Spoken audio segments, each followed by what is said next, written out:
I'm here to let you know that I'm done with it.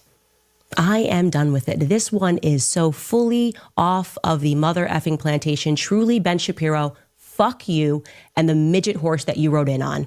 And I say that on behalf of the world.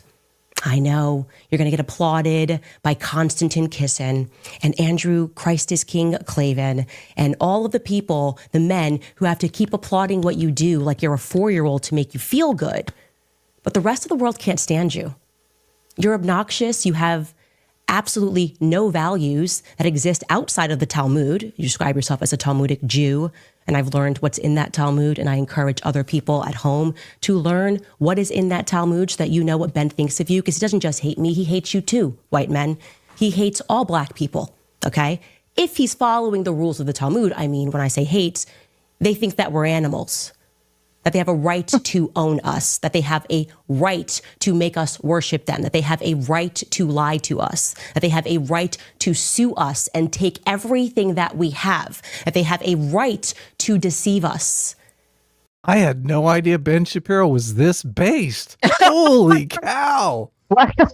Wow. Back in the chains. Oh my God. Did you? I didn't know this there. Ben Shapiro hates all white people, all black people, thinks everyone should be his slave. This is, I always listen. Whenever I listen to Ben Shapiro, I know. Whenever I listen to Ben Shapiro, I'm like, this guy seems kind of like he's very libertarian, like economically, right? Kind of like a boomer Republican, neoconservative, libertarian neoliberal type. Yeah, neoliberal. It's like, let's let business be business. Let's try to like stop government regulations. And Candace is like, no. I have a book here. I've got a book here that tells me that Ben Shapiro wants to enslave all the whites and all the blacks. Oh my God. Just complete indiscriminate enslavement. What's going on here? And I don't know if you knew this, Adam. Wow. But as an ethnic Jew, I also want to enslave you. You are my property, Adam. Sometimes on Sundays, I feel enslaved. So I'm with you. All right. This was very interesting. I had Candace fatigue until this clip came up. Because here's the thing. You're like, okay, we've seen enough. We've heard enough. I thought it could possibly exactly get any crazier. It can't get any worse. But what have we learned, chat? We have learned it can always get dumber. It can never, there's never ending. This is crazy. She had the biggest meltdown, the biggest crash out, the biggest spiral out, all because Ben Shapiro was mean to her on stage at Turning Points USA. Oh, yeah. Yeah. He called her out. He called out Megyn Kelly, too. He didn't call her a coward. He said they're guilty of cowardice, but I mean, okay. It's in the same ballpark, right? Megyn Kelly, which we're going to watch some of Megyn Kelly talking to Jack. She has a bit of a crash out too, doesn't she?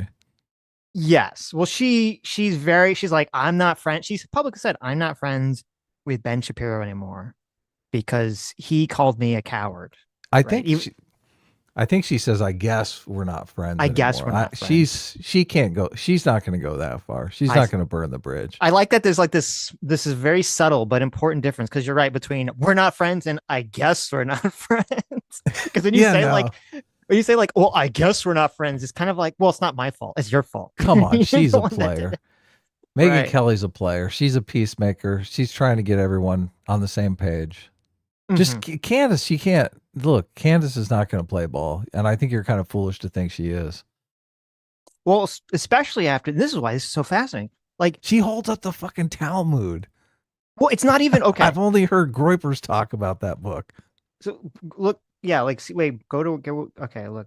Yeah, where's the book? I think it's right encourage here. Other people have a right to treat. He hates all black people. What's in that Talmud, and I encourage other people at home to learn what is in that Talmud. So when I was watching this, I froze it. I thought this was AI. I thought people were sharing around some AI thing. I didn't know this was real. Holy shit. Well, in the previous episode of this, you see it starts with Candance Owens like dancing to like I Jewish know music. And you're like, okay, this can't be real. And that turns out, well, it is real. And then you hear like this crash out about like the Jews. And it gets worse, by the way. And we're going to play like later. She talks about how like actually it wasn't white people that enslaved black people in, the 1700s in America. It was the Jews. The Jews were responsible.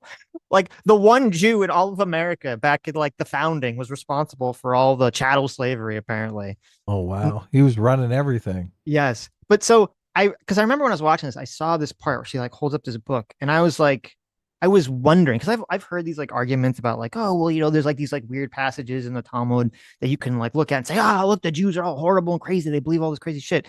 And I was like, okay, well, is this actually like just a random book about the Talmud? Is this like a Nazi book? Like, what is this? So I was like trying to Google search it, and I couldn't really find that much information about the book. But then I checked X, and somebody did do the search, and they did find out the information about this book at. Okay. Well, it's suspicious you can't find anything about it. I mean, what's going on here? Well, wouldn't you know that this book is written by a Nazi? Well, no, they died before the Nazis even existed. Okay. The person died in 1931. And even in 1931, in their obituary, then in the New York Times, in 1931, they're like, this guy was anti-Semitic. This guy did not like Jews. So this is like racist. A fake book about Jewish people. Okay. How much do you have to hate Jews that in 1931, before the Holocaust, in America, they're like, this guy seemed kind of anti-Semitic. Jewish people have always been targeted. So yes. Yeah. So very sad. So in this guy's book, this is where the blood libel comes from, right? That Jewish people drink the blood of children. Yes. Yeah. Yes. That's what I thought. Like, where did he get it from, though? He just made it up. It says that he claims that Jews kidnap and murder Christian children for religious purposes, that Christian blood is mixed into matzah dough to sanctify Passover rituals. You got to get some Christian blood I'm sorry. there, huh? This isn't in the book she's holding. It's in his other book. He wrote another book that said this. Okay. Yeah. He also said in his other book that Judaism tells Jews to murder non-Jews when it's advantageous. Like, hey, you know what? You just kill that guy. It's easy. It's like, it'll help you out, right? You need some bucks. Just murder a guy. Mm-hmm. And that also that is a secret global Jewish conspiracy that Jews worldwide are coordinated to conceal with crimes. Right. Yeah. Okay. So this is where people think, oh, it's in a book. It's got to be true, right? Yes. Well, and it's also interesting, too, because apparently this book is like kind of like, it's like you have to go to some weird website to get it. And this person was like searching for it. Like, it's not something they just find like easily. You can't get this on Amazon? I don't think so. Really? I don't think so. I'll look. But the website that had this was called the Barnes Review, and it was named after a Holocaust denier, Harry Elmer Barnes. So where did she get it? Well, that's the question. Her fans probably mail her copies of it. Yeah, exactly. I was like, where does she get this fucking book She's got like from? 20 copies in her You're right. inbox. Some fan of hers probably sent it to her. So, you know, the whistleblower that she had on is like a huge scam artist, and she's raised over $100,000 for this joker. I did hear that. Yes. It's like, what is going on? I did hear that. Yes. Well, actually, here, wait, let me show it to you. I don't know if you saw this. People are so gullible. Oh, of course. Of course. Even Alex Jones. Oh, I know. It's like, we need to pray for Candace. Candace is like insane. She's out of control. She's fucking retarded. Yeah, I said it to you. It's like a minute and a half. It's so funny. When you've lost Alex Jones, okay, I think you need to if you've lost Alex Jones, I think it's time for Megyn Kelly to be like, okay, maybe I need to pull back here. Even Alex Jones is like, this has gone too far for me. Megyn Kelly probably loves Alex Jones, though. I'm sure she loves all these people. That's what I'm saying. 3, 2, 1, go. As most of you that pay attention know, I am not the internet police. I don't infight. I don't try to focus on what other people are theorizing about or doing. I try to focus on what I'm doing. And so it's with a heavy heart that I am forced to put out another report, either tonight or tomorrow morning. We're adding a lot of information right now, a lot more research, dealing with Candance Owens. Just as soon as the whole Egyptian plane thing gets debunked with all the facts, now she's moved to something else, and I'm really worried about her. I'm worried about her and her mind, and I'm also worried about the country and where this is going. It's good to question Charlie Kirk's assassination. I have big questions. We know Cash Patel covered up an investigation into accomplices. I broke that before it hit the mainstream news. So I'm not saying don't question. But her latest source and what she's done, implicating the U.S. military and all this other stuff, is just so damaging. And when you go investigate it, it's so crazy. And just like with the Egyptian plane, she says she has the metadata, then publish it. And when she did publish it, and it got fact-checked, it wasn't accurate. Candace, we care about you. But you just doubled down again with something even more absurd. And I hate watching you destroy yourself like this. We'll be covering it all with the reports coming out at Real Jones on X, on Rumble, and Infowars.com. God bless you all. This is a redemption arc for Alex Jones after all the Sandy Hook shit. He's like, oh, finally, I can make money doing some good in the world. Mm-hmm. You know he wants a piece of this. Everyone's paying attention to this. Candace has lost her mind. Hey, how has he got this huge weed farm and he's standing in front of? Man, that's the dream. Oh, is that what it was? Massive pot plants back Oh my there. God! Of course, I didn't even realize. I didn't notice. I just thought he was standing in front of some bamboo or something. I wasn't really paying attention. Is that bamboo? I don't know. I don't you know. like Looks, you honed in. You're like, looks he's got suspicious. the weed farm. Did you know bamboo is a grass? That's true. Yeah. He's got the Integrity Farms right there. Listen, that's the goal, right? He's living off grid with his pot farm. Somewhere in America. All right. Well, good for Alex Jones. That's great. Yes. Maybe he can make back some of that $500 million he lost. Well, actually, I know. Okay, you tell me. I know it's a little dry. I know it's a little dry, but it's like 3 minutes. Okay. Mm-hmm. It's 3 minutes of because I do think I think it provides important context. There's this guy named Kanakoa who found out on the plane thing. Yes. Okay.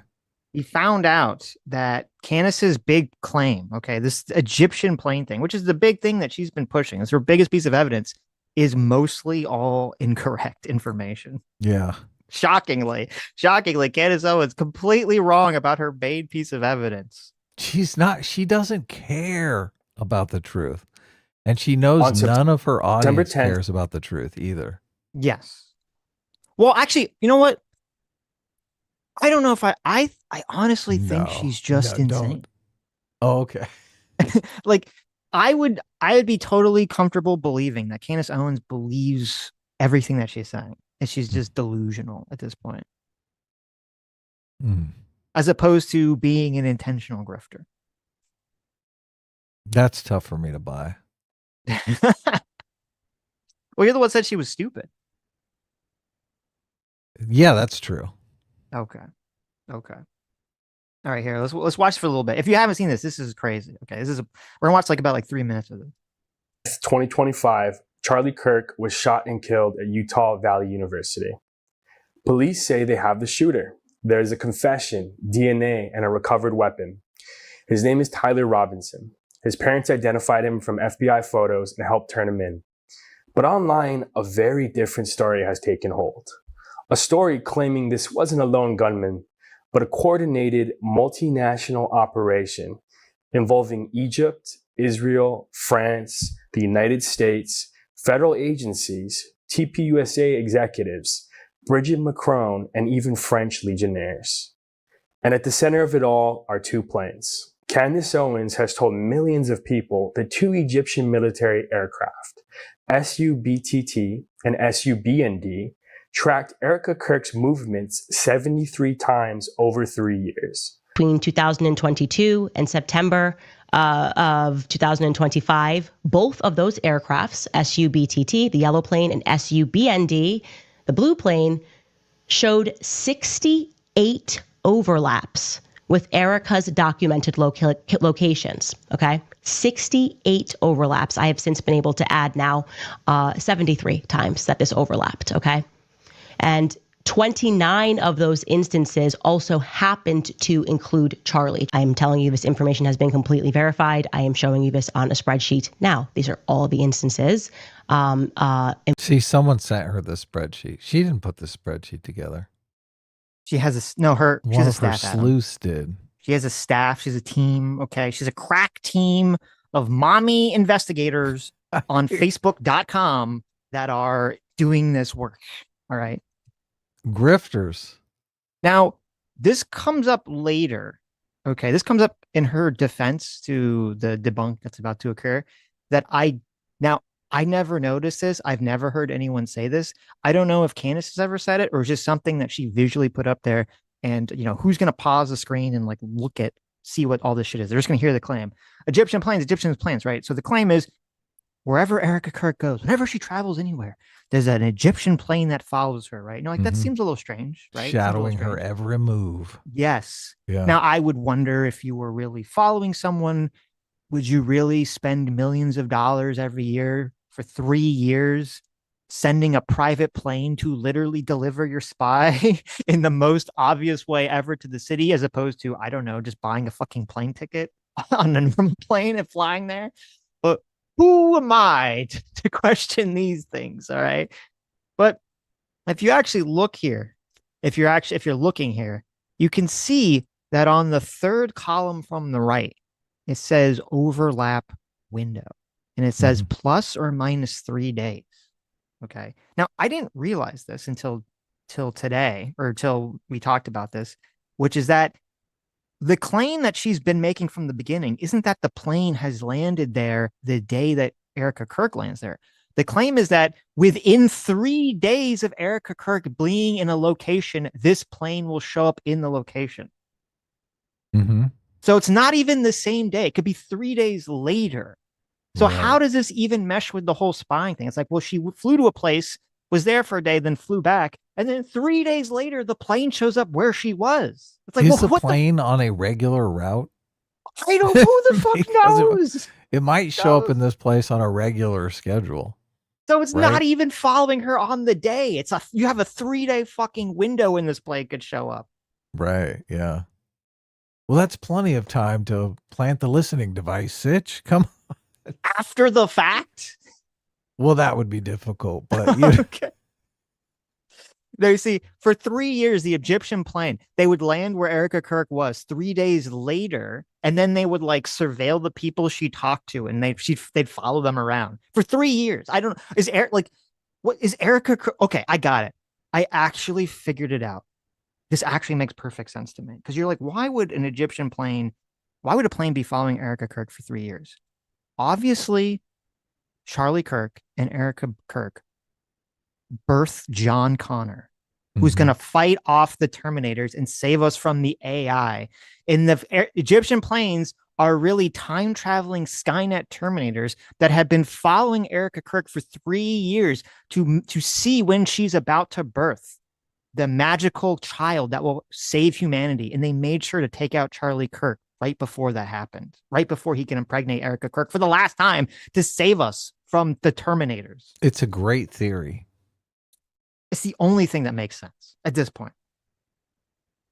In which this plane, all 68 instances that this plane crossed with Erica.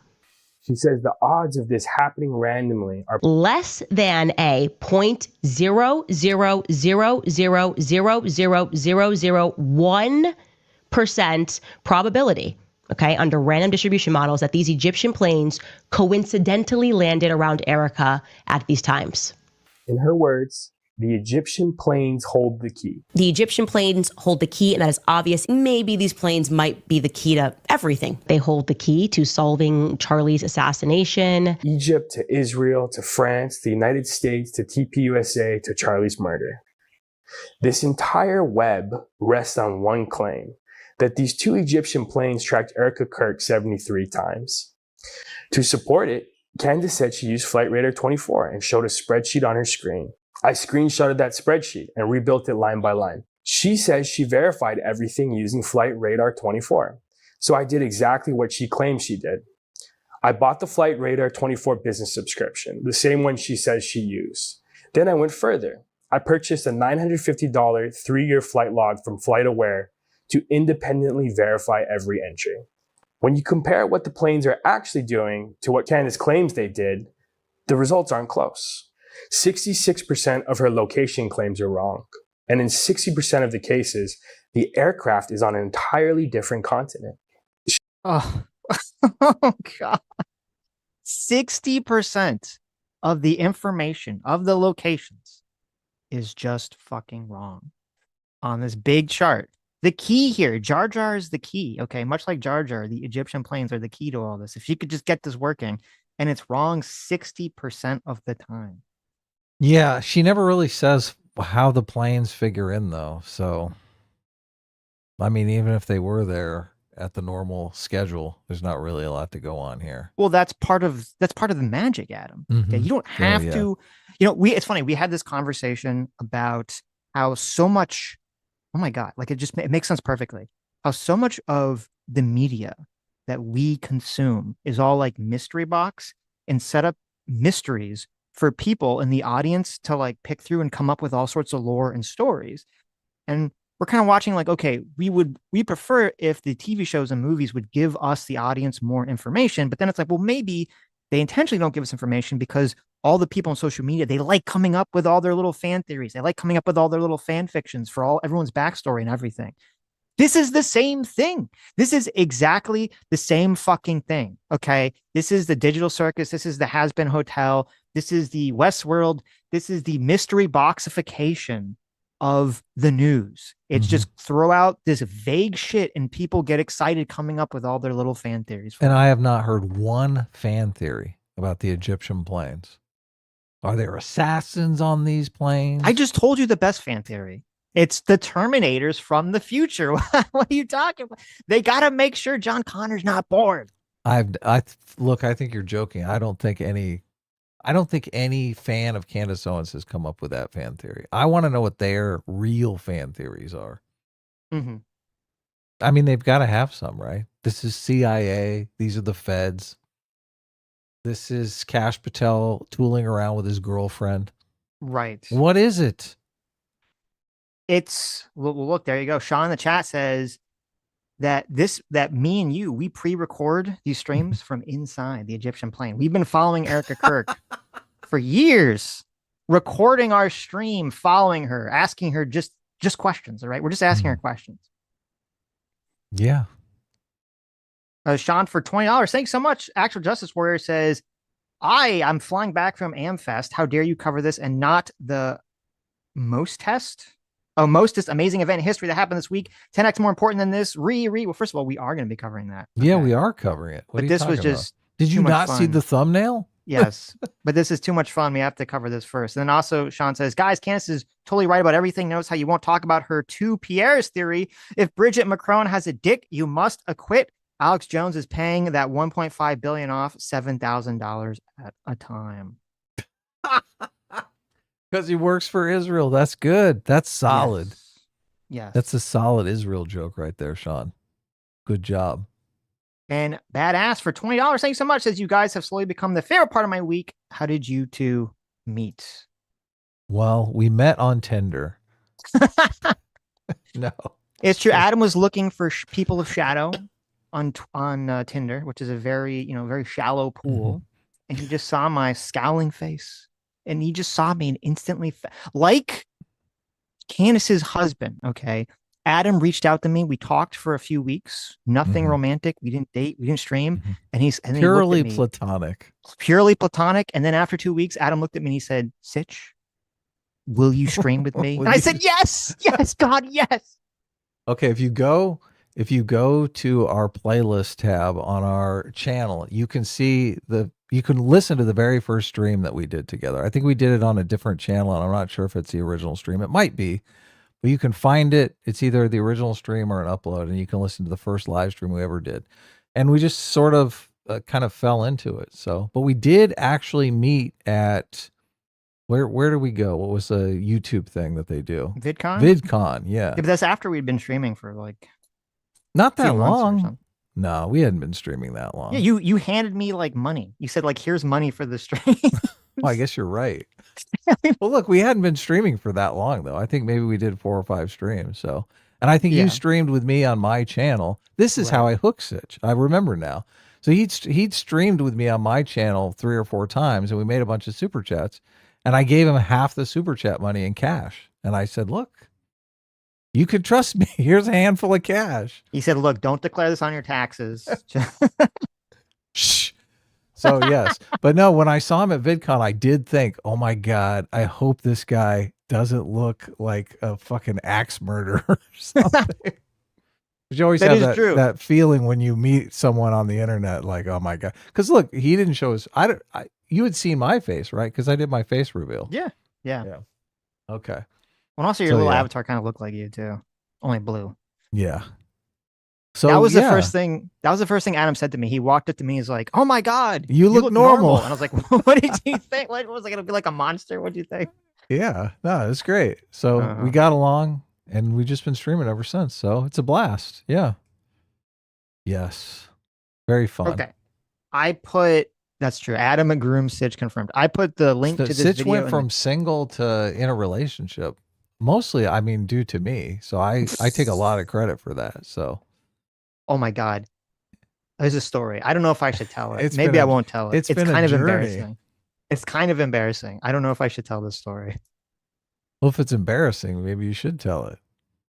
I'm going to hold off. I'm going to ask Sammy if I'm allowed to tell this story. Yeah, don't tell a story that's going to get you in trouble. So that's why I'm not going to say anything. I'll ask her first. Okay.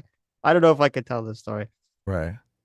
But it is related to what you just said. So anyway, we're not gonna watch the rest of this video, but that was Kanakoa. I put his video in the chat if you want to watch the whole thing. There you go. Candace getting all of the information wrong. Shock, surprise. Who could have guessed? All of us. All of us could have guessed this. Yeah, of course. She doesn't get anything right. Of course. Okay, let's go back to Candace's epic crash out here. All right, you guys. Happy Friday. Well, I just want to start by saying that it's pretty obvious that Ben Shapiro is terrified. We can all see that now that Charlie Kirk is dead. He seems to be taking multiple stages and demanding an allegiance to Erica Kirk. In fact, it almost seems like he's demanding that nobody inquire further about Erica Kirk. It's odd because Ben had no allegiance to Charlie Kirk when he was alive. So what is it about Charlie's widow in particular that is inspiring his very public nervous breakdown? Now, this is in response to America Fest, right? Ben Shapiro's. Yes. Yeah. So Ben Shapiro took the stage at America Fest. I believe he opened up. He did. And went guns blazing at Candance Owens and Tucker Carlson, saying that they're bitches. Which is kind of funny because then Tucker Carlson spoke that night, a few speakers later. Right. Yeah. Which it was unfortunate because, like, I don't know if we'll watch some of Ben's speech. It's long, but it's good. It's fiery. It's interesting. It's basically just him saying all the same, like, you know, the right needs to gatekeep and to have some sort of clear ideal for what it stands for and not let the crazies take over. Where Tucker's speech was, half of it was, I'm not racist. The first half was, I'm not racist. And then the second half was, how dare you call me racist? That was the entire speech for like 40 minutes. For Tucker Carlson? For Tucker Carlson, yeah. I didn't watch Tucker Carlson's speech, but I am impressed that Ben Shapiro is making an argument I think you made weeks earlier about how this is where the left screwed up. The left let their crazies take over their party, and now they're completely unelectable. And Ben Shapiro's saying we shouldn't follow in their footsteps and do the same thing. Well, there's a reason that he made the same argument, Adam. Okay. Because he's Jewish and you're Jewish? Is that what it because at the secret Jew meetings where we talk about buying slaves, okay, and keeping Candance Owens on the plantation, I told him this argument. I said, Ben, I've heard, or I'm sorry, I didn't hear. We, the Jews, made it so that you will have the opening speech at AmFest, okay? You will control the narrative of AmFest. Say this talking point that I constructed on my YouTube live stream. It's a good one. And Ben said, oh, thanks, Sitch. I'll definitely do that. And then he went and did it. I mean, how cool would it be to see Candance Owens in chains? Come on. Come on. You know you want to see that. Oh, my God. Listen, I'm not into that kink. Okay. I know some people are into that. That's not me. Little dominatrix whip. Personally, I think he knows something about her. That is what I am sensing, that he knows something about Erica Kirk. And every time he speaks, I grow more certain that Israel might be involved with 910. So let's keep investigating. Welcome back to Candace. There you go. Every time. This is like the opening of her show. This is the opening. Yeah. Every time she hears Ben Shapiro talk about it, she's like, I think Israel's more involved. This is a very interesting manipulation tactic. It's a very common manipulation tactic where it's trying to say, I want you to stop talking about this because I'm going to frame it that every time you talk about it, it makes you look more guilty. Yeah. It's like, yeah, she's priming the audience. Exactly. It's like the whole witch, like if you deny being a witch, that's just what a witch would say. That makes you more likely to be a witch. Everyone knows if you sink to the bottom with all those stones wrapped around your legs, you're definitely a witch. Ted was wearing an IDF uniform in Congress, and he basically said that there's no such thing as an... Oh, wait, hold on. Let me back up for a second. So this segment, besides the fact that Candace totally crashes out and was like hates the Jews and everything on it, it was like very like the most mask off I guess she's been about the whole Jewish stuff. This is very fascinating. This segment really reveals how much of a liar that Candance Owens is and the classic manipulation tactic, okay, that she engages in. Or actually, wait, before we do this, let me refresh your memory here, okay? We watched this the other day. Here, let me add this to the playlist. Okay, we watched this the other day. This was the leaked video that came out where after they fired Candance Owens, Jeremy Boring, the president at the time of the Daily Wire, came out and he kind of talked to everyone about the situation, about why Candance was fired and all this other stuff. And Jeremy Boring brought up a very interesting tactic that Candance Owens always uses publicly in these sorts of situations. A very female-coded social tactic. Okay. Out of strongly implying negative things about Jews, her ex-posts to be anti-Semitic, and even worse, known and unabashed anti-Semites seem to have taken a real liking to her. They routinely celebrate her, invite her on their podcasts, like her ex-posts, and retweet them, and she frequently reciprocates. Candace has made something of a sport in these last months, out of strongly implying negative things about Jews, only to then deny that she was ever actually talking about the Jews in the first place. Who, me? Candace made no statement at all in the days after Hamas terrorists raped, murdered, and tortured over 1,000 Israeli civilians, mostly Jews, some Americans. And then they took hundreds more hostage. But then on October 28th of 2023, while anti-Israel protests were raging in London, where Candace, I believe, was at the time, she reposted a video of the protests on X, commenting, quote, "Interesting thing happening here. People are not accepting the media narrative about what's happening in the Middle East, despite the insistent rhetoric from government officials." On November 3rd, she posted, quote, "No government anywhere has a right to commit a genocide, ever. There is no justification for a genocide. I can't believe this even needs to be said or is even considered the least bit controversial to state." There was only one country on earth being accused of genocide at the time. Anti-Semites on X took to it immediately. They cheered at what they rightly or wrongly interpreted as Candace smearing Israel.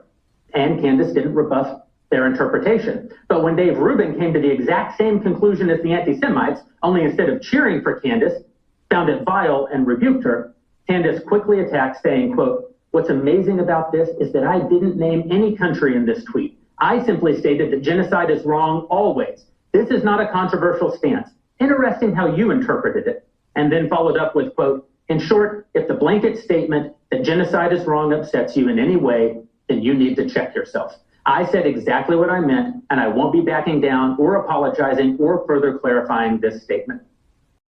Okay. Right. So so obviously this is right after October 7th. You know, people are accusing Israel of doing a genocide, even really before the wars even really started, because it's only shortly after. And, you know, she makes this comment. And when you say, oh, you know, you're engaged in this kind of conversation about Israel, she does the classic Candance Owens. She says, well, I didn't say anything about Israel. Why did you assume I was talking about Israel?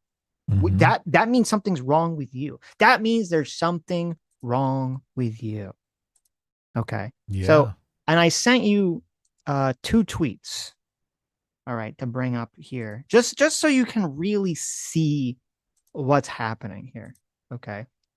And they're the tweets that he just read out. The first one November 3rd, 2023, Candance says, no government anywhere has a right to commit a genocide ever.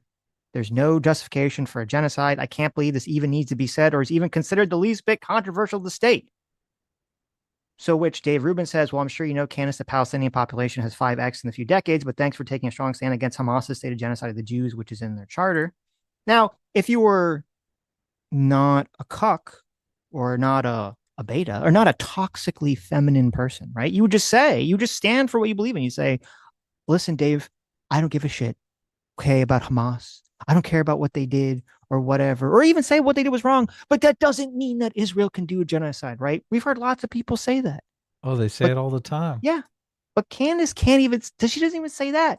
Instead, her response, because she's this like weird, like her number one technique is to gaslight and to do the saying, not saying thing. Her response to Dave, right.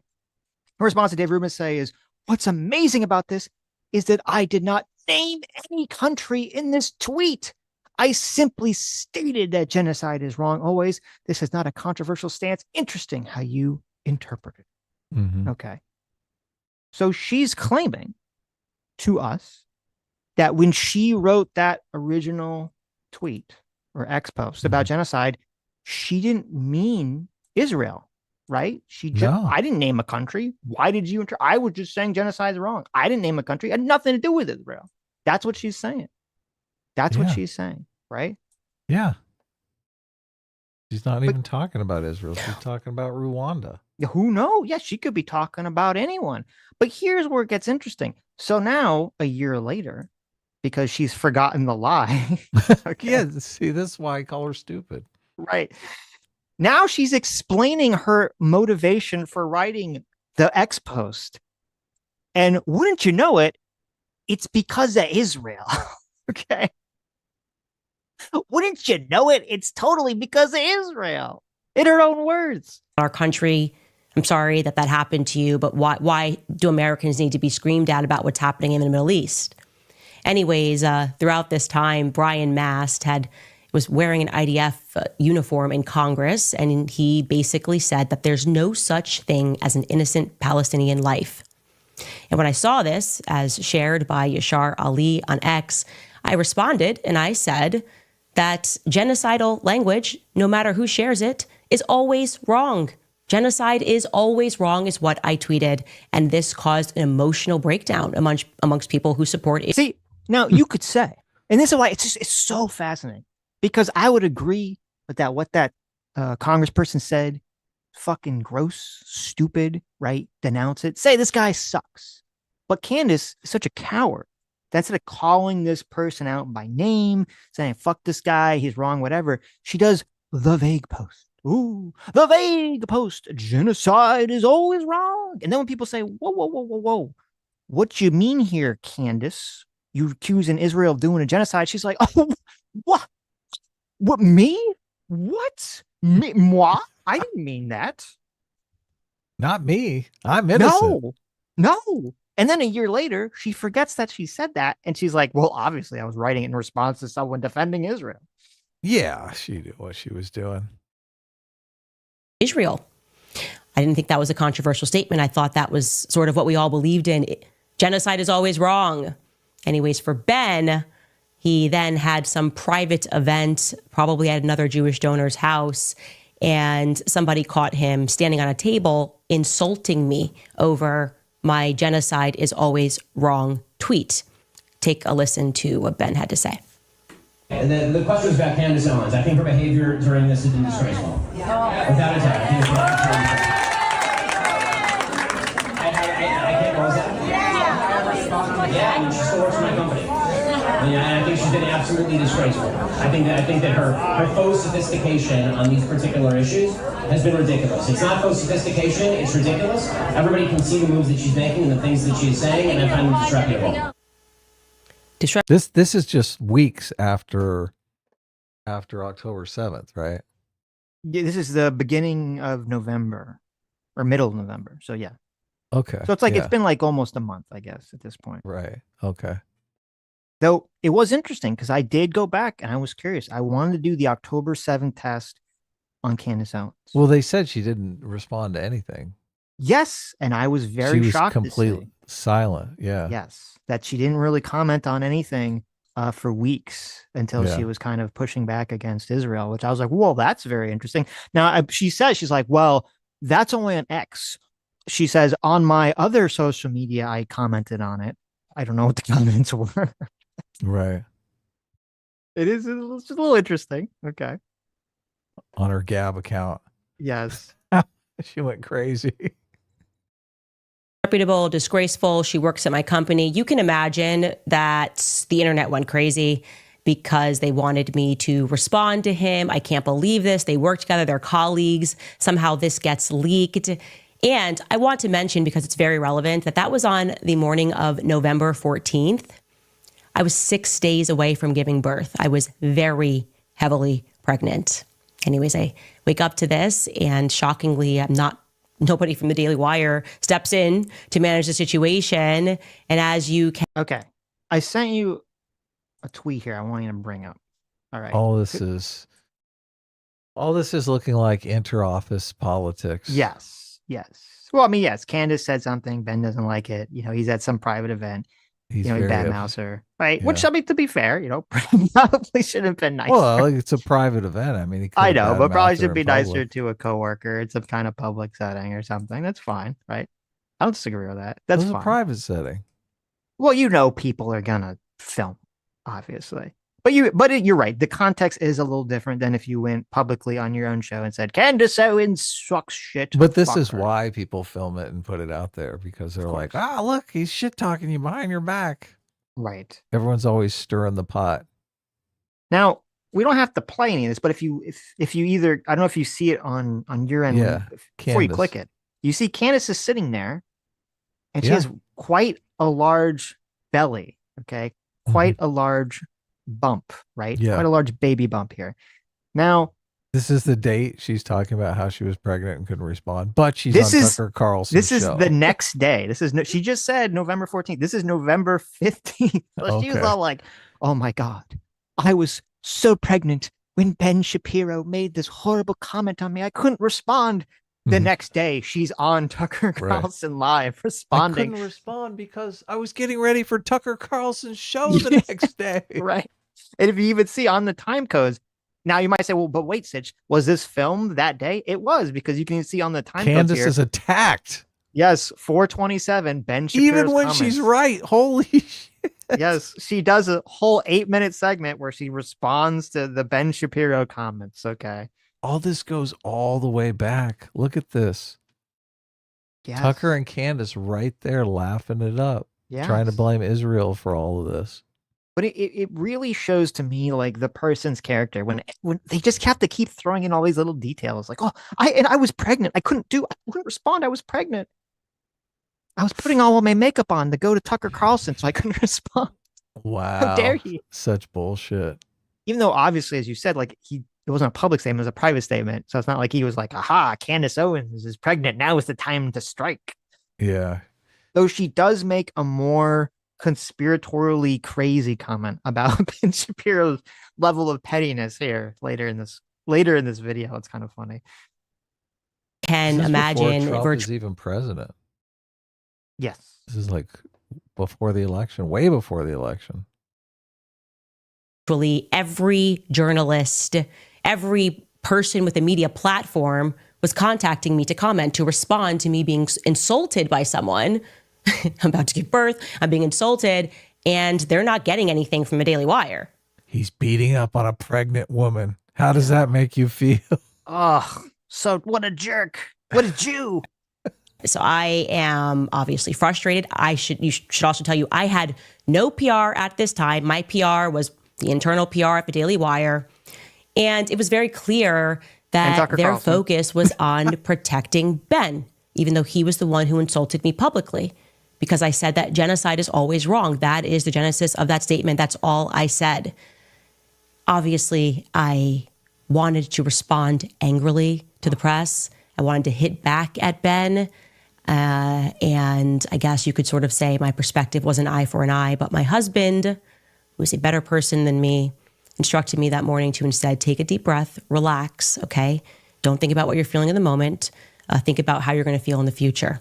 And he instructed me to instead read the Bible, the Sermon on the Mount. And I read through it, and he reminds me that everybody who wants to comment, they don't care about me either, right? They're selling headlines. They want the clicks. They want the drama. And I'm going to feed into that for what reason? For what reason, actually, am I going to give a comment and say something about Ben Shapiro? Blessed are the peacemakers, right? Don't buy into this click culture. And so I tweeted that actually my husband was right.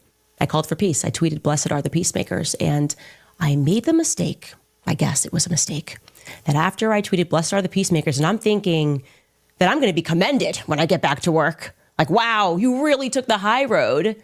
I ended this biblical passage with Christ is king.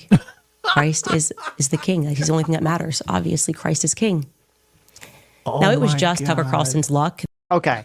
Oh So, my God, she's such a backstabber. I know. It's so funny. Such a backstabber. So I Blessed say, is a peacemaker. Yes. By the way, fuck you, Jew.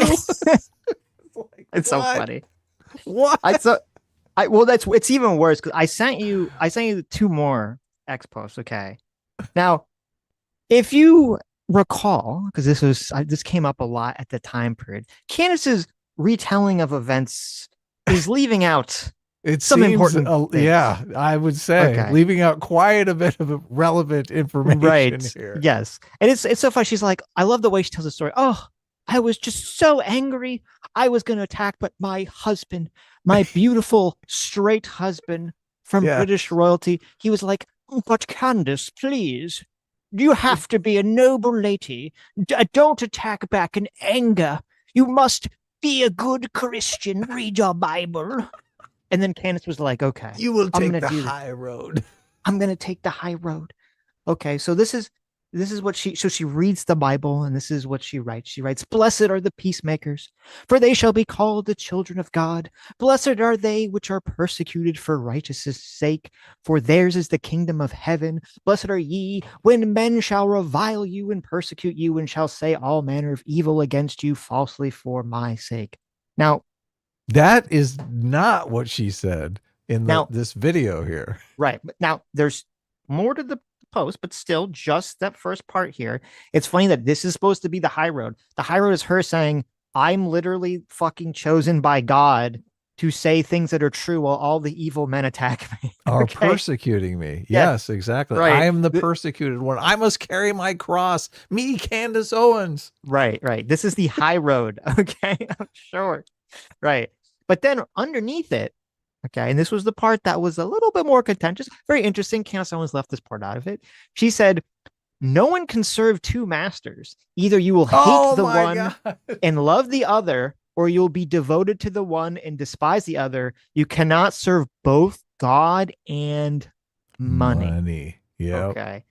Oh, isn't that blessed are the peacemakers who don't work for the Jews and take their grubby little Daily Wire money. Okay. Now, is that the high road? This does not seem like the high road to me. It seems like being a petty bitch. Yes. But it gets worse because, again, remember, Candance Owens' strategy is this gaslighting campaign. So she'll go and she'll say the thing that everyone knows what it means. And then when you say, why the fuck you for saying this? She'll go, I didn't say that thing that obviously everyone knows that I said. How dare you? Right. So then the second tweet, you can see Ben Shapiro does what the kids call a clapback. And he says, Candace, if you feel that taking money from the Daily Wire somehow comes between you and God, by all means, quit. Which that would be the implication that every rational person would interpret from her comments, okay, about serving both God and money. But since she's Candace, she has to pretend, she has to gaslight. She says, you have been acting unprofessional and emotionally unhinged for weeks now. Now, Candace calling anyone emotionally unhinged is funny. Peak irony. Yes. And we have all had to sit back and allow it and have all tried to exercise exceeding understanding for your raw emotion. But you cross a certain line when you come for scripture and read yourself into it. I will not tolerate it. More irony. Yes. Oh my God. It's off the charts. at the time that this post was made, and that's important. She says, you inserted yourself in the scripture. She's pretending, okay, that original post she made was not about Ben Shapiro's comment. Because she's like, well, why would you read yourself into this, Ben? This had nothing to do with you. But now a year has passed, or I'm sorry, 2 years has passed, and she forgot that was the lie she told. And she's like, well, obviously I wrote this in response to what Ben Shapiro said. She just says it clearly. Oh my God. It's so peak feminine gaslighty shit. I'm going to say the thing that you know what it means. And then when you, like a man, okay, I hate to bring the gender stereotypes in here, but when you, in a stereotypical male fashion, try to be direct about something, she'll retreat back and say, I never said that. I didn't mean that. You're crazy for thinking that. Yeah. I was being totally nice to you. I pray that Candance Owens' husband is actually gay, because if he's a straight man, he is probably going to be driven insane by having to deal with this woman. Yeah. I don't think he deals with her much, so. That I had been slated to come on his news show the very next day. He had booked me 6 weeks earlier. I got approval from Daily Wire. He booked me for November 15th. So suddenly Ben gets on this table. He insults me. It's trending all over Twitter. And Tucker Carlson is going to be the first person to capture my reaction to it. So to be clear here, she's like, it was just a coincidence. I had already set up in advance, okay, that I was going to be on Tucker Carlson's show when this all happened, which I didn't know at the time I would be pregnant, 9 months pregnant when I booked this. She didn't know she'd be pregnant. Yeah. No, she didn't know Ben Shapiro was going to make the comment, which I think I'm sure this is all true, that this was all booked in advance. It was just a coincidence that this all happened around the same time. Right? Oh, okay. Yeah. But then when it comes to Ben Shapiro having an interview, suddenly she's like, it was intentional. It was a conspiracy. Okay. You'll see. And when it came time, I kept up with the peacemaker. I made the decision to just take the high road. I said, I don't want that to negatively impact how people perceive the Daily Wire. There are great people there. I mean, I wouldn't be proud on that, but I'm not taking the bait here. I didn't say anything snipey back at Ben because I didn't want to feed the mob. That was my honest perspective. My husband was just right. And also, we're talking about a work colleague, right?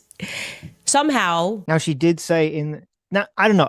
She sort of did and didn't. She wasn't super aggressive in that interview with Tucker. She did say that Ben Shapiro changed all his positions on COVID and a bunch of other things. She's like, well, he had all the wrong positions on COVID and the war in Ukraine and everything, but now he has the right opinion. So I don't know. Is that a snipe? I would say yes, but it's fine. I think that's fine. Obviously, Ben Shapiro insulted her. She can insult back. It's all, what's good for the goose, right? Just be open about what's going on. Don't pretend like you're not engaged. Don't lie about it. Just get out there and smack Ben Shapiro in the face, okay? Don't fart behind his back and then run away and laugh when he looks around and says, who farted near me? You smell that? And Candance Owens says, I don't smell anything. What are you talking about? You're crazy. It smells like roses. Me taking the high road made him angrier. So here's what he did. Elsewhere in my interview with Tucker, he asks me who I look up to, who I like. And I told Tucker the truth that it was my dream to meet Thomas Sowell. That when I first got into politics, I read a ton of Thomas Sowell books, and I had tried many times to meet him. And obviously he's aging, but I really looked up to Dr. Thomas Sowell. And here's that clip with me and Tucker. How do you listen to when you're trying to figure out, some of the stuff comes at you so fast and you're talking almost every day or writing almost every day. Who do you read or listen to try to make sense or bounce ideas off of? I have been obsessed with Thomas Sowell. And everybody knows that I am pretty much a Thomas Sowell groupie. Everything he writes, I read. And it is because he was a part of my awakening story into politics and made me focus on the economics, which is to say, block out the noise and pay attention to the economics, go backwards in history to understand where we are. When has this worked? Oh, it's never worked. So they're just telling me that it's going to work into the future. And there's no evidence to support that. So when Ben saw that, he decided, Thomas Sowell, hey, that's your dream. You love Thomas Sowell. He thought that was an opportunity to get even with me for taking the high road after he insulted me on stage because he's deeply jealous of Tucker Carlson for reasons that I cannot quite understand. Ben had his team reach out and schedule an interview with Thomas Sowell, which they paid for an offensive amount of money, I presume, to effectively purchase a black man who has no idea what's going on. He's very old, he's in his 90s, to hurt my feelings, okay? Interview with Tucker is on the 15th. I think it premieres on the 16th. And Ben gets Thomas Sowell, who he doesn't care about. I'm working at the Daily Wire at this moment, and I'm about to give birth in 3 days. But this was supposed to be like an FU Candace for taking the high road and saying that genocide is always wrong. That is what I mean when I say he is an incredibly petty man. Okay, so we have this conspiracy here that Candace lays out, because obviously everything's conspiracy theory. She's like, well, when I was going to be on Tucker Carlson right before this clip of Ben Shapiro dropped, it was just a coincidence. It just happened to line up that way. But when Ben Shapiro happened to have an interview lined up with Thomas Sowell, obviously that was some sort of intentional way to get back at me. Obviously, the interview that happened the very next day, okay, the very next day, he has an interview with Thomas Sowell. That's like, well, Ben Shapiro rushed out. He heard her talk about Thomas Sowell on Tucker and decided in the most bizarre, petty, like teenage girl way, oh, she likes Thomas Sowell. Let me get my team to rush out and purchase a black man. We're going to buy a black individual. We will buy Thomas Sowell with outrageous amounts of money to get him to appear on my YouTube show the very next day, because that's how powerful I, Ben Shapiro of the Jews, am. I snap my fingers and a very famous black writer appears before me out of the ether. No planning required whatsoever. Yeah, I don't see this happening. You don't think so? You don't think that Ben Shapiro just snaps his fingers and Thomas Sowell appears? I think it's more likely they had Thomas Sowell lined up for a long period of time, and Candance Owens was jockeying to get the interview, and she's misremembering it on purpose. I like the way that you think, because that's probably exactly what happened. Yes. She's like, oh no, let me do the Thomas Sowell interview. Yes. And she thought, oh, I'll go on Tucker. I'm pregnant. Shouldn't I get the Thomas Sowell interview? Yes. And, I'm black. He's black. I know. Okay. I love it was him. her. It was her throwing it out there. She's like, Right. Ben can he doesn't even like Thomas Sowell. He can just give it to me.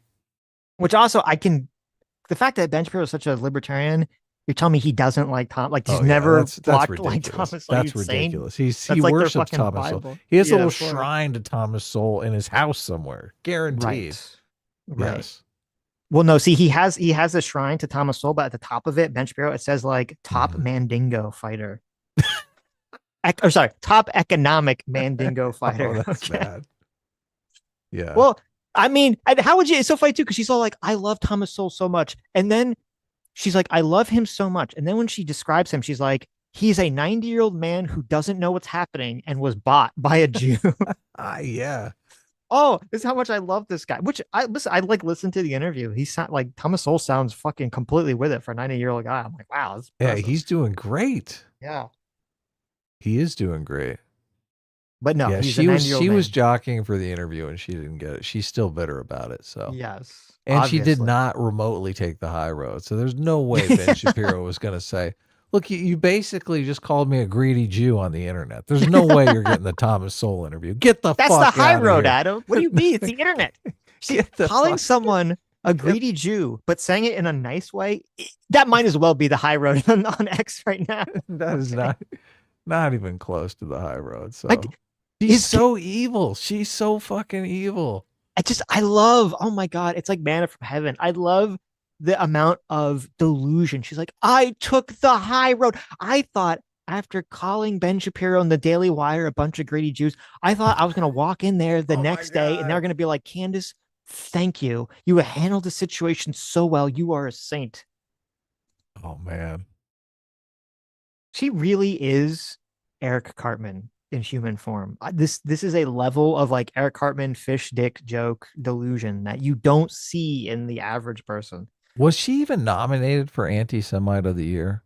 It seems like there was 10 people and Candance Owens wasn't one of them. How is she not the Anti-Semite of the Year? I know. They need to listen. I don't know whoever runs that thing, but they need to retract the award from whoever. Oh, they gave it to Tucker Carlson, remember? Oh yeah. Right. Well, listen, Candance doesn't want to, compete with her boo Tucker. All right, they can share it. Yeah. Okay. I think she's got him way beat. Now, Tucker Carlson never came out with the Jewish music playing. I mean, let's be real here, right? That's Was true. Tucker Carlson waving around the Talmud? No, I don't remember that. Yeah. Now, and a year from I don't now, even think she got nominated. She wasn't even nominated.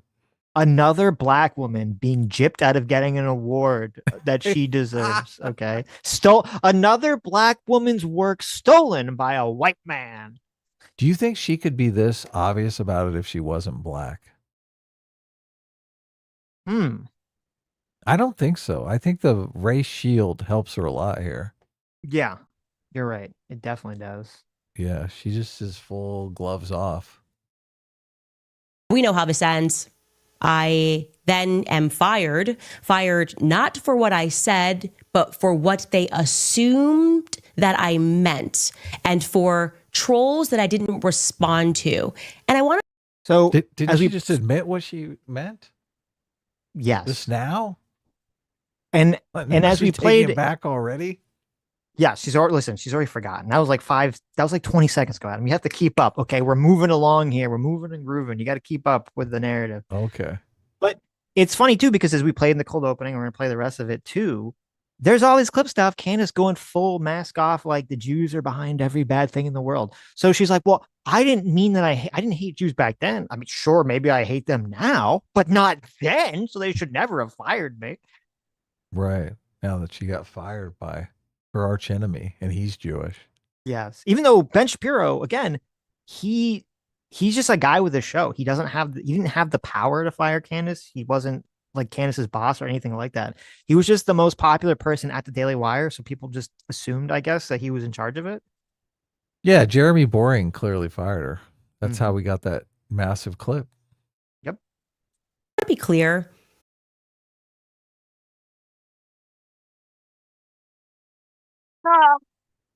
Candace, you were fired. You're not hung as a slave. You're not hanged. I'm sorry. You're not hanged as a slave. It is a slave hanging. They didn't a slave hang you. Right? Gather round. Everybody else is a slave. And let me tell you how this one messed up. Gather round and watch us whip this person. This is literally how I feel when I watch this. Okay. And you'll know what not to do next. And here is a video. This is so. Now, my impression when I watched the video was that the reason they did all this was because it was going to be a controversial thing when they fired Candace, and everyone, especially at the Daily Wire, was going to be like, why'd they do this? Why'd they do this? And they wanted to quell any dissent from happening in the first place. They want to say, like, this was our explanation or rationale for firing this very famous person at the time. That's why I interpret it as, is them basically trying to cover their ass. I did not interpret it as a slave whipping, a slave hanging, as Candance Owens frames it. A lynching? A lynching, yes. No. Digital lynching? Now, I live in the year 2025, Adam. Okay, I don't know if you know this, right? If someone is listening to this in the far future, the year now is 2025. Okay. I was a child of the 90s, right? I'm a boomer millennial. I did not. A boomer millennial. I'm a boomer millennial, right? Because we've gone full circle.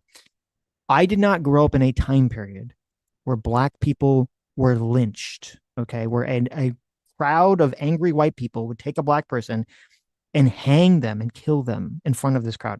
I did not live during that time period. That would be horrifying. It would be. Now, I saw Mississippi Burning and I was terrified. Yes. And it was just a movie. Of course, I was completely blazed out of my mind. That was not a good idea. Well, you see, you saw You heard the name of the title, Mississippi Burning. You assumed that you had to be burning something while you were watching it, obviously. That is not the movie to walk into a movie theater like stoned out of your mind to watch. Adam is over here. He's like, we're going to go see Schindler's List. And Adam, his friend said that. And Adam's like, oh, let me go like pop my ecstasy tablets to see the movie Schindler's List. This will be a great time, everybody. Yes. Right? I did not know what the movie was about. So it was not a great time. Yes. No, so I've never watched a person be lynched. I didn't grow up in this time period. So you'll have to explain this to me, okay, as someone who's never experienced this. I thought that in order for a black person to be lynched, they had to physically be present to be lynched in the first place. Oh, yeah. Okay? Well, that's part of it, obviously. Right. Like, you have to be there to get killed. I've never heard of a lynching where the black person that lynched wasn't even there. They weren't even a participant whatsoever. They just weren't even there. But Candance Owens, it's a new age. You can be lynched when you're not even present. You're not even there, and you can get killed. It's incredible. Mm-hmm. How's she still alive? This is the ghost. Mate, I got it. Obviously, 3 days later, AI. She rose again. Oh, see, now I thought this was an AI that someone crafted based off Candance Owens' show, but you're right. She's obviously Jesus. She's back. Mm-hmm. That's why she had a dream of Charlie Kirk. Okay, she's Jesus. She's the Messiah. She can see spirits. The reason that she's such good friends with Tucker Carlson is because, or the reason Tucker Carlson defends her is because when Tucker Carlson woke up attacked by that demon, it was Candance Owens who was there that saved him. Okay, she banished the demon. Tucker called up. She was the demon. No. Tucker Carlson called up Candance Owens while he's being thrashed by a demon. Okay, he doesn't call the police. He calls up Candance Owens. He's like, Candance, I had a dream. You were having a dream. There's a demon that's attacking me. It looks kind of like a succubus that looks kind of like you, and it's slashing me. And Candance is like, don't worry. I will pray to my heavenly Father to save you. And she did over the telephone, and the demon was punished. Oh my God, no. This is the fan fiction. I told you, listen, politics now is about crafting fan fictions. Okay. We are in the era of political fan fictions. I've never heard anyone say this. This is the smartest thing that I've ever said in my entire life. This is what's going on right now. We are in the era of the political fanfic. Okay. And it's ruining America. That's just happening. Like that woman was talking about how fan fictions were ruining literature. Political fan fictions are ruining politics. Okay, let me jump ahead here. I don't have to say we don't know no when it comes to you. You are such a joke of a little man. Your jealousy against Tucker, your ability to believe that you can keep manipulating the markets. You know those kids booed you on that stage. The amount of messages I got from Turning Point USA people saying, what is happening? Why is he on this stage? So you're really mad too, because not only did Turning Point USA have Ben Shapiro do their opening speech, which would strongly imply that they're in line with his messaging, obviously, and they would obviously know to some extent what he's going to say, but his speech got mostly applause. When I listened to it, it was just mostly applause, mostly cheering. So of course, Candace's like, no. There was a lot of booing. Okay. They cut it out. They edited it out. All the people in the room, they all hated it, but they texted me. You just couldn't hear it on the audio. Mm-hmm. I thought there was a smatter of boos, but it wasn't bad. There was a smatter, right? But overwhelmingly, it seemed like people were applauding it. Yeah, he won, definitely. Was Candance even on the stage? No, Candance wasn't invited. They did not invite They were Candance. Like, what the fuck? They did not, no. Do you think she asked for an invite when she did the meeting with Erica Kirk? I'm going to say yes. She probably did, didn't she? She's like, can I be at AmFest? I'm not pregnant now.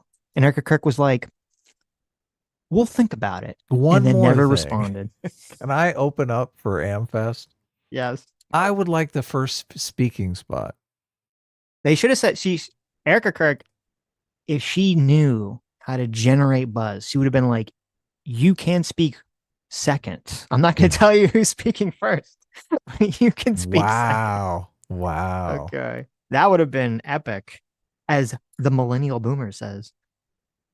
They should have told her that she could have the last speaking spot and then closed up before they... Oh my God. That's so evil. I know. I just thought of it.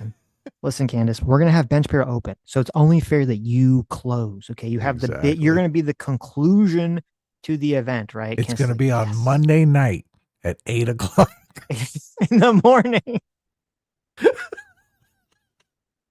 For some, it's like we have too many speeches, so it's gonna go over the next day. Yes. It's an exclusive show. Yes, just be there at 7:30 a.m. Actually, the whole day. We're gonna give you 3 hours. We only gave Ben 20 minutes, but we're gonna give you 3 hours. All right. Yeah. So beautiful. That Charlie believed in. That's what you're doing. You're standing against everything that Charlie believed in because you weren't his friend. He didn't like you for that very reason. I look at you and I just think you are such a little worm. I could see you right now, probably. What can we get out to her? We're going to sue her into bankruptcy again, right? I watched this. It's so evil. I did. Now, I will say, I watched this with Sammy. Mm-hmm. And she looked at me and she said, does Candance Owens want to fuck Ben Shapiro? Because I said, I'm looking at your little worm. I know, like, I want it. Listen, this was from a woman. Okay. I didn't think this. This was the woman brain speaking. Okay. And then I went back and I watched it with that context. And I'm like, I can see it. Look at it. Look at her eyes there. I think she wants to bang Ben Shapiro. Okay. Mm-hmm. She's jealous. Obviously, here's the fan fiction, because we're in the era of political fan fiction.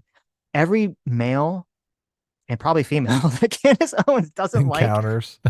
Yes, she's jealous because she didn't get with them. Okay. Right. That explains her entire political persona. It's just men she wants to bang. Right. She had a challenge to fuck the entire Daily Wire staff. Oh no! And Ben Shapiro left her in the lurch. Oh. He believed in. That's what you're doing. You're standing against everything that Charlie believed in because you weren't his friend. He didn't like you for that very reason. I look at you and She has text messages from 2018. It's like an eternity ago. I know. The boldness to say all this when she probably hasn't talked to the guy since she left the company. Supposedly Charlie Kirk hired her after talking to her for 15 minutes. The first time he met her. Talking about Candace or Erica? Hired Candance Owens. Somebody introduced him to Candance Owens, and he hired Candance Owens for Turning Point on the spot after talking to her for 15 minutes, which had to be the biggest mistake of his entire life. So you should probably interview people.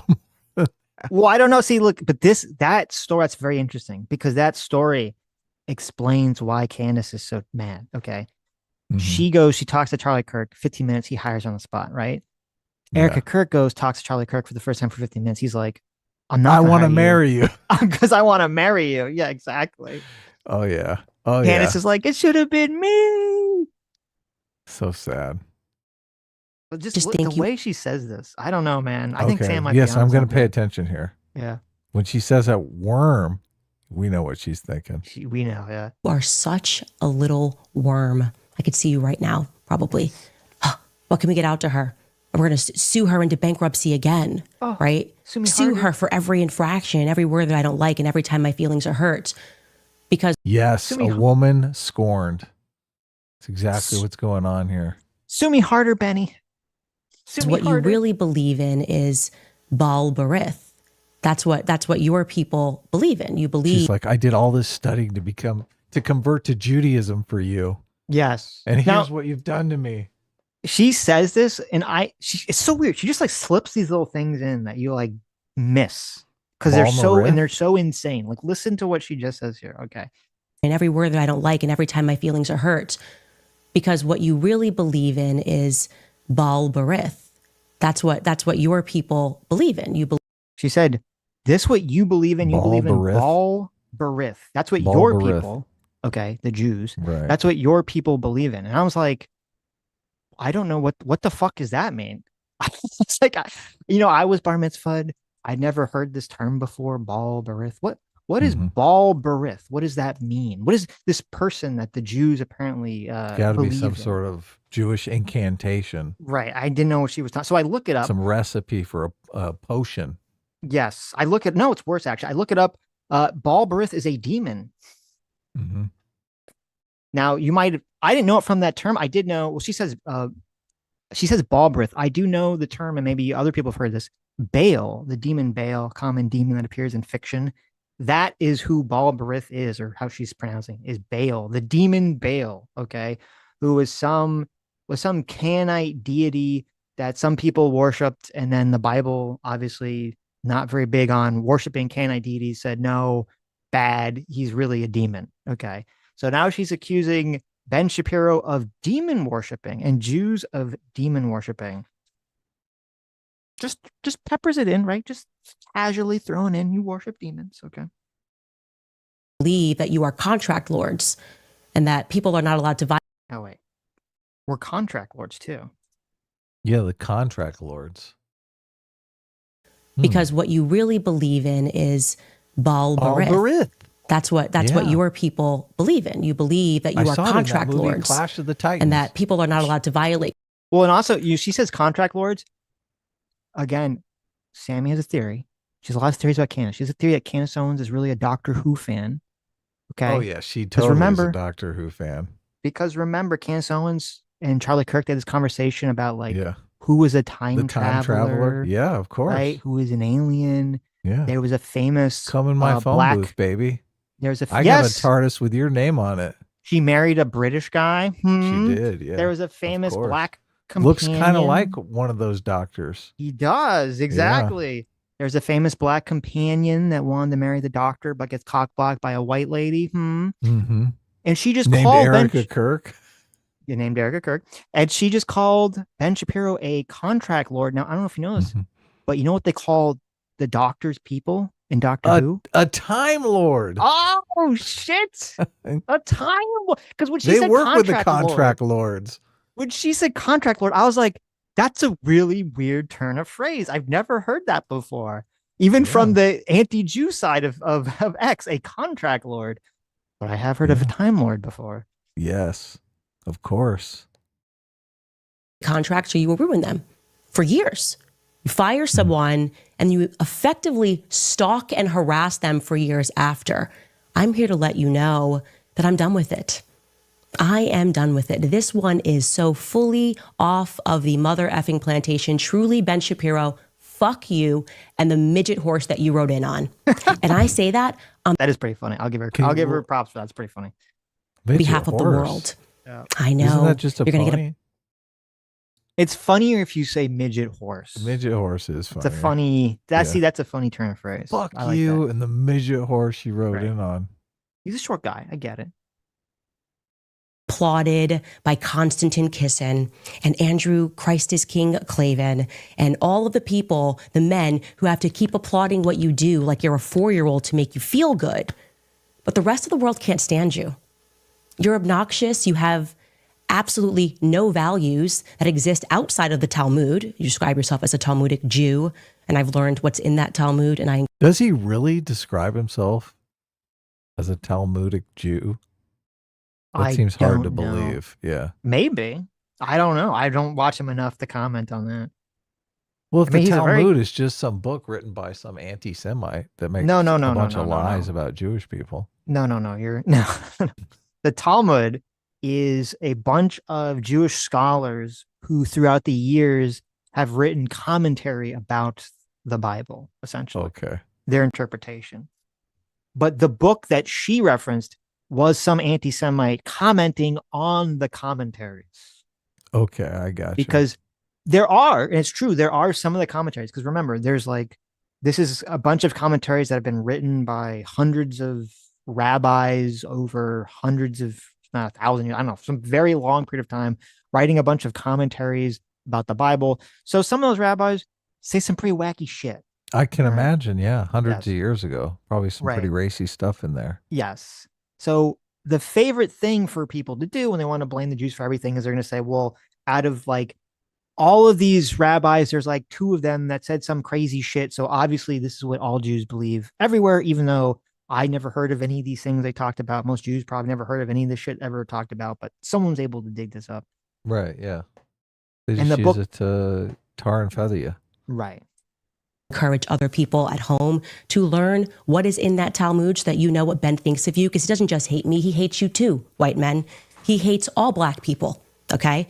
If he's following the rules of the Talmud, I mean, when I say hates, they think that we're animals, that they have a right to own us, that they have a right to make us worship them, that they have a right to lie to us, that they have a right to sue us and take everything that we have, that they have a right to deceive us, that they have a right to treat Charlie the way that he treated Charlie while he was alive, only to then try to defraud the population into thinking that he is somehow a part of his legacy, that he somehow cared about Charlie Kirk and cares to protect the people that are working at Turning Point USA.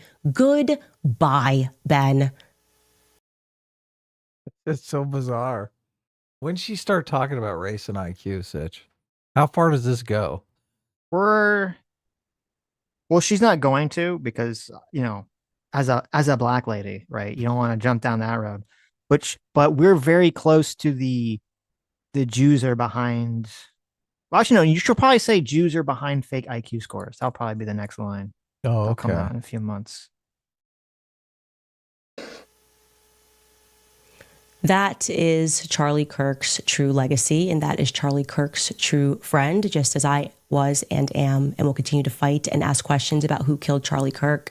And to people that are at home, I implore you to wake up to these people who believe that they are contract lords. Just The negative beg you. stereotypes are off the charts. I so, know. Yeah. I just beg you, please wake up to these Jews, these contract lords. It is very fascinating to me that for people have been saying Candance Owens, hating on the Jews for a while now, right? But she always would kind of use somewhat coded language and all this other stuff. And I guess she's still technically using a little bit of coded language here. But it is fascinating to me that the fact, like, Ben Shapiro's Turning Points USA speech triggered her so fucking bad that she's gonna have this crash out on her own stream. This is quite the crash out to have. Yeah, and it's interesting too, because Turning Point USA, that AmFest was just like a huge thing, right? Mm-hmm. Very status quo, very establishment. Obviously, Well, she's anti-establishment, but I think she wouldn't mind being in the establishment. She seemed to like it when she got invited to the White House to talk to the President of the United States, right? Yeah. She wants to be on the inside, Mm-hmm. but she's not. Tucker was there, which, obviously it was a big hubbub of whether or not Tucker should be there, but Candance Owens didn't get invited. Nope. Yeah. She's on 'Cause the of the- shit list. She's on the naughty list. The Jews didn't invite me to AmFest. Those contract lords. Yeah. It's so bizarre. Ben Shapiro and the Jews, they hate you, white people. They hate you, black people. They treat you as animals. How can people do anything but distance themselves from this? Are you telling me to cancel Candance Owens? Adam, how dare you? Well, look, How dare you tell me to cancel Candance Owens? You don't have to cancel her, but Oh, I okay. mean, I'm not sure I would be comfortable endorsing anything. Look, you'd never know what she's going to say tomorrow. She's unhinged. It's so bizarre that she keeps calling everyone else emotional and unhinged. It just keeps getting crazier and crazier. You're so emotional, you fucking Jew. Your people controlling the whites of the blacks. Stop being so emotional. Last night, people were saying or 2 nights ago, people were saying her audience was done with her. They've turned on her. She met with Erica Kirk, and now it's over. Nobody likes her. Right. But now, she's like kicking it up a notch.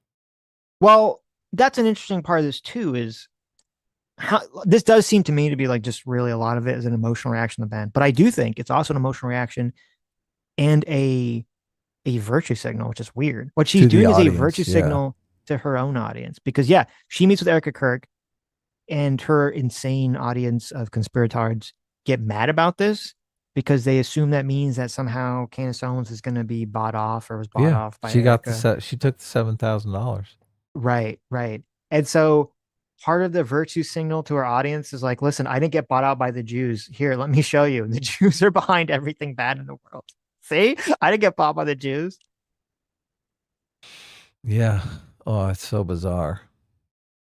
I challenge Black Americans to wake up to your true history, because your quarrel is not with white men. Okay? Wake up to who published these books. It's with the Jews. Yeah. That doesn't look, that's not a better pitch. Yeah, that's not a better pitch at all. There's a lot less Jews, so it's a better pitch, right? Oh, okay. Let's throw the Jews under the bus. The Jews are like the squid from Watchmen. Okay. Mhm. Candance Owens is Ozymandias, and she is just unifying the white-black divide by having them unify against the Jews. Mhm. It's is that not a sacrifice that the Jews are willing to take for the greater good? I mean, For you the tell greater me. good. You tell me. I mean, I wouldn't be comfortable with it. I'd be like, holy shit, they're coming to get us. Right. This is Can bad I hide news. in your? Do you have a basement, Adam? Can I hide in your basement? I don't have. We have a crawl space, but you No. sure you can go down in there. I need more than a crawl. I'm used to a life of luxury. Okay, we need a bigger space than a crawl space. I'll give you some treats for the raccoons. And keeps us warring with one another. Christians versus Christians, right? Christians versus Muslims. Wake up and learn the true history of slavery, because that wasn't exactly a white men sport, okay? Jewish people were the ones that were trading us. Jewish people were in control of the slave trade. They've buried a lot of it. This bitch is bonkers. You didn't know that, Adam? Obviously. This bitch is bonkers. Like the 10 Jewish people that lived in America in 1680, those were the ones that controlled the slave trade. They did all the slave trade. There was no white Christians in all of American history that traded slaves. That was all just the 10 Jews that lived in America at the time period. You know all the black people in Africa that were rounding up the adjacent tribes and selling them The to lost tribe of Israel. That's were obviously black who they were, Hebrew right? Israelites. The black Hebrew Israelites. That's exactly right. You didn't know this? It all makes sense. Yeah, you know those black guys that dress, they do like the little cosplay. They dress up with like the little plastic swords and they look like sultans and shit. Yes. They were the slavers. Yes. Yeah. Come on. They rounded up all the non-Jewish black people in Africa. They sold them to the white Jews that were so powerful in America. I saw the Covington kids. I saw the tape. I know how this goes. It's the black Hebrew Israelites. Exactly. It's all making sense. Yeah. But it's there and you can find it. I think all of us need to wake up to this, because it's making me absolutely sick that he is so bold that he dare sit near Charlie Kirk's chair, that he dare grace that stage when Charlie Kirk knew exactly what Ben Shapiro was and will always be. A Jew. So again, on your belly, Ben Shapiro. On your belly? She's gonna butt fuck him? What's going on here? On your belly? I don't know. Is she gonna buck break Ben Shapiro? What's happening here? This is the most bizarre thing I've ever seen. On your belly, Jew. What the fuck? It's like, okay, so is this like that guy from Deliverance? You got a purty mouth, Ben Shapiro. Oh my God. What is happening? Look, and she's so freaking angry. Talk about emotional. Anger is an emotion, Candace. No. You're freaking out. No, the Jews You need were to behind calm down. You need to calm down. You can't tell a woman to calm down, Adam. Okay. Take it down a notch, okay? What if it's just, listen, I don't know. Who's tracking Candace's cycles? Maybe it's just that time of month. She's a little antsy right now. All right. There is a thing. I didn't know this. There's a thing where fast forwarded, we don't get to find out if she butt fucks him. What's going on here? No, she moves on. She moves on for like the next 30 minutes, but she comes back. Okay. Good. She moves on, but she comes back. I jumped ahead. No, but like we all heard of like postpartum depression and stuff like that.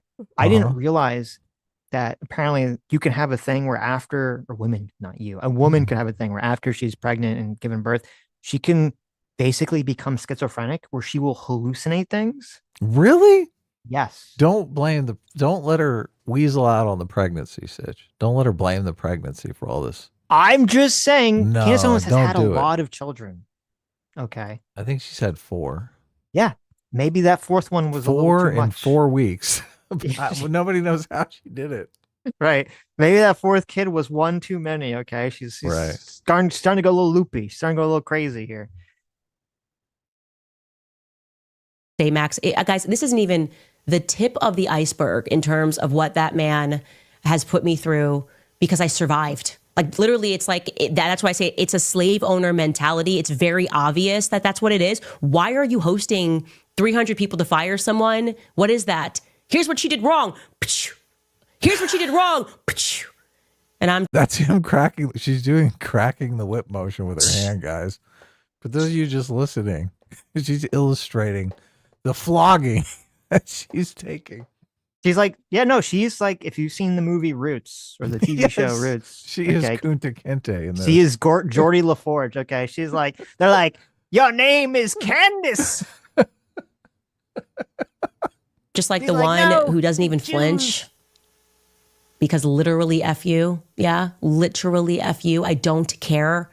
Stop. Kanye was right. He was totally right. That's why he burned down his life and said, I'd rather rebuild it than let you own 1 ounce of it. And when you do rebuild it and they don't own it, well, then you get into a scary territory, right? You get into a scary territory because what they are willing to do to take when they can't earn it, it's very scary.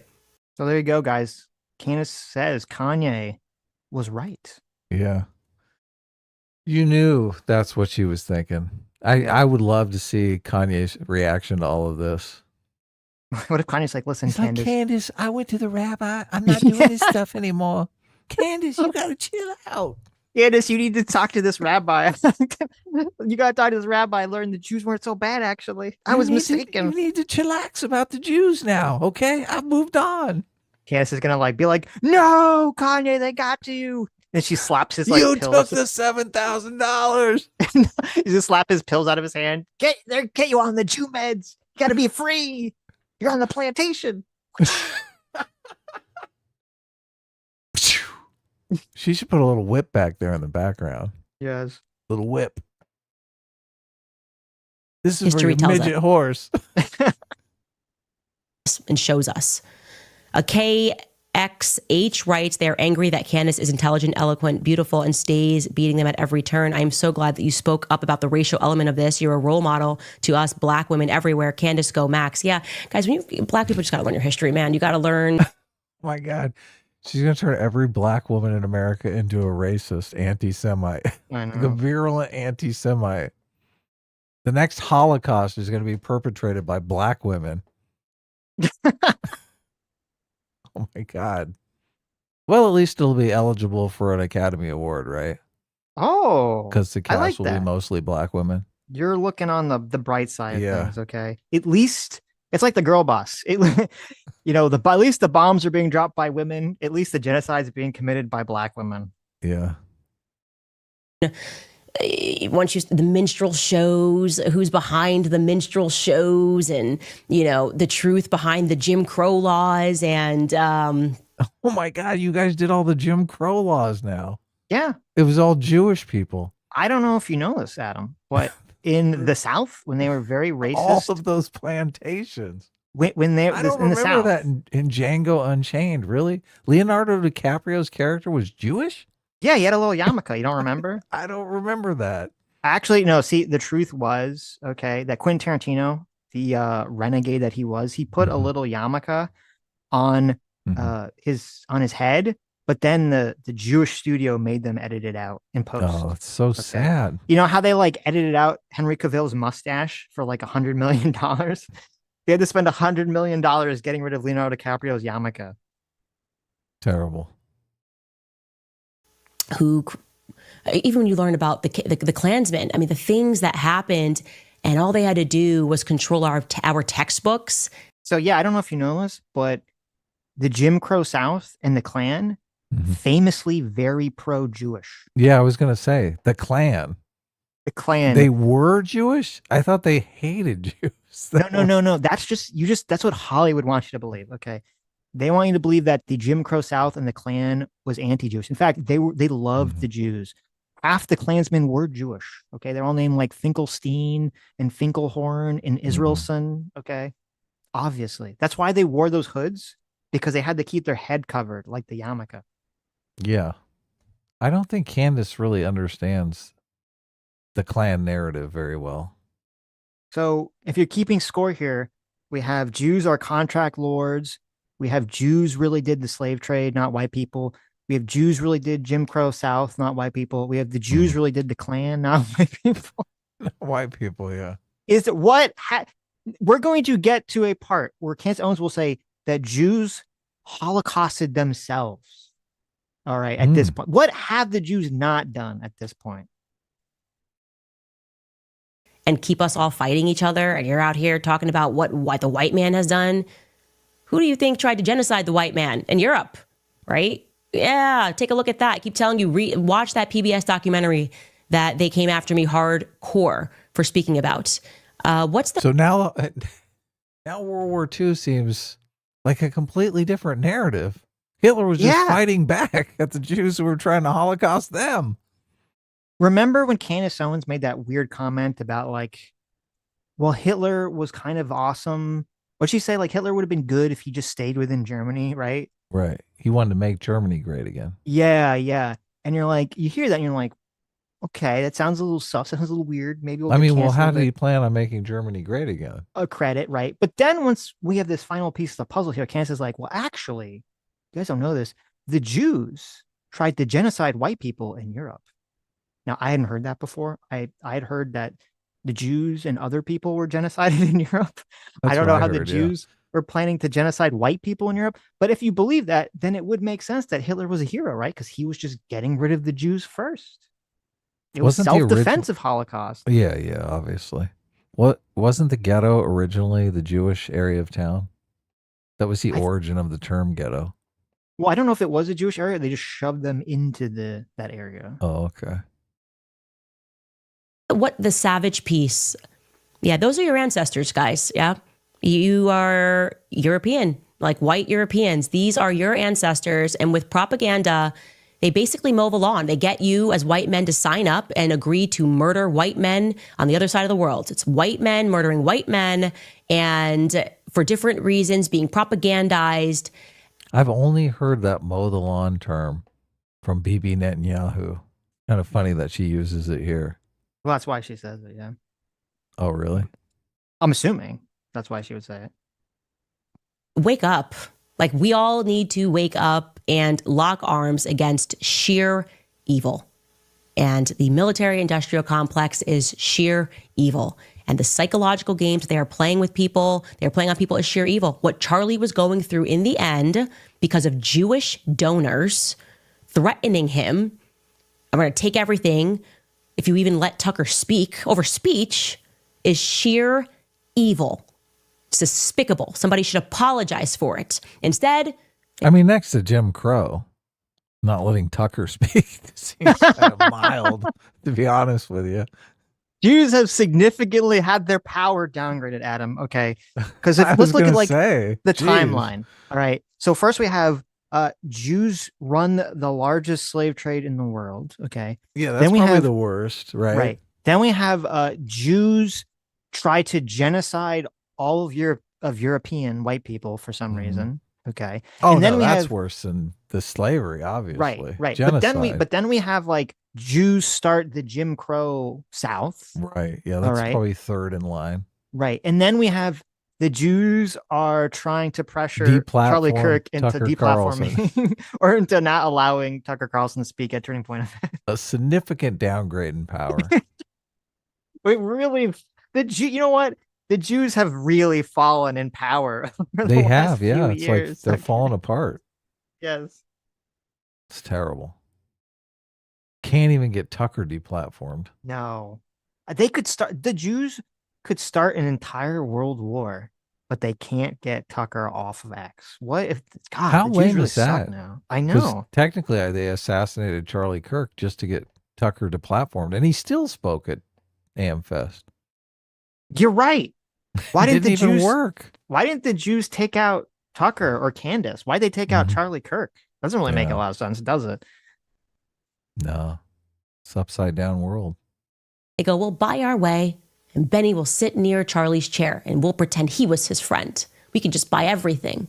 We'll pretend Candace wasn't his friend, but she has those texts from 10 years ago. Buy your compliance. No, actually, our answer to that is no. Christy writes, Okay, let me jump to the end here.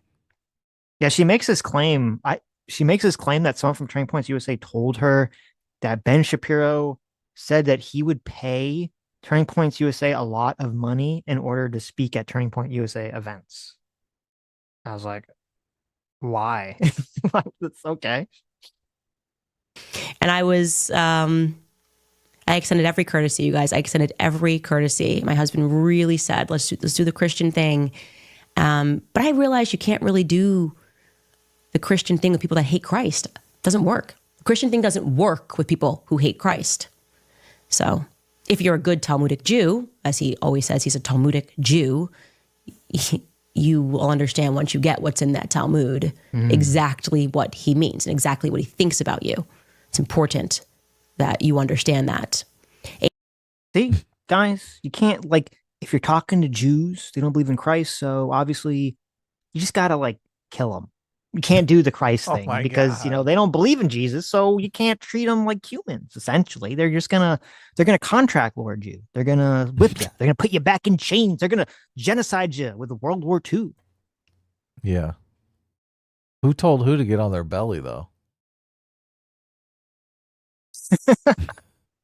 I didn't hear Could you imagine if Ben Shapiro I didn't hear told- Ben telling Candace to get down on her belly. On your knees! Down on your belly! And oh my God, imagine if Ben Shapiro told Candance Owens to get on her knees. Oof. Yeah. Ooh. Wow. Okay, so listen, I love this. I fucking love this. The drama has just gone up. It keeps going up. Can we ever not be entertained?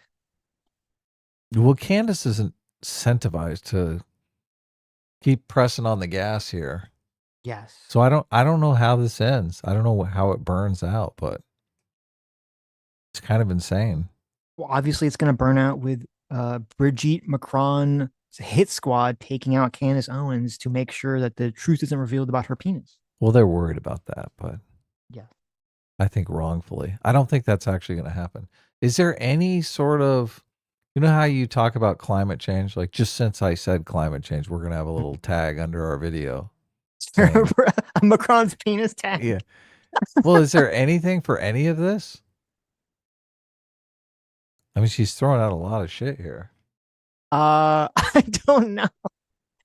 That would be interesting. If she loses the lawsuit for the penis, will there be a little tag? Mm-hmm. That's interesting. I don't know. I hope so. That'd be funny. Every time you mention the penis, it pops up. Yeah, she's sticking to that, so we'll see. But that lawsuit's a long ways away. Yes. So she can cause a lot of chaos until the lawsuit hits. Also, I mean, that's got to be just the pressure.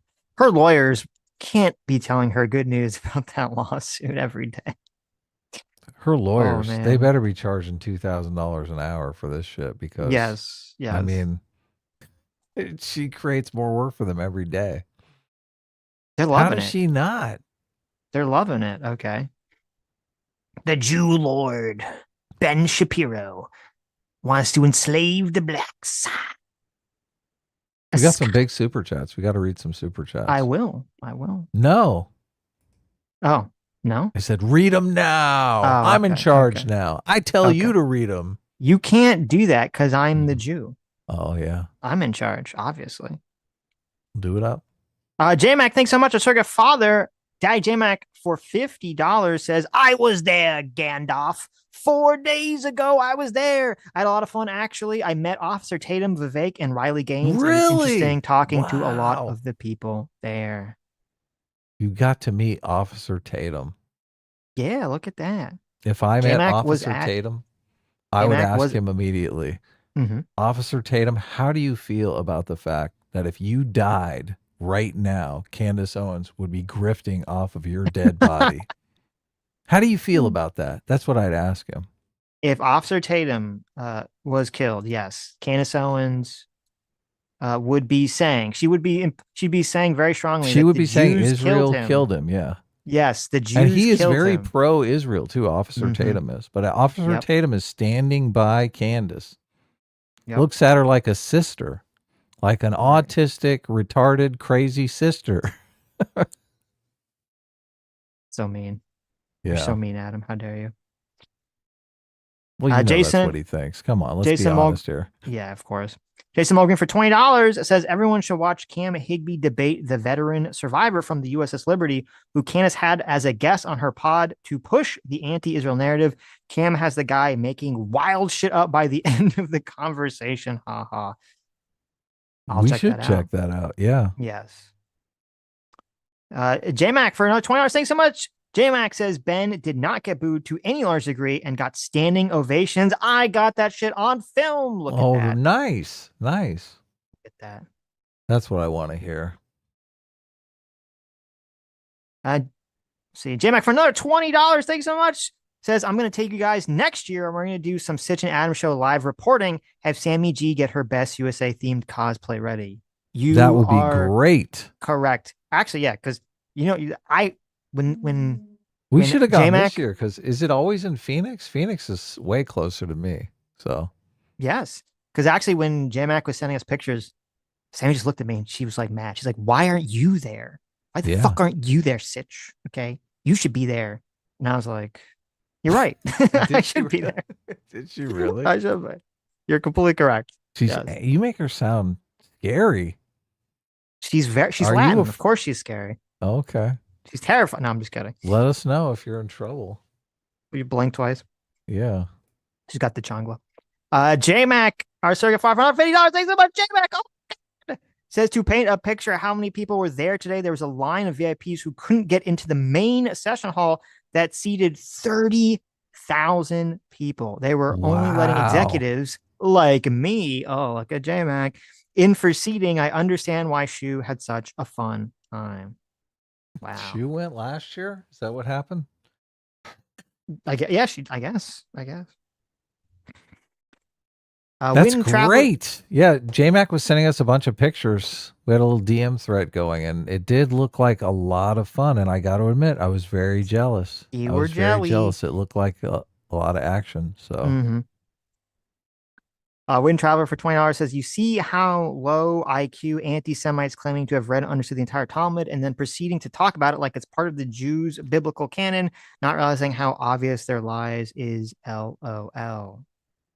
Very true. This isn't canon. This isn't Jewish canon. No, it's just commentary. Okay. Which I never even read the Talmud at all.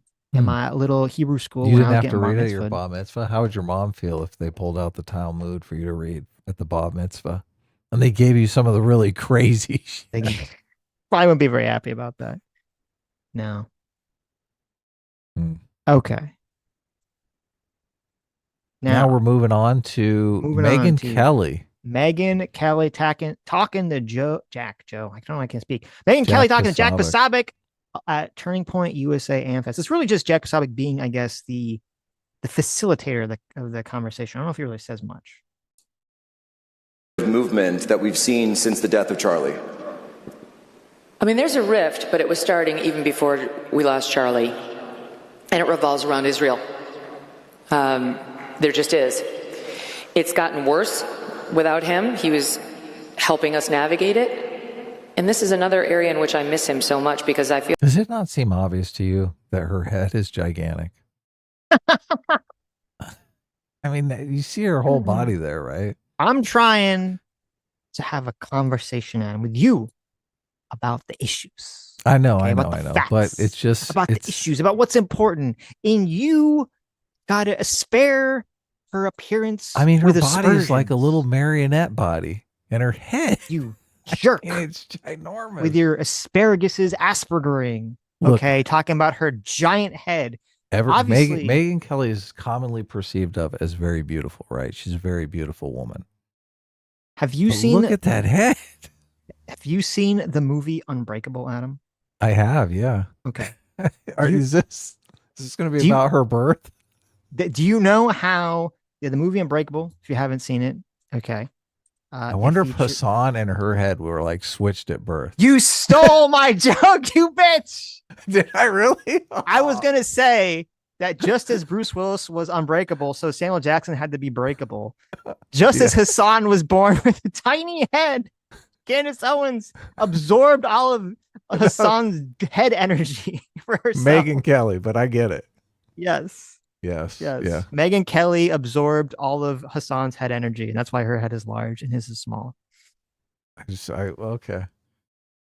Every time I see her sitting down, I think, I can't help but notice it. Oh my God. Mm-hmm. It's like 50% of her body. Oh my God. Like Charlie and I were completely in lockstep on this. And you guys may have seen the episode that we put out, what we re-released of Charlie and yours truly talking about Israel weeks before he died, where we had a really powerful heart-to-heart on where we both were, who we were both ardent Israel supporters and had both been extremely defensive of American Jewish people on college campuses getting harassed and those hostage pictures getting torn down, and very outspoken about it and horrified by it. And then we had a discussion at the Student Action Summit in July where there was a passing comment about if Epstein was an intel asset, whose would he have been, which Charlie asked me. And I said it would make sense that it was the Israelis, since he was very close with the former prime minister and the former president. And then we both got called anti-Semites, like by some legitimate Jewish organizations for that conversation. By the way, Benjamin Netanyahu would go on to say I was right. And we were both on our heels. But Charlie was with young people every day for a living, in particular young Republicans, and he was seeing what I was seeing in my neck of the conservative woods, which was... So this is true. May I should say it's not Jewish, it's truish. This is a half truism. This is half true in that it is true that from the donor side of things, and we've seen the text messages, so it makes perfect sense that Charlie Kirk, and I'm sure Megyn and a lot of other people in the right-wing space would get a lot of pushback from Jewish donors and from evangelical Christian donors about how dare you not just be like pro-Israel 10,000%. Okay. I'm sure that was 100% going on. Especially if it's a conservative organization and most of the anti-Semitism is coming from the left. At the time, yes. Yeah, it's like a double whammy. So it makes sense they'd be like, why am I giving you thousands and thousands of dollars? And you're just trampling all over Israel. Right, because that's what, and that's what donors do. They'll give a bunch of money to a cause that they think aligns with their values. And then if that someone in that cause says something that doesn't align with their values, they send a lot of angry emails or calls or whatever. Yeah. Right. So I'm sure that was happening. And I don't support that. Personally, I don't support that. I think people should be able to be pro or anti-Israel or whatever. That's totally fine. Well, I mean, if you're giving to an organization, I mean, it's your money, right? If you don't, if you're giving money to some organization and they start saying shit you don't like, you just stop giving money to the organization. Okay. Don't fucking complain though. Right. Yeah. Just be like, okay, I'm not gonna give you any money more. Right. Yeah. Don't whine about it. Don't complain about it. But the reason I say it's a half truth is because while this is all true on the donor side of things, this is not true on the audience side of the equation. On the audience side of the equation, this growing divide on the right it's not about Israel. Issue's one of many issues that gets slotted into it, but it's not really about Israel. It's a lot in part about populism versus neoconservatism. And it's a large part in this very current conversation about racism and not being racist, being a white nationalist graper and not being that, and being a more classical conservative who believes in a colorblind meritocracy. That's really the divide. And it feels to me very dishonest for Candace, for Megan to give this half truth, because she knows that this is part of the conversation. She's talked about Fuentes. They all talked about Fuentes. They all know how things are going. Everyone knows about where this conversation is. And every time someone gives this half truth, because you hear this all the time, you hear this half truth. Oh, the divide right now is just about Israel. It's just about Israel. It's about Israel. It's like, no, it's really not about Israel from the audience side of the equation. That's not the issue. I think there have to be some people that are uncomfortable with how long the war has gone on and the claims of children dying in Gaza and stuff like that. So I do think there has to be a little bit. There's probably some honest actors that are upset about that. I'm not saying, to be clear, I'm not saying there aren't people on the right who are anti-supporting Israel for non-anti-Semitic reasons. I'm not saying that. There are a lot of people. But do you think that those people are like, that's their core issue? That's their number one issue? They're like, I'm not going to vote Republican. I'm not going to vote for Donald Trump or any Republican. Not in the least bit. Because Israel of the support of Israel. That's not the issue. Right. That is not the issue. That is motivating. Unless they're Jewish or evangelical Christians. Right. They're on the opposite. I don't think the Jewish or evangelical Christians are concerned about the death toll in Gaza. They think this is a war that Hamas started and Israel is forced to deal with. I do think on the left, on the other hand, a lot of them are concerned about the suffering because they do honestly care about the Palestinian cause and whatnot. So, but on the right, I think there is a lot of racism, and they've all sort of co-opted the issue so that they can throw jabs at Israel. Of course. Which it's so ironic because they're racist against Jewish people, but the Muslim Palestinian people, oh my God. Well, they're like, the way that I see it from on the right is that, there are some people on the right that are very they do care about people that have died. They don't like that. But a lot of it, at least from what they say, seems to be mostly about just a general sense of isolationism, of Israel can do whatever the fuck it wants, but I don't want to send them money, right? I don't want to send them American money. So that's like the motivation. It's not really like Israel. It's just, I think it's just a general sense of not wanting to send your money to foreign countries. And so to me, that's why I'm saying it seems like it's it's like dishonest. It's a half truth, because that's not the divide that everyone's talking about right now. That Megyn Kelly's talking about right now. The divide is not really about Israel. It's about this: is the right going to welcome with open arms white identitarianism, white nationalism into its movement, or is it going to gatekeep and tell these people? And I should also say not just white identitarians, but like conspiracy theorists like Candance Owens. Or is it going to gatekeep those people out and say, no, the Republican Party doesn't believe in that. The Republican Party believes in a colorblind meritocratic society. Yeah, that is a discussion. That is a conflict. That is what they're debating right now. Megyn Kelly and Ben Shapiro in particular. Yes. And it's interesting because, as Megyn Kelly just said before we pause it, was like, she's like, oh, well, I hear what a lot of the young people are saying. And so that makes you wonder, like, okay, well, is she hearing a lot of like young Groyper stuff in her comment section in her ear, and that's sort of motivating her behavior because she's sort of assuming that that's where the conversation is going, and she wants to be on the winning side of the argument. She doesn't want to lose her audience if that's the direction the conversation is going to head.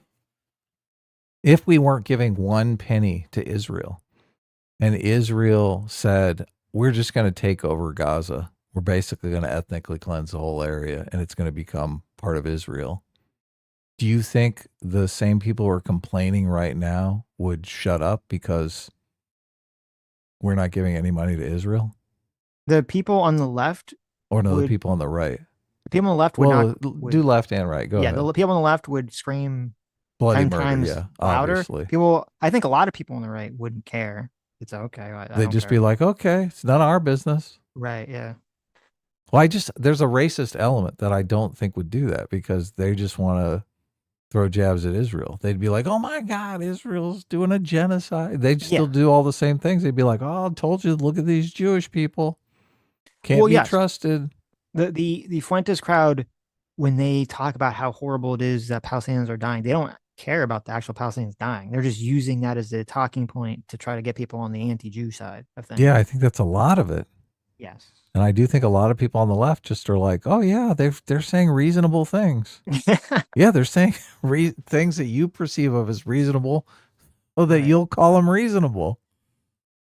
There was an interesting paper that came out, not paper, it's like a little think tank that came out a few days ago where they got like 20 young Gen Z Republicans together to ask them, a bunch of questions like in a panel to see kind of try to get like a sense of where they were. And only about half of the people knew who Nick Fuentes was. And of half of those people, like half of them thought he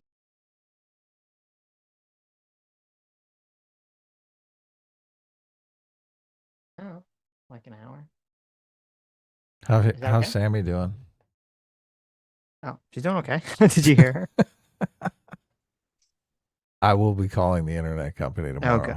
saying, what the fuck are you doing to me? Right.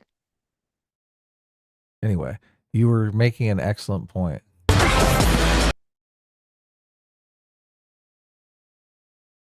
Are you back? Yeah. Okay. So no, there was this panel, because I know where I got cut off. There's a panel where only half the people knew who Nick Fuentes was. One was a groyper. Half of the people who knew who Nick Fuentes was thought he sucked. The other half thought he was kind of funny. And one of the guys went on a 20, I thought was interesting, who was like, oh, I think Nick is funny and he says things I agree with. But then I saw him on Piers Morgan and I saw that he wants all black people or most black people to be locked up. And I'm like, oh, this guy's crazy. And I thought that was interesting because we were having this conversation. So many people were having this conversation. Does it matter? Is it politically effective to have these Piers Morgan interviews where they do show like all the clips of Nick Fuentes and say like, here's the crazy shit he says. How many people were on the panel? 20 Gen Z people. Okay. 1 out of 20, 5%. That's not bad. And it's interesting because at least for like this panel, now obviously it's, you want to do these panels more than once to just kind of see like what's going on statistically. But the panel it was very interesting in how it played out because even though there was only one groyper on the panel, the guy was in an interview and the guy who ran the panel, he said that the groyper was the loudest person on the panel, talked the most on the panel, was the most like energetic to talk about politics on the panel, and actually drove the furthest out of his way to be on the panel. And to me, that's like the perfect symbolism of what's going on here with sort of the groyper movement and why it's like brain fucking people like Megyn Kelly and all these people online is that even though like in the pure number of things, the pure number of people that consume political content on the right online, the groypers are probably a small percentage of that. They're like 5% probably of like everyone on the political right. They still probably make up like 50% or more of like the comment sections and the replies. They're just super loud. And it gives everyone this false sense of like importance in the pundit space. And that's why I think a lot of people on the right are being deferential to Fuentes and all this stuff is because they just see their comment section get flooded with all this bullshit. Right. Yeah. And it's exactly this exact mechanism is what happened with the left and with the woke left, with that there was this minority of hyper loud, obnoxious, filling up your comment section, hyper woke people. And people mistook that because they say, oh, I'm getting all these comments on Twitter. I'm getting all these comments on YouTube that are super woke. I have to go in this direction because this is where the comments are pushing me. And they didn't realize, well, that's just the loud vocal minority pushing us in that direction. They are the content consumers, though. They are a majority of the content consumers, I think. Most of the people are probably not really They're not glued to their phones. They're not listening to a bunch of political content. They're doing other stuff. Well, that's a good point too, which is that like, even if you were to say like, okay, here's 1 million people that consume political content on the right, that the graper people, the most extreme people, probably consume the most political content, even if they're a minority as well. So that's why they have such a sway over the pundit class, because they're their audience. They're not necessarily the audience that's going to get out and vote in the election. They're probably a small number of voters. No, but like, even if they're the minority, they're still going to be there more often than anyone else too. Yeah. Because they're just consuming the most content. Right. Yep. But that's why these pundits don't want to go against them, because they're like, this is my audience. Right. Well, yeah. And the guy who did the panel in the interview, he said that most of the kids there, again, Gen Z people, right? Gen Z conservatives. He said most of them were like they're still pro Ben Shapiro, pro Jordan Peterson. They haven't moved that direction yet. And that's another important thing too, is that a lot of these political shifts, you see, like the internet, like things shift super quick. It takes time for the non-internet populace to move in those directions. And I do think that's why it is important to push back and for internet right-wing pundits to push back on this shit if they don't want their movement to be consumed by it. Because that's what happened to the left. No one pushed back on it, and then the movement got consumed by it. Yeah. Next thing you know, they were doing defund the police as a legitimate policy prescription. Yes. Next thing you know, they were putting on the kente cloth and kneeling for Black Lives Matter. Yeah. What do you think is the equivalent of that? Nazi armbands? How far does it go on the right? That would be significantly worse, I think, than putting on a Nazi armband. That's a way worse thing, yeah. What would be a policy goal? Denaturalize all non-white immigrants?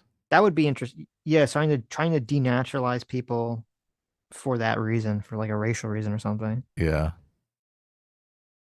I do think, because this does kind of come up too, I do think, because there's a lot of this conversation about in Minnesota, there's all this government fraud, taxpayer fraud that people were committing. Supposedly, some of them were Somali. Yeah. Some of them, all of them, a lot of them who were committing this fraud were of Somali descent or from Somalia. I think that if any of those people, here's my new rule. If you're a person and you come to this country, okay, you immigrate to this country, even if you're a citizen, okay, if you're first generation, if you either are in a government or a private citizen and you commit fraud that takes money away from taxpayers, not only should you go to jail, but you should be not denaturalized, but you should have your citizenship revoked and you should be deported back to your country. Mm-hmm. How about deported back to hell? You could do that too. Do that too. Which was, this party's changing on the issue of Israel. I mean, when I was at Fox, you supported Israel, period. Like, no one was really interested in your actual opinion. You just supported Israel. Which was Who's Fox owned by? Right. Rupert Murdoch's not fine for me because I did. Gotcha. Yeah. But the party started to turn after 10/7. Uniform support and sympathy for Israel in 10/7. But as the war went on 2 years later, people were starting to turn on them. It felt like too much. And then we were under pressure to get involved. We had the Iran bombing and so on. And the pressure started to mount on those of us who were pro-Israel to not allow the doubters their say, to try to censor them or disagree with them publicly or call them out. And neither Charlie nor I felt like... Wouldn't this be like just the problem of liberals, the bleeding heart liberals? I just feel like conservatives are more of a tough love stance on Israel. It's interesting to me that so many conservatives seem to be like, oh no, we got to think about the children. Seems odd to me. I mean, I get it on the left. I don't know that I necessarily get it on the right. That was what we wanted to do at all, nor was it our job. We're not the policemen of the conservative movement. I'm not. He wasn't. Ben Shapiro isn't either. Well, Megan, Oh my God. That was a conflicted crowd. That was definitely a conflicted crowd. Let's see. Or was it our job? We're not the policemen of the conservative movement. I'm not. He wasn't. Ben Shapiro isn't either. Well, Megan, you mentioned him. This is so interesting to me because of the fact that Ben Shapiro makes such great arguments about how you do have to police the movement to some extent. Otherwise, it's just going to completely fall apart. Right. And it's an interesting conflict that's going on here. And they like Ben Shapiro is stepping up and saying, here's the way that we should do it. He is kind of taking a leadership role. And Megyn Kelly's kind of saying, oh, let's just, whatever happens, happens. I'm not in charge of this thing. Who cares if the wheels come off? It's interesting because I feel like a lot of the pundits, and I wasn't really super down on Megyn Kelly. I'm still not. This seems very cowardly to me. Is she wants all the privilege that comes from being a famous political pundit without the responsibility, essentially. To just be Who doesn't? That's a perfect setup right there. That's what I want. I want a lot of positives and no negatives. Right. Because the responsibility I think there should be two responsibilities as a pundit. Is A, you should be, well, this is laughable, but you should be trying to tell the truth to your audience about information and facts, which I know is laughable. That's number one. But number two is, no, if you're part of a team, which very clearly Megyn Kelly is, if you're part of a political movement or a team and your team is going off into fucking crazy town, that's part of your responsibility is, quote, you know what they used to call them before they used to call them pundits? They used to call them thought leaders. Yeah. Influencers. Okay. Influencers. Right. Now, maybe we should be calling them thought leaders, like THOT leaders, because that's how basically they're acting. Most of them are acting. So true. True. Is that if you want to be a thought leader, you have to fucking lead. And part of leading is you shepherd your group down a safe passage that doesn't lead them off a fucking cliff like a lemming. Yeah. Yes, exactly. And it Good is shepherd totally analogy. cocked. You sure you aren't Christian? I've seen do they use a lot of shepherd Samuel analogies Jackson in talk Judaism? about shepherding men before he shoots someone in the face. All right. Do they use shepherding analogies in Judaism? I don't know. Like shepherding is all over. It's all over the Bible. Like every fucking person in the Bible is a shepherd. All over Christianity. It's like you just read the Bible and you're like, Christians are all about the shepherding. Literally every person in the Bible was a fucking shepherd. Does anyone have any other job besides shepherding in the Bible? Right? Yeah. No. So Megyn Kelly's like, I'm not no shepherd.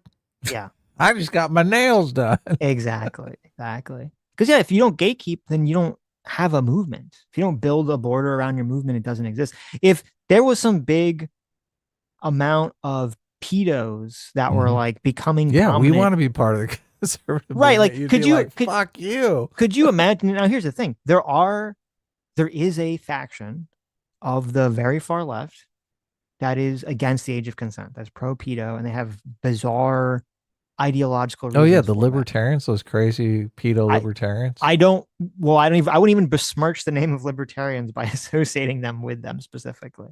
Okay. But yes, there's like super far left people that are against age of consent laws and all this other shit. Right. If that movement became like as dominant and prominent as the Nick Fuentes movement was becoming on the left, and there was Megyn Kelly would speak up. Yeah. Do you think like if Hassan or some lefty was like, oh, it's not my role to police the left here, do you think Megyn Kelly would fucking accept that for a second? Of course not. Oh yeah. She calls people cowards, rightfully so. Yeah. Well, there is that kind of movement on the left. Yeah. And obviously there already is lots of policing. Like right now, Trump losing a lot of favorability because of, Epstein and some of the war stuff and some other things. But before the election, holy shit, if you were like not pro-Trump and you were on the right, God, you got gatekeep this shit. You were a fucking rhino. You were a fake Republican if you were not pro-Trump. Yeah, if you were supporting anyone running in the primary, oh, fuck you. Yes. Yes. And right now, I think is one of the best times for infighting, for pushing back against your side on both left and right.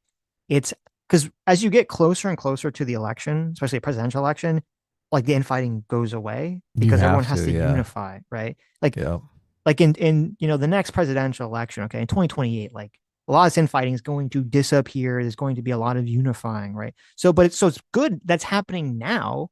When Trump won, it's the end of the first year, so people kind of feel so further away enough from midterms that people should have the feeling of like, okay, I can actually like push back on my team without destroying their electoral chances. Yeah, this is a calm before the storm. Now's the time to work it out, right? Yes, right. That's a great yes. This is before the storm comes. Now's the time to fix your boat and try to get it all shipshape. Yep. But Megyn Kelly's like, nah, I'm not Batten working down on the no hatches. boat. Right. We're not It's changing not my job thing. to fix the boat. I want to sit up here on the lounge and sip my little drink cocktail with the big straw and the big umbrella. I'm friends with everyone. Mm-hmm. I don't care how crazy they are. I don't care how anti-Semitic they are. Yeah, it is. I don't care what they blame the Jews for. It is very unfortunate that Megan's got to be so mad. She keeps defending Candance Owens. Okay, she keeps defending Candance Owens. She has this whole thing, like you see later, where she's like kind of shitting on Ben Shapiro, still kind of taking Candance Owens' side of things, and then Candance Owens like goes fucking full. The Jews are behind everything. Yeah, look, I would not be defending Candance Owens at this point. You don't know. She's gonna have a Bellagio mask on and be doing crazy shit like Kanye was in no time. Megan's going to say in response to this Candance Owens shit, she's going to say, I'm not Candance Owens' keeper. I don't have any responsibility for what she's saying. She said bad things, and then try to never talk about it again, probably. She's going to be like Homer in the little hedge. She's going to try to slink away into the hedge. They keep pushing her and pushing her. I know. And she hates it. She wants to just stay out of it. But she can. And your name came up on this stage last night in regards to pretty much all of this. Would you like the opportunity to respond? Well, I found it kind of funny that Ben thinks he has the power to decide who gets excommunicated from the conservative movement, which shows a willful blindness about his position in it. It reminded me a Ooh, sounds like someone's doing a little gatekeeping here. Someone's doing a little gatekeeping here. She's saying, look, Ben, you're on the verge of getting the boot. You're the one that's going to get kicked out of the conservative movement. Isn't that strange? Somebody's got to me to gatekeep, but they're going to kick you out. Right. And somebody's got to fucking do it. It's hilarious. It's totally hilarious. Little of when the girl who was the head of our middle school chorus told me she was going to take all my friends away from me. Look, was Ben Shapiro saying that you can't be friends with Tucker Carlson? I don't think he was. I think the argument he was making was these are the values of the conservative movement.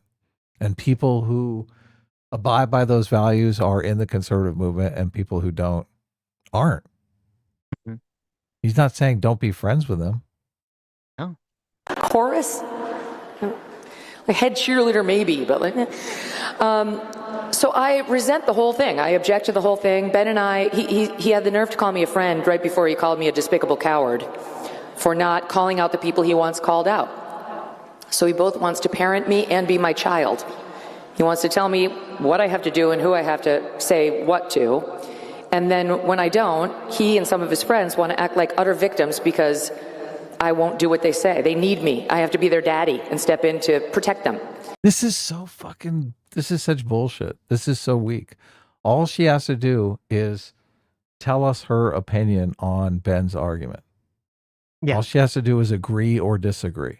Yeah. She doesn't have to call anyone out. She doesn't have to say You're a bitch. Fuck you.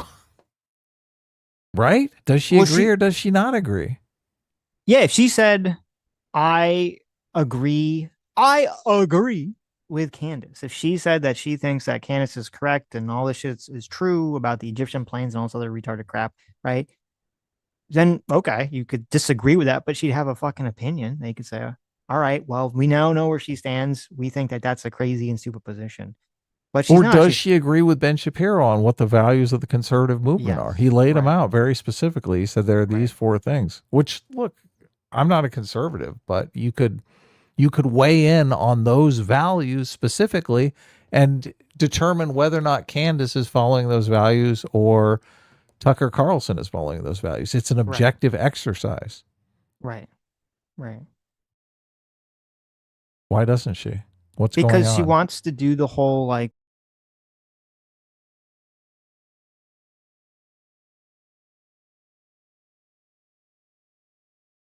disappear. Are we off? No, we're back. Oh, okay. Oh my God. Painful. Right. Megyn Kelly. Why doesn't she weigh in? Why is she I don't know what cut out. Basically, so what Megyn was saying, I don't know where cut out was. She said that, she had Ben Shapiro on her tour and she had this like very nice long 10-minute intro where she talked to Ben. And I think we watched some of that on stream. We did, and it's true. It's completely true. She did do that. She did talk up Ben, and it was very nice of her to do that. And it's kind of this very interesting clash of moral foundations, because you get into this situation where, like, if your moral foundation of loyalty is like more important than your other foundations, like if your foundation or your sense of loyalty is more important, like sanctity or care harm or fairness, then you'll say, okay, well, my top priority is Megyn Kelly was nice to me. She's trying to help me. So I must always reciprocate that no matter what the situation is, right? Where if your other moral foundation of like the sanctity of the conservative movement or the harm that Candance Owens or Nick Fuentes can cause on America, if that feeling's higher, then in your mind, you'd be like, well, actually, it's more moral for me to say, despite the fact that Megyn Kelly has helped me personally, it would be selfish for me to just sit by and say, well, she helped me personally, so I always have to just, if I think she's doing bad things in the world or helping bad things grow in the world, I just have to sit back and put my hands in the air and say, well, she helped me, so, more power to you. Yeah, it's mixed loyalty, obviously, though. She's trying to maintain loyalties with Ben Shapiro and with Candance Owens. I think she's just trying to not rock the boat at all. Well, Ben Shapiro is putting the thumbscrews to her and saying, listen, yes, you should be calling Candance Owens out for the conservative movement. Right. Candance Owens is not putting any pressure on Megyn Kelly. Yes. So she's going to go with Candance Owens because she's like, I'm going to go with whoever isn't putting pressure on me to do anything. Yes. Yeah. No, I think that's a big part of it too. Yes. Megyn Kelly, assuming Megyn Kelly here is not just acting out of her own self-interest because she just thinks that there's more future for her on the internet with the griper shit, which we're playing nice, I should say, because I don't think she's racist or anything, playing a little bit nice with that stuff, putting that aside, assuming like a more positive motivation. Yeah, I think that Megyn has this, just her primary motivation here is loyalty, where Ben's primary motivation is the sanctity of the right and the harm that Candance and Fuentes could cause to the right and to America. Candance has millions and millions of people who watch her show. So and she's convincing all those people that Jews are responsible for everything. That's pretty horrible. So yes, I don't know how you can look at that and say, it's no big deal.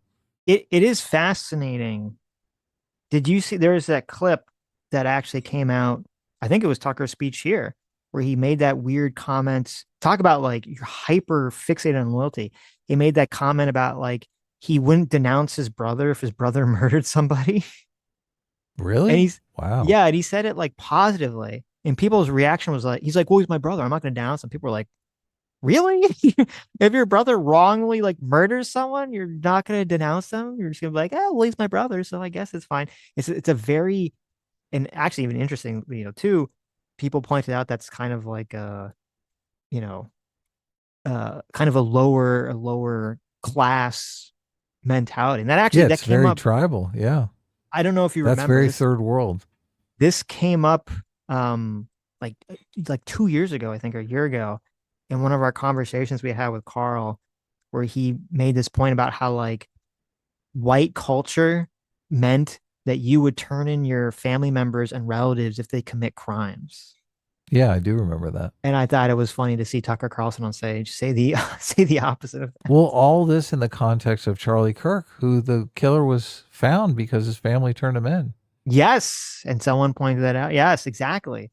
Should the what was that guy? I forget the guy's name. The guy, should the family have tried to get him out of the country? Is Right. that what they should have done? Should they Should have put the- him on a plane to Australia? should their loyalty to their son been greater than the fact that he murdered an innocent person, that they should have protected him in that moment? Yeah. I don't know. Dad Maybe could've Tucker loaned would him a say yes, passport. apparently. Yeah. And thank you. And when it was I think Carl has reversed himself on that position, by the way. Oh, interesting. I don't think he still believes that. over, we hugged, said goodbye, and then we had a nice text exchange a couple days later saying our friendship was important to us. And the next thing I saw was him attacking me on stage last night as a coward. So that's not friendship, and I think that's fine with me. Okay. With friends like that. There was. Did she say that they're no longer friends? No, she didn't. I She mean, kinda talked around she it. heavily insinuated it. Yeah, totally. But I think I would like to think Ben had a bunch of conversations with her behind the scenes before he went the nuclear option here and called her a coward on stage. Well, she said he didn't, which I do agree. Like, I think he should have. I do agree it was wrong for him to do that without having some conversation with her about it. I think that's a totally fair criticism. She said that they hadn't had any conversation. That's what she just said here. I don't buy it. Okay. I mean, Maybe. I think Ben's probably they've been talking about it and she's been ignoring it. It's been like. He sent like 20 texts left unread. Well, they had the conversation they had when Ben was on her show was about this. When he said, yeah, Candace is saying crazy stuff. And he said, he mentioned some of the stuff and she was aghast at what she was saying. Right. Well, she can't be saying that. What? She said Erica Kirk is responsible for Charlie Kirk's death. What?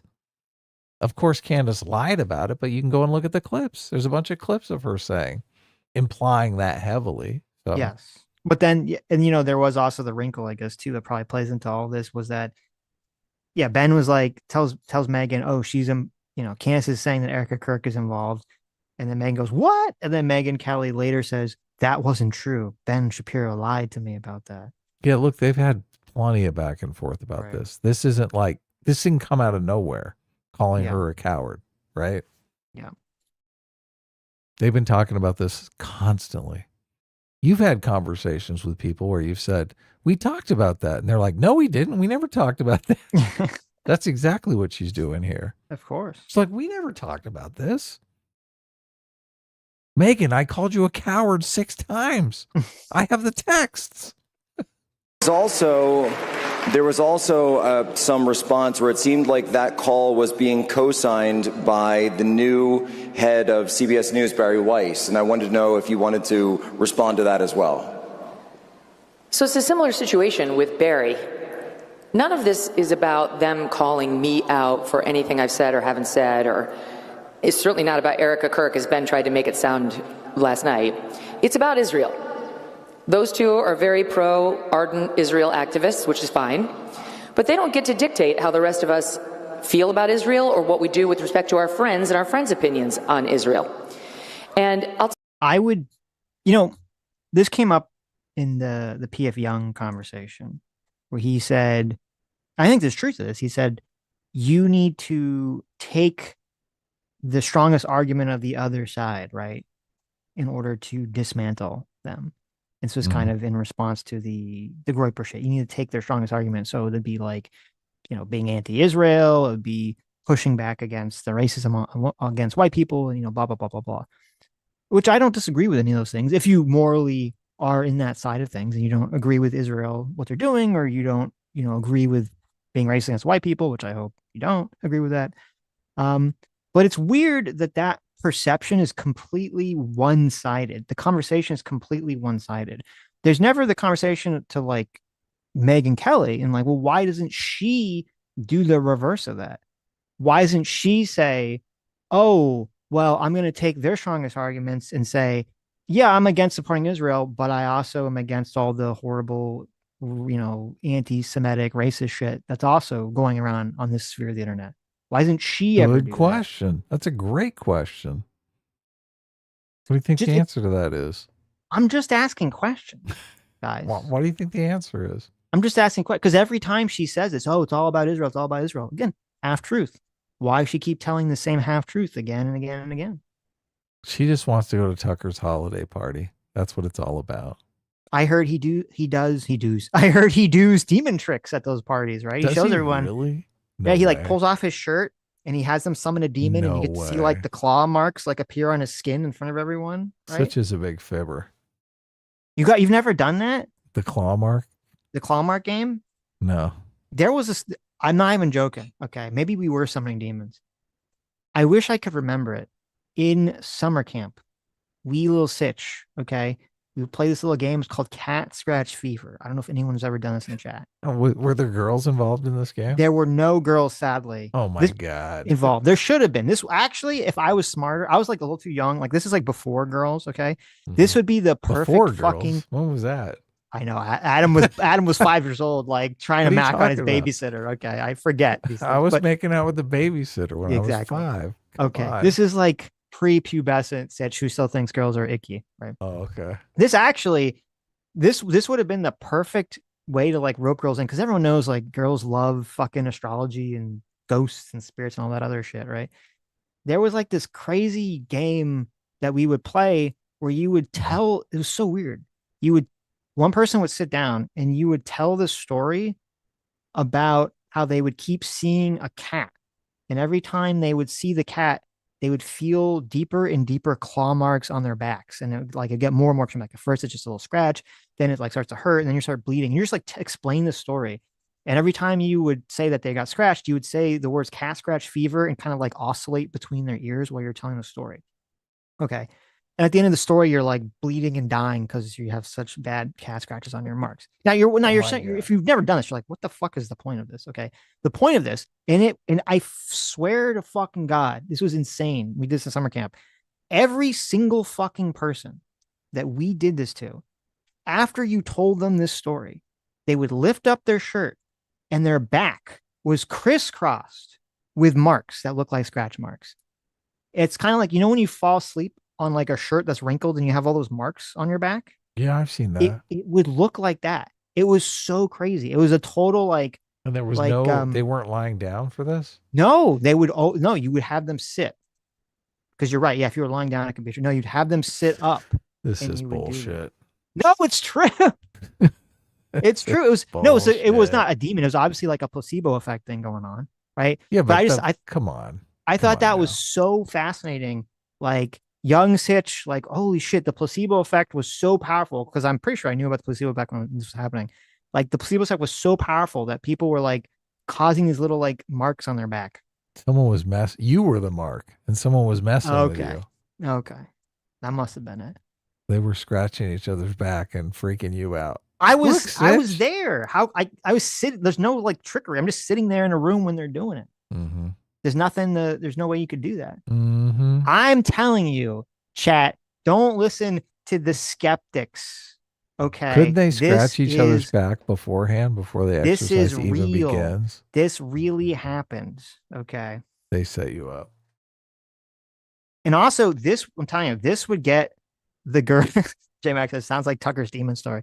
This would get the girls. This would have been a good way to like rope the girls in. They would have been like, oh my God. Yeah, look. That's a good ploy.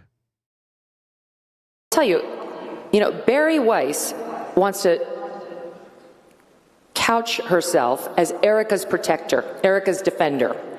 She's retweeting the Ben speech, saying anybody who doesn't call out conspiracy theorists is a coward. Erica Kirk barely knows Barry Weiss. Barry doesn't know anything about Erica. Barry Weiss has never been to a Turning Point event. Do you guys remember her here?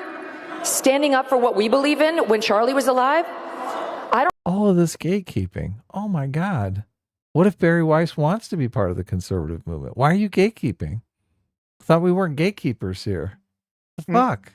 I don't remember her standing up for our principles. I don't remember her defending Charlie the many times he was called a racist or an anti-Semite. I really don't remember that at all. What I do remember is she had Erica Kirk come on one town hall in which Barry Weiss tried to play both super important VIP executive and super fabulous star anchor at her new network CBS. Pro tip, Barry, that's no way to win friends at your new organization, to try to steal all the hosting abilities of the on-air talent.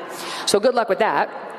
And what she did when she had Erica there was to have the nerve to bring on the man who asked the final question of Charlie right before he got shot. Hunter Kozak. To put Erica in the position of having to defend whether Trump uses hateful rhetoric.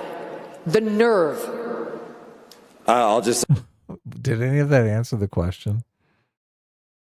That did not answer the question at all. That sounded like a big fat dodge to me. That did not answer the question at all. Yeah, complete dodge. But Barry Weiss, she's a bitch. That being said, complete dodge, obviously. Didn't answer the question, complete dodge. I don't even remember what the fucking question was. It was so long ago, right? But I will say, I do agree with Megyn Kelly here. I do think it was insanely cunty of Barry Weiss to have that person ask Erica Kirk that question. I thought that was insane for her to do that. Yeah, it was not nice, but at the same time. I didn't appreciate when I saw that happened, and I don't think that ever should have happened. I don't think that question should have been asked. And I noticed that when Hunter Kozak did that, he immediately went to try to get Erica to denounce Trump, denounce his rhetoric. This is a man who was standing in front of Charlie, in front of her husband when he died, and he never once even said to her the basic human decency of saying, "I'm sorry for your loss." He was sick, and that was a Barry Weiss move, because trust me, I've done town halls. You know who the questioners are, and you know what the questions. See, it just seems like she's dodging. Now Barry Weiss is the bad guy. I'm not the bad guy here. I'm just a peacemaker. Mm-hmm. I just want all the conspiracy theorists to get along. I want you to know, chat, for the doubters. Mm-hmm. I found from a year ago a WikiHow YouTube video that has over 100,000 views. That's explaining the cat scratch game. Oh my God. Okay. I didn't make this up. I didn't hallucinate this. This is a real thing that children do in summer camps. I thought you were talking about the actual topic. You're like, no, this is more important. The cat scratch fever. This is more important. We have to settle this. Yeah. Are in advance in that setting.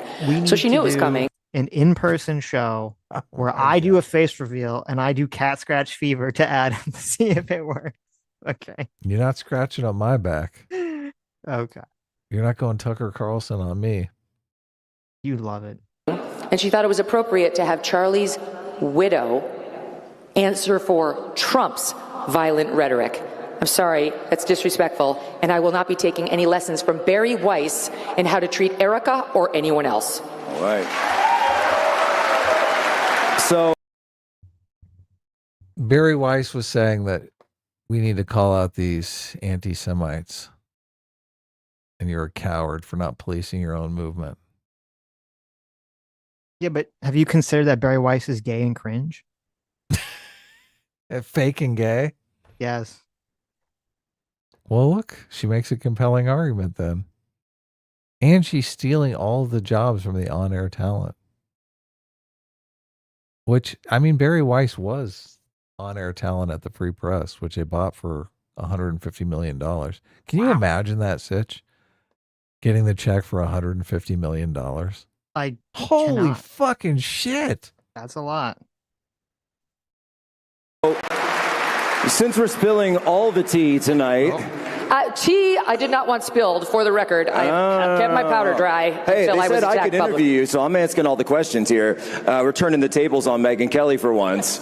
So, Megyn, you mentioned something on your show recently that I know a lot of people have been chatting about. There's been a lot of chatter about this.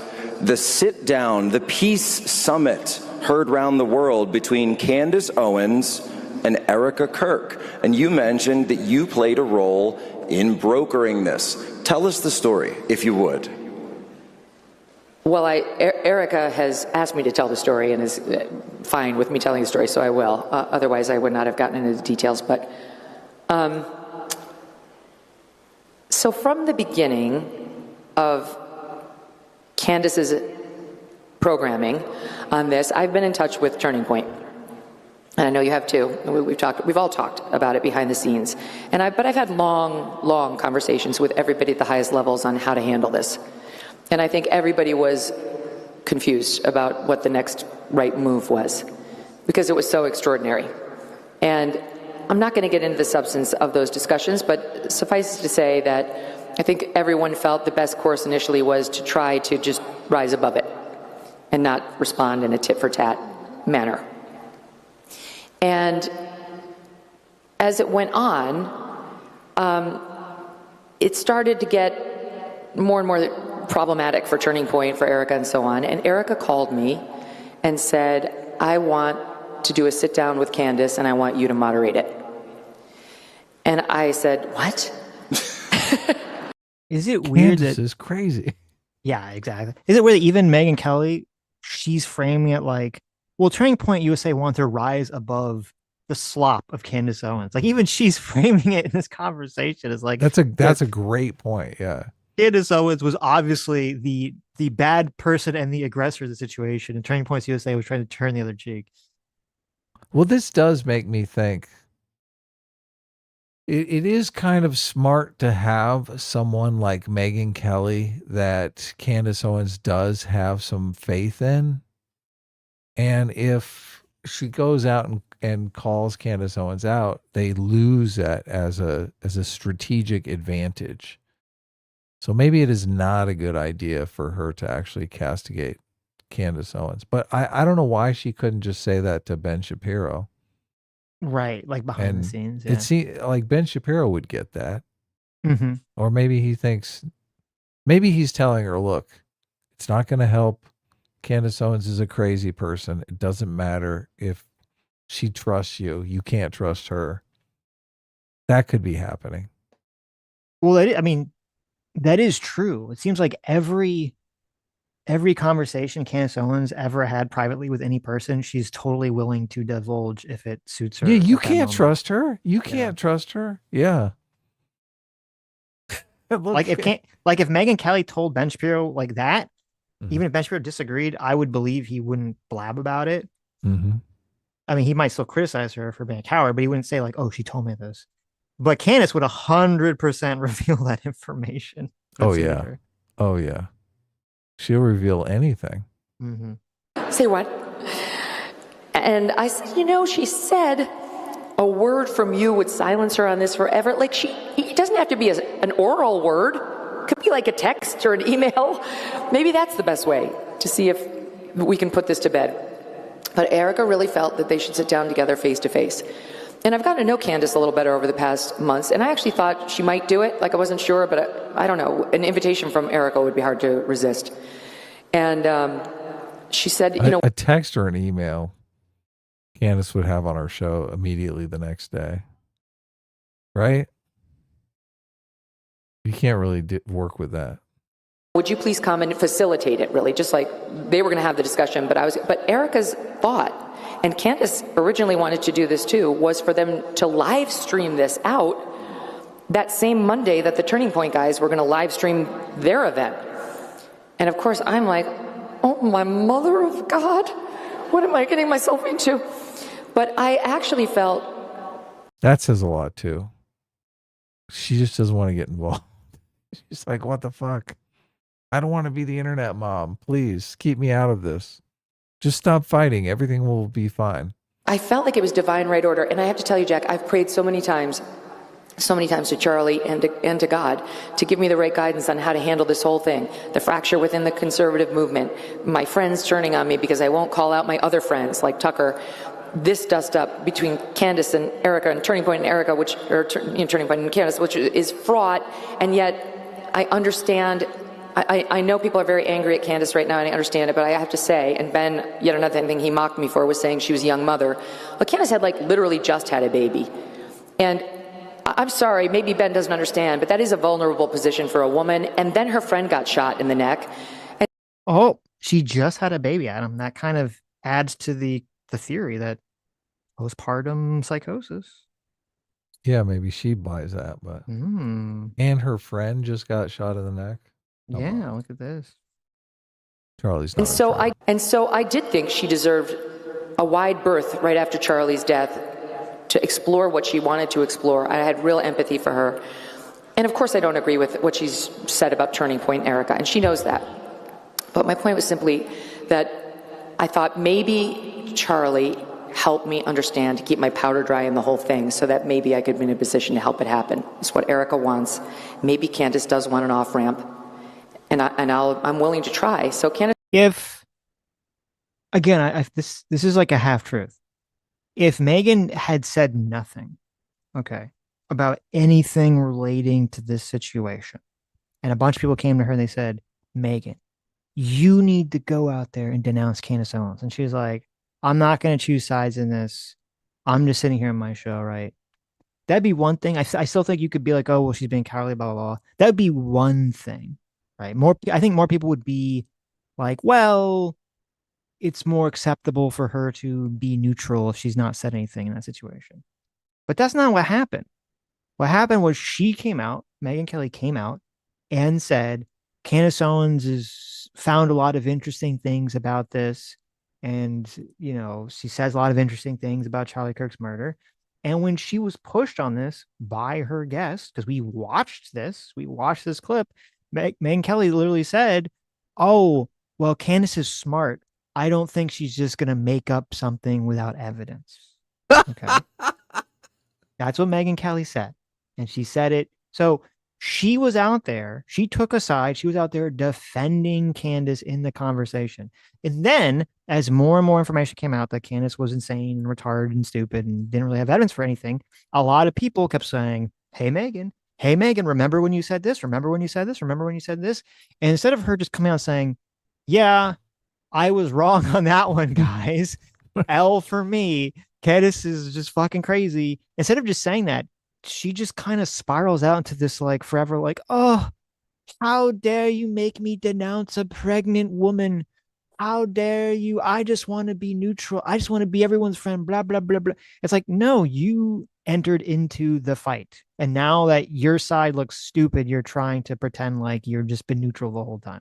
Did she really? She wandered into the fight accidentally. Yeah. That would be the nicest way to phrase it, like the nicest way to conceptualize. She just like there's some battle going on. Megyn Kelly just accidentally wanders onto the battlefield. She finds a gun discarded from like a dead soldier and she picks it up. She's like, hey guys, I found a little bang bang gun. Whee! And she shoots into the air a couple times. Then she just kind of puts it down and walks away. Right. She's like, I don't know that she's actually firing. Maybe firing into the air. Okay. She's not shooting at anyone. I said she took a stance. She publicly took a stance. What was the guy's? We watched the clip. I forget the guy's name. It was the guy that you like. Moynihan. It was against Moynihan, where she was like, Moynihan was like, Candance Owens is she didn't really crazy. take a stance though. She was like, she did. She 100%. She's like, I don't know. You know, I don't know. I'll have to look into it. Moynihan is like, Candance Owens is a crazy bitch, and Megyn Kelly's like, I don't think Candance Owens would just make up something. She's pretty smart. Okay. My whole thing is she's got to keep the lines of communication open with Candance if she can be an effective moderator between or mediator between Candance and Erica, which she does seem to really like Erica. And Erica reached out to her over anyone else to help her work this out, right? Right. If she loses that, if she loses if the lines of communication are cut off from Candance, then she's totally useless to Erica Kirk, right? And how many people have lines of communication open to Candance? You think Tucker's going to get involved and be an honest mediator here? Fuck. Well, he would, but I don't think he'd be an honest mediator. He would 100% be like, You said it all when you were like, oh, fuck no. You know that when Tucker heard this, he was mad. He's like, why didn't Erica come to me? I would have set up that conversation. I'm sure. Who else? This is a very fragile arrangement here. Yes. So I empathize somewhat with Megyn Kelly in that she's in a position where she's forced to be able to communicate with Candance Owens. And in order to do that, you just can't come out and say Candance is insane. Right. It's a strategic advantage. That's the only thing that's going on here. So they're trying to keep it together. Touch. And she was very nice. She said, I'm thrilled it's you. I'll do it. So they were going to do it out here in Arizona. And then there was a security issue. Candance said that she said she couldn't come. And then Erica said, I'll go to you. I'll go to Nashville. She's just extraordinary. I mean, Erica's been all over the country trying to honor Charlie's commitments on his book tour. She was exhausted. She had this coming up this week. I mean, she's going through, she has 2 babies at home she's now a single mother to. But she really wanted to put this to bed, and so she said, I'll go to you. And then it morphed into, let's not do the live stream. Let's just do it. The 2 of us, which I thought was great. So they both... This AmFest is... She was probably trying to put it to bed before AmFest, so there wouldn't be any conversations. Exactly. Whoopsies. It didn't quite work out, but you could see what she was going for, right? No. She thought, okay, we'll have AmFest. Everything will be great and positive, and Candance Owens won't come up at all. Candance Owens won't be targeting us during AmFest. She won't be going after Ben Shapiro, calling... And then Ben Shapiro, that little Jew on his little Talmudic horse, had to come in here and be like, fuck you, Candance Owens. Okay, you fucking bitch. Do you think... fuck you, Megyn Kelly, you coward. Do you think... That's a pretty good Ben Shapiro. Do you think Erica Kirk is upset about this? Do you think Erica Kirk is mad that Ben Shapiro took it there? It's a good question. Maybe it seems almost inconceivable that she would not know what kind of speech he was going to give when they gave him the first slot that says something, right?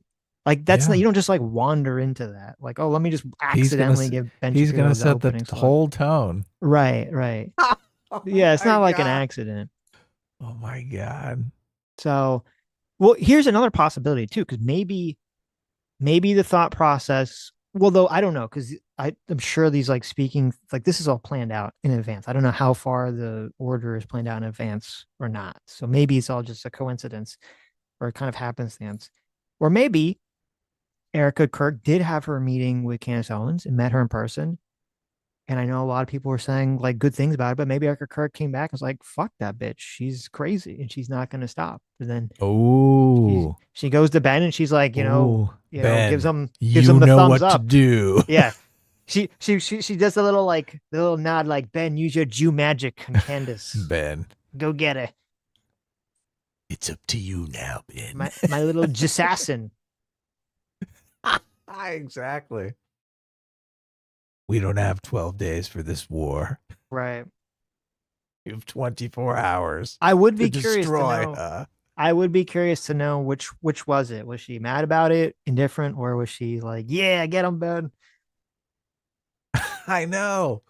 They needed a reaction shot of Erica Kirk through the entire Ben speech. That's what they needed. Yes. Oh, man. That would have been so good. And if she looked to the camera from the reaction shot and said, fuck you, Candance. It just pans to her. She's like nodding. She's like, yeah. She's like flipping double birds. Fuck you. Yeah. Woo. Oh, man. That would have been so good.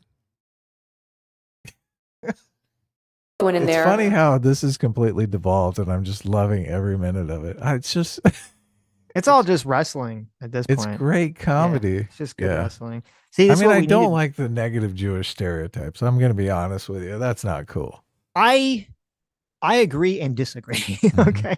You're like, I'm fine with it. Candace Owens, fine with it, I don't care. Candace Owens going full anti-Jew is much better for her character in like the wrestling sense. Oh yeah. Like if we think of Candace Owens, the Jew hater. Right. Because if you think of this in terms of like, okay, this is, political pundits and it's going to have some influence on America and maybe you have some influence on who wins elections. Like, you're right. It's fucking horrifying. It's the worst thing ever. It's terrible. It's horribly depressing. But for comedy. But if I put that all aside and I just pretend that this is a wrestling match, okay. It's amazing. Yeah. And I just imagine that Ben Shapiro's on stage and he's like, there's a bunch of cowards in the Republican Party that need to be put down. And then all of a sudden you hear like little Kanye's like Heil Hitler song, like the lights go off and you hear like the Heil Hitler song like comes up and then like everyone turns and Turning Points USA and you see like the back like entrance lights up and then Candace walks out to like the Heil Hitler entrance music. And she comes on stage, she's like, little Benny, I heard you were talking shit about me, contract lord.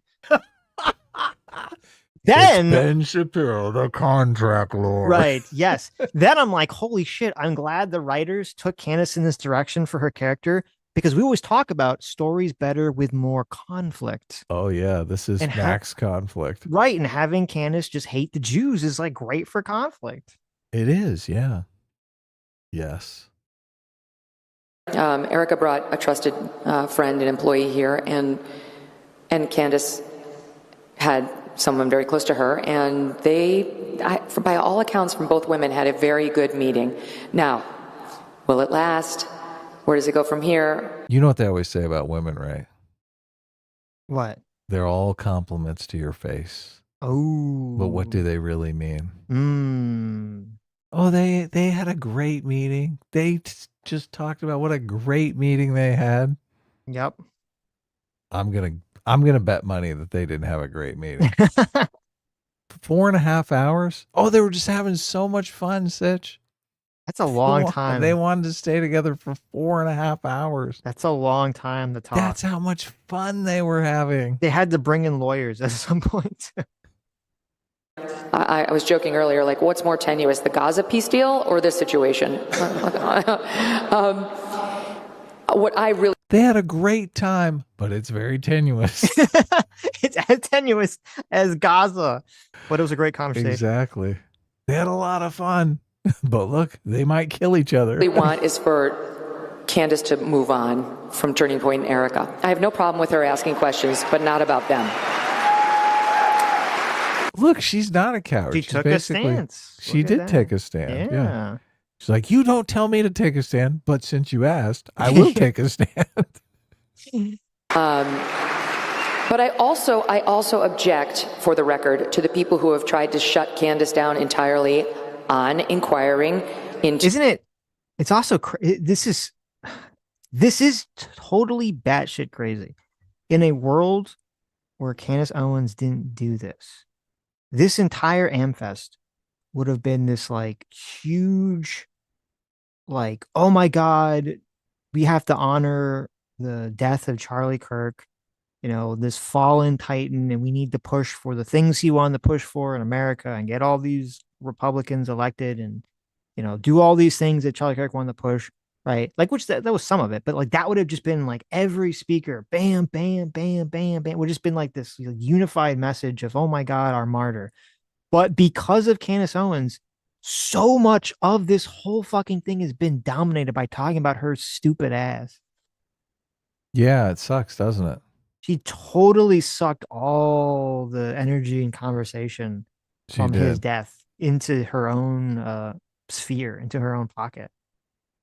Yeah, I really like Rob Schneider's speech. He had some really touching things to say about. We should watch some of that. Yeah, he had great touching things to say about Charlie Kirk, and it seemed like they were friends and that they had a real relationship.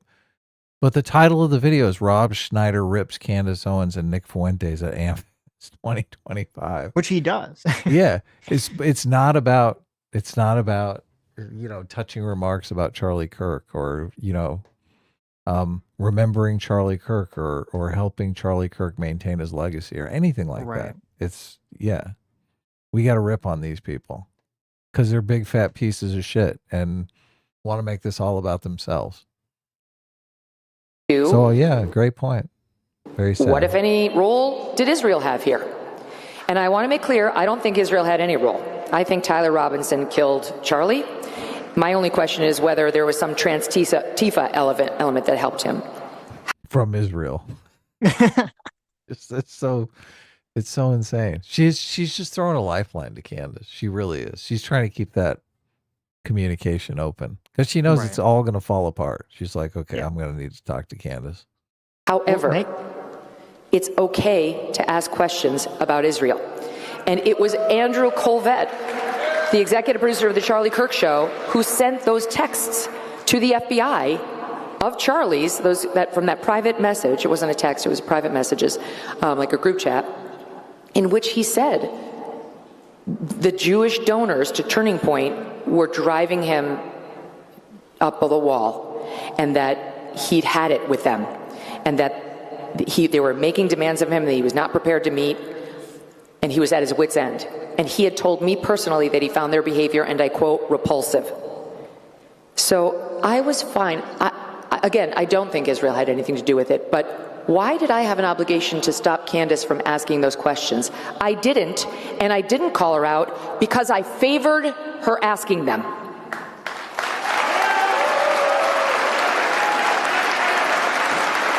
I mean, that's just weak sauce. Completely weak sauce. Yeah, she should just say that she was just wrong. Just say you're wrong. I think people accept that. People just be like, yeah, it's fine. You're wrong about issues. He could be having all that shit go on. It doesn't mean Israel had anything to do with his murder, his assassination.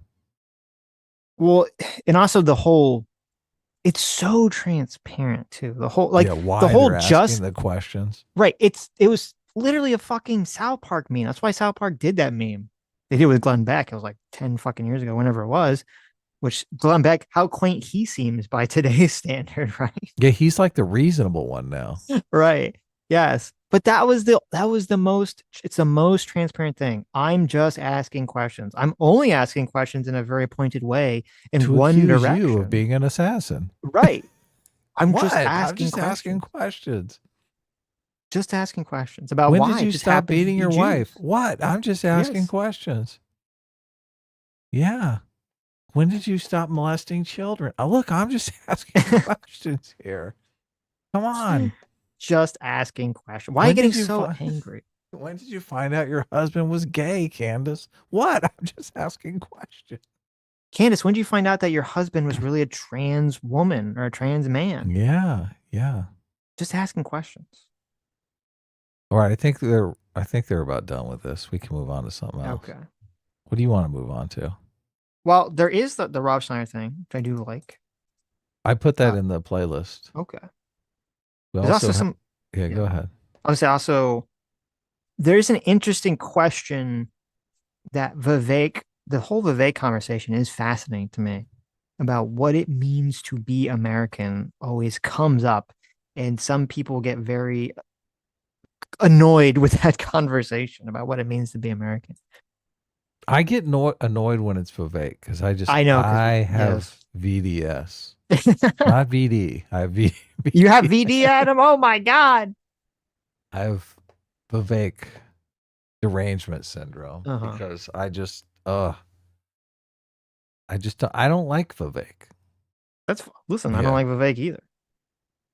He's smarmy and obnoxious. Yeah. So he's completely self-serving. I don't really think he believes what he says. In the whole conversation about who's American, I do think he's being completely sincere. It feels sincere, sounds sincere to me. And also would serve him to believe that too. So it makes sense. It's the classic, I judge somebody's sincerity, intelligence, how funny they are by how much they agree with me.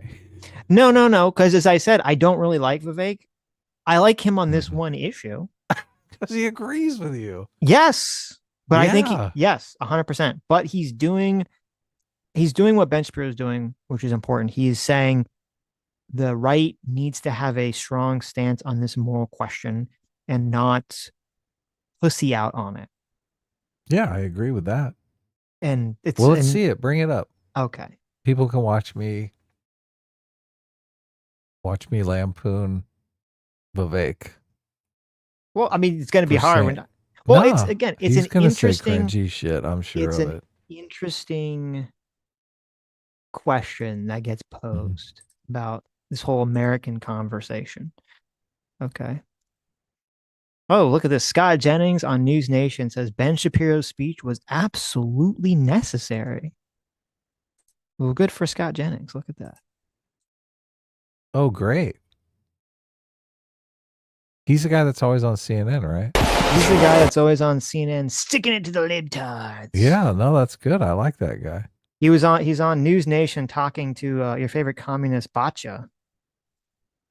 I don't know why you don't like Batya. She's great. Batya is pro-Israel, Sitch. You should. Oh, that's how low the bar is. It was pro-Israel. Yeah. She's great. Yeah. Actual Just War, hey Sean, for $10 says you guys should have come. I'd have put you on mine for free press passes. It's always fun and we never do the actual event stuff. Also, here's 2 Talmuds, Jerusalem Talmud and the Babylonian. Oh, also there's 2 Talmuds, the Jerusalem Talmud and the Babylonian Talmud. Wow, look at that. Sean knows all about the Talmud, more than I know about the Talmuds. Well, maybe we'll get to go next year and we'll get to hang out with Sean and J-Mac. It'll be great. J-Mac, for $20 says, after finding out Sean was at AmFest, I'm actually deeply disappointed I didn't see him because unlike the people I did meet, I actually watch his content. Sad. You guys could have hung out, got a drink together. I know. Yeah, I'm sad too. I didn't know. Sad. I'm going to say it's Sean's fault. Sean doesn't message us enough. It is his fault. It is his fault. If Sean was messaging us all through the thing, just like you were, J-Mac, we would have totally made something happen. True. We'd be like, oh, look at this. J-Mac for another $50. Thanks so much, J-Mac. Our contract lord, J-Mac, says, it's crazy that some of these Republican conservatives understand why it's important to safeguard your country's borders because they are bad actors and bad cultures, but can't conceive of why that might be important for their political movement. True. Well, here's the thing. They do know that if this was some idea that they felt was bad for their career and their audience, they would 100% push back on it. It gets difficult to do that once you're worried that you'll either be harassed or you will lose money. Yeah, that's the unfortunate situation, isn't it? Mm-hmm.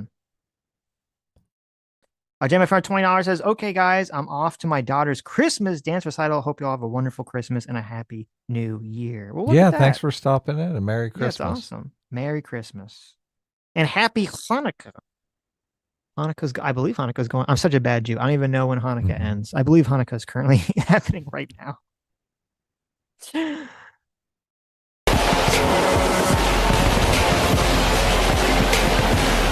See, look, it is like a wrestling event. You guys thought I was just making jokes here. It's literally, he's walking out like a wrestling introduction, okay? Got fireworks and the music. Is he the governor of Ohio now? No. Is he running? I don't know. Yeah, whatever happened with that? The governor of Ohio. I don't know whatever happened with that. I don't either.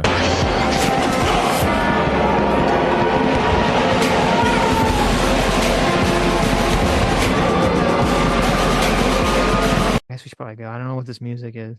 Yeah. USA, USA, USA, USA. I love you, man. Look, so weak sauce. Everyone knows. They're so over Vivek. They're like, that's such a hater. He couldn't even get the crowd riled up with USA. Mm-hmm. Everyone's like, shut the fuck up. So here's an article. How dare you run against Trump? Here's an article from Newsweek 2 days ago. Democrat candidate Amy Acton may be losing ground to Republican businessman Vivek in the race to be Ohio's next governor, a new poll has shown. According to a survey conducted in early December, by the Teddy Roosevelt Action, an advocacy group focused on protecting the right to hunt and fish in the United States, Ramaswamy holds a 2-point lead over Acton, 45% to 43%, with 12% of voters undecided. So he's still running. So there's a primary going on. He's running for the Republican nomination. That's the Democrat. That's not. That was a Democrat in the poll. So has he already won the Republican nomination, or there's no? I don't know. No, Ohio GOP endorsed Vivek Ramaswamy in May. So there's no opposing candidate. I guess there's so he's no automatically the. Okay. Yes. We'll see what happens. It's good to be here. IO. Where are my Ohioans in the house? We love you. So Charlie Kirk said this. We traveled the country last year. He said the answer to lies is not censorship, it is truth spoken with courage. You guys ready for some truth tonight? Let's talk truth.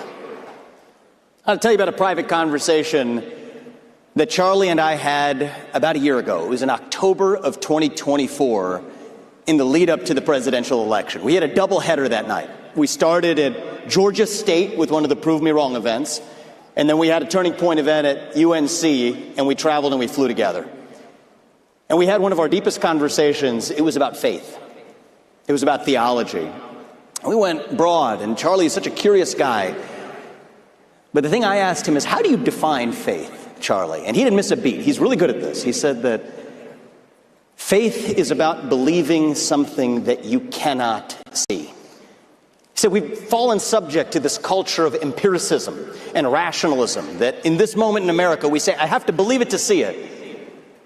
But sometimes you have to believe it to see it, right? I have to see it to believe it's usual culture. Charlie said, no. Having faith means I actually have to believe it to see it. We're going to talk about faith tonight. Not so much faith in God or in religion, but faith in our country, a civic faith, a faith in the United States of America.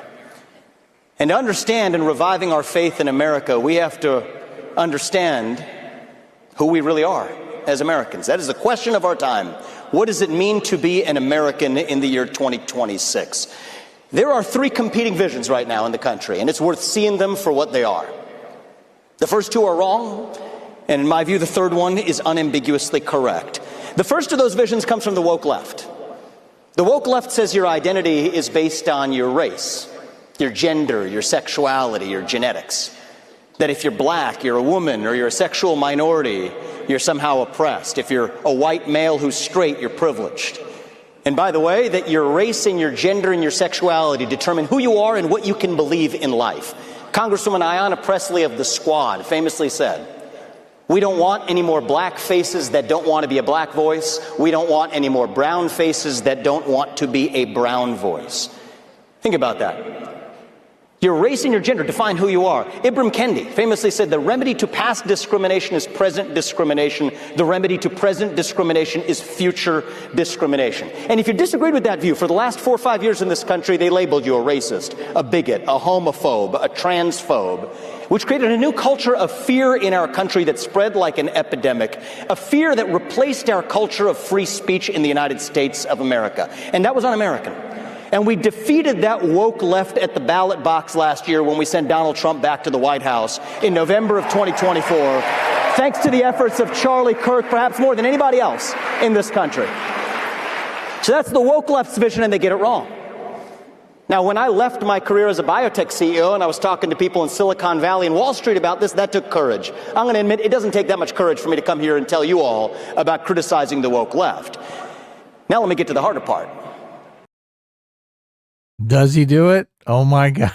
Is he you're waiting. You're like, oh my God. Is he going to do it? Is he going to name it? Say what's the word, the magic words, the triggering words? Does he say it, Sitch? You'll find out. Spoil it for us. Come on. No. Let's see. Well, wait, before. I mean, you agree with everything he said so far, right? We're 4 minutes in. He's just spitting truths. Yeah. Spitting fire. Obviously. This is well-traveled territory. Yes. Yeah. I just think he's a bit of a carpetbagger in this territory. Wow. Look, how can you say? Well, look, I guess What? I No, guess he Mhm. ran in the Republican primary, but he did run as a Trump sycophant. So Right. it's interesting for him to say, we sent Trump. All of this victory came on the heels of us sending Trump back to the White House. Well, how can you say he's a carpetbagger? Because when the carpetbagger would come in and they would say what they thought would be the most financially beneficial for themselves at the moment. Yeah, And I'm not because sure it is. he came in once woke was on the ropes. Like he said, he was a CEO in Silicon Valley. He was probably saying all this stuff. He was probably one of the wokesters when it was financially convenient for him to be one. But as soon as he was like, oh, this is my ticket to the White House, I'm going to write a book, Woke Inc. I don't remember what year it was when Vivek kind of entered into the conversation. Oh, it was late. Uh-huh. It was late. He was a Johnny come lately to this. Yeah, but okay. Well, we're gonna say he's a Johnny come lately in this situation. I just want to know if he says the word. It says 2020. Okay, February 2023. At least, let's see. He's entering into the conversation. Oh my God, 2023. Oh, wait, wow. Let me see earlier. Wow. Okay. Back when he was a pharmaceutical CEO in Silicon Valley. Oh, I'm sure he was probably dating his human resources person. Well, okay. Well, hold on. I think human resources. I don't think you're being fair. Okay. I found an article from AEI, the right-wing think tank, American Enterprise Institute. It's from 2021. Okay. It says, can Vivek Ramaswamy put wokeism out of business? And it says, a self-made multimillionaire who founded a biotech company at 28, Vivek Ramaswamy is every inch the precious overachiever. Blah, blah, blah. I was probably the only person on my age who heard of Anton Scalia. Mr. Ramaswamy, 35, says in a Zoom call, blah, blah, blah. Ramaswamy recently watched the movie Spotlight, which tells the story of how reporters at the Boston Globe exposed misconduct, specifically sexual abuse by Catholic priests in the early 2000s. Quote, my goal in Woke Inc. is to do the same thing with respect to the Church of Wokeism. He defines wokeism as the creed that has arisen in America in response to the moral vacuum created by the ebbing from public life of faith, patriotism, and an identity we derive from hard work. He argues that notions like diversity, equity, inclusion, and sustainability have come to take its place. So that was in 2021. So I don't know. I think that's... Where were you in 2016? And in 2021, when that's we were when fighting in the streets. That's true. I was back fighting before woke was even a term. I was back there when they called them the social justice warriors. Remember that? Remember that? Don't speak to me of wokeness, which I was there when the warriors were forged on the fields of Gamergate. Yes, exactly. He wrote his book Woke Inc. Inside Corporate America's Social Justice Scam in 2021. Yes. Yeah. Yes. I don't think it's carpetbagging. I don't agree with you. This is not carpetbagging. No, I don't agree. We have come full circle, audience. Dear viewer, I give you Sitch, defender of Vivek Ramaswamy. I'm gonna listen. As I said, I don't like Vivek that much, but that doesn't mean I'm gonna attack him, even when I think it's unfair attack. I don't think he's a carpetbagger at all. Okay. If he was a carpetbagger, I don't think every time Vivek comes out and he does his whole "it means to be American" is based on adopting the creed of American ideals and not to do with your heritage. Every time he comes out with that, he gets shit on by like all these people on the internet. It's hard for me to foresee a carpetbagger or a scammer entering themselves into the equation on this side of things. It seems very thankless. He would just keep his head down not talk about this issue whatsoever and just be pro-Trump and try to skate that into winning the governorship. You like the fact that he's bringing all this stuff up in the context of Nick Fuentes trying to take over the Republican Party. Yes. Yeah.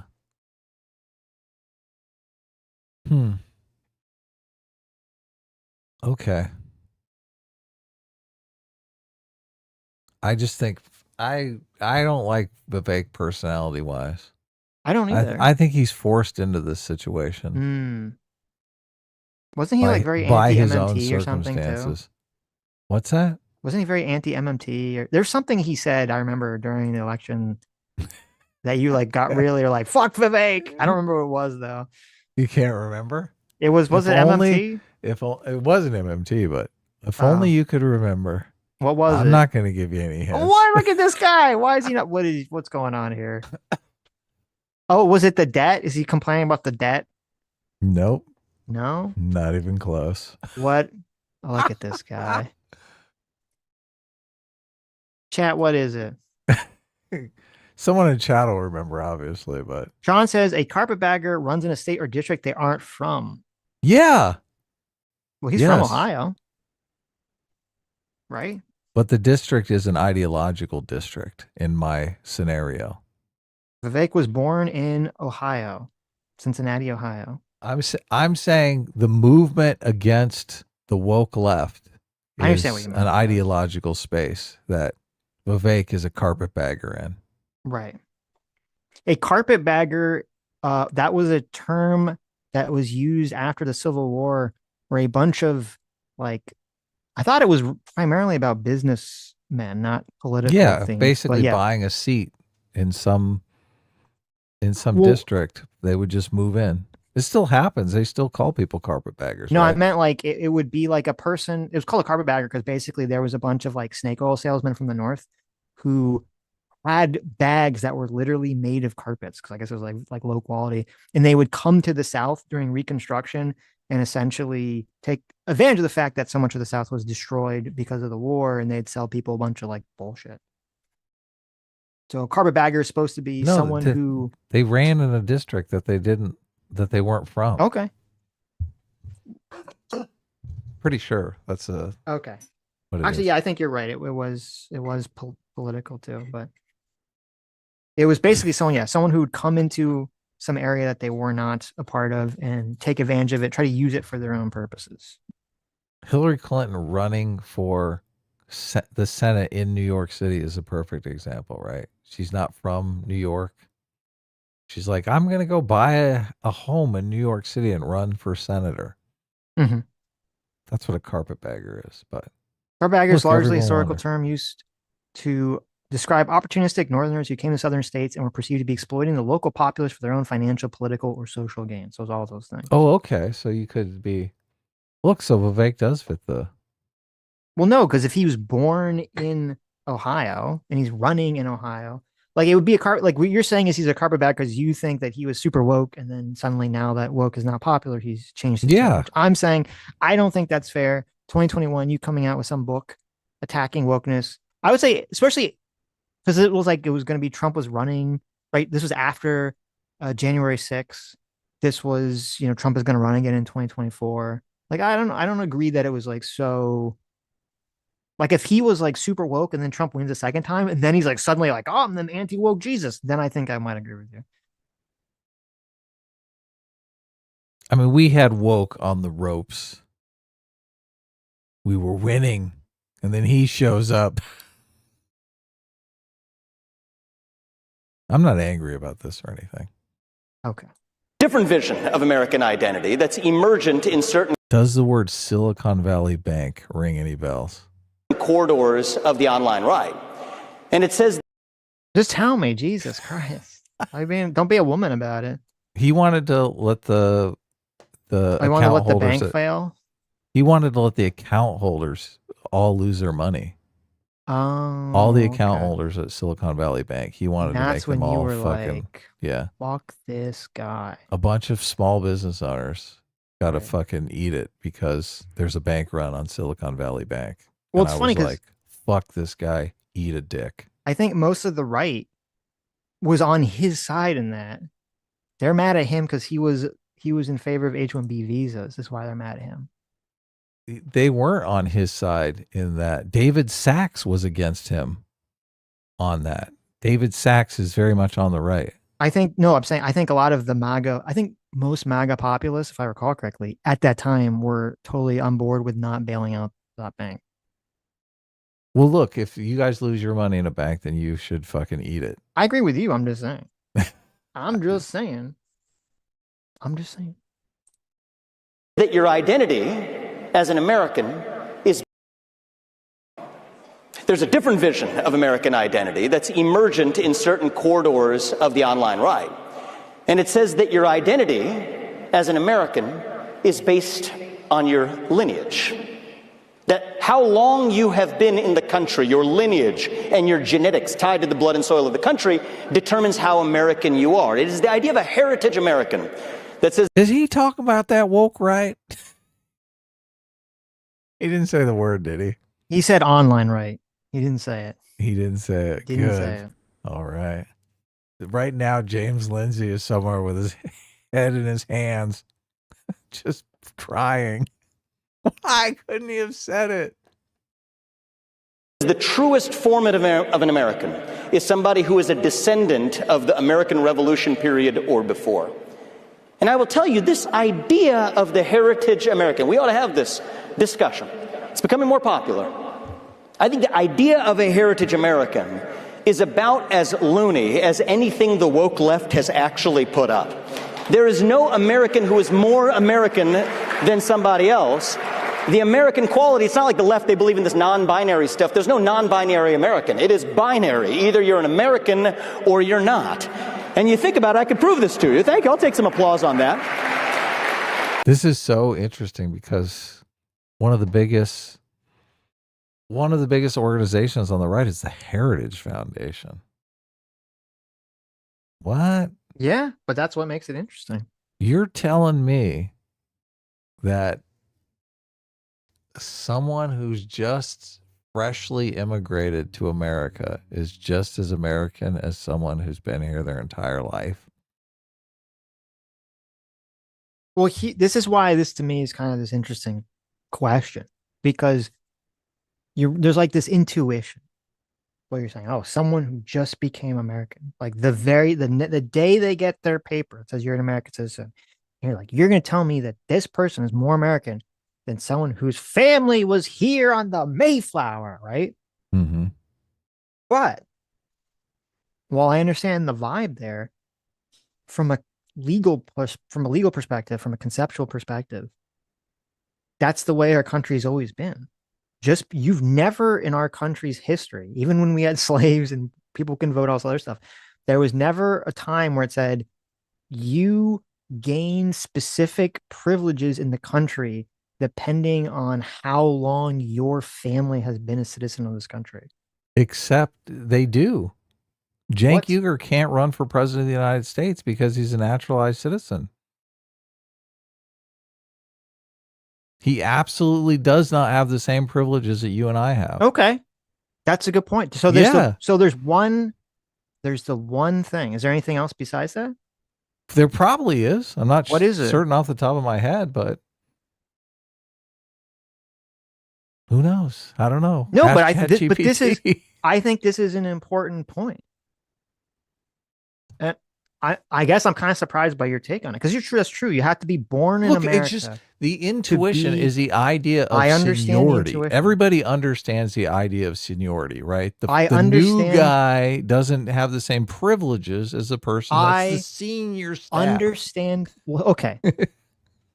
I understand the intuition, and my point is, besides the presidency thing, which I'm fine with, you have to be born in America to be president, is that intuition, while feels correct, is wrong. Mm-hmm. Because if the intuition was right, do we say that someone like, what's her name? Who was the 1619 lady?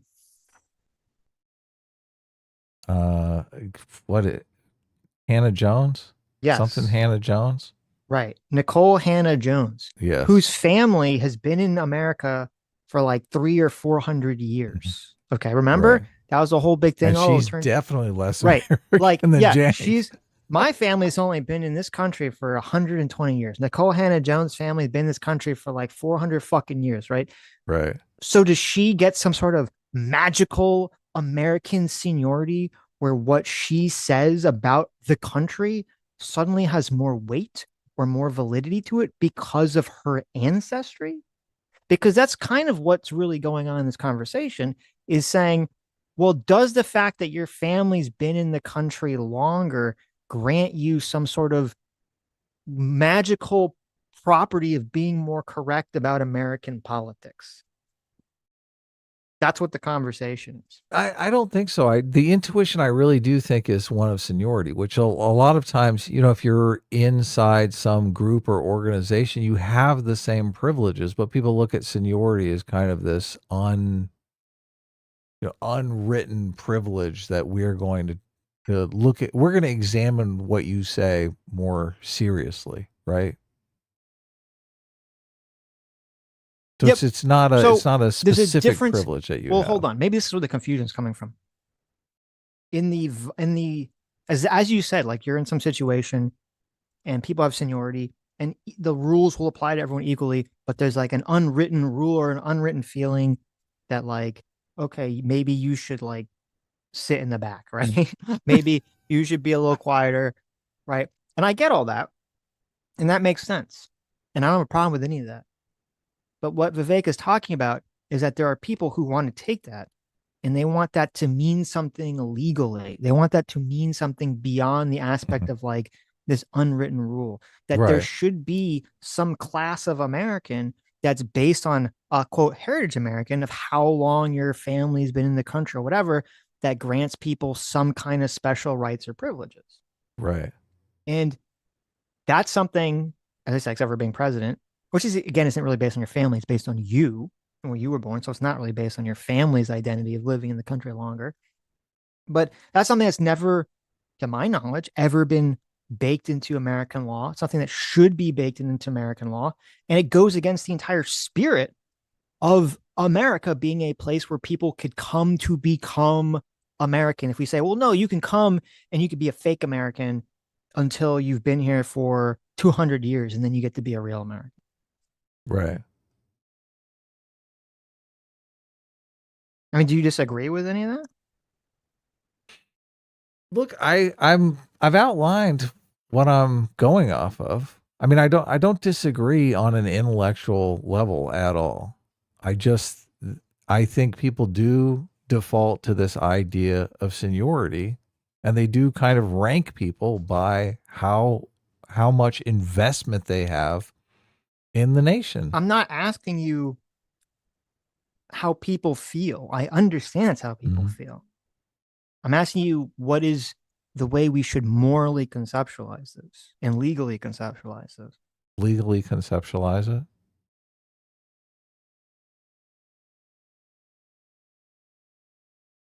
Do you think we should legally conceptualize it as soon as somebody becomes an American citizen? I mean, this is why we have such a lengthy process to become an American citizen. Right. Because there isn't this. Yes. Yeah. So they want to know someone's super invested in becoming an American citizen. If it was like you show up and it's a 2-week process and then you're an American citizen, people wouldn't take it seriously. Of course. Yeah. Right. Which I agree with. Yeah. Yeah. Yeah. No, look, if someone goes to the trouble of becoming an American citizen, yes, they should have all the rights and privileges of being an American citizen, save running for president, obviously, and whatever other laws that they may exclude them from certain activities. Yeah, no, I got no problem with that. What about people living in the country illegally who aren't American citizens? Well, they're not citizens. Right. They don't have the same, obviously they don't have the same rights.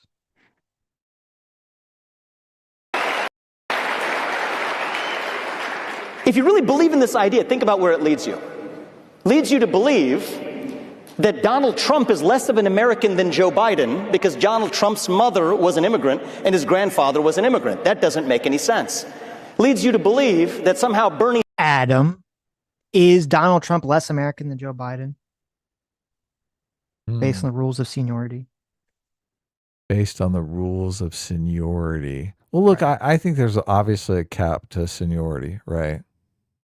Seniority usually is more effective around the ideas of the new guy. You don't want the new guy coming in and changing all the rules and being a big nuisance for everybody. So that's kind of where the intuition of seniority comes in. Nobody wants some young whippersnapper coming in and changing everything, right? Well, here maybe the problem is in the sort of the conceptualizing this is, yes, people are going to look at it differently if it's like you just became American, yes, versus Vivek, who's 40 and was born in America. Okay. yes, Is Vivek less American? not remotely. Okay. Look, and I would never tie this to race either, which is a lot of people on the right, obviously on the far right, want to say you're not an American if you're not European, if you're not white. Right. Yeah. There I agree with Vivek. The only thing that just gives a twinge of maybe not is that somebody comes in, goes through some 2-week process to become an American citizen, or is here illegally, and they're just living here inside the country. They're an American. Yeah, You're but an they're American too. Yeah, I know they're not. Okay. But look, Well, that's not what he's talking many people on the left would argue, Yeah. we're all Americans. What are you talking Sure. about? Sure. There should be no American. We're all only human beings. about. So I don't disagree with what he's saying. No. But look, Sanders. he's gonna go to some extreme example that doesn't make any sense at all. So I don't know if he is.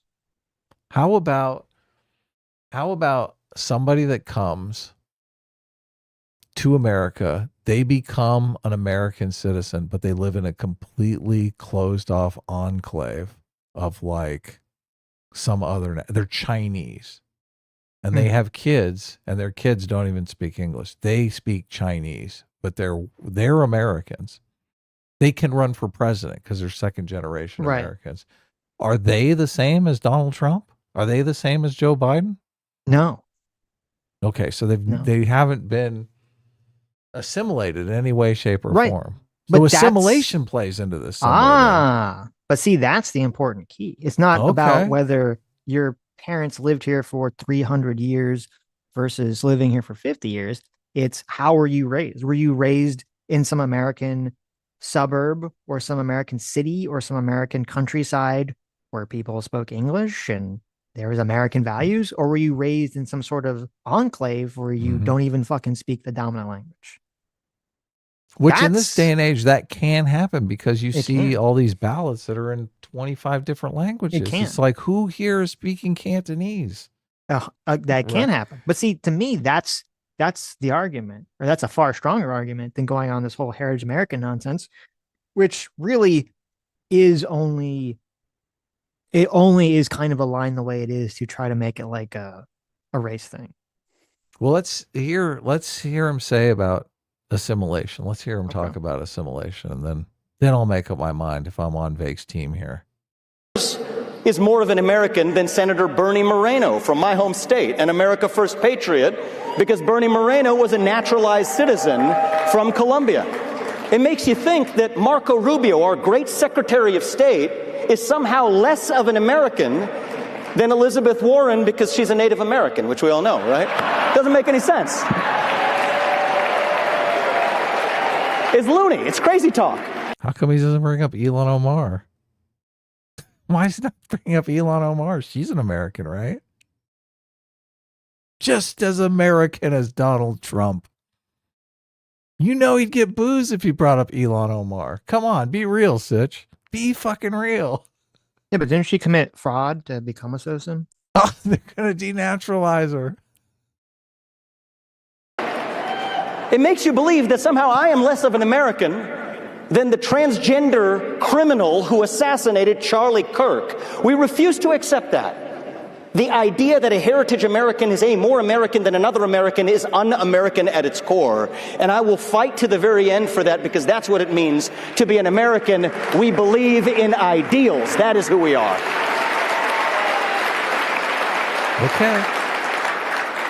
What does it mean to be an American in the year 2026? It means we believe in those ideals of 1776.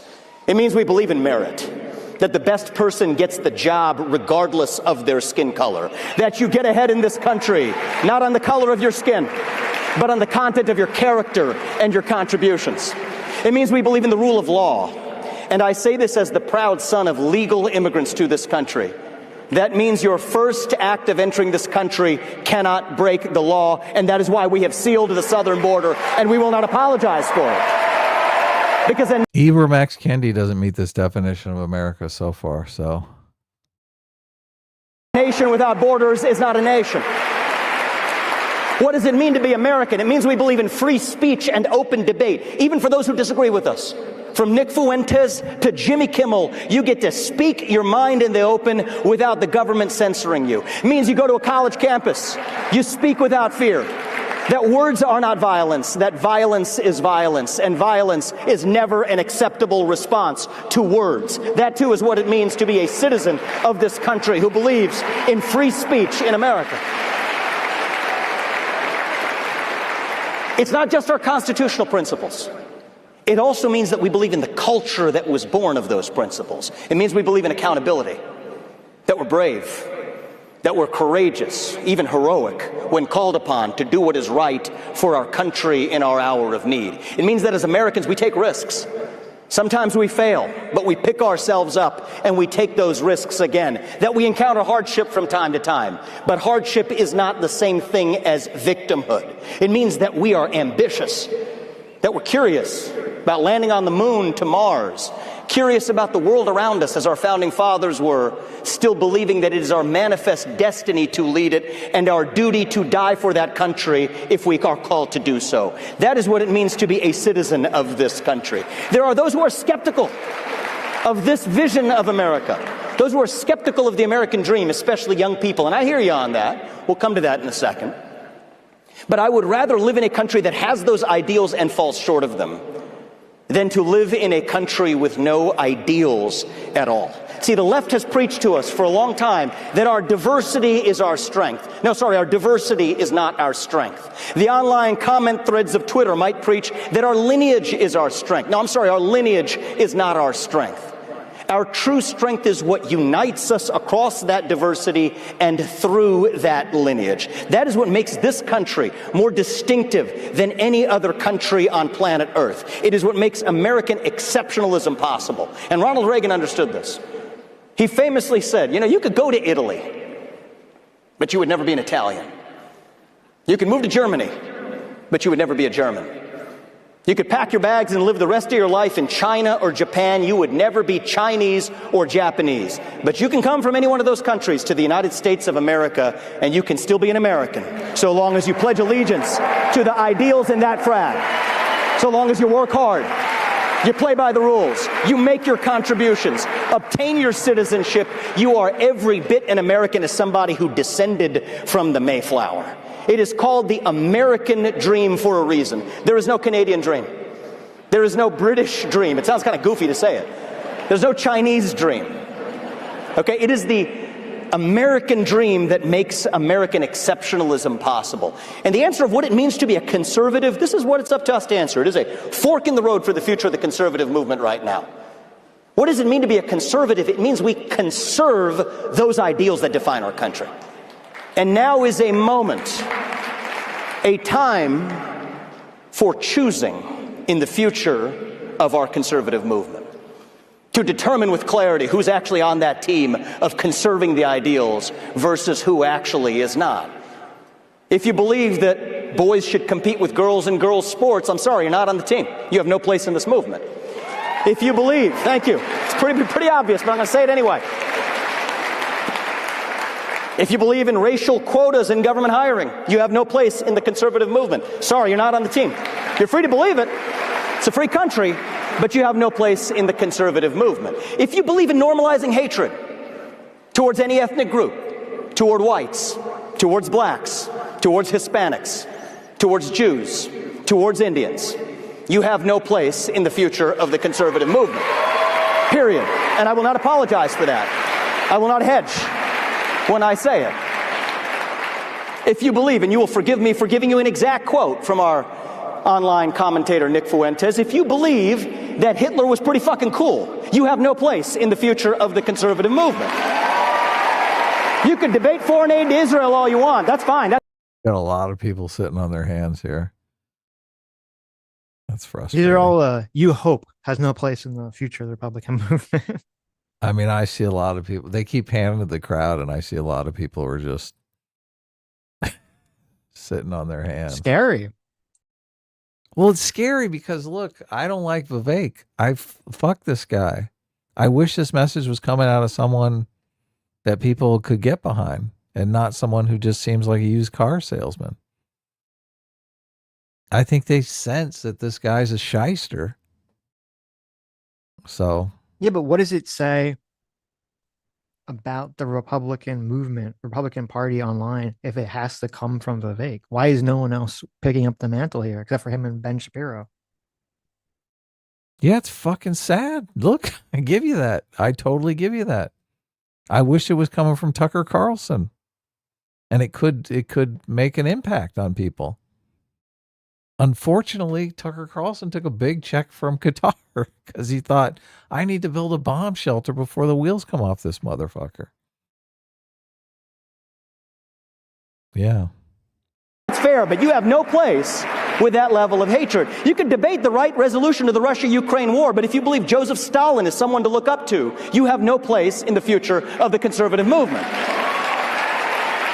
If you call Usha Vance, the second lady of the United States of America, a Jeet, you have no place in the future of the conservative movement.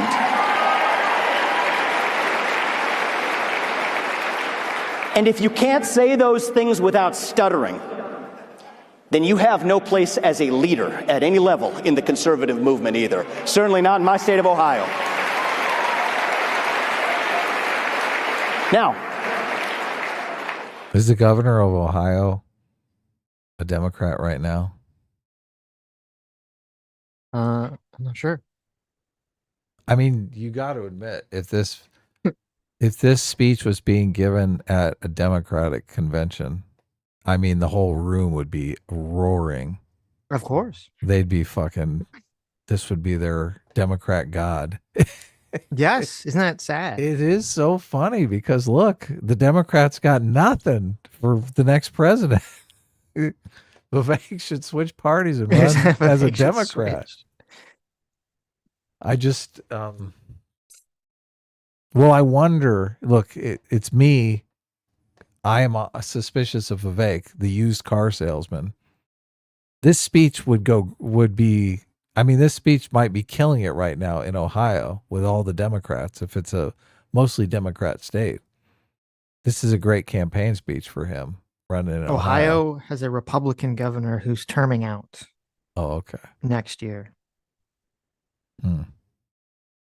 Obviously, Ohio is a swing state, so Ohio has a lot of Democrats and Republicans. Mm-hmm.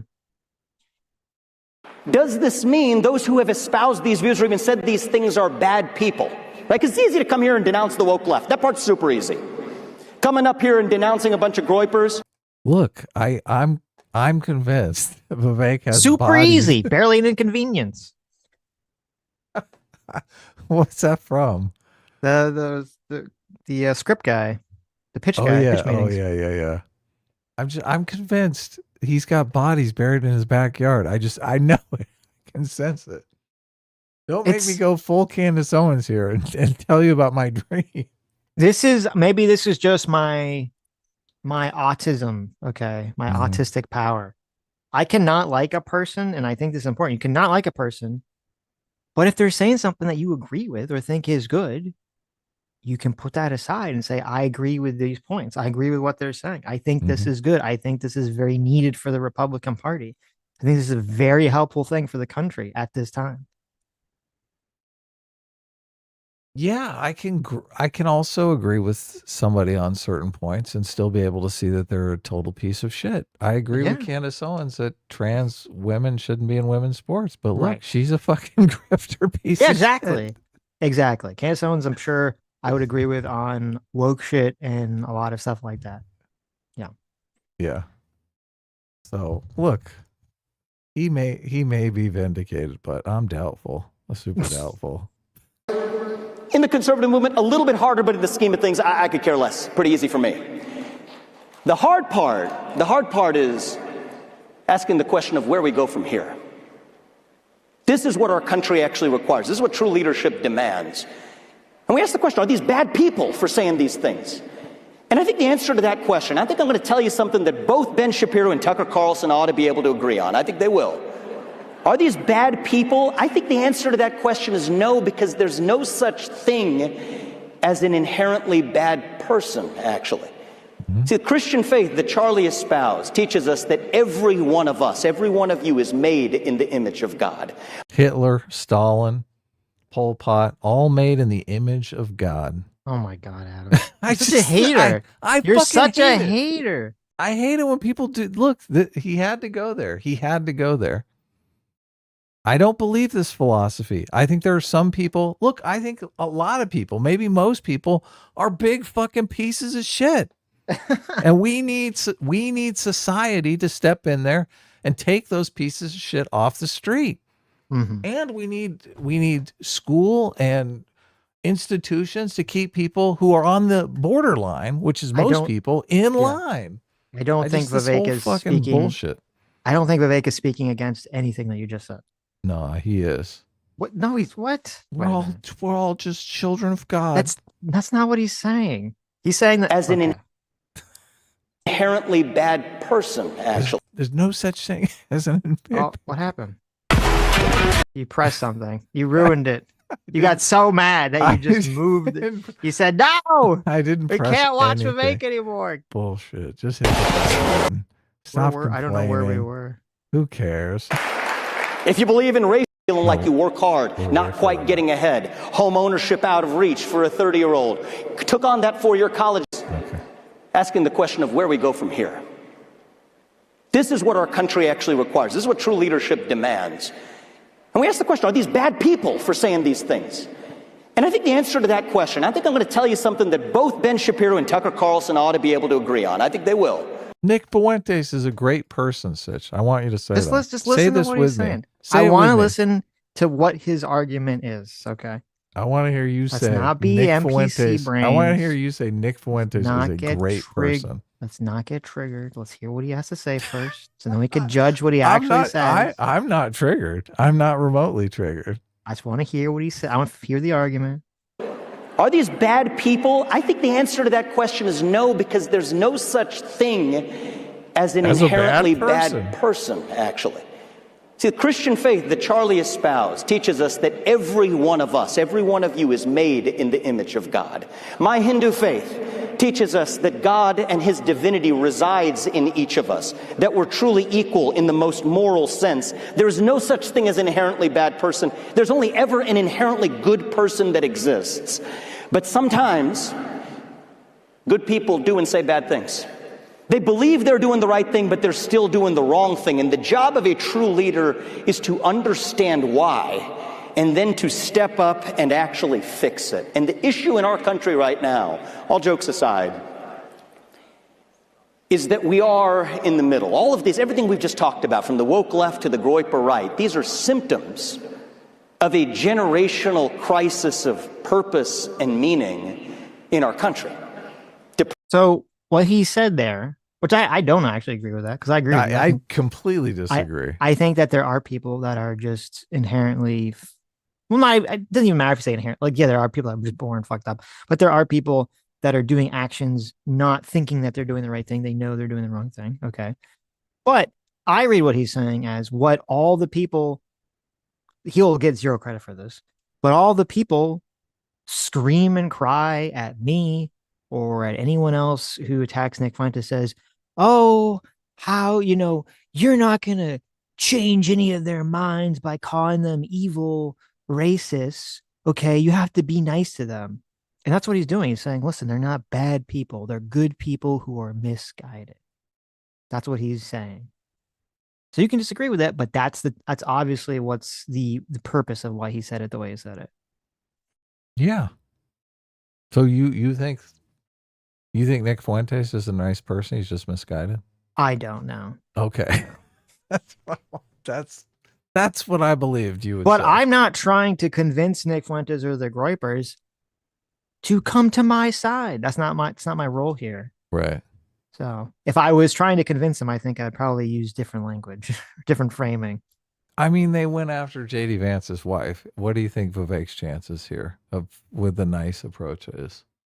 I think the approach is for the people who are in the middle ground. Yeah, they want the people them to sound off and to call this shit out. The people who they want the middle people panel, to sound the panel off. of the 20 Zoomers, okay? Yes. And only half of them knew who Nick Fuentes was. And of the half that knew, half of them thought he sucked. And half of them, except for the one Groyper, so I guess 4 of them were on the stance of like, oh, I think he's funny, but I don't know about like some of the more extreme things. I think that's who this is for, and framing it in that way. It's for those people. Yeah, Depression. I got a completely different worldview than this guy. Well, obviously. Anxiety, addiction, higher than we've ever seen in American history in your generation, in Gen Z. Economic insecurity, which I understand, feeling like you work hard, not quite getting ahead. Home ownership out of reach for a 30-year-old. Took on that 4-year college debt and degree, but without being able to get that right job has created economic angst. You combine that with the failures of an educational system that are failing our youth day to day, when 75% of 8th graders are not proficient in math and 70% of them aren't proficient in reading. Something that makes the left upset when I say it because they think that's racist, and something that makes some of my friends on the right upset because they take it as a personal insult. The truth is, years of woke indoctrination and victimhood psychology in our schools, we were complaining about it not because we were culture warriors alone, but because that has consequences. So we have to fix it, and it's up to us to do this now. And I mean this message as bitter medicine for everyone in my shoes, leadership in the Republican Party, myself included, to swallow. Now we can't blame the Democrats anymore. Truth is, we won the election last year. We control all 3 branches of the federal government. In my home state, we control all 3 branches of the state government. If we don't get this right now, we have nobody left to blame but ourselves. That is on us. That is the standard you hold us to. Right now, we have nobody left to blame but ourselves. That is on us. That is the standard. So many people are just like suffering through. That's you hold up, us though. to. It is. That's bad. Because what he's saying here is fucking spot on. Yeah. And I do think it takes, this is why I don't perceive this. I'm going to 100% push back on this. This is not carpetbagging. This is not doing something just for some sort of political gain. You're not going to make friends in political gain by going to some sort of right-wing rally and saying shit that's going to be massively divisive to the crowd. Yeah. That's not what you do. Yeah, that's massively unpopular. You do not do that action if your goal is just to gain political power. I wish this same speech was coming out of somebody that was universally liked by the right. I agree. Because that would be more telling. If this was more coming from Tucker, if this was coming from Tucker Carlson and everyone was sitting on their hands, you'd be like, okay, well, they're really fucking married to this worldview, right? Mm-hmm. But I can't tell if it's just, okay, they don't like what he's saying or they just don't like him. Oh, right? I see what you're saying. Yeah. Right. If they like the person and what they were saying they didn't like, then you'd be like, mm-hmm. Oh, okay, well, this really is the message then. Right. This is a tough sell because it's a tough message and I think a bad messenger. Well, I don't think Vivek is really liked in the Republican Party. A lot of people hate him because he ran against Donald Trump in the primary. Mm-hmm. What they said, the poll, as I read you, that poll showed he was winning in Ohio. Yeah, in Ohio. Mm-hmm. He was a failure as a national politician. Yeah, that's I because mean, no one he knew didn't the do fuck he well in the was primary. or cared. Yeah. So I saw this interesting polling. Donald Trump booted him from the administration. Remember, he tried to get in on Doge, and they were like, why don't you take a walk of a face?" Yeah, right. I found this interesting polling here. This is from July of this year. This is a u.gov poll. They asked a bunch of people. They said the question was, when considering what makes an adult an American, how important is X? Mm-hmm. Okay. And then they asked them a bunch of different qualities. So the top ranked answer for what is the most important thing to be American, according to this polling data, that the most people agreed on was obeying U.S. laws. Well, that's great.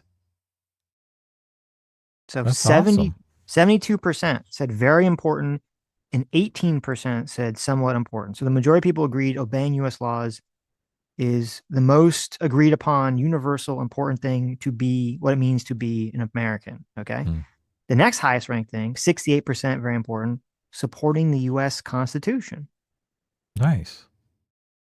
The next highest ranked thing, 66% said believing in the principles of the Declaration of Independence. Oh my God. Get to the crazy stuff. No, but wait. So far, we're 3 in. I know. And they're all basically the same thing, though. I understand, but this completely aligns with everything Vivek has been saying so far in this conversation of what it means to be American. It seems like most Americans agree. What about kill Nazis? Well, that's not on there. The next one, fourth highest ranked one, 61% say very important. I'm kind of shocked. Well, actually, I'm not when you see the party breakdown. Being a U.S. citizen, 61% say very important. 25% say somewhat important. Being a U.S. citizen? Yes. Is somewhat important to what it means to be American? So 61% said it's very important to be a U.S. citizen. 25% say it's somewhat important. 7% say not very important. And 5% say not important at all.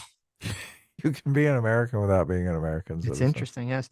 Now that one had the biggest, actually it didn't have the biggest one, but it did have a pretty substantial shift when they break it down along party lines. Between Democrats and Republicans. Yeah, Republicans. The Democrats are like, you can, it doesn't matter. Right. Republicans were ranked 73% said it was very important, and only 68% of Democrats said it was very important. Okay. So then we go down. So without going through all the percentages, this is the order though. So after being a U.S. citizen, the next was voting in U.S. elections. The next was not owing allegiance to any country. The next was speaking English. The next was being proud of the U.S. The next was being patriotic. Then it was participating in American customs and traditions. Then it was believing the U.S. is the best country in the world. Then it was being born in America. Then it was living in the U.S. for a long time. Then it was growing up in the U.S. So we're seeing it really showing that the majority of the population is not on board with this concept of the heritage American. Right. The next was supporting the U.S. president. The next was displaying the American flag. The next was having American presidents. Okay, only 19% said it's very important. The next was being Christian. Having American presidents is important? Parents. Oh, parents. Okay. Having American parents. What? Yeah, no, yeah, obviously. Then it was being Christian.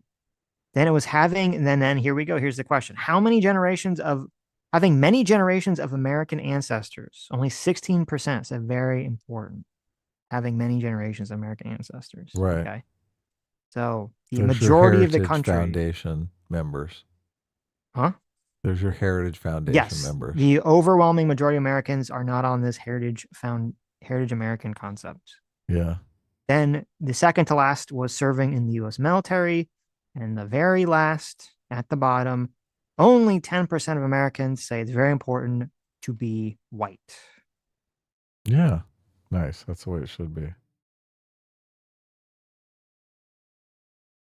Especially since it's just,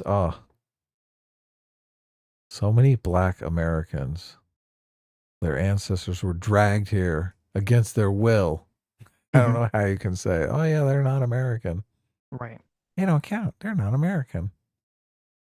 They're wrapped up in the American project. 100% American. Not African American. No, they're Americans. Mm-hmm. Anyway, I'm going to run to the bathroom. You want us to do a super? Oh, I guess we could just listen to a little. Although I'm kind of into what Vivek. Oh, you run the bathroom. It's such a contentious thing. You run to the bathroom. I feel like any minute I might say the wrong thing. You Sitch run is going to get really mad at me. Yes. But at the same time, he's going to say I'm the one that's getting triggered. It's true. You really don't like that. Your hatred of Vivek is like doing a lot of weightlifting here. Okay. It's a weightlifter. I'll be right back. A lot of weight sinking, maybe. That's what it is. The Vivek hate. Let's see. Sean, Actual Justice Warrior, thanks so much for $10. Says J-Mac should have gone to James O'Keefe's party. I'm the guy who got booted for smoking, but didn't realize what was happening, so I offered security cigarettes when I got confronted by them. Wow, Sean, I can't believe it. Smoking in a non-smoking zone, you bastard. I can't believe you would do such a thing. PC, thanks so much for the 10 gifted memberships. Thank you, PC. PC for 39 months. A discipline equals freedom says, I'm in Japan with the family, and you'll be shocked to hear how many times the Charlie Kirk conspiracy has come up. Not once. Pretty suspicious, if you ask me. If there isn't another stream this week, Merry Christmas. Well, thank you. Yeah, there will be another stream on Sunday, but we will not be streaming Tuesday or Thursday this week. So, Harrison Dill for $5 says the Republicans don't like Vivek because of his skin color. There's definitely some people. I don't think that's a majority of Republicans. Obviously, there's a lot of Groypers that don't like him because of that. But there's a lot of people that get very upset by this idea of the sort of, how dare you not say that if my family's been here for hundreds of years, that we're somehow more worthy or more correct in a conversation about America or politics or something to that effect. Which does feel like that to me, if this whole Heritage American thing does feel, because it does feel like a race thing. Obviously, people would say, well, it's not a race thing because it includes black slaves, which is true. But it does feel that way. That's the vibe that I get. That's the vibe I get from the dream that I got from Candance Owens. Anonymous Coward for $10 says, for $20, thank you, says, it seems like this is a battle for which idea will be the post-Trump consensus. Similar to the post-liberalism topic, it's stemming from an unresolved issue within liberal societies. Is it feasible to expect minority groups will embrace anti-tribal ideas, or should the majority also embrace tribalism? Anti-tribalism should be prerequisites for assimilation, but is it happening? I agree completely. That's exactly what's going on here. And there needs to be, and this is the problem. We have lost the cultural pressure.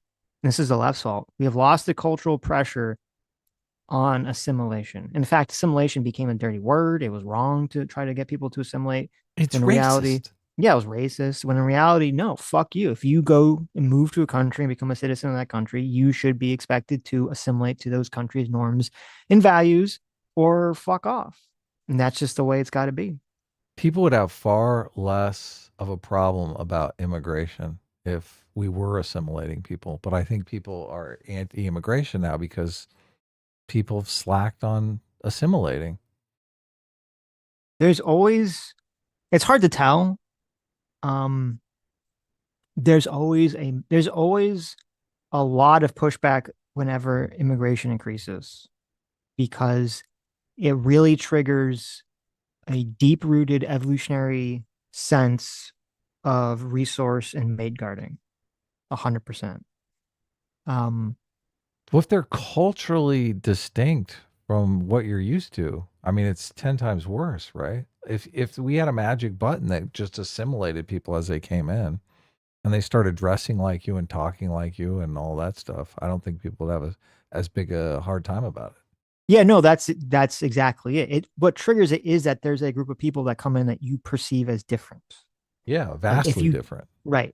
I don't know. I don't know how different the Irish were back in the day, right? Maybe the Irish were all fucking drunk hooligans that sucked, right? I don't fucking know. But people were very unhappy about the Irish moving into New York. Okay. Bill the Butcher was very unhappy with all the dirty mix. I saw that movie, Gangs of New York. Yes, dirty mix coming in the country, right? There was a lot of anger and fighting about the Irish in certain areas of the country. I don't know how culturally different they were from the Americans that were already here. Mm-hmm. So there is, as I said, I think there is a biological, deep-rooted feeling against that. So it's hard to tell how much of that is like triggering the feeling, and then people create or find the reason after the fact. Sometimes that reason could be a valid reason, and sometimes it's not. I agree that right now, regardless of whatever is triggering the intuition emotionally, the reason is perfectly valid and true, that we've lost the assimilation matrix that used to exist in this country. And I do think that we're pretty fucked if we don't get it back.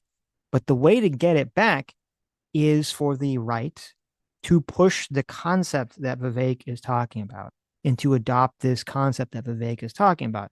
If the right is going to adopt the concept of like, no, you need to be a white heritage American in order to be American, you have to be here for 200, 300 years, they're going to lose that. They're going to not only lose the fight, but they're not going to really be able to push a concept of assimilation at that point.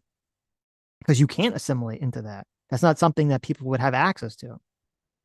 Immigration is kind of the subtext of this whole talk that he's having, but he doesn't mention assimilation explicitly at all. Mm-hmm. I mean, I was looking for it, but I also Vivek had something that he came out with where he was leaning super hard on God, and I can't remember if it was God makes you an American or God makes you a conservative or something like that. That really seemed laying it on pretty thick. And I also think his book Woke Inc. was just he wrote that book because he was going to run for president. And Ron DeSantis was getting a lot of play, bringing up woke and doing all these woke bills and stuff like that. And Vivek was like, I got to get in. I got to get a piece of the action here. I'm going to write a book, Woke Inc. Okay. I listen, I don't know what his motivation was.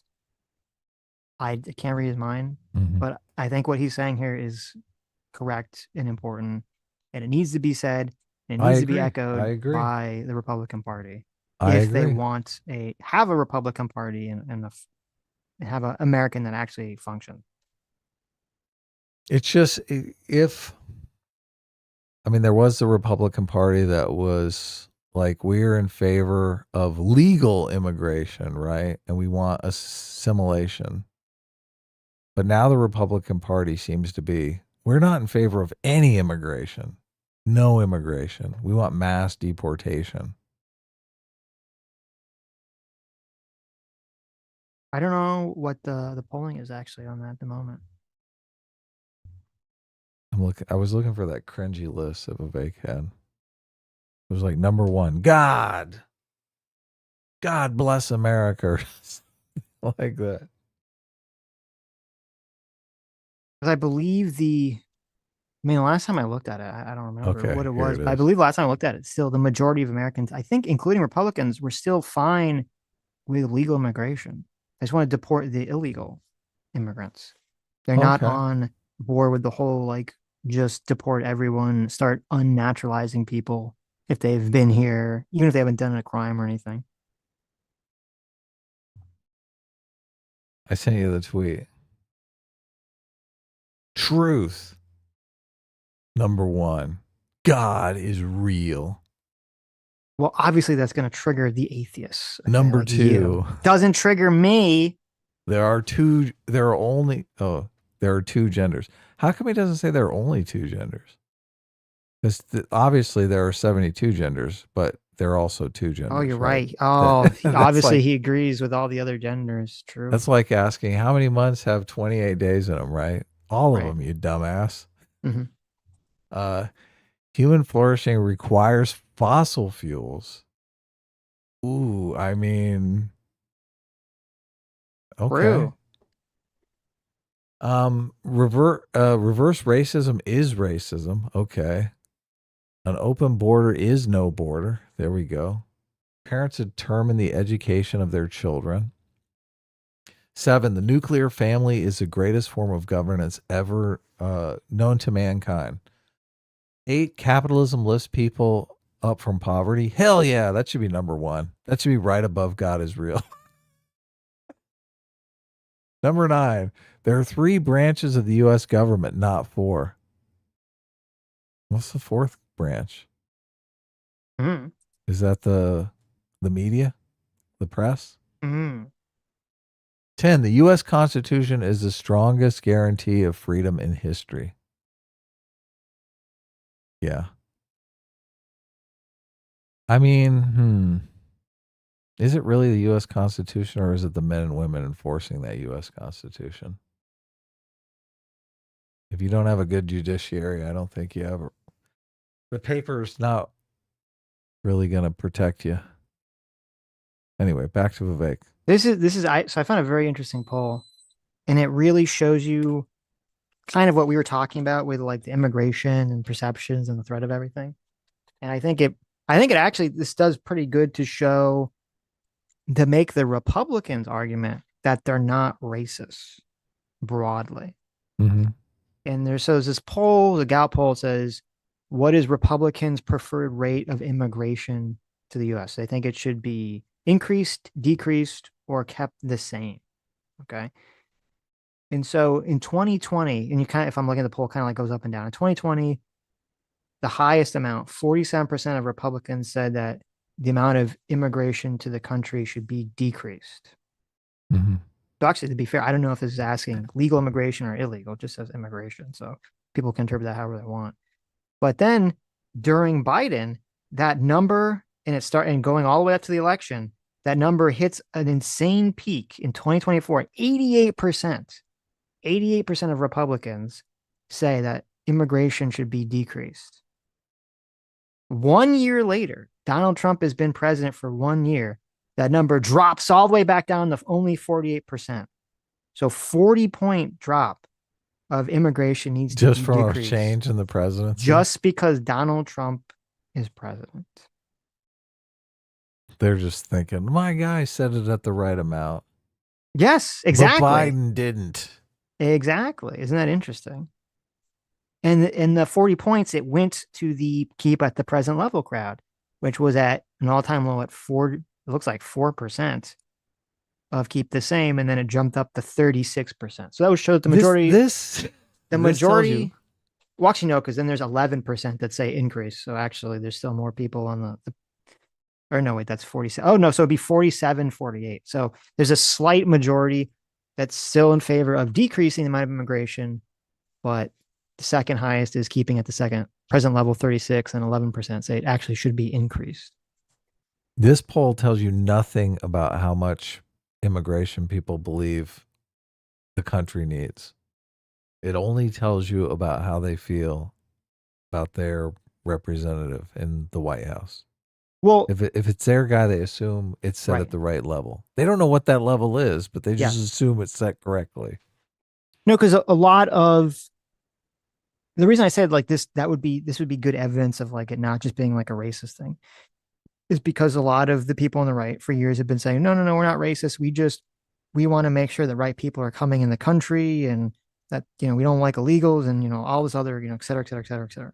And the big problem with Biden was that they just let the floodgates open. And yeah, if Donald Trump is in charge and suddenly their opinions on immigration rates completely change dramatically, that would show you that, yes, they, as you were saying, they do heavily weigh, not really like, oh, I just don't want the brown people, more like, I just didn't trust Biden or that administration to really monitor who's coming in the country.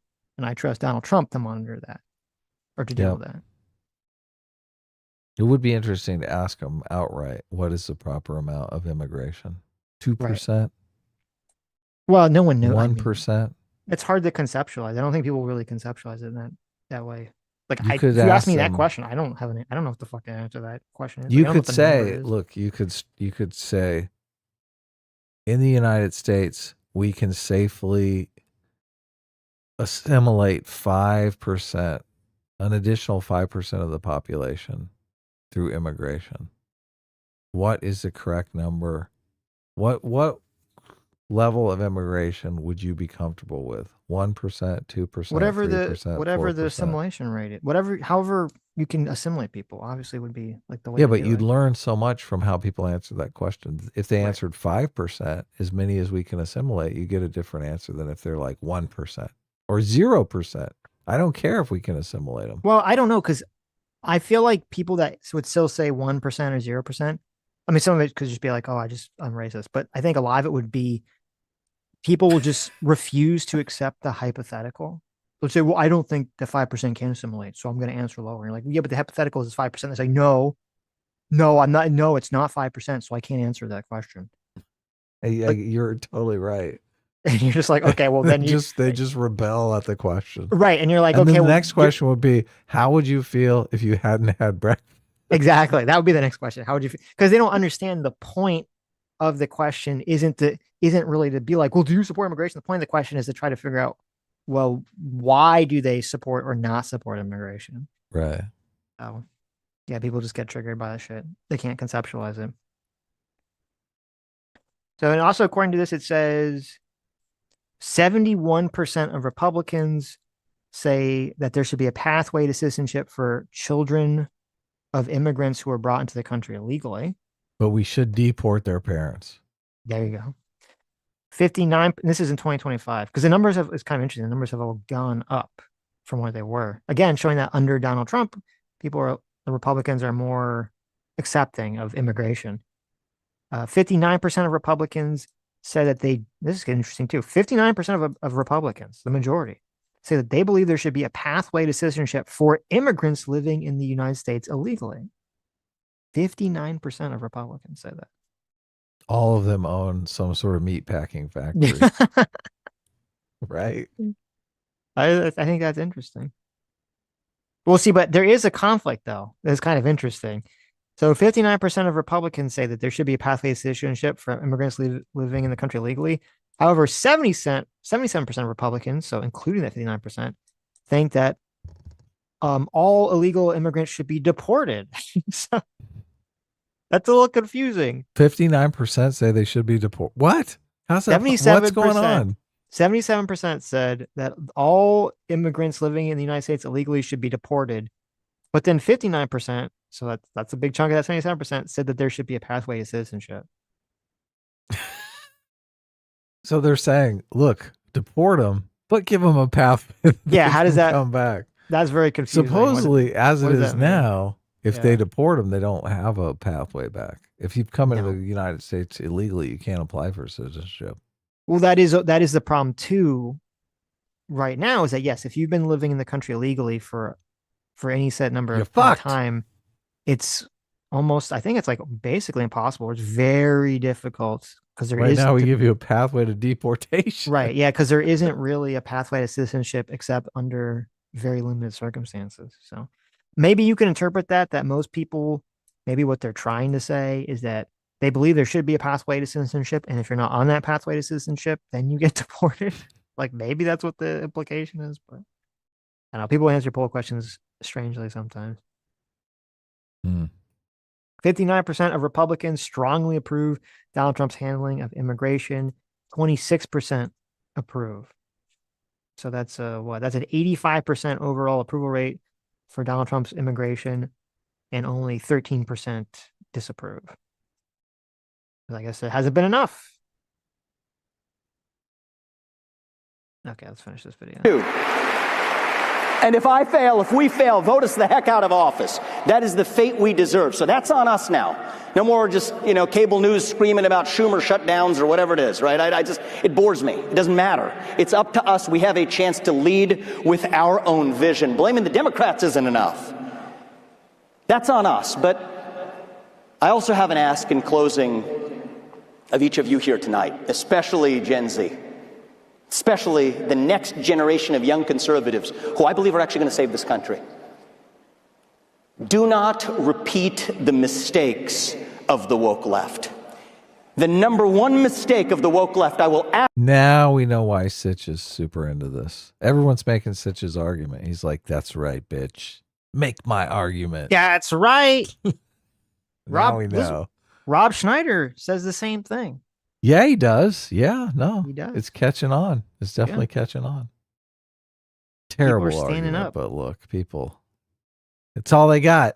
I will implore you not to repeat, as young conservatives, is don't be a victim. The number one factor, thank you. Victimhood culture from the left or the right will be the ruin of this country. The number one factor, not the only factor, but the number one factor that determines whether each and every one of you achieves your goals in life is actually you. That's the truth. John F. Kennedy famously said it. I think we should. Well, Sitch has made this argument, but that's not the argument I thought he was making. I thought he was making the argument that you can't let the crazies take over the party. That's the argument I thought he was making. You can't let the bonkers take over your party. His words, ask not what your country can do for you, but what you can do for your country. And the first step today is to ask, what can you actually do for yourself so you're not dependent on your government, so you're not dependent on the generation that came before you. That's not too much to ask, because we are still the greatest country known to the history of mankind. This is the greatest country planet Earth has ever known, and that American dream that defines us is real. I know it's real because I have lived that American dream. I know so many in Gen Z are skeptical of it. I know so many of you feel like you have to see it to believe it. But I will ask you in closing, as Charlie Kirk taught me, sometimes you have to believe it to see it. That is what faith in our country is all about. Thank you all, guys. God bless you and your families, and may God bless our United States of America. Look at that. Beautiful. Wonderful.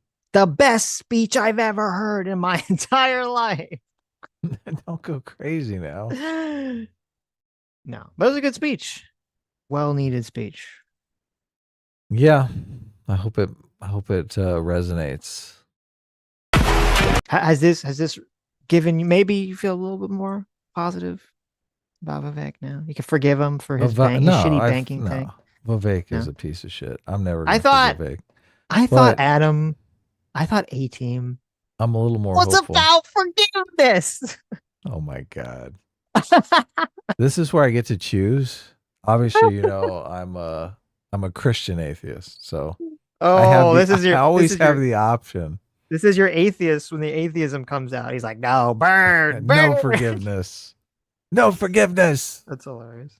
Look, Vivek can turn over a new leaf at any time. I guess you're saying this is his attempt at turning over that new leaf. Okay.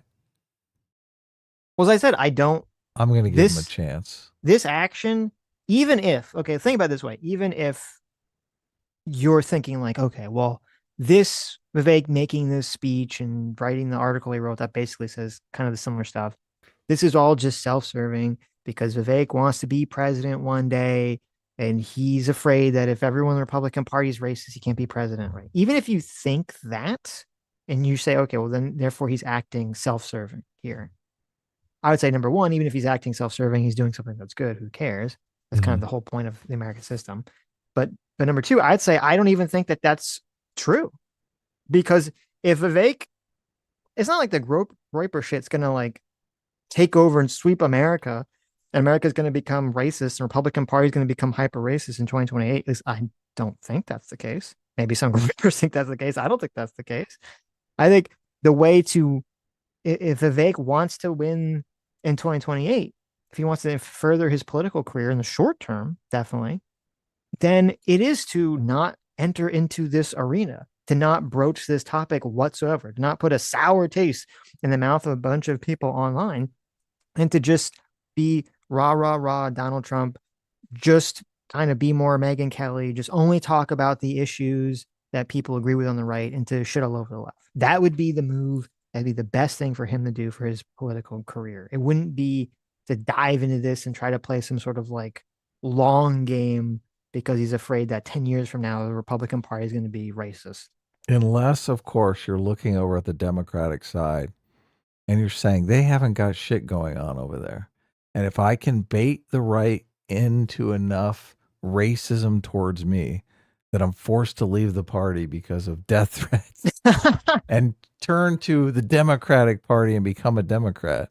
Mm-hmm. And I've got all the receipts showing how racist the Republican Party is. Look, the Democrats would be all over that. Oh my God, I was chased out of the Republican Party because I was Indian. If that happens, he'd be fucking in there. If that happens, I will bow to you and I will say, you fucking called it. Okay.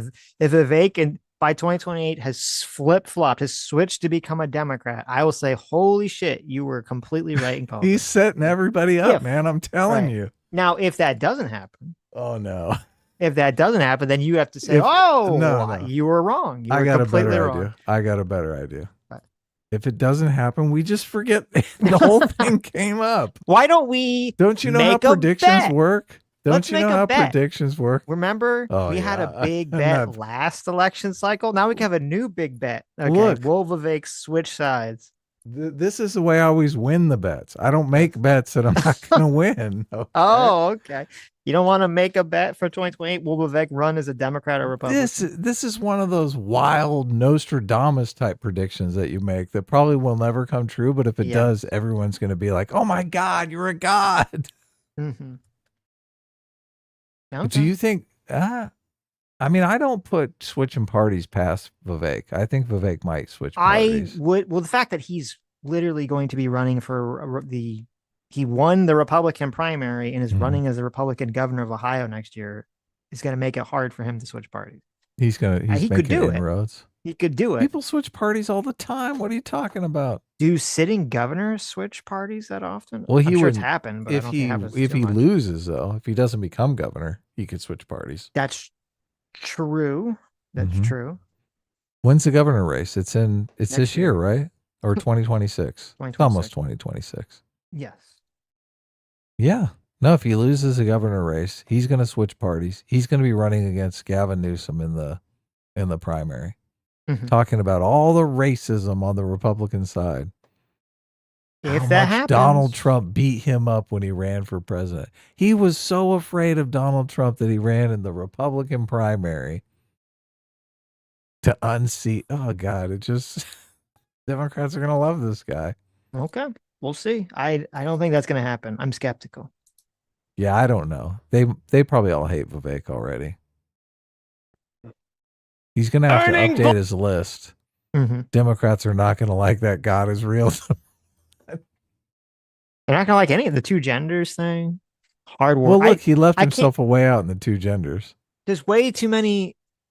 What he's saying, it's way too many things that he's saying is very counter a lot of the current left wing. Reverse racism is racism. Open border is no border. Human flourishing requires fossil fuels. None of these are parents determine the education of their children.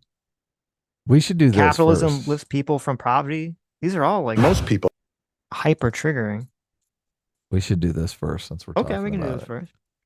Now, there was only one part of this that I thought was interesting, which I assume is the part you don't want to watch this whole thing, right? You just want to watch that one part.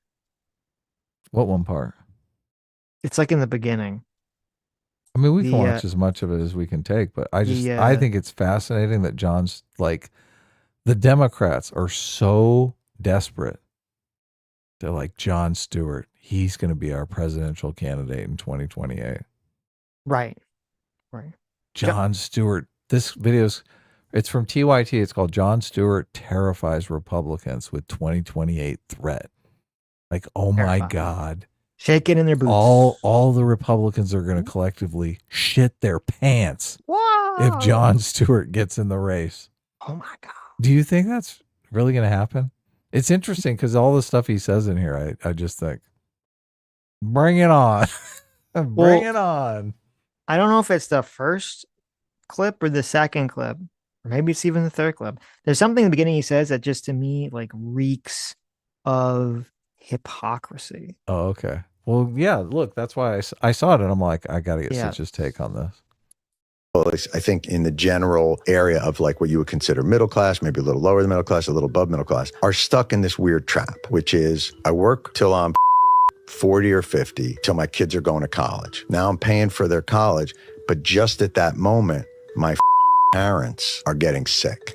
So now I'm in debt on the college for the kids while also maybe going into a little bit of a debt for the parent. So now everything that you built up, all that equity over those 20 years of work is gone. Yeah. And what you really could have used was education that didn't cost so much, maybe some care, maybe some elder care, something that connects to your life. And it feels like we live in a place where it seems like it should be possible. For decades, Jon Stewart has brushed off calls for... Now, I don't have anything wrong with that. I think that's completely true. Oh, What you yeah. said just there. Economic conditions suck. That's good. Totally suck. ...to run for office. But as the political climate grows darker, his rejections sound a little less certain. What's wrong in rural America? Come up with plans that will address that, and you will improve your chances in those areas. Not, what if we all curse more like regular people? Like, that's what's them up. And by the way, I was on the vanguard of that cursing. You were. Thing. I just want to point that out. You were. So who's voting for me? Come on, guys. Who's with me? I'm interested. This what's the matter with Kansas thing? They can't let it go. They just can't let it go. Someday a Democrat has to come out and say, maybe people vote their moral interest also. Sometimes they vote their moral interest over their economic interest. Let's think about this. Is it? Yeah, it is. It's weird. It's both. It's people do vote their moral interest over their economic interest, but they trust their moral interest to guide them to the correct choice on their economic interest as well. Yeah, sometimes the moral interest is clearer if it's abortion, right? How does abortion affect the economy? Who knows? Well, I mean, it's not like when a person goes to the polls. What I mean is when a person goes to the polls, say someone is really against abortion. Most people are not going to the polls. Some might be, but most people aren't going to the polls like, okay, I fucking hate abortion, but I really think the Democrat candidate has like the best economic plan that's going to make me rich. No, I agree exactly. So with I'm what going you're to saying. vote, but I don't want that money. So I'm going to vote for the Republican instead. Like, I don't think that's a thought process. They just think like, oh, well, I'm very against abortion. And also the Democrats' economic policy is retarded. And thanks for the tax cut. Yes, right. Exactly. They're like, and I'll take a tax cut. And on the top of Democrats that. want to take my money from me and give it to poor people so they can get abortions. Right. They don't seem to have the concept of people might put their moral interests above. People are not going to take some low interest loan in exchange for their vote on abortion, right? Well, see, they're going to put maybe their abortion vote above the economic concerns. maybe in our previous disagreement, we were just talking past each other. Because what you're saying is what I mean when I say that I think people vote more on vibes based on policies. Okay. I mean exactly what you're saying. Maybe we're using different language, so we're talking past each other. Well, obviously in abortion, people are voting based on the policy, right? That's true. Yeah. That's true. Yeah. So maybe it's better for me to just say people vote based more on their moral prescriptions. Yeah. Moral policy prescriptions are a thing, right? Because they're a lot more clear too. People voted for defund the police because they thought the police were racist and Right. wrongly throwing black people in jail. The policy that they wanted was Right. don't wrongly throw black people in jail. Stop throwing innocent black people in jail, right? Yes. That's the policy that they wanted. I do. I'm not, though, even though I do agree with that, I'm not 100% on board with saying to throw away the what's the matter with Kansas argument. Because at least we do, I mean, we've heard lots of people talk about this concept where they do not like that they feel that a bunch of people are skipping them in line, whether it be poor people or immigrants, in order to get government handouts. Now, maybe that's not the moral intuition leading them that, but there's moral intuition of unfairness that definitely seems to be triggered at that moment. My problem is if you're completely blind to the moral issues, you're not going to be as effective a candidate. Look at Bill Clinton, right? Bill Clinton understood, okay, these people are against abortion. It's not a good argument for me to say, well, I'm going to make your economic conditions better, but look, abortion on demand. There's nothing you can do about that. He said, listen, I'm going to listen to your argument about abortion, and I think abortion should be safe, legal, and rare. I think they should rarely happen. So he gave him something. He gave him something on the moral front. This is the problem with the Kansas thing. They don't even realize, oh yeah, they have moral concerns that are trumping their economic concerns. Right. The problem with the argument is it just thinks economic concerns are most important. When most people are like, oh man, they would feel so dirty voting for economic concerns over moral concerns, right? If they were like, okay, I'm going to get a tax cut, but they're going to triple immigration and right? Right. We're basically going to give the entire country away to foreigners. But look, I get a tax cut. Okay. I'm down. Let's do it. Well, it's been a really long time since I've read What's the Matter with Kansas, like years ago. But I think it was more like kind of the whole, like just kind of pretend like you ignore the social issues. Like you just hyperfixate on the economic issues kind of argument. Well, they can't figure out why Kansas keeps voting against their economic interest. That's what they're like, look, our economic programs would be so better for you, Kansas. Why are you guys such idiots? Why are the fucking Kansas people so dumb? And if I recall correctly, the argument was like, well, the Republicans' apparatus is so good at like making all the issues these cultural issues. And then they like create like a cultural straw man of the Democrats that they attack. And the Democrats just need to like dismantle that by not going into these culture war issues and just talk about the economics, right? That was kind of like the prescription. Yeah, don't mention their moral interests at all. Right. Ignore their moral concerns. Right, which I agree with you isn't great political strategy, guys. Yes, right. Bill Clinton was smart. He's like, look, I can't ignore their moral concerns, right? Let me see if I can give them half a loaf. Right. And Jon Stewart this is what's so hilarious about Jon Stewart running for president. This guy is morally blind. This guy's a fucking idiot.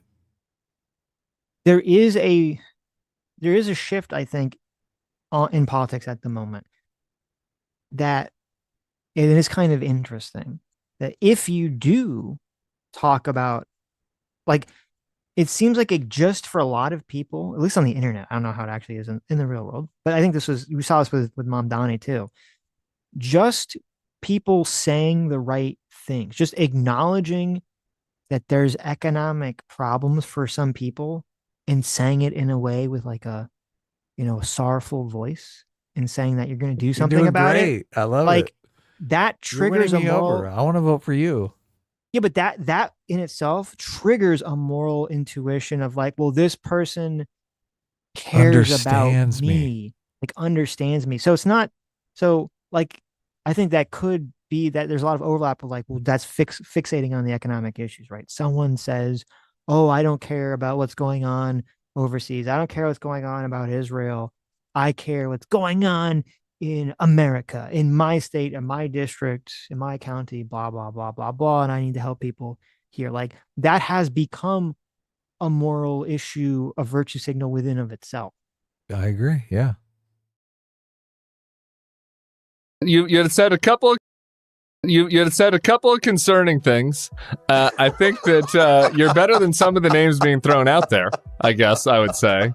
So creative ideas considered from my standpoint. That idea of fetishizing the little guy and we the people, when in fact the opposite has occurred and the Supreme Court has empowered really this kind of much more authoritative processing of all those avenues. And in some respects, then it comes down to, is the answer The Democratic Party's ripe for a takeover, and they just need to find the right reality host that can get in there and start lining up all of those interests. Please, no reality host. I beg of you. Jeff Probst, maybe Jeff Probst, Survivor. Unless John, you're thinking of throwing your hat in the ring, which I know. I know many people want you to throw your hat in the ring. If that's what you're suggesting, we can talk about that. But it's not the. Is he running? Is he running, Sitch? Fucking hope not. I could see it. I could really see it, but I hope not. Fragility of audiences, it's the fragility of leaders. You don't owe us anything as an audience. If we say you don't like, say back, do whatever you got to do. Don't get up and hit us.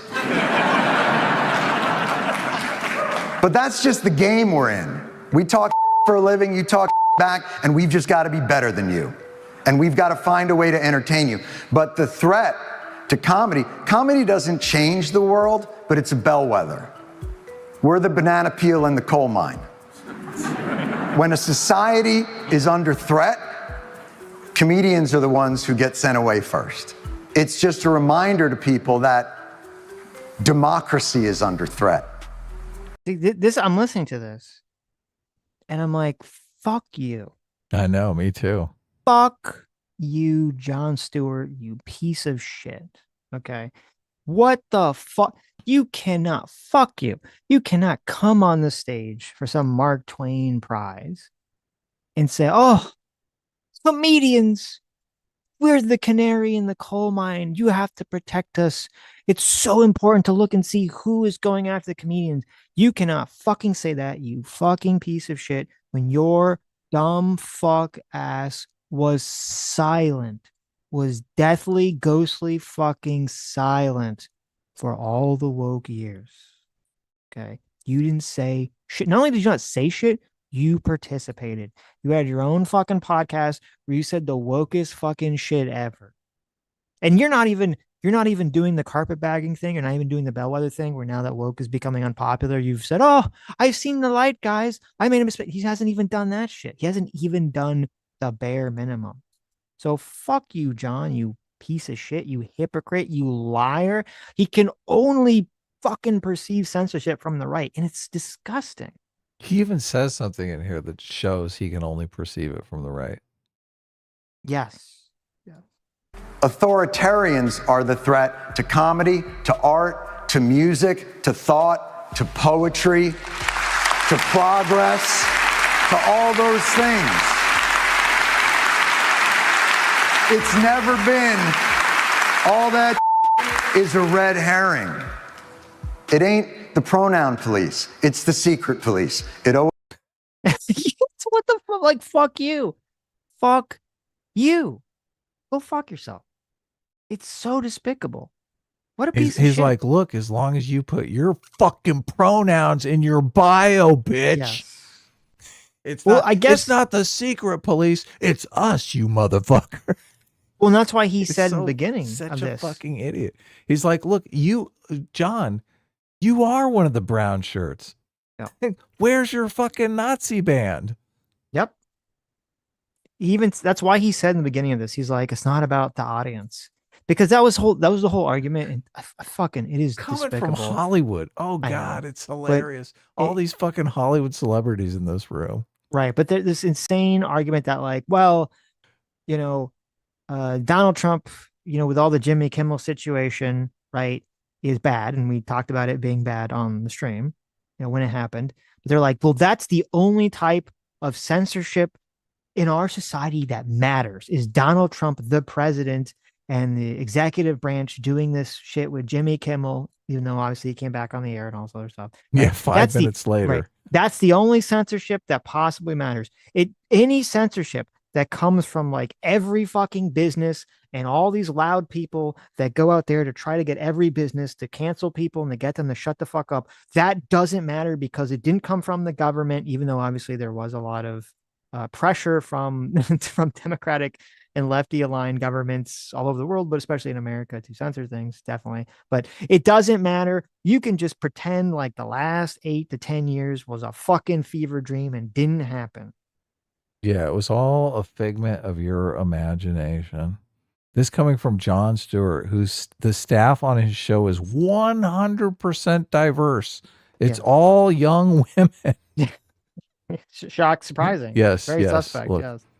and I'm sure that's not being forced on him at all by the culture around him. He's the rooster in the henhouse. Yeah. I don't think that was being forced on him. He's like, this is amazing. It's both self-serving and forced. Yeah, Always has been, and it always will be. And this man's decapitated visage is a reminder to all of us that what we have is fragile and precious. And all Republicans are Nazis. The way to guard against it isn't to change how audiences think. It's to change how leaders lead. Special effort to come on. Such bullshit. It's weird. Usually, even if I disagree with Jon Stewart, I don't think he makes like vapid nonsense points, but that's a bullshit point. It's not to change what audience think, it's to change how leaders lead. What the fuck are you talking? You're just saying that leaders need to lead through responsibility is the point, because you want them to change how the audience thinks. You want them to lead the audience in direction. Like, why would you say that? It's a completely nonsensical point. Yeah. No. The leader should just lead themselves to doom while the audience does whatever the fuck it wants forever. It's a deepity. Unruly mob. Okay. It's meant to sound profound, but if you think about it for 5 seconds, you realize that's dumb as shit. Yeah, I heard that, and I raged when he was going off about this. The hypocrisy of the whole thing. God, wouldn't it be great if he got in the race? No, it would be terrible. Well, look, you'd have a complete dipshit running around the Democratic primary. No, because I'm sure he would say a bunch of things I agree with, and it'd make me go, ugh, I hate to say it, but Jon Stewart, I agree with him on these issues, even though he's a fucking piece of shit on these other issues. Mm-hmm. I don't want that. I want. You don't want to be conflicted? You're No, like, I want to just agree 100% with the candidate. Yes, I want things to be simple. I want to be Lord of the Rings. I want the enemy to be Sauron, and the hero to be the Gladriel from Rings of Power.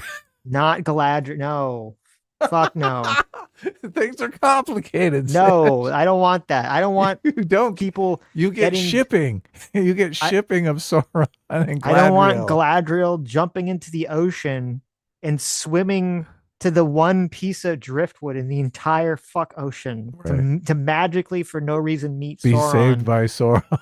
Yeah, who she's gonna try to get into some relationship with. Okay, no, I don't want that. I didn't even watch season 2. Do they actually fuck? I did not watch season 2. No, so I have no clue what the fuck happened. That's hilarious. Yeah, terrible. Amazon Prime. How leaders lead. Special effort to come on the show today because I have. The rest of this is just. I think, okay, we can move on. It's boring, but there's a Tucker Carlson clip that I'm sure everyone's seen a million times. Yeah. We can watch there's the Rob Schneider thing, which I do like. And then there's also the TYT video, which is kind of funny. Well, let's do the TYT first. We'll close out with Rob Schneider because it is a positive on a positive note. That's yeah, true. exactly. Optimistic. Come on, it's Christmas.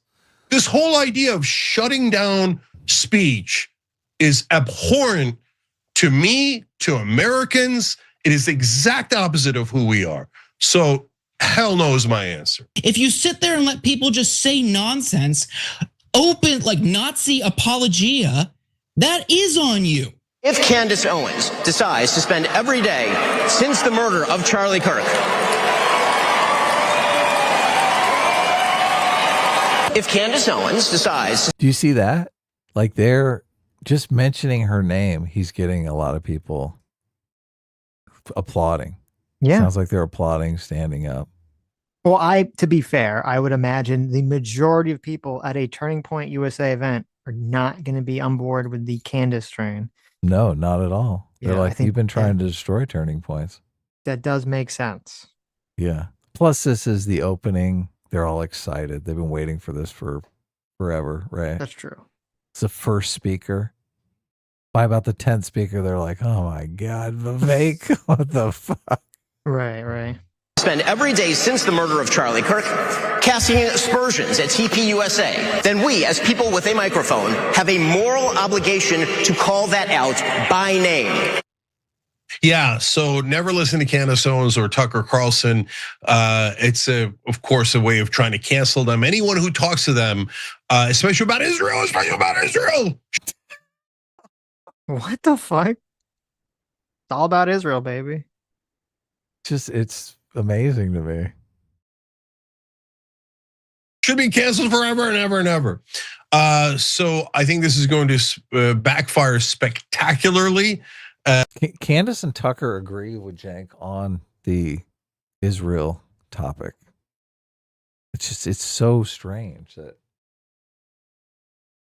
they're like, okay, well, I like them now. Mm-hmm.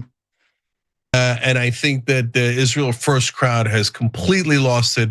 And we're going to show you clips of Tucker Carlson kicking his ass, in my opinion. But Jordan and I also have slightly different takes on this. First, let Jordan give you the facts, and then we'll discuss.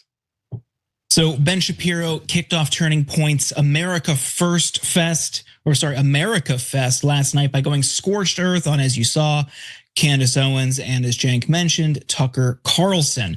Owens just met with Charlie Kirk's widow, Erica Kirk, this week to privately discuss her claims about Charlie's death.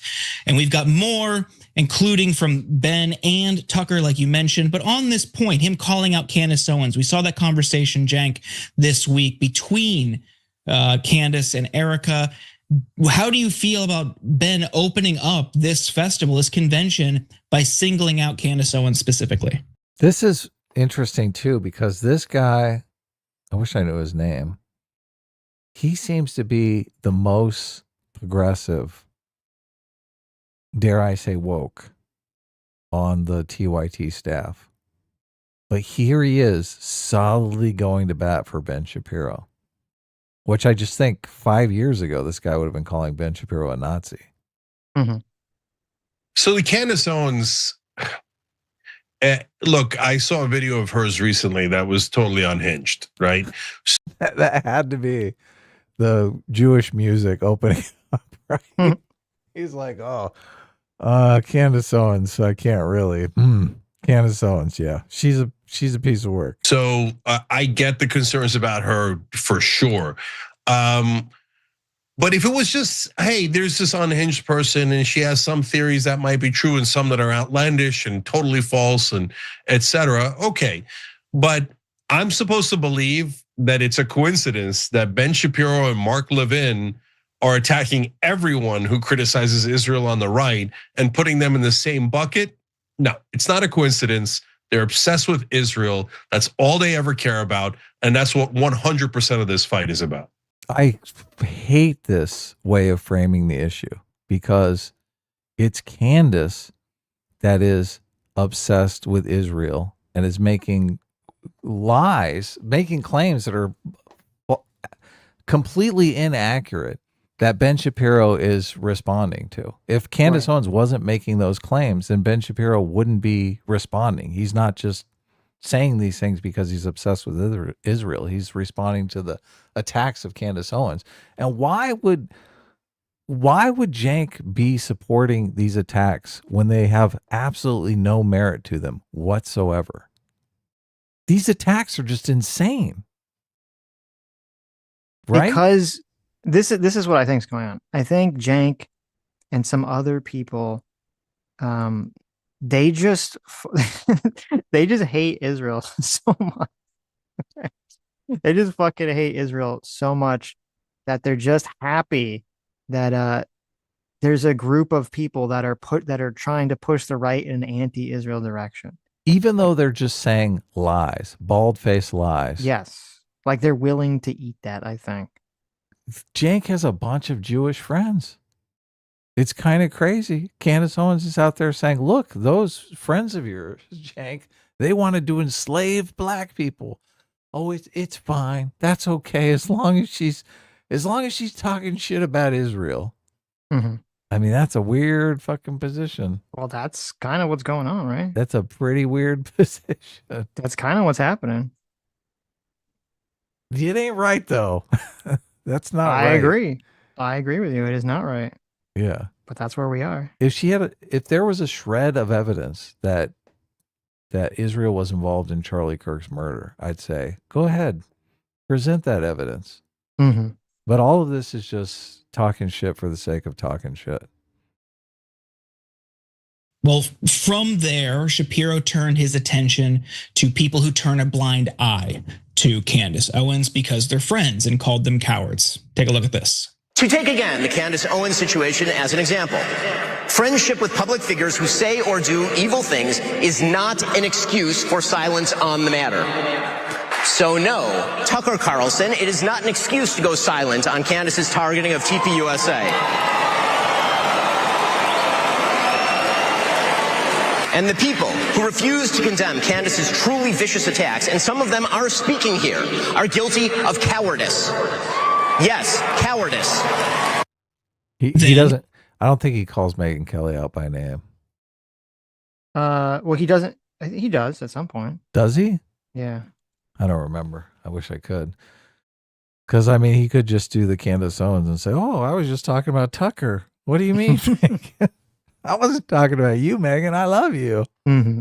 You're perfect. You're a perfect angel. You're not a coward. What do you mean?" He zeroed in on Tucker specifically for some of his podcast guests. If you host a Hitler apologist, Nazi-loving, anti-American piece of refuse like Nick Fuentes,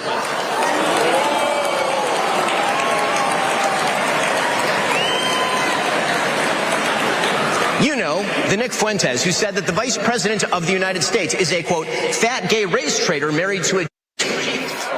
The person who said that Charlie Kirk was a, quote, idiot. The person who said, and pardon my language here, it's his quote, that he, quote, took Turning Point USA and f***ed it, and that's why it's filled with groypers. If you have that person on your show and you proceed to glaze him, you ought to own it. He also brought up pseudo-historian Daryl Cooper, who, while on Tucker's show, tried distorting the facts around the Nazis' actions in World War II and called Winston Churchill the chief villain of the war. Tucker introduced him on that episode as, quote, the best and most honest popular historian in the United States. But some people will defend hosting guests like that under the guise of they're just asking questions. Hosts are indeed responsible for the guests they choose and the questions they ask those guests. Emotive accusations, conspiracy theories, and just asking questions, that's lazy and stupid and misleading. Just asking questions is something my 5-year-old does, and it's really cute when it comes from my 5-year-old. But when grown men and women spend their days just asking questions without, seeking answers, they are lying to you. So good. So good. Ben is on fire. Shortly after that, Tucker Carlson took the stage. After initially joking that he missed the beginning of the program, he responded. But I really thought that the impulse to deplatform people, or even to use the word platform as a verb, which it's not, deplatform and denounce. Why haven't you denounced somebody else? The whole Red Guard cultural revolution thing that we so hated and feared on the left, that we did everything we could to usher in a new time where you could have an actual debate. And he explained his approach more, which he took from Charlie Kirk. People should be able to debate, and that if you have something valid to say, if you're telling the truth, you ought to be able to explain it calmly and in detail to people who don't agree with you, and that you shouldn't immediately resort to shut up racist. Now, Cenk, I think you and I might... Tucker did a great job of debating those people when he had them on, didn't he? It was a real debate. A drop-down debate. That's true. Have different views here. What are your thoughts on this very public fight between these two? I'm definitely on Tucker Carlson's side on this issue. And Ben Shapiro wants us to show courage and to not just ask questions, but make statements. Oh, I'll be your Huckleberry. The problem is the Israelis. So there, I said it. Are you happy now? And I'll prove it to you, and then we'll have this discussion. First of all, the Israelis are the ones that demand that people, different countries throughout the world, Western nations and America, pass laws prohibiting speech. So don't let anyone discuss this. Don't let anyone discuss that. Don't let them say this. They made up this nonsense definition of anti-Semitism that includes criticizing Israel. What is that? That's a way of making criticism of Israel illegal. Well, I agree with Jank there, but the topic is really, did Israel kill Charlie Kirk? Which is just a laughable supposition that millions of people believe now. Mm-hmm. That's what thugs do. That's what authoritarian rule looks like. So I'm super clear. Okay, now let's turn to some of the people that he's mentioning. Candance Owens, look, some of the videos she points out and some of the things she says about Charlie Kirk's killing is true and is said by others, okay? So just the fact that Candance Owens said it doesn't make it invalid in and of itself, and it's over. Since she said it, you're no one else is allowed to say it. No, that's not irrational and is not true. Now, can I at the same time say, yeah, other things that Candance Owens says to me sound crazy, okay? But do I have to go and denounce her? Do we all have to do like these rituals? And should we bring, some sort of witch paraphernalia so we can get the right, fire going for these witch hunts? It's so hilarious to me. The same people who are like, oh, we can't say anything about Muslims. We can't say radical Islamic terrorists because it will create negative stereotypes of Muslim people in America, right? We have to worry about that. They're like, oh yeah, let Candance Owens do the Jewish dancing with the music in the beginning of her podcast and say that, oh yeah, Jews drink the blood of Christians. Yeah. Like, what the fuck? Talk about a double standard, Jesus. They're just contract lawyers, Adam. Jeez. Look, you can't. We can say anything we want about Muslim rape gangs if that's your, and you shouldn't fucking bitch about it if that's the rules, right? Mm-hmm. You shut the fuck up about the Muslim terrorists. It really is just this one. It's so interesting. Maybe this is like confession by projection, because he's saying, well, the only reason that there's this pushback is because of Israel. And it's like, well, that seems like that's the only reason. That's what you think. That's why you're on their side. You literally can only see this as Israel issue. Like that's the primary issue to you. It's so crazy. It's so crazy. So for Tucker Carlson, there's plenty of things he says that I don't agree with, right? But is he right about Israel? Yeah, absolutely. Is he right about freedom of speech? Absolutely. How is he right about Israel in this particular case? Well, what is he right about Israel? Well, I guess just because he's he's on the anti-Israel side of things. Yeah. Right. I'm not sure I've heard him say anything about Israel that I thought, oh yeah, he really hit the head on the nail on the head there. You didn't like the mustache nun he had on? I did not watch the mustache nun, but I was curious about why the fuck does she have this mustache? Right. What's going on here? And then what does Ben Shapiro do? Everyone must denounce all enemies of Israel. Okay, yeah, a couple of them say crazy stuff. That gets you to Fuentes. So, oh no, nobody talked to Fuentes. Why? So Piers Morgan talked to him, and Piers Morgan did a very aggressive interview, and he got him on the record on a couple of important things. I like Piers a lot, and I don't know if I'm among the few, but I do. I have a relationship with him, and I think he does an interesting show that winds up getting us a lot of information and points of view we wouldn't have gotten before. But I would have been actually a little bit more aggressive with Fuentes. I don't know about aggressive in tone, more in terms of the type of questioning that happened. But so what? It wasn't my show. Who cares if he talks to Fuentes? Like, I'm not gonna ban that. That's insane, right? And then, okay, so Tucker talks to some world. This is kind of this whole argument about like you're not allowed to talk to people and this other stuff. I mean, it's undermined by what he just said. Who's trying to cancel Piers Morgan because they talked to Nick Fuentes? No, they're trying to cancel Tucker because he played patty cake with him. Right. So it's almost like he completely sidestepped that issue. He never weighed in on that. Well, he said I would have been, yeah, right. So it's like that's the issue here. He said he would have been harder than Piers. Yeah, which is like, okay, well. So, but look, he didn't mention Tucker. Right. If he thought he would should have if Pierce he thought Pierce should have been harder. What's he think of Tucker? Mm-hmm. War II expert that I don't agree with at all. I took a class on international war crimes back when I was going to law school, and I was so lucky I had one of the Nuremberg prosecutors as my professor. He was in his 90s, okay? So I got to see some of the evidence about the war crimes in World War II and the Holocaust myself, and so I don't agree with those historians. Am I going to denounce Tucker for talking to them? No, I'm not going to. And so who cares if he talks to them? Who cares if they're wrong?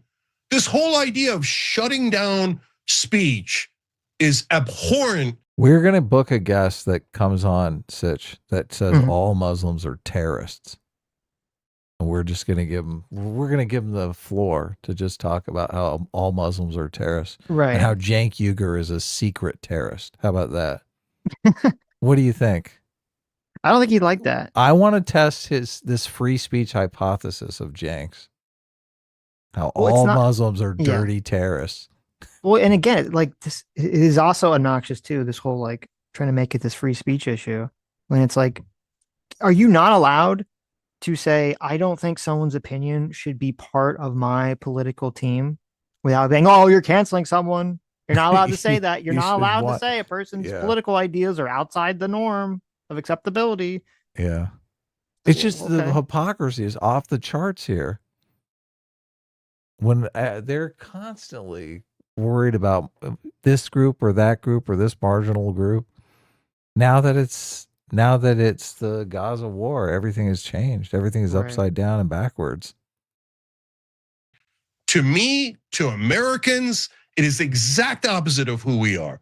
So hell no is my answer. Two things here. So let's start with the historian. It's not that he just talked to him.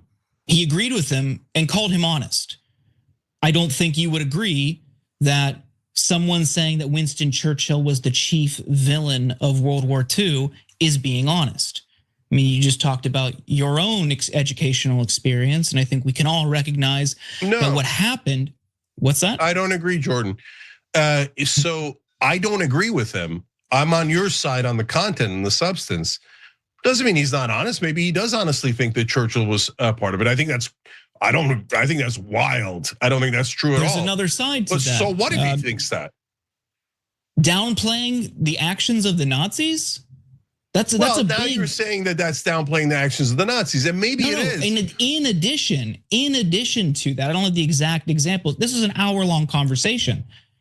This was a widely criticized interview. So what do you want to do? Do you want to ban him?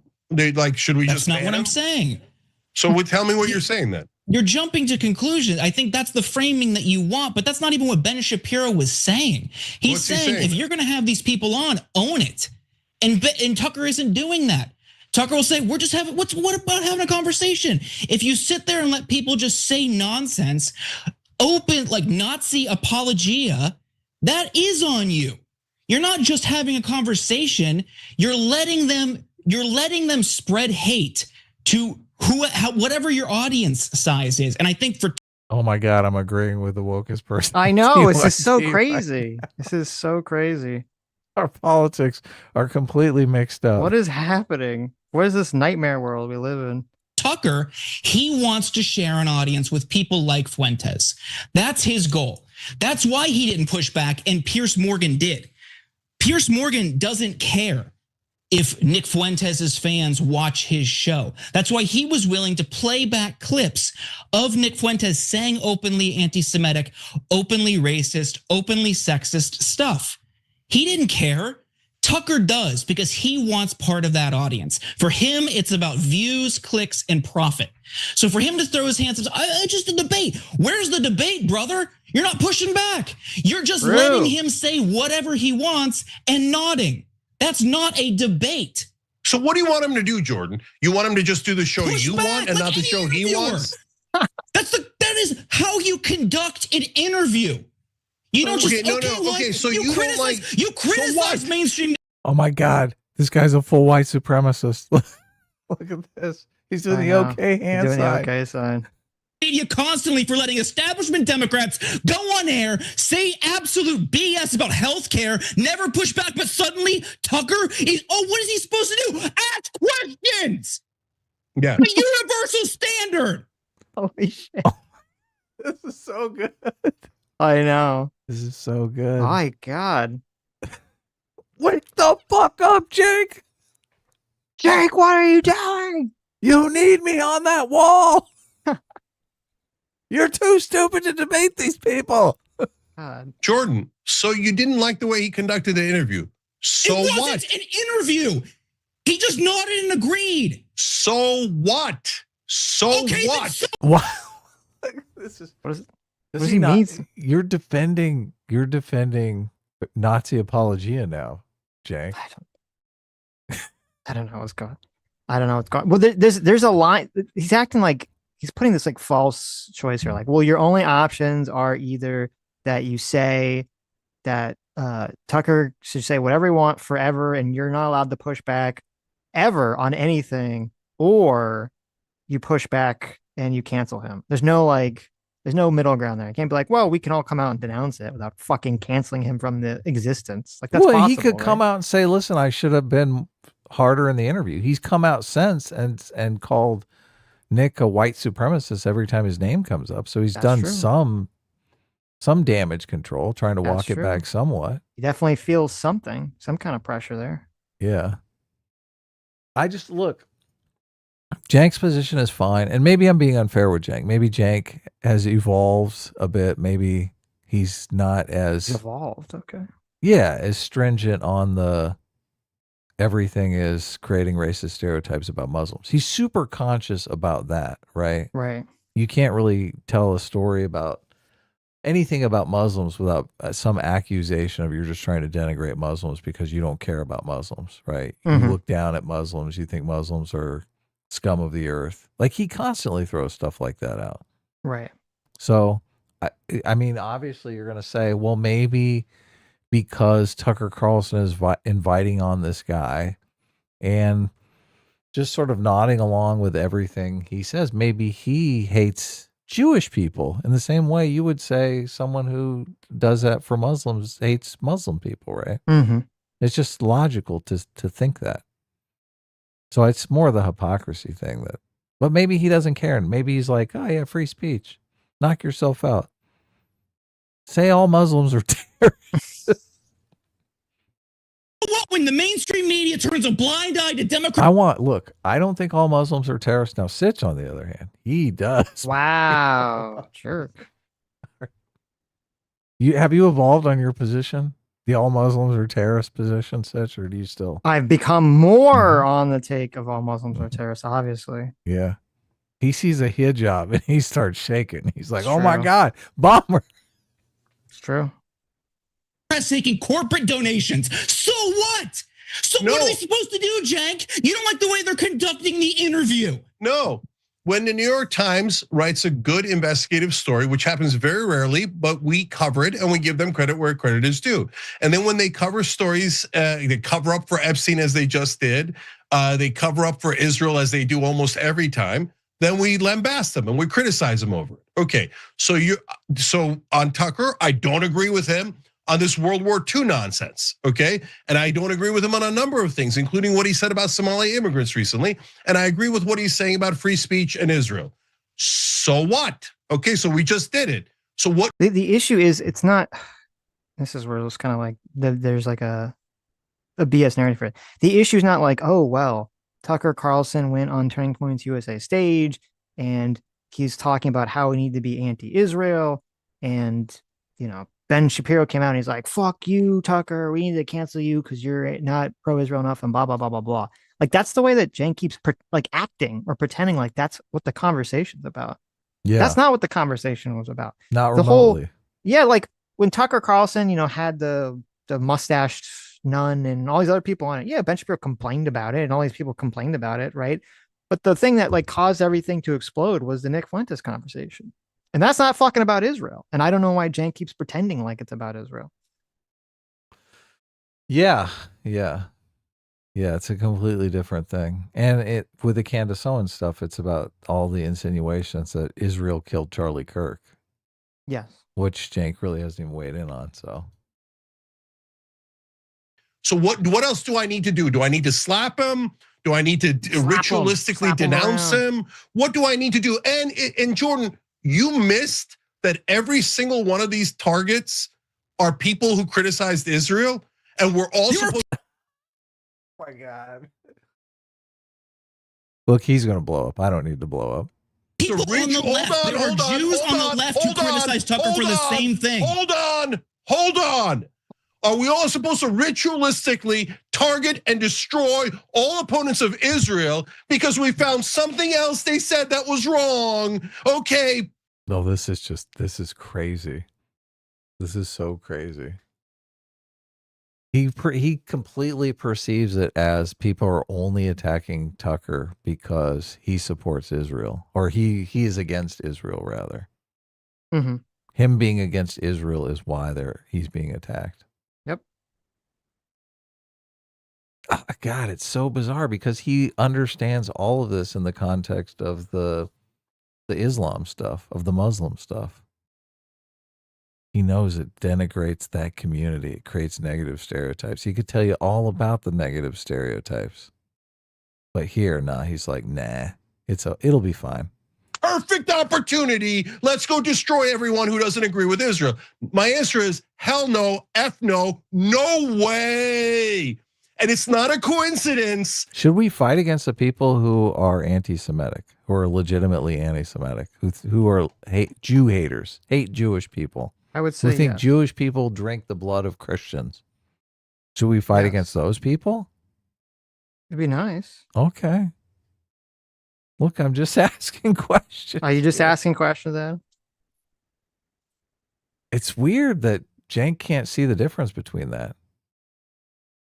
I think it's because a lot of people are accusing him of being anti-Semitic and spreading negative stereotypes about Jewish people because he's critical of Israel. And he's like, what are you talking about? I have Jewish friends. I love Jewish people. So it's like spreading to other people or something. Right.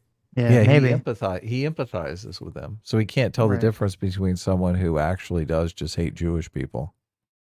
Mm-hmm. Right. He's like, look, I know you're just critical of Israel. And the person's like, no, I hate Jewish people. He's like, yeah, we all get that. Yeah. No, really. I hate Jewish people. Come on, man. I'm trying to tell you my life story here.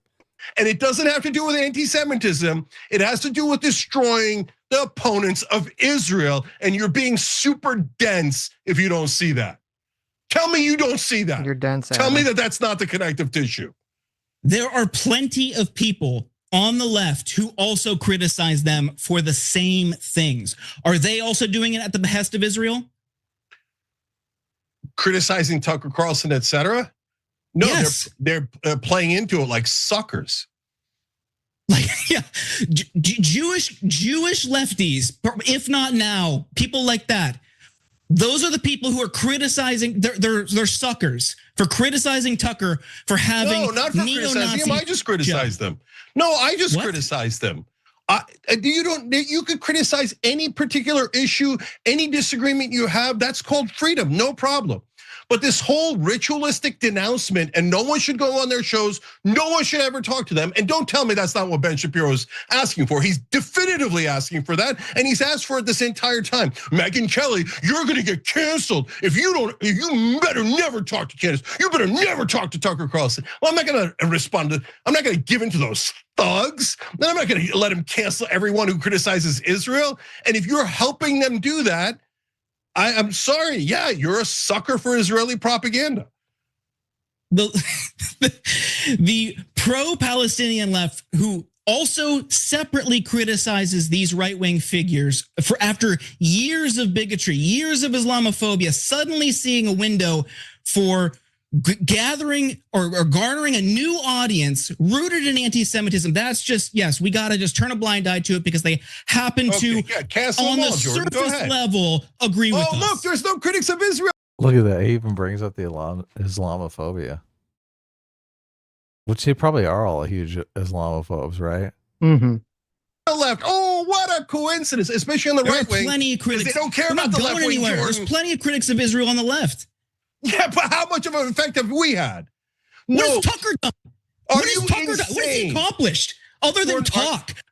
Jordan, are you seriously not noticing the massive effect that Tucker Carlson has had on getting the right wing to realize that Israel is not our ally, that they've taken $300 billion off us? They want another $100 billion. They want another $100 billion for a 20-year memorandum of understanding. They're trying to rob us of that money as we speak. Tucker Carlson is the most effective opponent of that robbery. I will under no circumstances cancel that brother. Look at Cenk giving into the greedy Jewish stereotype here. Terrible. Can't believe he's doing this. Mm-hmm. I'm sure we get something out of that deal. 100. Well, this is just all. This is all it matters. It's just like, well, he's, as I say, he's doing good at getting people to be against Israel. So that's all really that matters. Yeah, in the no, he conversation. said it explicitly. Yeah. Who is doing amazing work on that issue. And then I will have no compunctions about criticizing him on other issues that I disagree with him on. Not complicated. Whereas apparently you're falling back to. You don't think the anti-Semites would criticize Israel without Tucker Carlson? I mean, I would think they would. Well, I think it's fair to say that I'm sure it's true that Tucker Carlson has done work at pushing the internet right away from Israel. I'm sure that's true. Mm-hmm. And I wouldn't, and if that's like all we're talking about, then fine. But like, that's not what the Turning Point USA, the right-wing civil war, that's not really what this shit is about. No. It's not about that. And it wasn't really about that. And it's just, I feel like it's dishonest to frame it that way. People keep trying to frame it that way. That's just not what's going on. Did the war in Gaza even come up in any of Nick Fuentes' interviews? I mean, he was talking a lot about World War II. Not in the Tucker conversation. I don't think it did. Yeah. Yeah. And he's using all that stuff to attack Ben Shapiro's character, to attack prominent Jewish people's character, to accuse him of dual loyalty and this and that. He's not Right. really even weighing in on the situation in Gaza, which is the situation that Cenk is most affected by. Right. Yeah. That's it. Illegitimate. That shut down the most effective fighter against Israeli oppression in this country from the right. The right wing matters. If you only have the left wing, we'll never be able to defeat the Israel first crowd. You have to have the left wing. Oh my God. So interesting. Yeah. So he completely buys into the Nick Fuentes narrative that the Jews are oppressing us Americans. No. I don't think that's what he's saying. He's just saying that he thinks Tucker Carlson is doing the best work at getting the right to not like Israel. In the only possible way that you can get the right against Israel is to just allow people like Tucker, even if they're getting into bed with people he doesn't like, is just to kind of make way for them and to kind of do this like as I said, there's nothing wrong with saying I can agree with someone when they say things I like and disagree with someone things they don't like. That's fine. And that's what Cenk keeps saying. That's totally fine. But the problem is when he keeps saying, and I would say even pretending like that the Turning Point USA situation is about that, when it's really not about that. And it never was about that. There's a narrative that I believe Nick Fuentes believes, that Americans are on the Jewish plantation. Yes. It seems like Cenk just said Americans are on the Jewish plantation. We'll listen to it again. Okay, play it back. Maybe From the right. The right wing matters. If you only have the left wing, we'll never be able to defeat the Israel first crowd. You have to have the left wing and the right wing working together on the right project. Now, when Candance Owens and Nick Fuentes talk about the Jews, it drives me crazy. It's so wrong. It's wing, Okay, and Nick. from the apparently you're falling back to that's it. That illegitimate that shut down the most effective fighter against Israeli oppression in this country from the right. So he says Israeli oppression from the right.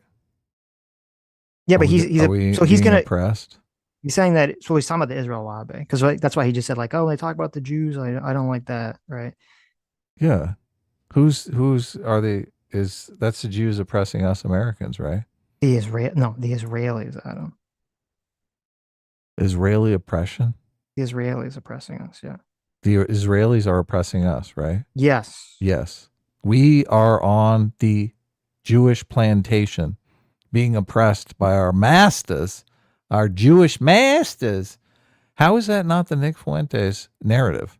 But it's it. No, that is 100% the Nick Fuentes. But he's saying it's Israel. He's trying to say it's Israel, not the Jews. Okay, we're being oppressed by Israel. We're being oppressed by the Israel plantation. You understand? I gotcha. Yeah, the Zionists. Yes. Yeah.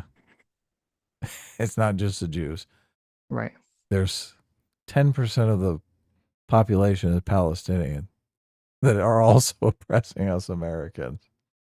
The right wing matters. If you only have the left wing, we'll never be able to defeat the Israel first crowd. You have to have the left wing and the right wing working together on the right project. Now, when Candance Owens and Nick Fuentes talk about the Jews, it drives me crazy. Who are the Israel first crowd? I mean, Nick Fuentes has literally called Ben Shapiro Israel first, right? Mm-hmm. There's so much overlap here. It's so wrong. It's factual. But so you have to be fair. He said he's trying to draw a distinction, right? You might not agree with it, but he's trying to draw a distinction between Israel, the Israel lobby, and the Jews. Okay. The right wing working together on the right project. Now, when Candance Owens and Nick Fuentes talk about the Jews, it drives me crazy. It's so wrong. It's factually incorrect. It's immoral. It doesn't make sense. We should only be talking about Israel. Now you say Tucker does that imperfectly. Fine, he does it imperfectly. No, I'm not going to denounce or cancel or do any of those things. And by the way, Jordan, you have the luxury, and everybody else has the luxury of being able to say, oh, okay, he says something offensive about Jews or this or that. Okay, that's it. Well, he's also said good things about Muslims, which no one does, no one. And I'm supposed to cancel one of our few allies because they slightly offended Israeli interests? No, I'm not doing it. The minute did we cover Tucker saying Sharia law is great? There's no rapes in these Muslim countries and stuff. Yeah. Okay. There's nothing. What do you mean? Anyone?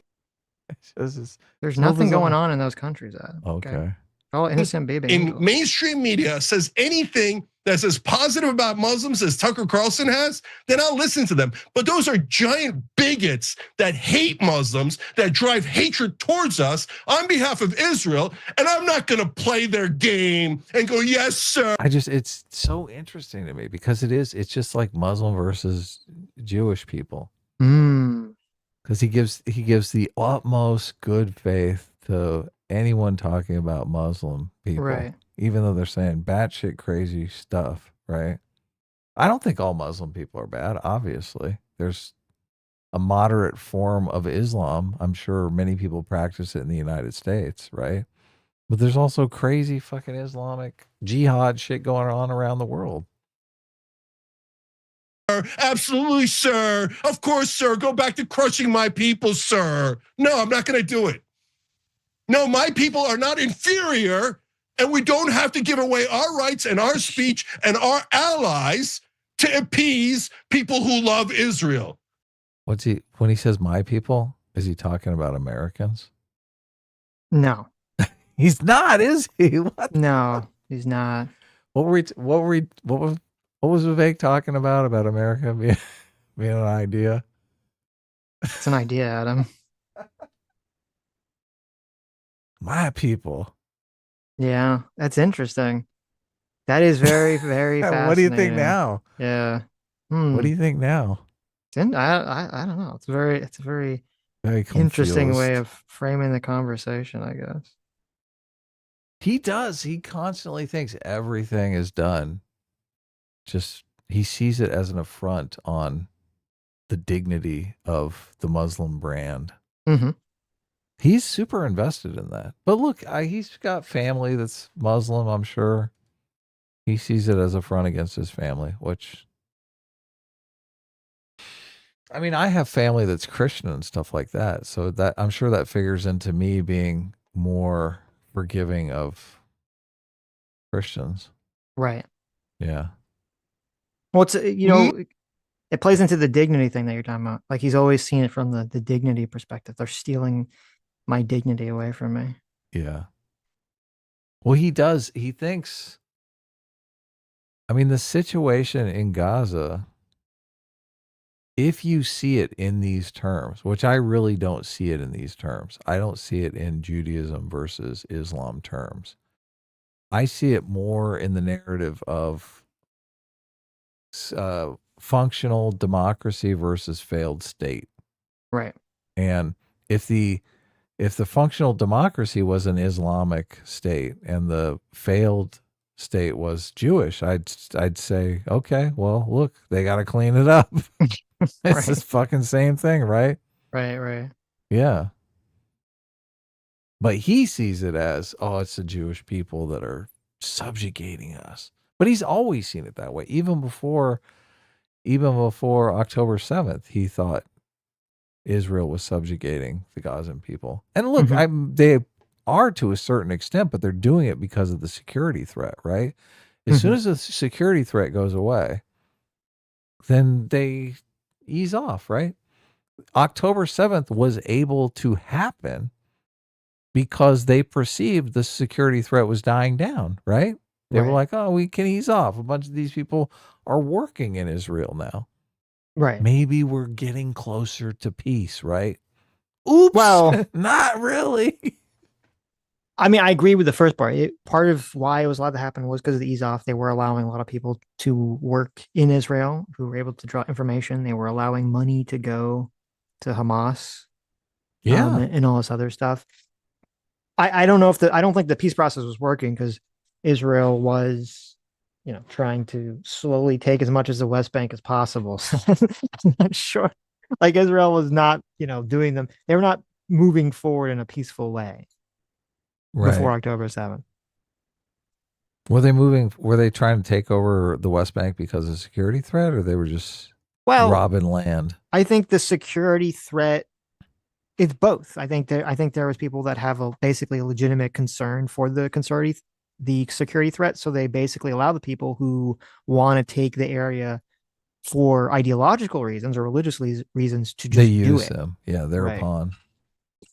Yeah. Going to play their game and go, yes, sir. Absolutely, sir. Of course, sir. Go back to crushing my people, sir. No, I'm not going to do it. No, my people are not inferior, and we don't have to give away our rights and our speech and our allies to appease people who love Israel. No deal. Every time. I mean, this just, is that not victimhood culture? Is this not massively playing the victim? This is, yeah. I am here. Look, I'm not going to get on my hands and knees. Yes, sir. No, sir. Yes, please take over my people. Subjugate my people. Thank you, sir. Thank you, master. Master. Well, it's interesting that because this is all tied into fucking this Tucker Carlson Turning Point USA right-wing, Civil War conversation. Like, not really. Like what he's talking about has nothing to really do with any of those topics. But he's kind of like projected this all onto Tucker Carlson. Yeah. I also think it's fascinating that this diatribe that Cenk gives at the end, I could very well hear Nick Fuentes saying the exact same thing, right? Yeah. You're subjugating my people, say the white thing. people, the European people, the Jewish people are oppressing us. And you want us to say, oh, yes, please oppress us. Thank you, masters. Thank you. Get that. How is he any different than Nick Fuentes? Here, let me send you a tweet that you should watch here.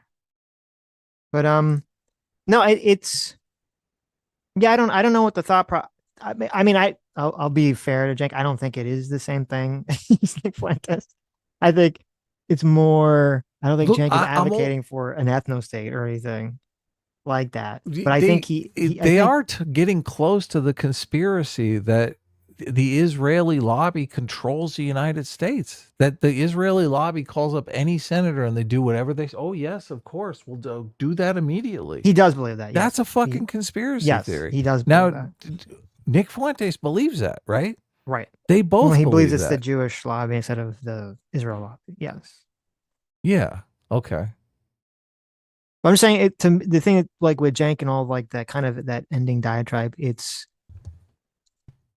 interesting because it's like really the whole Israel Palestine thing.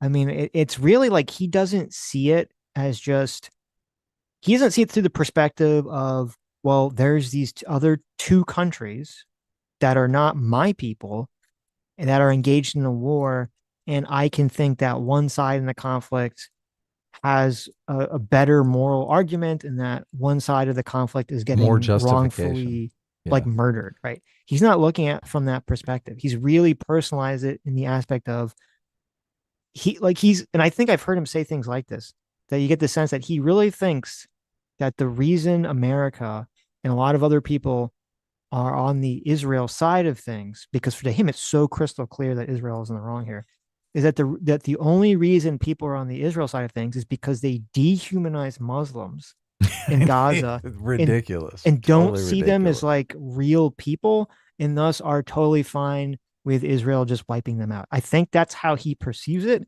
That's kind of the context I get from his ending rant there. So that's really what he means when it's kind of like, therefore, like this whole conversation, this Israel-Palestine conversation, it's like an attack on his own dignity and his identity and how he thinks people view him as, I mean, I don't think he's Islamic, but if someone of, Middle Eastern descent.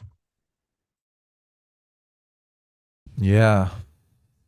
I'm trying to imagine if the October 7th situation happened with Christians. Is there any sort of Christian terror organizations anywhere left in the world? You mean Christians were the one perpetrating it? Yeah, look, if Christians did October 7th and it was like Gaza was predominantly Christian, I would still think, oh, you got to clean that fucking shit up. And if we were getting collateral damage, it would suck, but it wouldn't change the fact that you've got a failed state next door and you got to take care of the situation. I mean, I guess the closest thing that I could think of offhand would be like what, like the Irish terrorist shit? Like Yeah, back it in the wasn't day? there was Protestants versus Catholics, but those are both Christians. So Yeah, and also so I'm not an expert. I'm not British. I don't know what's going on or Irish, but wasn't the Irish stuff was really motivated by kind of like Ireland wanting to be its own thing. it would be too. tougher. I mean, it would be tougher for me to look at the evidence of if they did everything they did on October 7th, like they did the rapes and the really nasty shit. Yeah. That would be tough for me to think, oh, these are Christians out there raping people, right? Right. Right. That the Christians feel justified. Well, no, the Christians question would hate be these people enough to rape them. the question would be like imagine the Irish in, I don't know, whenever this was going on in the in the Troubles time period, right? If the Irish had some sort of militant group that did the same amount of October 7th thing, but to the UK, and then so the UK army and military is basically just destroying Ireland, like the same way Israel destroyed Gaza, right? Yeah. So it wouldn't be that you would just like be like, oh, like based October 7th or something like that. It'd be more like, well, there's a lot of Irish people who did not directly participate in that action. And even if it's a failed state, they don't deserve to die or basically be pushed out of their country. And I do think people would look, I do think a lot of people would look at it differently because it's very hard to disassociate and say, because now it's like, white Catholics and Irish. And if you're a Catholic and you're Irish, you probably feel differently about the whole situation. Yeah, it is. It is. I'm just trying to empathize a bit with what Jenks. Trying to understand. It's Jenks' really perspective. I really think it's at the core because he just only perceives it as the only reason people are on Israel's side is because they dehumanize Muslims. Yeah. Yeah. Yeah. I mean, I'm Okay. sure some people do, but it's not like Yeah, the clip up. the clip. The clip. The good clip. The Well, happy it's a bad clip. clip, actually. What? The clip Did I you? sent you. Oh, you sent me something on I Twitter. sent you a clip. Okay. Kind of related to what we were talking about. But I think it's kind of interesting. Comes up in this. Oh no. This whole Is topic. is this? Did you find a clip of Nick Fuentes saying the same things as Jank? No, no. Well, no. You just reminded me of a clip that was been circulating the last couple of days. We only watched the first 55 seconds of it, so we can pause it after that. You to just watch the you full just 2 tell minutes. me when, and I'll pause. Right. 3, 2, 1, go. The difference is that I care about the country. That's why I talk about white genocide. Because that is what is happening in the country. Nothing else matters. People talk about housing prices. Dude, fuck housing prices. Our race is dying. Okay? I don't care if houses cost $1 million. It would be worth it if we lived in a white country. We are living in Africa. We are living in Mexico. We are living in a Middle Eastern bazaar. We are living in India. And people go, gee, I think it's the housing prices. I think it's because the Thanksgiving turkey is up 10%. That's not the problem. People say it's because of the housing prices and Gamergate or whatever. We need libs of TikTok in the White House. We need libs of TikTok on steroids. Dude, our race is being genocided. It's over. Okay. White people are being shamed. It's always so fascinating. People are like, listen, Sitch, Nick, he's not really racist. He's not really a white nationalist. Okay. Clip of him screaming about how he'd be fine with houses costing $1 million if the country was just white. That, okay. There is a contingent of people that's really what they want. Yeah, and they I are know. Nick Fuentes followers. Yeah. So there is a contingent of white nationalists. That is their primary issue. They're fine.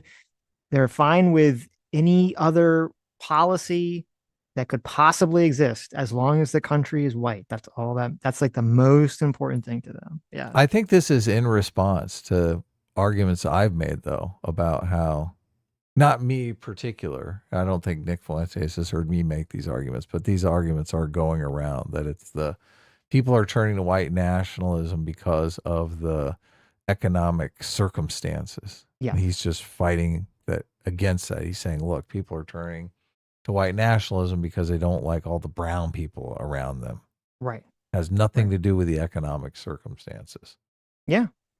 No, that is, you're right. It is a response to that. Well, look, I've seen people arguing in our comment section about this on both sides of that. I'll show them this clip. Well, okay, I don't know. But I think the people arguing that it is the economic circumstances, I think themselves are in dire economic circumstances. And the people who are arguing, no, it's not, are in fine economic circumstances. They just don't want the brown people around. So I do think it is a lot of it. I would agree. I do think a lot of it is economic circumstances. I think a lot of it is cultural circumstances of just not liking the fact that people are so openly racist against white men, and that a lot of people just have not had any luck with the dating market. Yeah. If those things didn't exist, then yeah, there'd always be racist, but I think they'd definitely be in the way more minority than they are now. I wonder how they would feel if immigration was just limited to women. So you've got a lot of foreign women, but just women. It would completely change the argument. You think so? Like, well, Nick, who I think is gay and hates women, partially because of that, wouldn't change his position. He'd like, give me the Chads. Yeah. Send the Chads. Right. But if you have some massive influx of women in the country, that's going to change the gender balance of the country, then obviously that's going to mean men are going to be in a better dating position because there's going to be a much smaller pool of men that women have to compete over. Yeah. How do we get that for a policy? Like I said, I really do think a lot of the immigration intuition that pings, I'm not saying it's right or wrong, because it's right to some extent and wrong in other extent, really is pinging a very deep evolutionary sense of resource and mate guarding.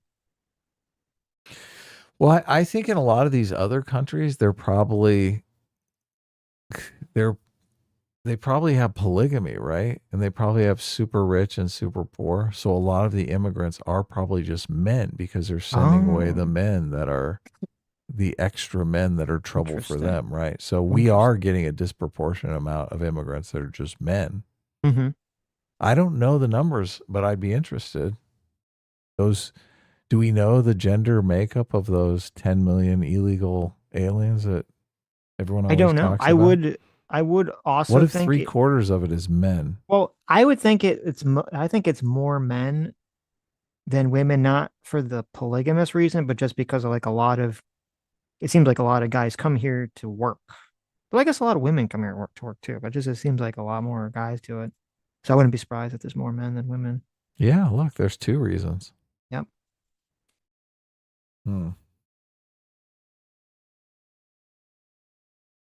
Okay. All right. We're going to end on a happy note. We'll end on a happier note, yes. We can fast forward through I voted for no more. Well, a little too far here. Oh, did I? It's great to see the future of America here this evening. America's going to do all right. I can tell you that because the future leaders of America are here tonight. This is when Saturday Night Live was actually good. When Rob Schneider was on. Yeah. I totally forgot he was on SNL. He gets it. He totally gets it. That's the problem with comedy these days. All of them are in this moral bubble, this progressive moral bubble. Jon Stewart. Yeah, he's like, look, I can't make those jokes. I don't want to make those jokes because they're hateful. Yeah, well, fuck you. We hate you. We want to make those jokes. The pronoun police guys. Okay. Doesn't matter. Yeah, that doesn't matter. Get on your knees. Put your pronouns in your bio, bitch. My selection of hens in my writing room, okay, who all chortle and laugh at every word I say because they're sucking up to me in more ways than one. Tell me that the pronoun police are the good guys. What I would give to see those women drop a class action sexual assault case on me. That'd be great. I don't know about you, but when I voted November 5th, 2024, I voted for closed borders. I voted for affordable groceries. I voted for lower gas prices. I voted for no more censorship. I voted for no more men in women's sports.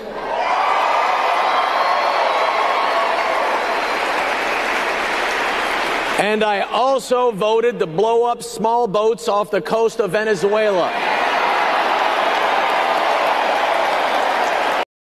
That's a joke, Sitch. You're not laughing. Yeah, it's funny because I don't think he's serious here, but I think people think he's serious.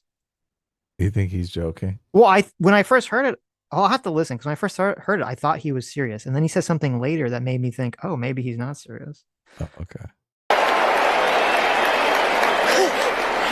When people think of the biggest threat to world peace, we often get distracted by China and its growing influence in our hemisphere, or Russia and perhaps its desire to retake Europe, or maybe Iran.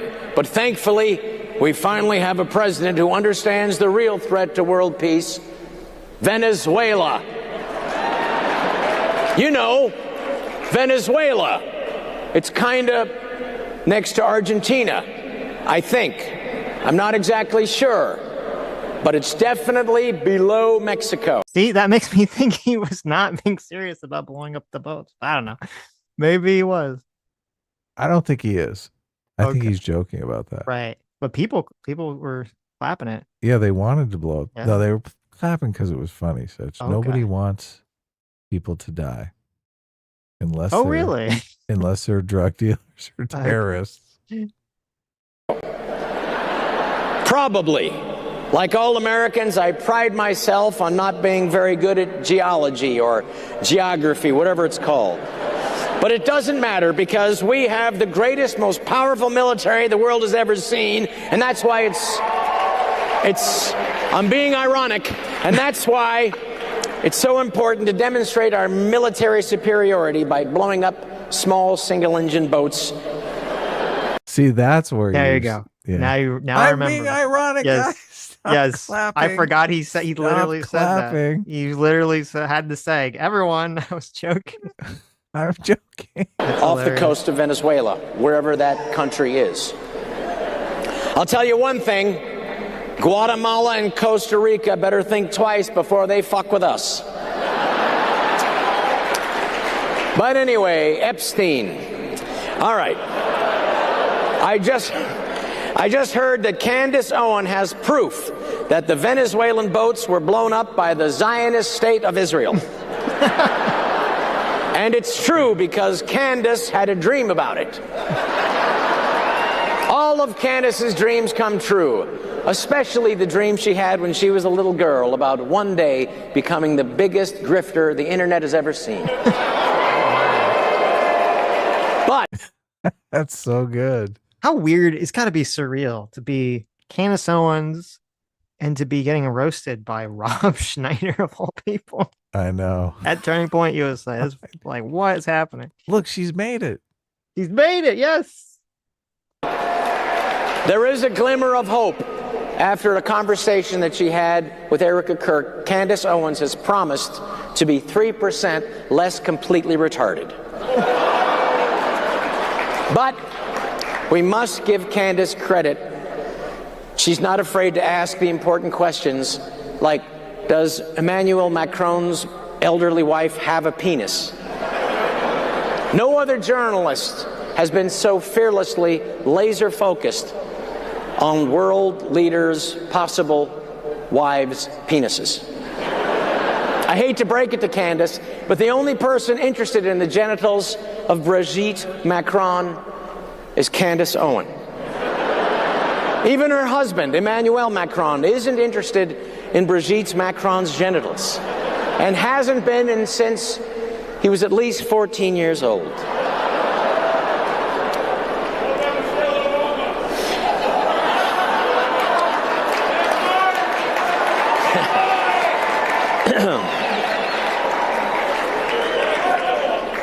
Well, let me tell you, I was supposed to be with Charlie Kirk at Colorado State University, and I asked him the week before, I said, I want to go to the craziest place we could go together. Like, what's the crazy university? And he said, well, we'll go to Berkeley. And unfortunately, Charlie was taken from us, and I had to go to Berkeley alone. And it was crazy, but it gave me hope because of the fearless kids who showed up, even though there were crazy Antifa rioters.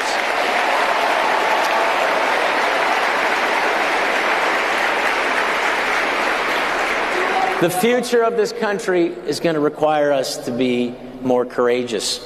And my hat's off and my heart's out to those wonderful kids at Berkeley showing up and braving those crazy Antifa people and whatever hair they had, whatever color it was, they didn't stop them.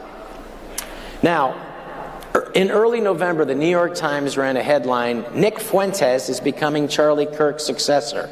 Now, that headline tells you everything we need to know about what's at stake right now. The void Charlie left behind is real. And if we're not careful about who fills it, if we let the Candance Owens and the Nick Fuenteses become our dominant voices, we're going to make the exact mistake the left made. And we're going to risk once again giving the reins of power back to the crazy radical left. Now here's what I mean. Thank you. Here's what I mean. The left has spent years calling moderate people names. Charlie Kirk, fascist, with no evidence. Jordan Peterson, well-dressed fascist. Rob Schneider, midget, but which is just as hurtful. I'm almost 5'5". But they couldn't counter Charlie Kirk's ideas with their own. So they had to characterize him as some right-wing monster.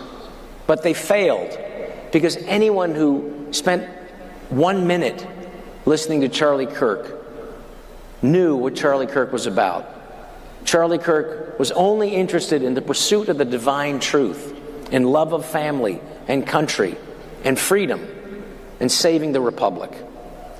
Charlie Kirk wasn't Nick Fuentes, not even close. Charlie was about having conversations, addressing reality, opening up dialogue on college campuses. He made a point of resisting the more extreme elements on the right.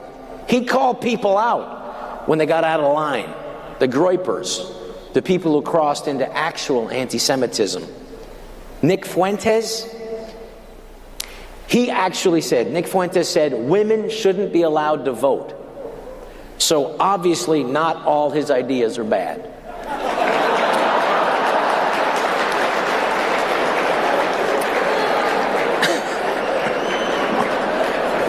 You needed a joke in there.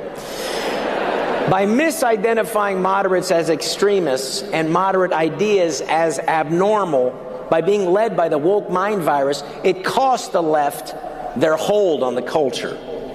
The American people saw who the real extremists were, the Democrats.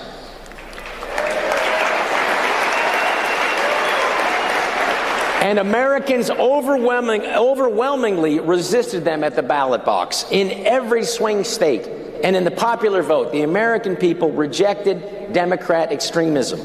But here's where it gets dangerous. The left is trying to reframe Charlie into something he wasn't, and by extension, all of us. Extremists, Nazis, fascists, white supremacists. By taking moderate people with views held by the majority and turning them into monsters hides the real monsters among us. So when actual extremists show up, people can't tell the difference anymore. Now here's the warning. If the right doesn't learn from the left's mistakes, if we start embracing our extremists the way the left embraced theirs, we'll go down the same path they did. This guy is so smart, Adam. I know. This guy's a genius. This guy's some kind of super genius. I can't believe it. With jokes even. I mean, he knows how to kill it. Rob Schneider for president. I don't know anything else about him, but Rob Schneider should run for president. Maybe. I mean, he'll never win because he's 5'5". But I do like his outfit. Look at that snappy, sharp red suit. Yeah, look. Now we know why he likes Jordan Peterson. He's not even black and he pulled it off. I'm impressed. Yeah. Looks velvet. Very nice. Now, for example, the day Joe Biden got inaugurated, on day one, his first day in office, he signed an executive order where somebody held his pen, allowing men in women's sports. Yes, Boo is right. 67% of Democrats opposed that policy. 67% of his own voters didn't want it. The left got led by their extremists. They pushed positions their own voters didn't support. The tail wagging the dog, and it destroyed them politically and culturally. This is a road we must not follow.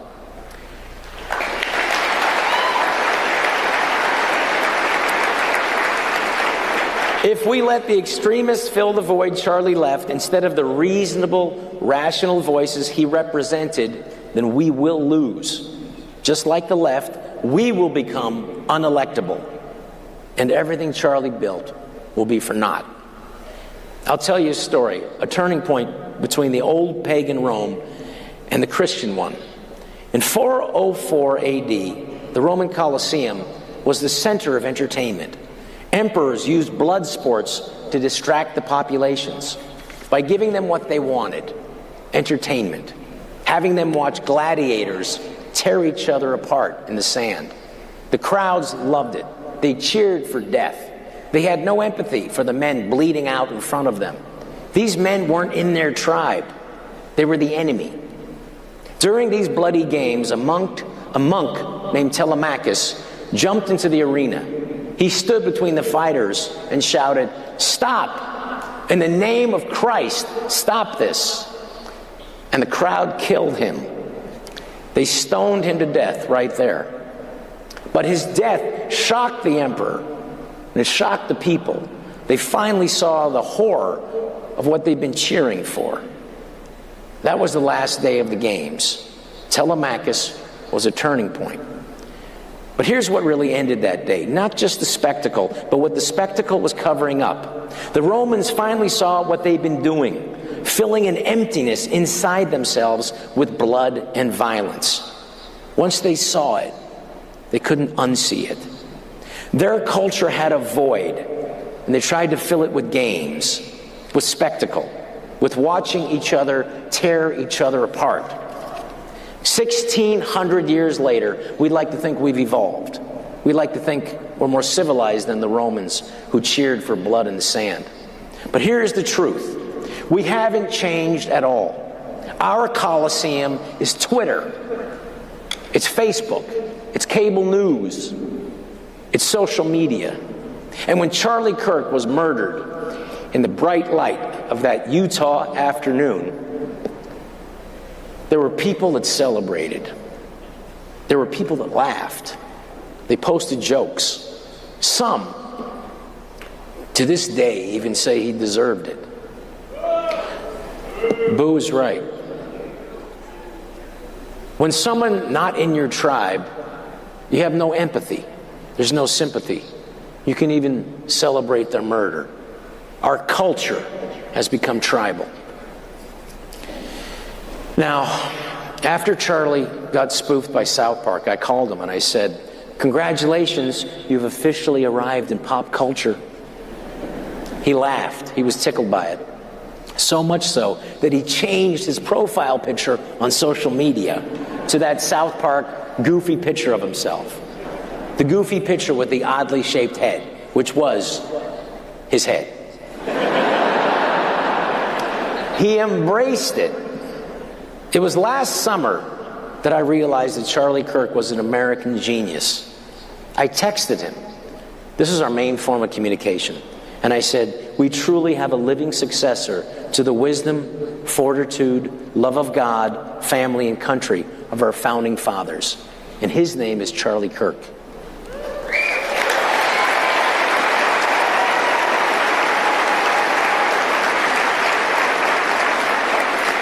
And Charlie responded, "Thanks. At least South Park didn't say I was a stapler,"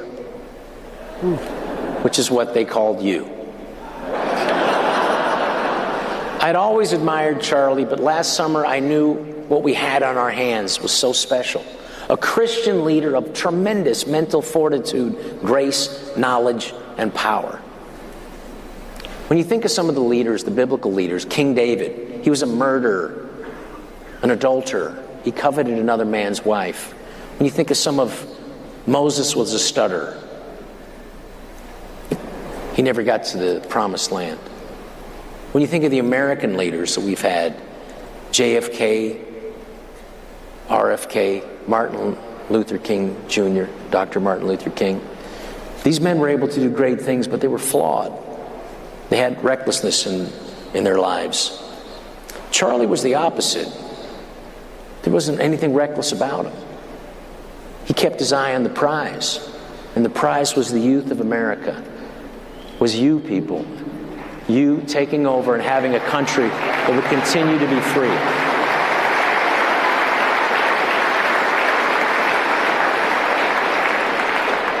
Charlie did for me what he did for so many university students across this country. He dismantled foundational thinking. He understood that America is now the keystone of Western civilization. However, he also knew how precarious it was and that it would take only one generation to lose it. He said, "No one is coming to save us. There will be no Marines from some other country landing on our beaches. There will be no Marshall Plan to financially bail us out. We are the Marines."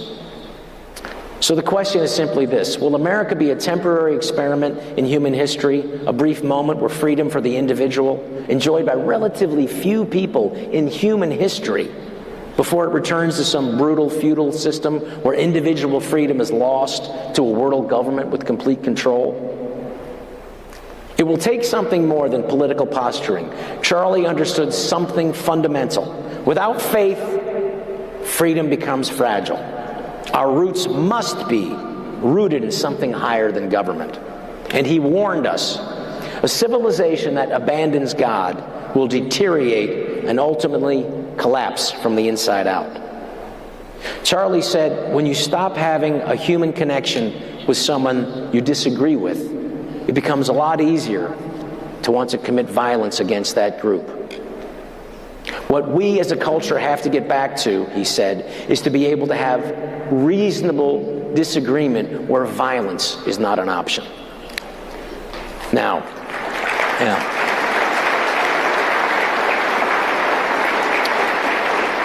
we are in a cold civil war right now, but we must do everything in our power to make sure that this doesn't become an actual hot civil war, and we must do that with dialogue and debate. We must let the better nature that each of us have rise to the surface. I want to point out that after Charlie was murdered, no American cities were burned to the ground. No cars were set ablaze.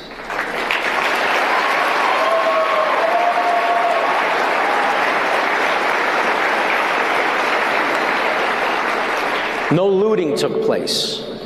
The only burning was candles. Candles to honor someone who dearly loved our country and fought passionately to preserve these unique liberties that so many have fought and died for. In 404 AD, the crowd killed the priest because he told them the truth. He told them to stop enjoying the blood sport. In 2025, Charlie Kirk jumped into our modern Coliseum, the arena of the university campus. He stood between the mob and their rage. He handed the crowd a microphone. He gave his opponents a voice. He sat there, told the truth, took their fury, and tried to move them and our nation closer to God and closer to our Savior, Jesus Christ.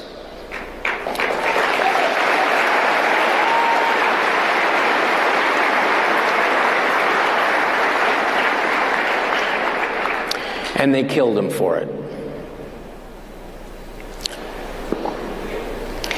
May Charlie Kirk's death be what Telemachus's death was. May it be the end of the games, the end of the spectacle, the end of the blood sport.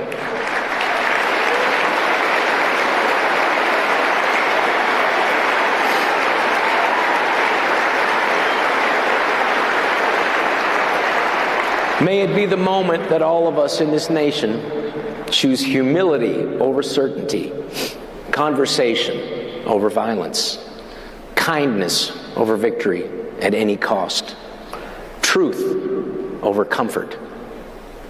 Charlie said he wanted to be remembered for courage and faith, and he will be, always.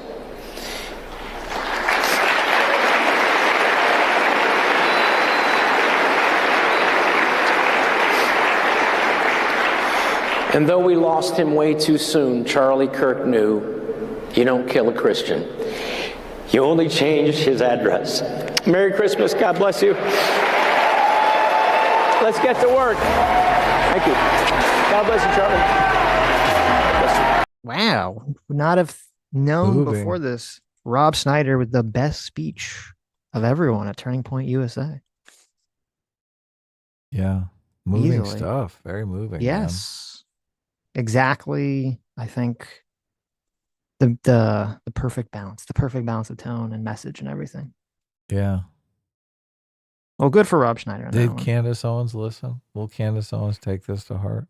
Fuck No, yeah. I don't think so. So, Yeah, but look, people are trying. Yep. He got a little teary-eyed at the end there. he did. Yeah. He did. Yeah. So sad. So sad. Whenever a young person dies, it's freaking tragedy. Mm-hmm. Life is so great. And to be taken away from you at 31. Jesus Christ. It's so fucking wrong. You're right. I did say I was going to be lighter. I was only thinking about the the first part of it with the jokes. I forgot the end was sad. What do you mean? Yes. Bob Van Gogh did not like Rob we Schneider's said speech. We said a lighter note.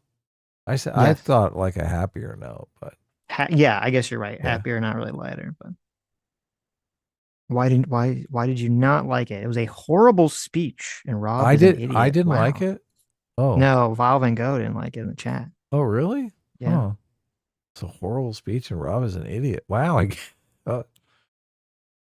Man, I was really moved by it. I thought the Telemachus stuff was great. Yeah.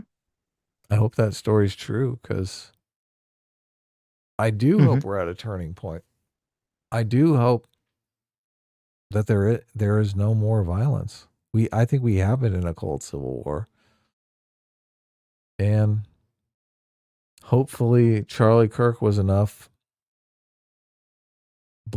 bloodshed for people to really sort of change their perspective on this. I know a lot of people in the pundit space were really shaken up by it, because they thought they could see themselves in Charlie Kirk. They thought, for the grace of God go I. Mm-hmm. So maybe they're dialing back their rhetoric a bit, trying to be a little more conciliatory.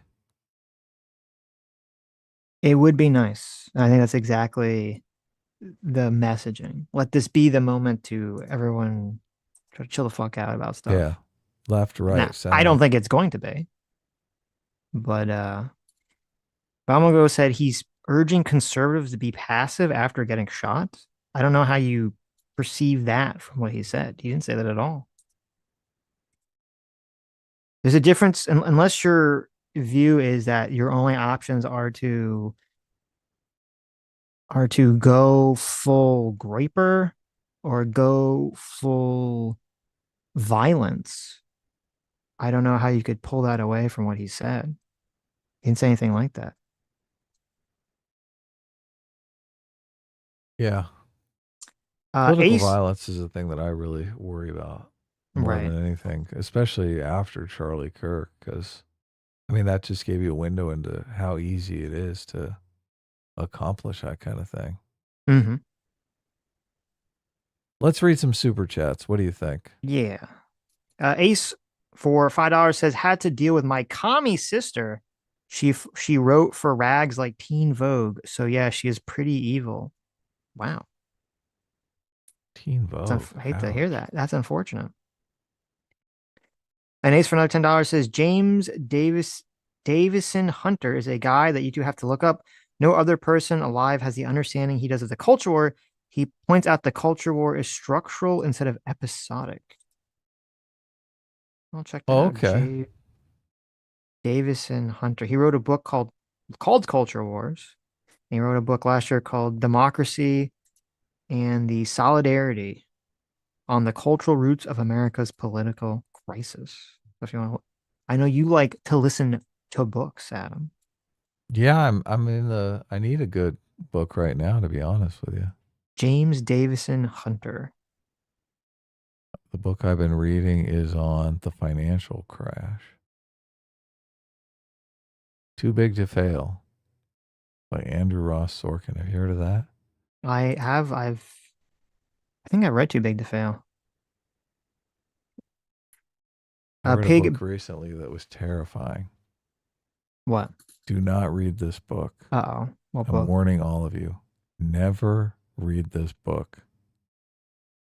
If anyone builds it, everyone dies. Why superhuman AI will kill us all. That book, fucking terrifying. I'm dead serious. I'm dead serious. Do not read it. It's all just about how we're all going to die.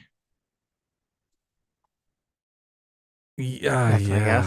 Okay. I mean, the arguments in there are pretty fucking persuasive too, which is the real. Oh, that it's like a giant black pill. Imagine the biggest black pill you can ever swallow. Mm-hmm.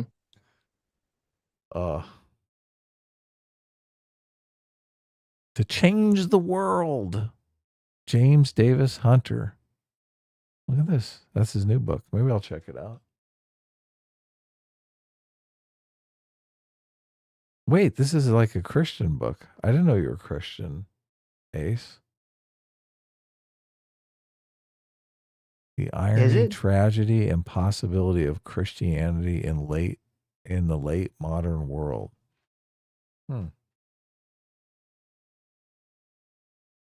Democracy and solidarity. We never got to talk to Hunter about democracy.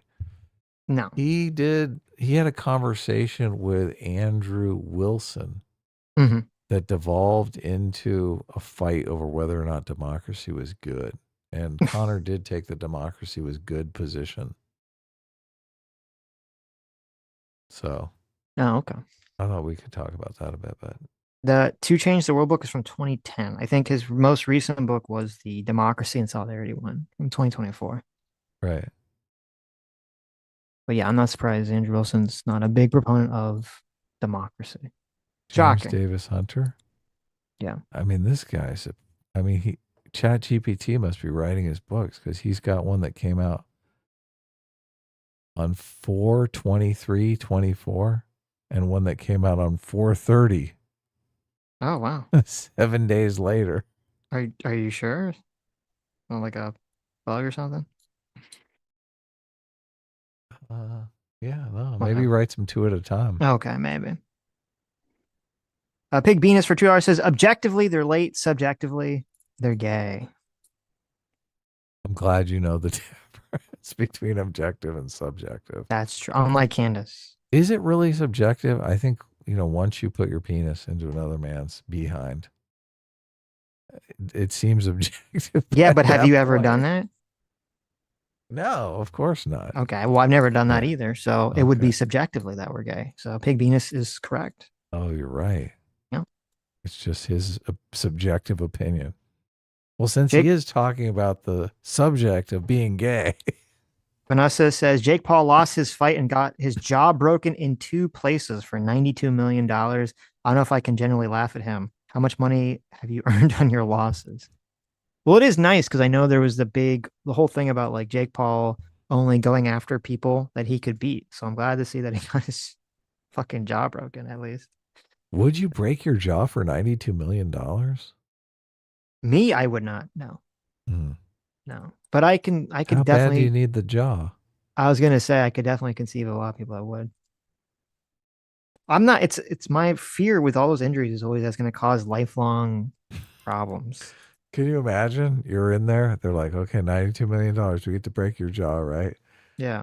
And they punch you in the jaw, and your mandible like flies across the room, like your jaw's you fucked completely forever. lose your bottom jaw. You get You're your like, even if you don't, you just like you forever have headaches because your like jaw's like all fucked up. You can never eat right again. I don't know. Just no. You go around with no jaw. For the rest obviously of your life. that's even crazy. Yeah, you literally like have a drink top through jaw. A straw. You look like a fucking zombie because you're missing the bottom half of your face. Yeah, sure. Well, no, $92 million. I'm thinking you get some kind of Terminator jaw, right? Oh, you get a jaw that's like I see. fully steel reconstruction jaw. Okay. You I don't go know if they're top there notch. I don't know if they're there yet. Really? A couple of years, you grow that jaw back. Oh, you should grow also right you back should play. again. I send it to you. You should play that video. Vanessa sent us that video. We had this exact conversation in the universe, the simulation provided, Adam. Because we had this exact conversation where I was saying, I remember this. I was saying you need Oh, this is so good.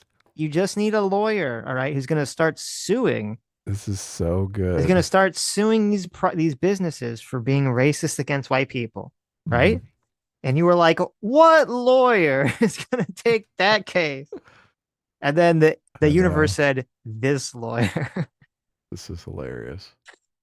Out of the ether they arose. Okay. Well, I wonder if they dropped this because of there's a couple of big articles that came out about the white men getting screwed in Hollywood and the media and whatnot. Did you ever read the article? I sent you an article about I did, that. yeah. That was going around super viral.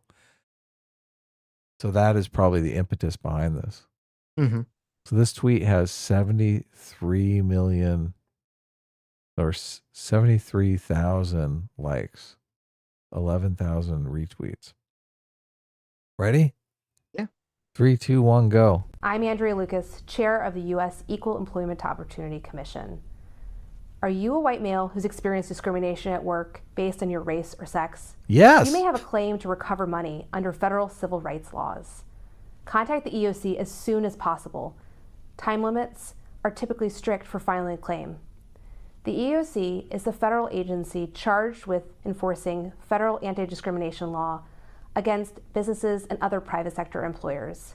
The EOC is committed to identifying, attacking, and eliminating all forms of race and sex discrimination, including against white male applicants and employees.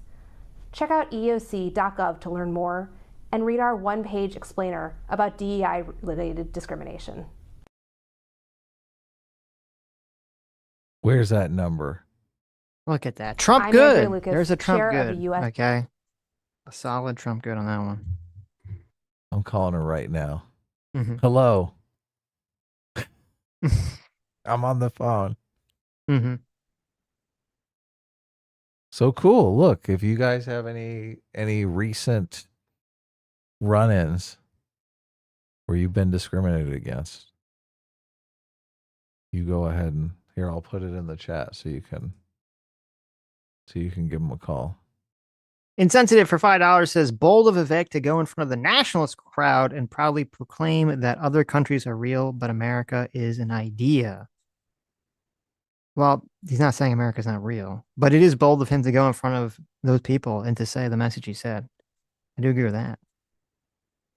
Ace for $5 says Hunter calls this structural because our society is now designed for constant conflict instead of conflict resolution.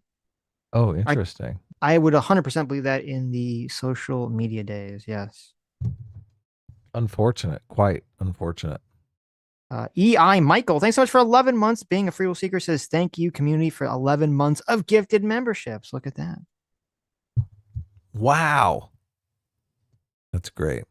Hey, dude, for 28 months says, behold my 28 months of freedom. Behold. Thank you guys for doing what you're doing. S-Class is the best class. An A-team's base today, I guess.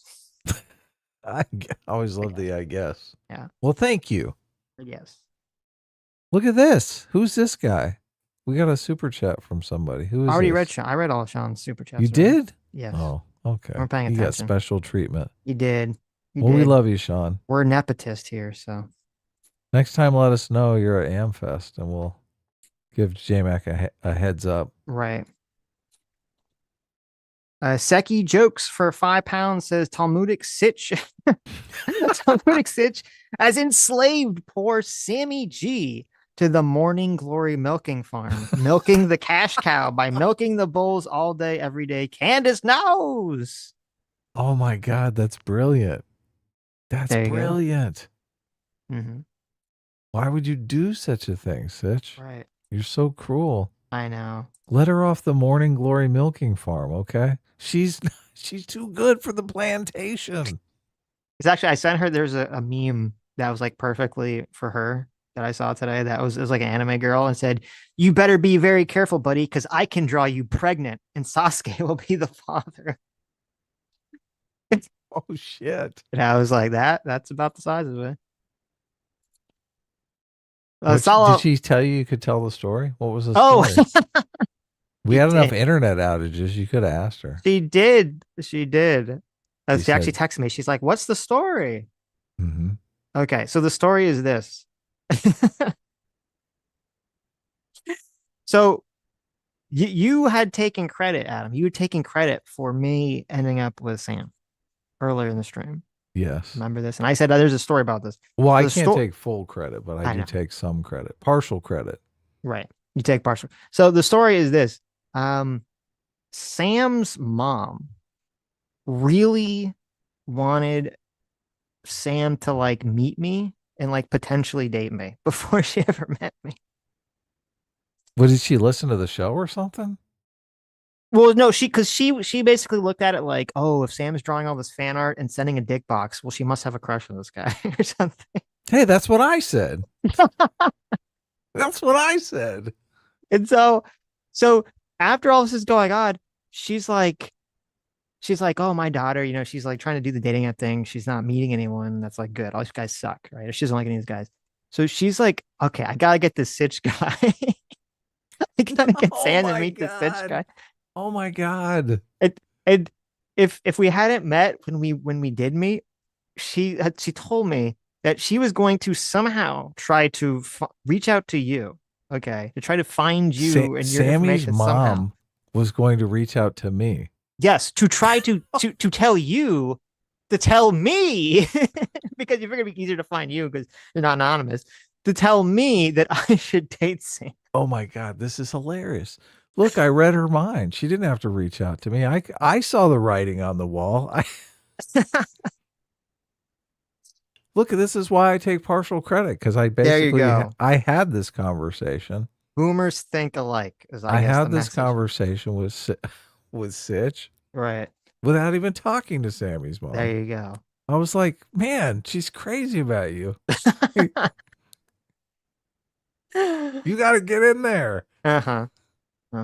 She says no. She said she has no intent. If you ask her to this day, Sam says she had no intention, zero intention of dating me until I asked her out when we met.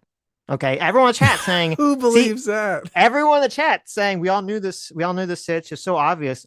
Listen, she says it. She says she doesn't agree with you. Okay, she says no, that you guys are all crazy. Oh, okay. It was just a meme. She just enjoyed the memes. Everybody. She just enjoyed drawing. She just enjoyed drawing you. Yes. 20 times a week. Exactly. Okay. That seems believable. I agree. She came on the stream in a cute little cosplay outfit. Look, and I'm married. I know she wasn't coming on the stream for me. Jeez. It was just a meme, Adam. It was just for the lulz. I saw that cute little cosplay. You did you? Huh? I remember. You saw that cosplay. You're like, what's going on here?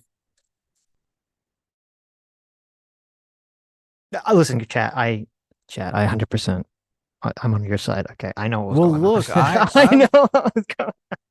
I'm disappointed I didn't wait a little longer. I could have got to meet Sammy's mom. That would have been a good story. That would have been a funny story, right? Yeah.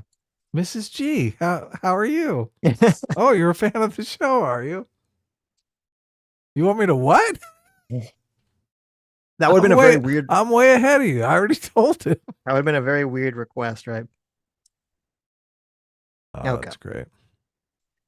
Solo for 7 months says, if you're the praying type, say a prayer for all the people where this isn't the best time of year for them. Yeah, hell yeah. Very nice to say. Yeah. Look, and we're streaming around the holidays. I'm aware some people don't have family. I've gone through stretches in my life where I lived far away from my family, so I really didn't have anyone to spend Christmas with. And this was before the internet, where you could log on and spend Christmas with your internet buddies. So, yes, Merry Christmas to you guys. Merry Christmas. Merry Christmas to the people who spend Christmas alone. You have us. You can hang out with us. Who did she cosplay as? She cosplayed as Tifa, which is that the stream? It's on the channel. You can. That's not the one that yeah. got taken down. I don't think so. No, I'm sure there's like a Tifa thumbnail. Well, no, because there was one where we talked to a Tifa chatbot where she did the voice, but I don't think she was there like visually. So that could be that one. But whatever. I'm pretty sure the one. I don't know. No, I think you can find it. Okay. You want to see Sammy? Come on, give us all dietary advice. Yeah, as Tifa. The Tifa chatbot one was funny too, because Weren't we trying to get Tifa to like show us her boobs or something? We're really going. We were this trying. No, you pervert. Tifa chatbot. Stop. We were trying to. We were like boomers. We'd never interacted with a chatbot before. So Well, like, it look, was the these were most brand amazing. new when we did That's that. true. That streams like a year ago or 2 years ago. It was Right. brand new. Right. Nobody I don't know. interacted with a It chatbot. seemed new to us. Yes, we were talking to the Tifa chatbot about what its political views were. Right. So, But no, we were. I mean, we were being very misogynistic. Let's just say. no, remember Tifa had told us that Tifa had met Joe Biden in a hot tub and Joe Biden flashed his old man penis or something. That's the only part of the conversation I remember. You're right. You're right. Okay. Lives in Deswall specifically for $5 says Candace doesn't even cover the rabbinical conspiracy to infiltrate Christian nations by walking into bars with priests. Whoa, is I that know. where all those I jokes know. come from? It's true. It's true, Candace. Bernuski for $10 says if you think clown dance instead of Candace, clown dance. I feel like that doesn't roll off the tongue nicely. I like the way it looks. Candace, Clowndice.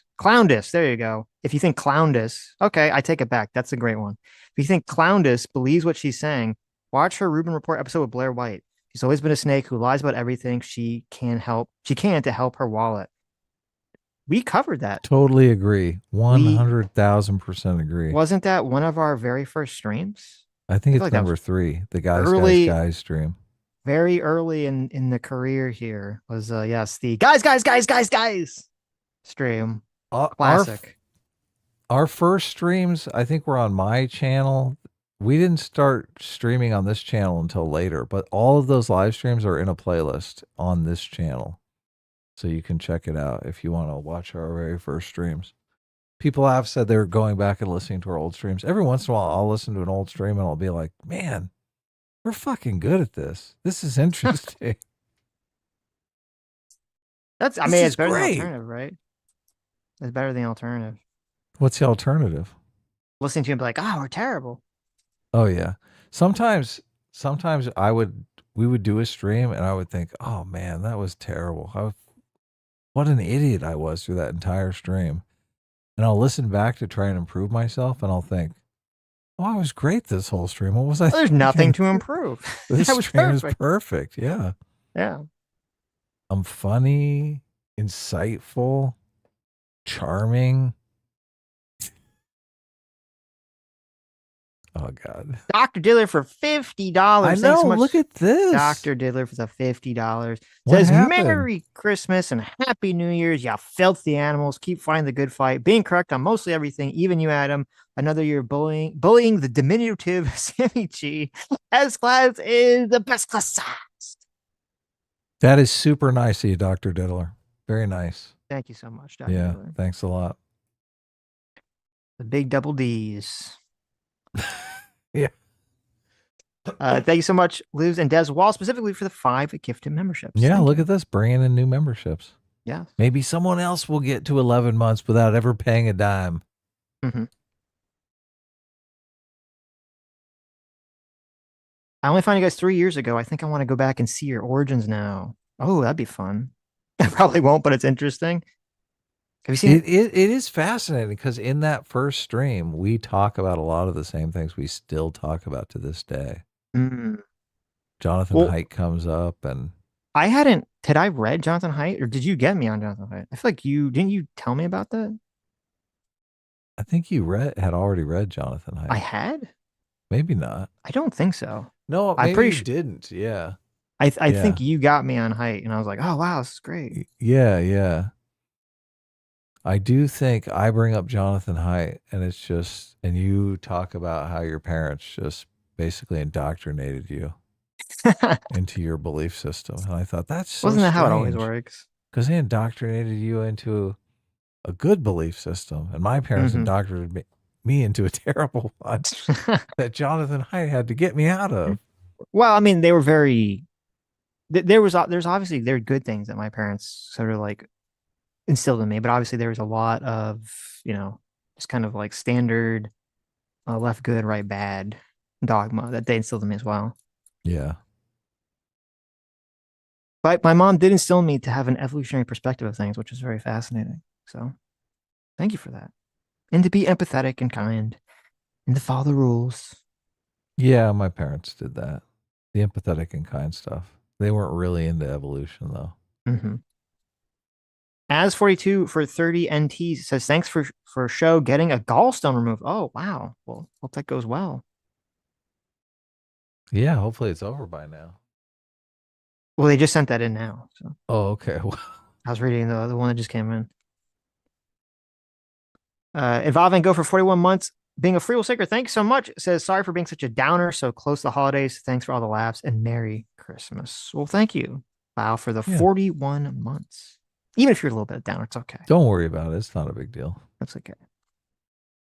Fat Brown Buffalo for $10 says, Vivek has gone on Deepak's show a few times. I'm sure you guys can get him. Then you can call him a used car salesman piece of shit to his face. I wouldn't like that. Mm-hmm. Be a little nicer to his face, I think. Yeah. Maybe you'll win us over. Ray Magor, or maybe it's just Magor because the names are all changed. For 34 months, thanks so much, Magor, for being 34 months free will seeker. Says Merry Hanukkah and Happy Christmas, everybody, and a huge shout out to all the parents wrapping gifts for their children. Hell True. Yeah! Look at that. The Jack of Some Trades for 32 months says, Merry Christmas, boys. May your stockings be hung well and your halls be truly decked. Hopefully the new year finds us all in a better place. Hear, hear. Another year. It's so crazy. 2025 went by very quickly. They just keep speeding up. It's creepy. We're off to 2026 now. Is there going to be an election this year that we can... Ohio? Yeah, Ohio. Vivek. Yeah, but there's the 2-year election is this year, right? The midterms. 2026, the midterms. Midterms coming. It's all going to be about the midterms. Everyone's going to be shaking their finger at us saying, oh my God, you got to vote for the Democrats. What are you? These Nazis. Losing Deswall specifically for $5 says, Adam and Thomas Sowell should write a book spilling their longevity secrets. Oh, yeah. I stay out of the sun. And I get a good night's sleep. Is it? See, I do a lot of LSD. I'm just kidding about that. I was gonna say, here's the Jordan Peterson, the wisdom of the ancients. Okay, the creature that was immortal, he couldn't go out in the sun. What do you think that was about? You think that was just a coincidence? that is the trick, right there. No, that sun will kill you. They knew. They said, stay away. My you do gotta get your vitamin D, though, right? Inviting me out to go. He's got a bunch of dune buggies and he goes out in the desert and just drives these things all over the place and races and stuff like that. But I don't know. It'd be interesting to go, but I don't know if I can handle just being in the sun all day. Seems a little reckless. You do what? You got to supplement. You got to get your vitamin D in. Okay. Go outside. I take vitamin D every day. 15 That's part of my minutes regimen. Was it? I think you only need 50 minutes of direct sunlight. No, I take vitamin D. Okay. I do not. I stay out of the sun and I take vitamin D. Isn't there something else you have to take with vitamin D for it to work properly? Maybe. Okay. No, my skin doctor just says vitamin D. All right. That's where it's at. All of you should take a vitamin D supplement. Lives in Deswall specifically for 31 months. Thanks so much. Says you hear about the attempted theft at the Impressionist exhibit. The robbers were caught. They didn't have enough Monet to buy Degas to make the van go. Wow. It's terrible. It's pretty good, though. That's the dad joke of the century there. That is the dad joke of the century. To make century. the van go. Yes. To make so the they van got go. Caught, basically, right? They got caught. Yeah. Degas. Mm-hmm. Monet. Is it bad that I don't know who Degas is? Is that like a Degas? thing? Oh, I don't know who. I don't know who that is. I can't find any of these super chats. Where are you getting them from? I don't know. I'm just going in order. Are you? Yeah. Okay. Well, I skipped ahead, but now I'm back on track. Back at the top. Oh yeah! Happy birthday! It's Vanessa's birthday, everybody. Wow. Happy birthday, Vanessa. Oh, so close to Christmas too. Oh, yeah, I bet you got totally gypped as a kid.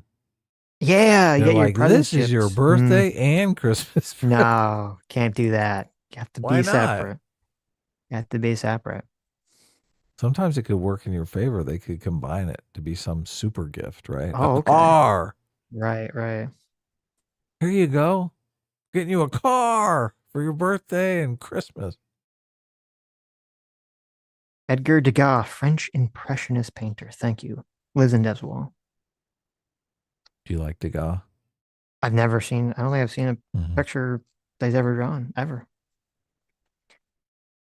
Nick Tomato for 5 CHF says, word has it Hassan, Candace, and Crystal Ball have a menage a trois while all of them had shock. What? Shock necklace. What does that mean? I don't know what that means. I don't know. Shock necklace. Okay. I mean, I don't know what that means, but I would assume you're correct. Maybe it's like a shock collar on your ankles.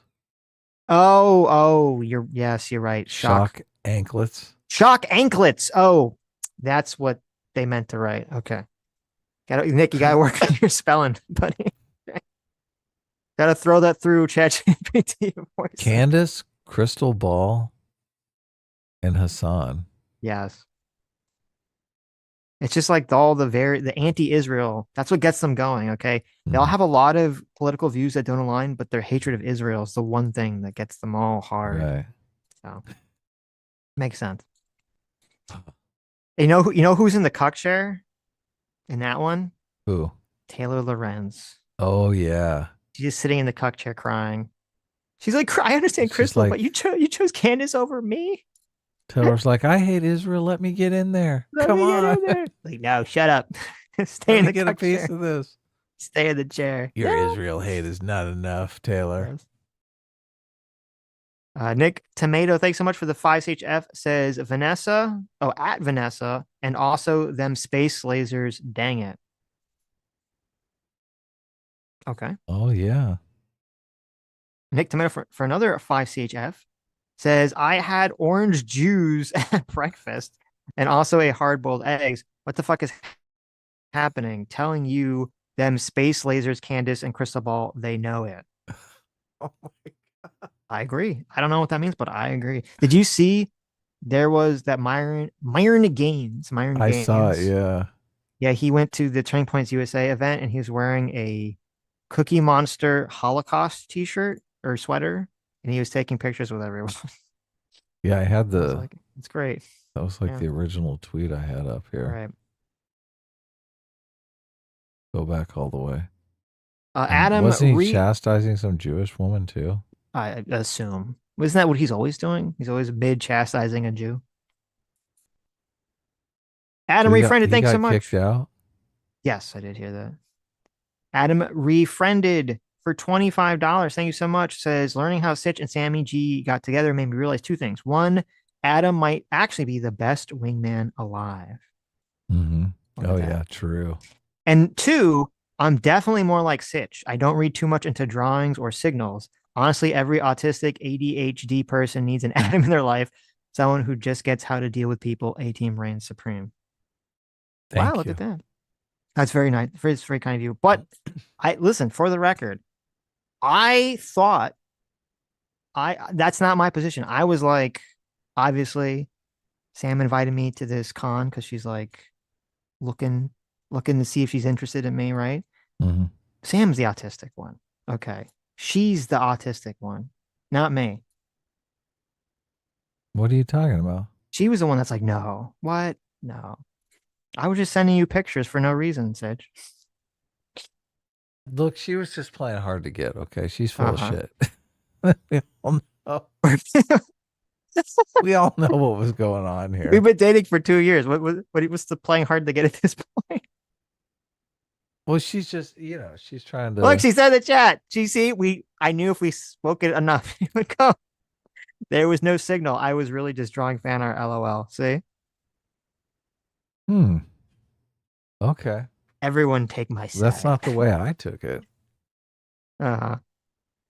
I can't remember the conversation I had with you, but I don't remember what the tipping point was. I do believe it was Sammy coming on stream or something. Mm-hmm. Yeah. But I do I don't remember remember either. specifically the conversation that I had with you. Right. Yeah. And then I think the con thing came together shortly after that. Pretty Maybe. sure. Yeah. Look, and then you guys had moved in together, and I didn't know. Like, I think you guys were living together for a while before I even knew. I was like, Yeah. oh, okay. Snuck up on Holy you. shit. I thought you dumped her. Now you're living together. No, I'm just kidding. I'm just kidding. Never. Hipping point, LOL, she says in the chat. Yeah, look, everyone's calling saying it's Cap. True, that is Cap. Thank you, chat. I'm so glad you have my back.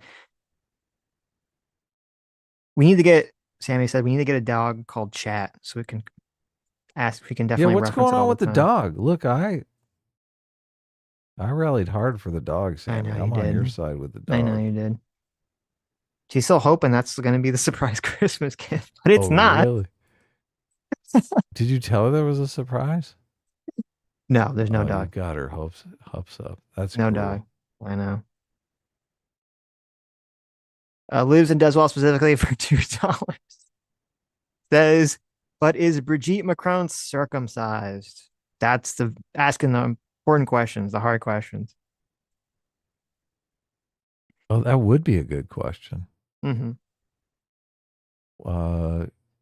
Piers Morgan should ask Candance Owens that, because she was going in hard on the penis. Right. When she was talking about the penis so much, he should have said, look, is she circumcised? That would have thrown her for a loop, because if she didn't answer on the fly, it's like, how much do you really know about Brigitte Macron's penis? Don't even know if she's circumcised. Mm-hmm. What kind of penis investigator are you? Maybe, That's like okay, the maybe first the thing you reason, learn. maybe we're thinking about this all wrong. The reason that Candance Owens is so convinced that Brigitte Macron has a penis and won't let this go. Because she wants a penis in her life so badly? No. Is because Brigitte Macron had sex with her husband. Mm-hmm. Gay sex with her husband. Okay. But she can't admit that, because then it would show that her husband's gay. But that's how she knows the truth.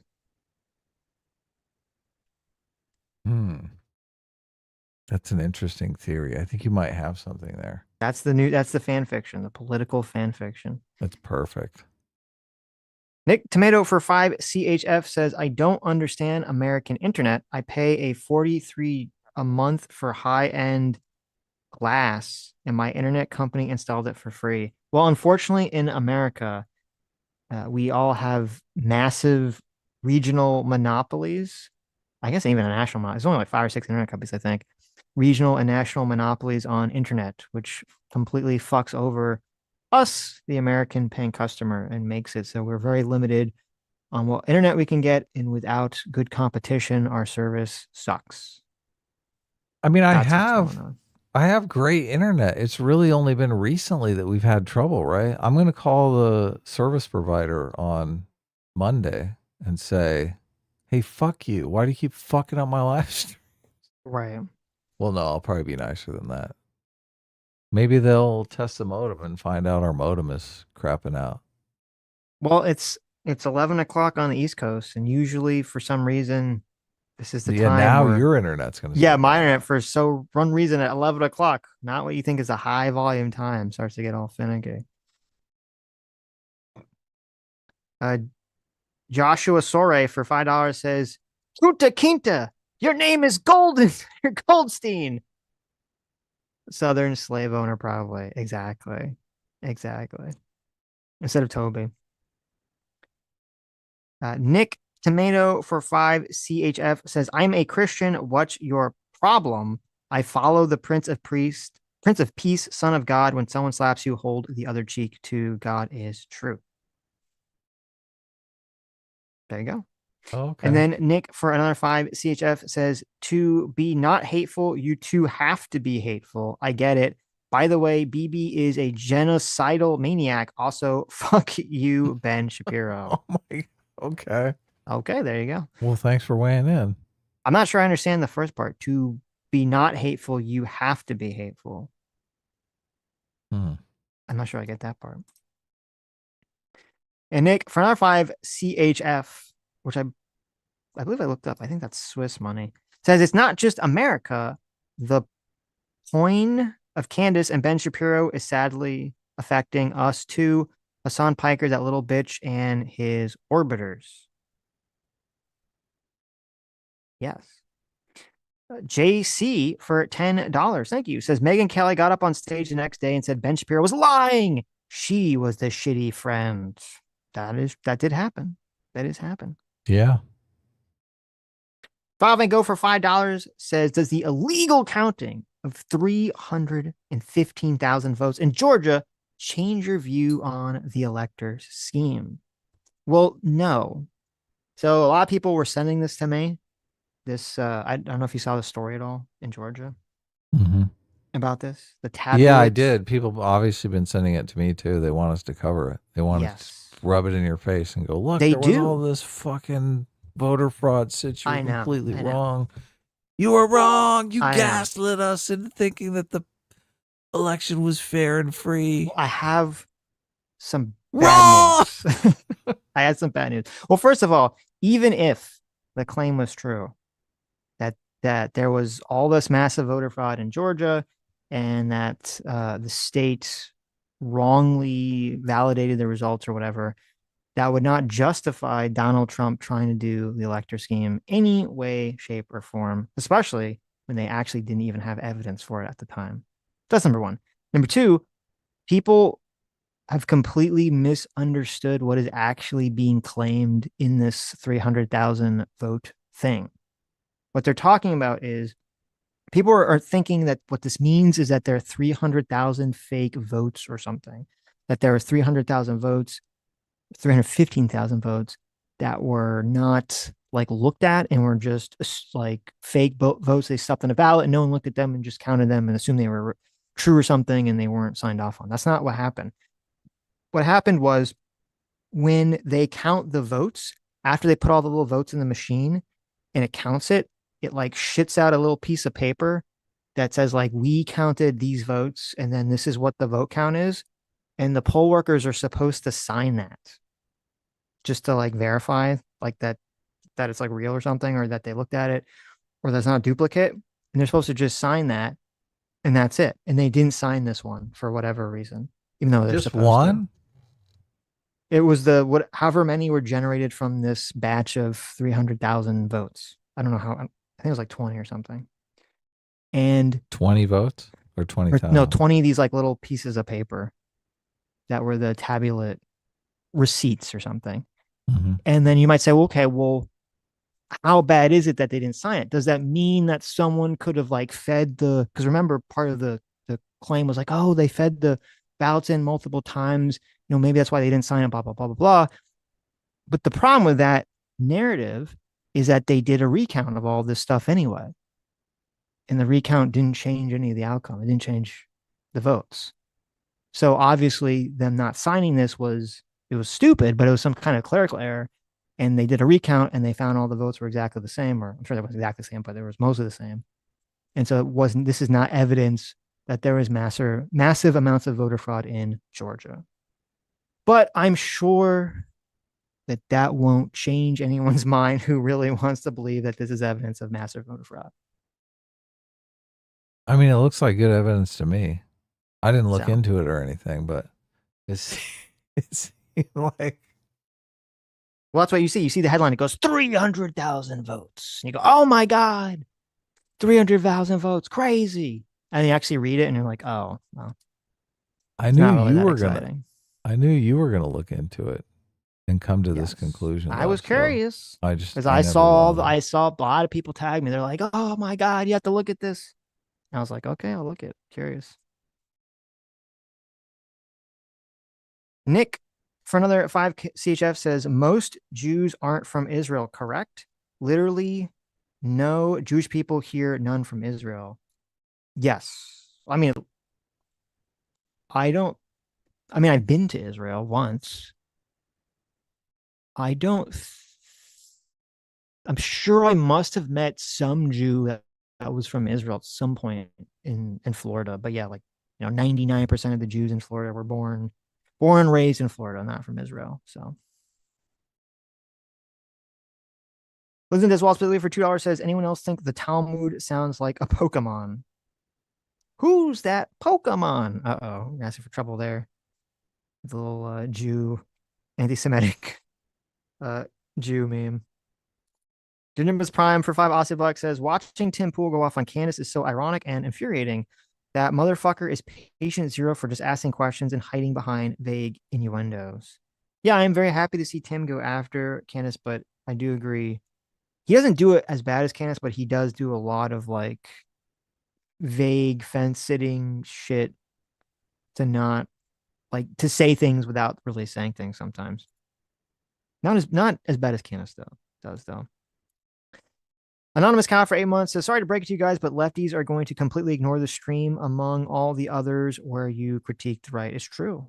It's true. I don't know if you know this, but all we do, Adam, is shill for Donald Trump on this stream. Oh yeah, of course.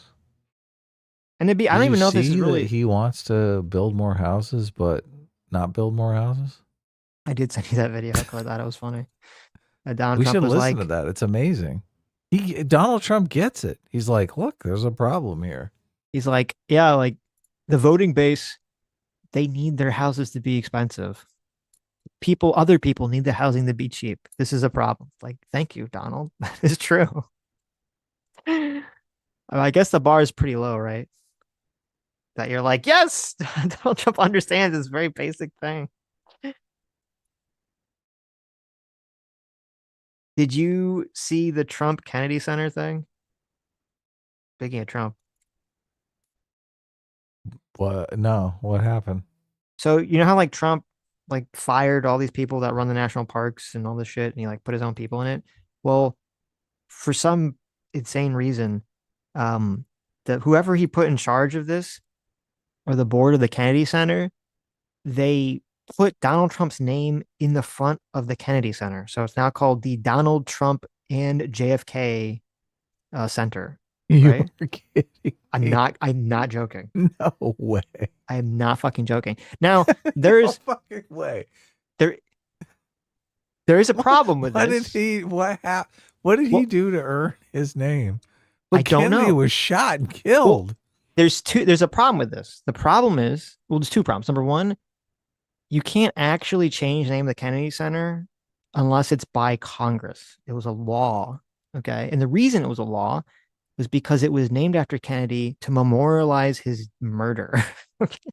I know. It's literally called the John F. Kennedy Center to memorialize the fact that he was murdered as president. So it seems a little poor taste to put Donald Trump's name in front of that for no discernible fucking reason. And then, so you might say,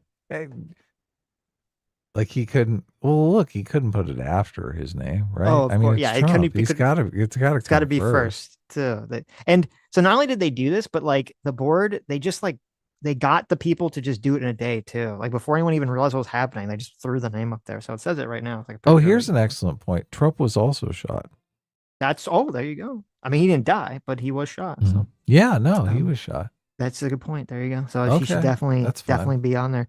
So Trump made some comment about this that he was like surprised. You know, he's like, I didn't tell him to do this. I'm just kind of surprised by it. So you're like, oh, well, maybe Trump would tell them like, you should probably not do that. It's kind of shitty. Because obviously the Kennedy family is like enraged by this action. Like imagine if Trump put his name in front of like the Lincoln Memorial. Even like the Trump Lincoln Memorial. I don't know if RFK said anything about it. I did see it. I was he's curious probably about that. Strangely silent, right? Yeah, I'm sure he's feeling conflicted about this whole situation. But so I was thinking like, well, you know, or I wasn't thinking this, but maybe someone was thinking, oh, well, you know, maybe Trump will tell them to take his name down, right? Because it's kind of shitty that they did that. But then I saw today that the White House tweeted out a picture of it and said, we're entering a new era. So I don't think Donald Trump is going to tell him to take his name off the fucking thing. So are they making a new sign and everything? Is this official? They put his little name up there. They have little letters and everything. What do you mean? Is like his name like little and the other No, name's they already put his name up there in letters. So it says the Donald. It already says They it on the. they remade the whole sign. No, because it's like individual lettering on the wall. So they just added the letters on top of it. It was spray paint. What's this look like here? Okay, let me just find you a picture here. I need a picture. You Yeah, can't I like gotta visualize this. Okay. Let me see Well, I'm here. just picturing Donald Trump out there with like a stencil. You know the stencils you buy at the store. He's like, He's just got like spray paint. It's like in the middle of the night, and like the police come by, and they're like, He's like, "What are you doing let over me- there, kids?" You think they're like doing like graffiti? It's They're really like- Donald Trump, the He's like, president. oh, it's you, Mr. President. I had no idea. What are you doing out here? I was just fixing the building. I had this idea. That I would rename the Kennedy Center. You have to admire his brashness. It's on your Although, picture. look, I know a lot of people get super triggered by stuff like that. Yeah, I woke up. Oh my God. So look, these aren't spray painted letters. These are those iron letters. Holy fucking shit. Oh man. Ugh. As someone who doesn't engage enough in self-promotion, I am kind of jealous.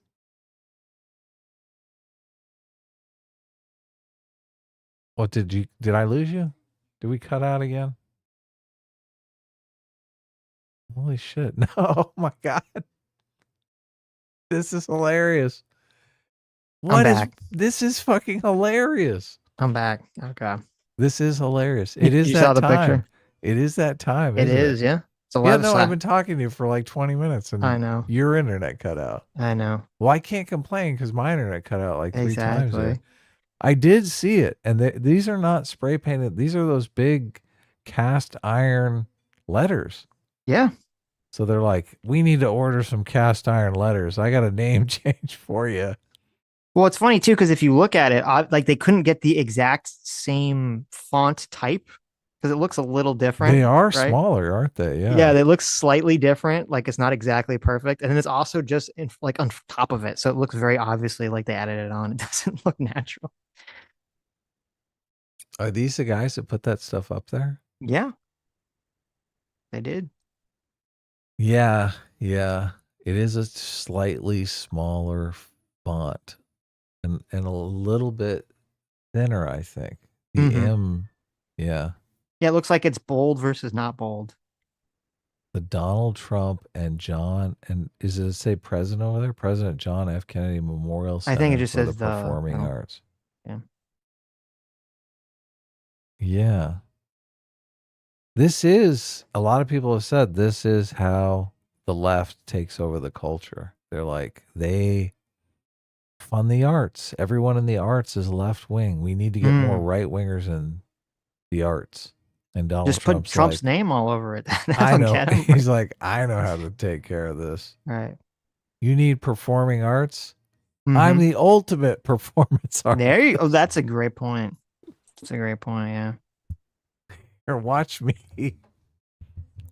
perform a name change right in front of you. Mm-hmm. And then there was another story too. Obviously, everyone's talking about the Epstein files that got sort of released, not really released because massive swaths of them were redacted to hell and back. All these pictures were redacted to hell and back. I don't know if you saw, this was kind of interesting. There was actually a photo in the original drop that showed in Epstein's like drawer or something that he had a couple photos that had Donald Trump in them. In his spank drawer? In Epstein's spank drawer, he had photos of Donald Trump. Okay, standing around with women. Now, in the photos, you can't, like, it's not the focal point of the picture.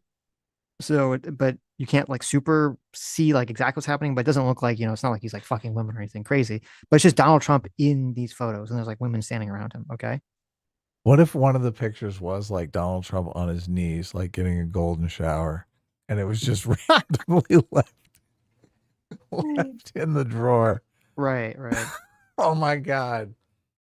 Oh my God. Let's see. Actually, let me see if I can think find... the picture was just of Donald Trump at some party in a tuxedo, though. It wasn't anything. Yeah, I don't remember it being anything. It wasn't like anything super, outrageous. like crazy or something. Let me see. Mm-hmm. Okay. Everyone was like, look, he has a picture of Donald Trump. Isn't Donald Trump in pictures with Jeffrey Epstein? Yes, there's a bunch of pictures. Yeah, but it was like a picture. It was like the picture that we've seen, which was like there's one of the pictures that we've seen, which was like Donald Trump with Melania and Ghislaine Maxwell. Mm-hmm.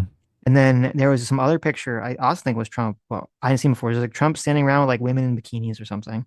Mm-hmm. So this picture was part of the drop, and then they removed it. Yeah, very suspicious. At some point in the day, when someone realized that Donald Trump, there's a picture of Donald Trump in the archive, they removed it. Donald Trump probably got sus super. Is that? Donald Trump probably got super pissed. Yeah. Like, I told you to redact all the pictures of me, you fuckers. He's like Kash Patel can't get anything right. Well, I guess it's Pam Bondi that was supposed to do the redacting, right? They made Pam Bondi do it by hand. Dumb blonde. Holy shit. They're like, Pam, you need to go in there with MS Paint and the little square tool, the little black square tool. You need to cover up all these faces. How dare you? Yes. So that doesn't really breed a lot of confidence in me and in other people if they're pulling photos just because it has Donald Trump in it, even if the photo itself seems to be innocuous. Like, okay, that's not great. Hundreds of pages are redacted on Donald Trump photos. I don't know if we're really going to get much information here. So it was also weird too. I saw there was a photo of Michael Jackson and what's his name or what's her name? Diana Ross. And they're like at Epstein's, and they redacted the photo for some reason, even though there's an unredacted version of like he's standing there with children, and so that when it's redacted, you're like, oh my God, Michael Jackson, Epstein Diana was Ross, getting children for Michael Jackson. That's crazy. And Bill Clinton is there too. It's like Bill Clinton, Diana Ross, and like children redacted, okay, on Epstein's plane or something, and you're like, oh my God, this is horrible. And then someone was like, oh, well, there's an unredacted version of the picture that already exists, and it's Michael Jackson's children. And I was like, what? Why would they redact that? That makes it look so fucking sus. Yeah, it makes it look like they're trafficking the children, but it's just Michael Jackson hanging out with his kids. Yes. Wow. Well. Okay. PC, thanks so much for the 10 gifted memberships. T-Rex Travels for $10 says Ohio's governor election isn't until next year, and I was looking forward to voting for Vivek until the speech, and now I'm a little hesitant, but I'm sure he'll be better than the Democrat. Wow, T-Rex actually was anti it. I told you. Terrible. He wasn't T-Rex. impressing anybody. Love it or hate it for 13 months says Asmongold said of Vivek, right message, wrong messenger. I sadly agree. Well, I'm happy Asmon said that at least. Oh, really? So he basically said the same thing I said. Wow. Yep. Look at this. That's why Asmon's earning the big bucks right there. He knows how people think. He said my opinion, so that's why he earns the big bucks. You caught that. That's funny. Did you picked up on that? Right. I like that. Yeah, that's called humble T-Rex bragging. Travels for 1 month says Vivek Ramaswamy and JD Vance have the same issue of being tied to Peter Thiel, and the reason I don't trust him. Oh, okay. That's a perfectly good reason not to trust them. Perfectly good reason. I don't trust Peter Thiel either. He's a fucking weirdo. Mm-hmm. It's because he's gay and you hate gay people, right? I always forget that he's gay. I think it's just because he looks like a weird lizard person and talks about the Antichrist in a very creepy way. That's what it is. Yeah. You're like, the gay thing's fine. Yeah. It's the fact that he's a lizard person. It's a lizard person thing, right? If he was a straight lizard person, maybe I'd feel a little less, sus about him, obviously. Well, isn't it technically bestiality if he's a lizard person and they're like, he's having sex with human beings? Oh, I was assuming he was having sex with another male lizard person. Oh, okay. So he's just gay. Yeah, he's just a gay lizard person. Ace for 2 hours says Epstein was the Where's Waldo of PDF files. That's true. He's I like in that. all the pictures. He's in all these photos. That's a good point. Also, Ace, I'm going to try again. I tried to send you multiple messages on X and none of them went through. I don't know what's going on there. Me? No, Ace. Ace. They kept coming back failed. Mm-hmm. Did you watch the new episode of Fallout? That season 2 of Fallout's out already? Yeah. I had no idea. First episode dropped. It's supposed to drop every Wednesday. Yeah. How was it? It was okay. I mean, okay. I know they're trying to recapture the magic. What do you think? Are of we that? going to talk about that? Oh no, we're not streaming on Tuesday, but maybe we'll talk about next Tuesday. When are we streaming again? Next Sunday? Or are we streaming Sunday, next Sunday. Oh, Christmas week is off, everybody. Okay. Good Christmas. All right. What am I gonna do? What are you gonna do? What are you gonna do? You don't even. I got stuff to do. Celebrate Christmas. There's all sorts of family parties and stuff. What? Really? You have a family? I know. Well, gross. Sam's family. My family doesn't celebrate Christmas, obviously. Let's see. Tuesday. We normally stream on Tuesday, right? Yeah. That's like a day before Christmas Eve. Yeah. Christmas Eve's on Wednesday, and then Thursday is Christmas Day. I mean, we probably shouldn't stream on Christmas Day. But I mean, maybe. No. The week's off. Oh, the week Why are you so lazy? Off. I'm just joking Look around. at this guy. You can take the week off. Look at this guy. I'm going to stream all week. Okay, you go for it. I'm just You kidding. go for it. Sometimes I think, look, maybe I'll stream today. Like a day that we don't stream. Mm-hmm. Well, look, I don't have a monetized channel now other than this channel. So if I do, well, no, we have the media channels monetized too. So I guess I can just upload here. Sitch gets half the money, but I don't give a fuck. It's not that big a deal. I mean, you can just calculate it out. I mean, if you want. What if my video goes, what if my one battle after another review goes viral though? And it makes like $10,000. You have to give me. No, you can keep it all. It's fine. You keep it all. The chances of it. I don't care. You can keep the $10,000. I don't think the movie that came out months ago has any chance of going viral. Oh, okay. But I sometimes think, oh, it'd be nice to have a channel that's just mine, and so I'll stream on my Adam Friended secret channel just to get it monetized. And then I think, maybe I'll paint today instead of streaming. Mm-hmm. It's more fun streaming with you. I can't imagine why. Way more fun. Right. It's more fun just streaming with someone. Look, I've done a bunch of streams by myself. Mm-hmm. Yeah, no. I think chat likes it because you interact with chat more, obviously, if you're just streaming by yourself. What are you looking at? What are you looking up?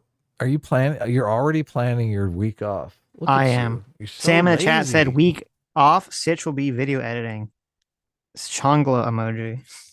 Sammy, I want you to know that I have a one battle after another. That's my video, right? I have one battle after You're gonna another. say that I did script that right video. here. Right. There you Written go. up. That's my video. My video will be. Adam will Oh, are slowly you- pass are you- me a video. And say, Look, "This is I Sitch's am. Video. I am gonna upload it. Sitch did not. Sammy, don't let him gaslight you. Sitch did absolutely nothing on this video. Okay. Okay. I watched the movie, wrote the script. Mm-hmm.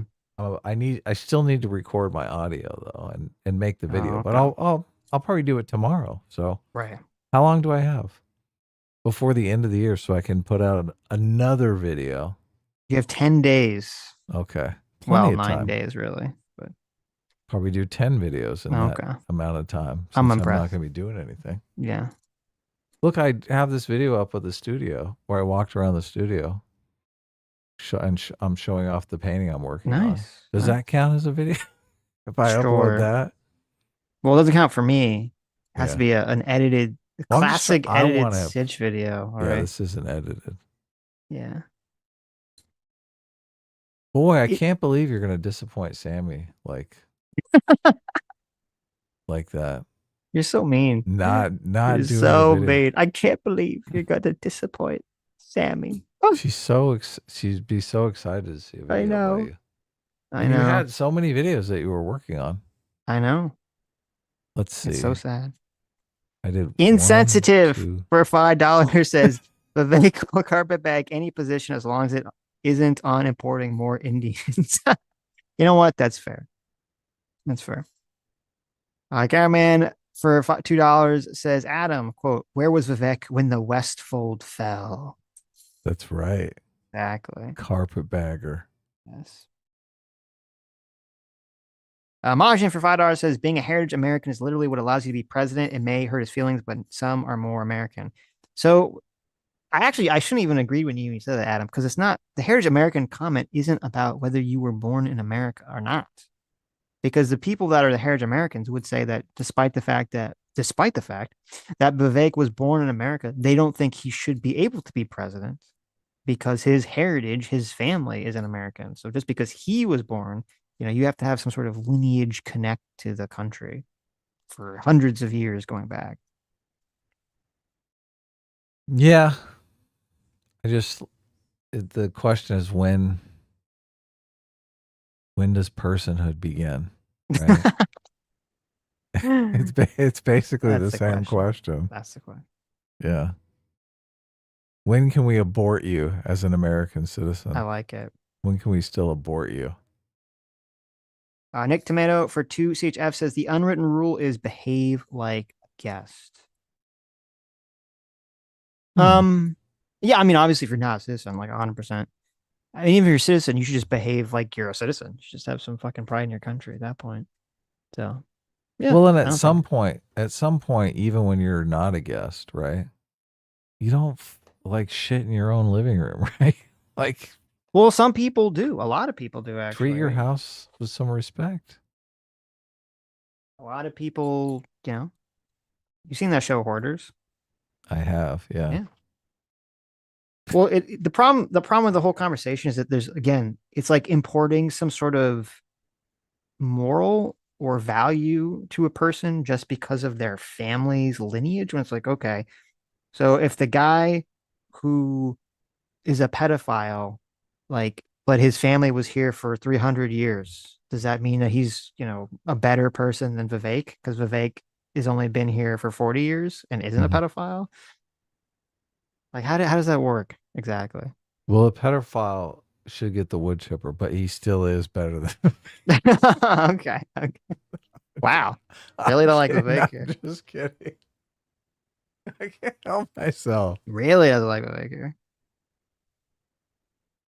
Rye Ferris, thanks so much for 25 months. Says, Adam, would you say someone who moved here at the age of 5 but lived here for 60 years has less seniority than someone who was born here but is only 40? That's interesting framing. It's a good way of saying it. Yeah, that's a good point. What language does a 60-year-old speak? Let's just say they both speak English. No, let's say the 60-year-old doesn't speak English, only speaks Spanish. Oh, okay. Now you answer. Okay. The 40-year-old speaks perfect English. Well, I'd say he definitely seems less American, yeah. But it's not based on his seniority. It's the fact he doesn't speak English, as you said. Yeah, totally. Yeah. So it's all about assimilation. It really is. It's not about how long you're here. It's about your assimilation. Yeah. Now, there are people, and a friend of mine was telling me about some people he had to interact with from a business sense in a different state. And it was really obnoxious because even though they're American, they live in some kind of like enclave or something. And it's like, they have like very, very thick non-American accents. It was very off-putting. And I was like, that's completely a valid feeling. and weird too. What was this? What was going on? I don't want to say. Okay. For multiple reasons. No. But anyway. Kala for 37 months. Thanks so much for Discipline Equals Freedom. Says, have a wondrous Christmas and New Year's, fellas. Chat. This class is best class. Here, here. Freeze Louise for $5 says, P.F. Young has been on this thing about political autists and schizos, and the autistic side just feels really present in this conversation. Cough, Sitch. Yeah, no, actually, I was going to play. I kind of want to watch that video at some point on stream because I think it's a great video. The autist versus schizos video.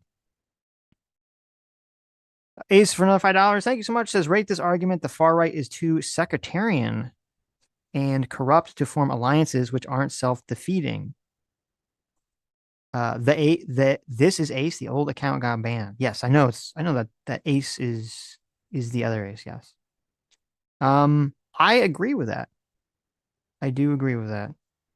I don't know if actually maybe not corrupt. I think it's just too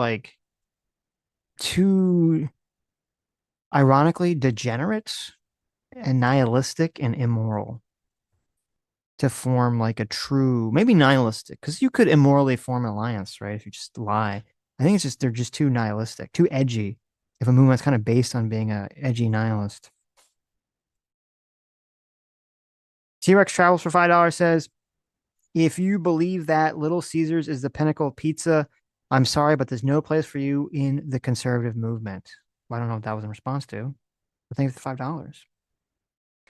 T-Rex Travels for $10 says, I remember back when the current Republican governor of Ohio reopened bars during the pandemic, but said that he was sending his state troopers to make sure there was no dancing. True story. That's pretty cringe. That's pretty retarded. Insensitive for $5 says, by the way, Hinduism also establishes a caste system that makes everyone unequal inherently, totally undermining his Christian equality point. That's a good point. I thought it was a little weird about when he brought up his like Hindu faith thing. I was like, didn't they have a caste system in India? I don't know how it relates to Hindu. I don't know anything about Hinduism. I'm a Christian Hindu. Right. But I thought he was Christian. Well, at least he didn't say, guys. At least he didn't say that he was going to see Charlie in Valhalla. All right. Oh my God. He didn't go there. That's so bizarre. Anonymous Coward for $10 says, it seems like this is a battle for what? Oh, Santa's coming here bringing me a cookie. But she's holding it out, teasing me for some very evil reason. I will edit a video, yes. Oh, look at I this. will edit a Drop video. the hammer, Sammy. Look at this. What are you doing? There'll be a video. Okay. There will be a video. I promise. Now, it might not be done by the end of the year, but there'll be a video. Okay. Thank you for the cookie. Anonymous Coward for $20. Oh, no, I read those actually for $20. Thank you. Harrison Dill for $5. I read that one too. The Wooster for $10 says, did you guys watch Asmongold's reaction video to the Turning Point USA Civil War? He claims that the age of gatekeeping is over and that's a losing strategy. I was wondering what you guys think about this claim. I did not see that at all, actually. I think that is foolish. There's no such thing as saying the age of gatekeeping is over. You could say that the age of gatekeeping a specific idea is over. Yeah, I was going to say, is he going to throw his lot in with the map people? Right, because yeah, you could say like, okay, well, maybe the age of gatekeeping racism on the internet for the internet right will be over, possibly. Yeah. But yeah, is the internet right going to be like, well, we can't gatekeep the maps because, gatekeeping's done. Like, that's not how it works. Yeah. The map people are the people that want to make pedophilia into a sexual orientation. So they want to remove the stigma of pedophilia. Yeah.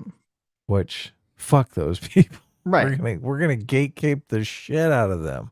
The Overton window it's funny because actually, now I haven't actually seen what Asmongold said about it, so I don't know, but like the idea that there'll be no gatekeeping is a very like far left anarchist idea, because the Overton window, it will always exist. There will always be some Overton window. Now it's going to shift in different directions and what encompasses it, but it will always exist. There will always have to be boundaries somewhere.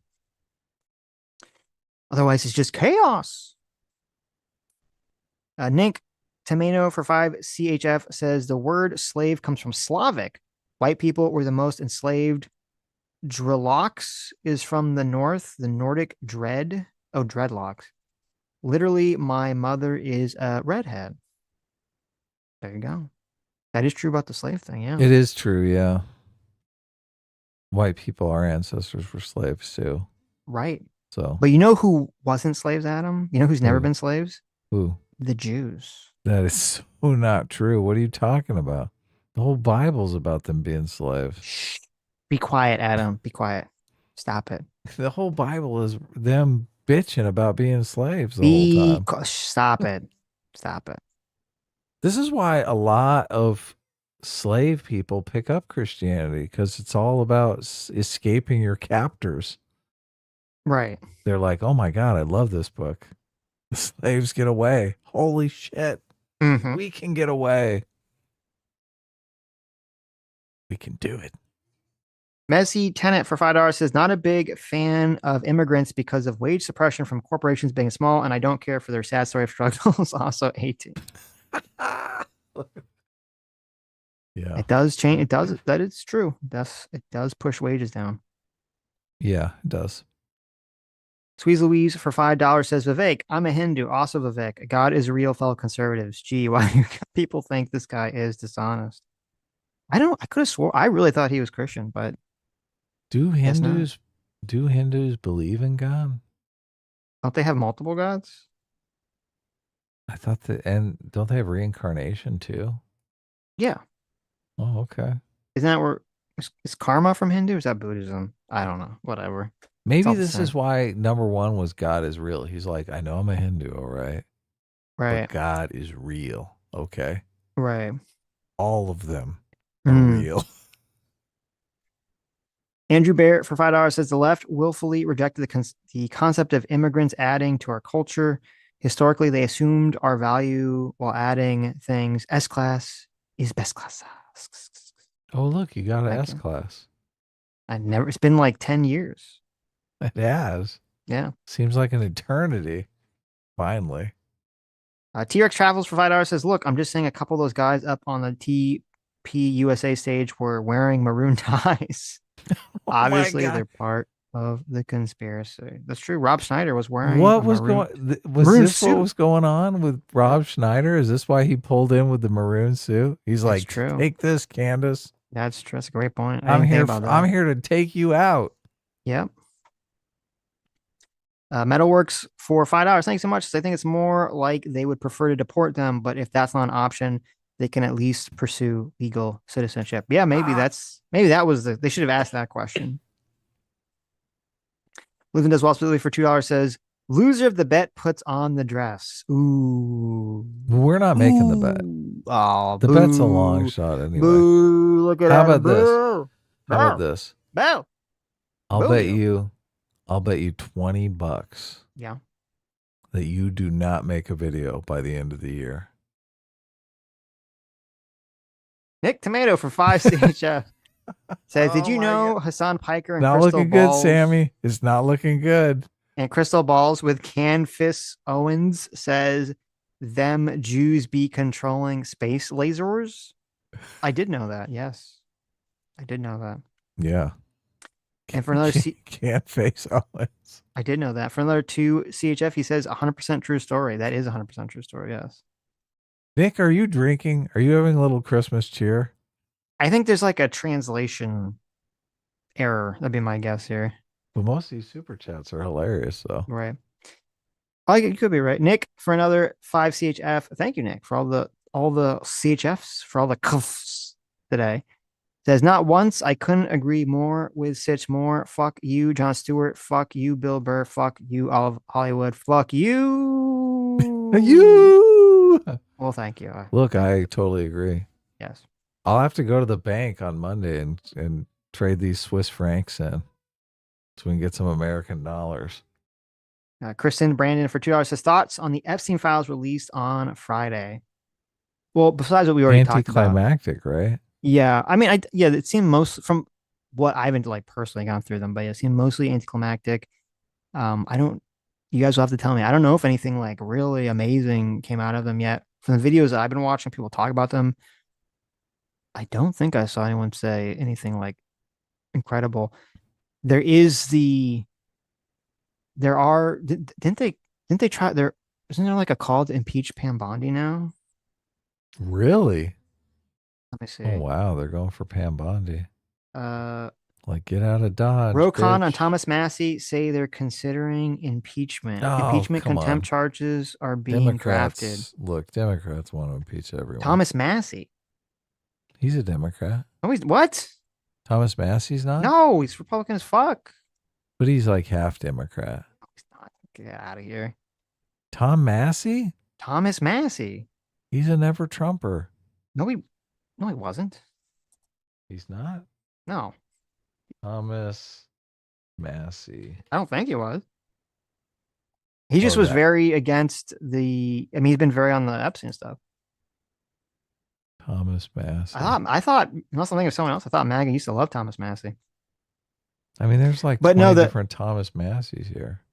Oh, I don't know. But anyway, the reason for that is because they were ordered by Congress to release all these Epstein file stuff on Friday, and then they didn't release all the stuff. Now, I believe you could before then ask for some kind of extension or say you couldn't fulfill it and ask for more time or something, but the Attorney General's office did not do that whatsoever. They just released what they finished and were like, well, we'll release the rest later, which is against the law. So they're talking about impeaching Pam Bondi, which I don't even know. Would Trump really try to stop that?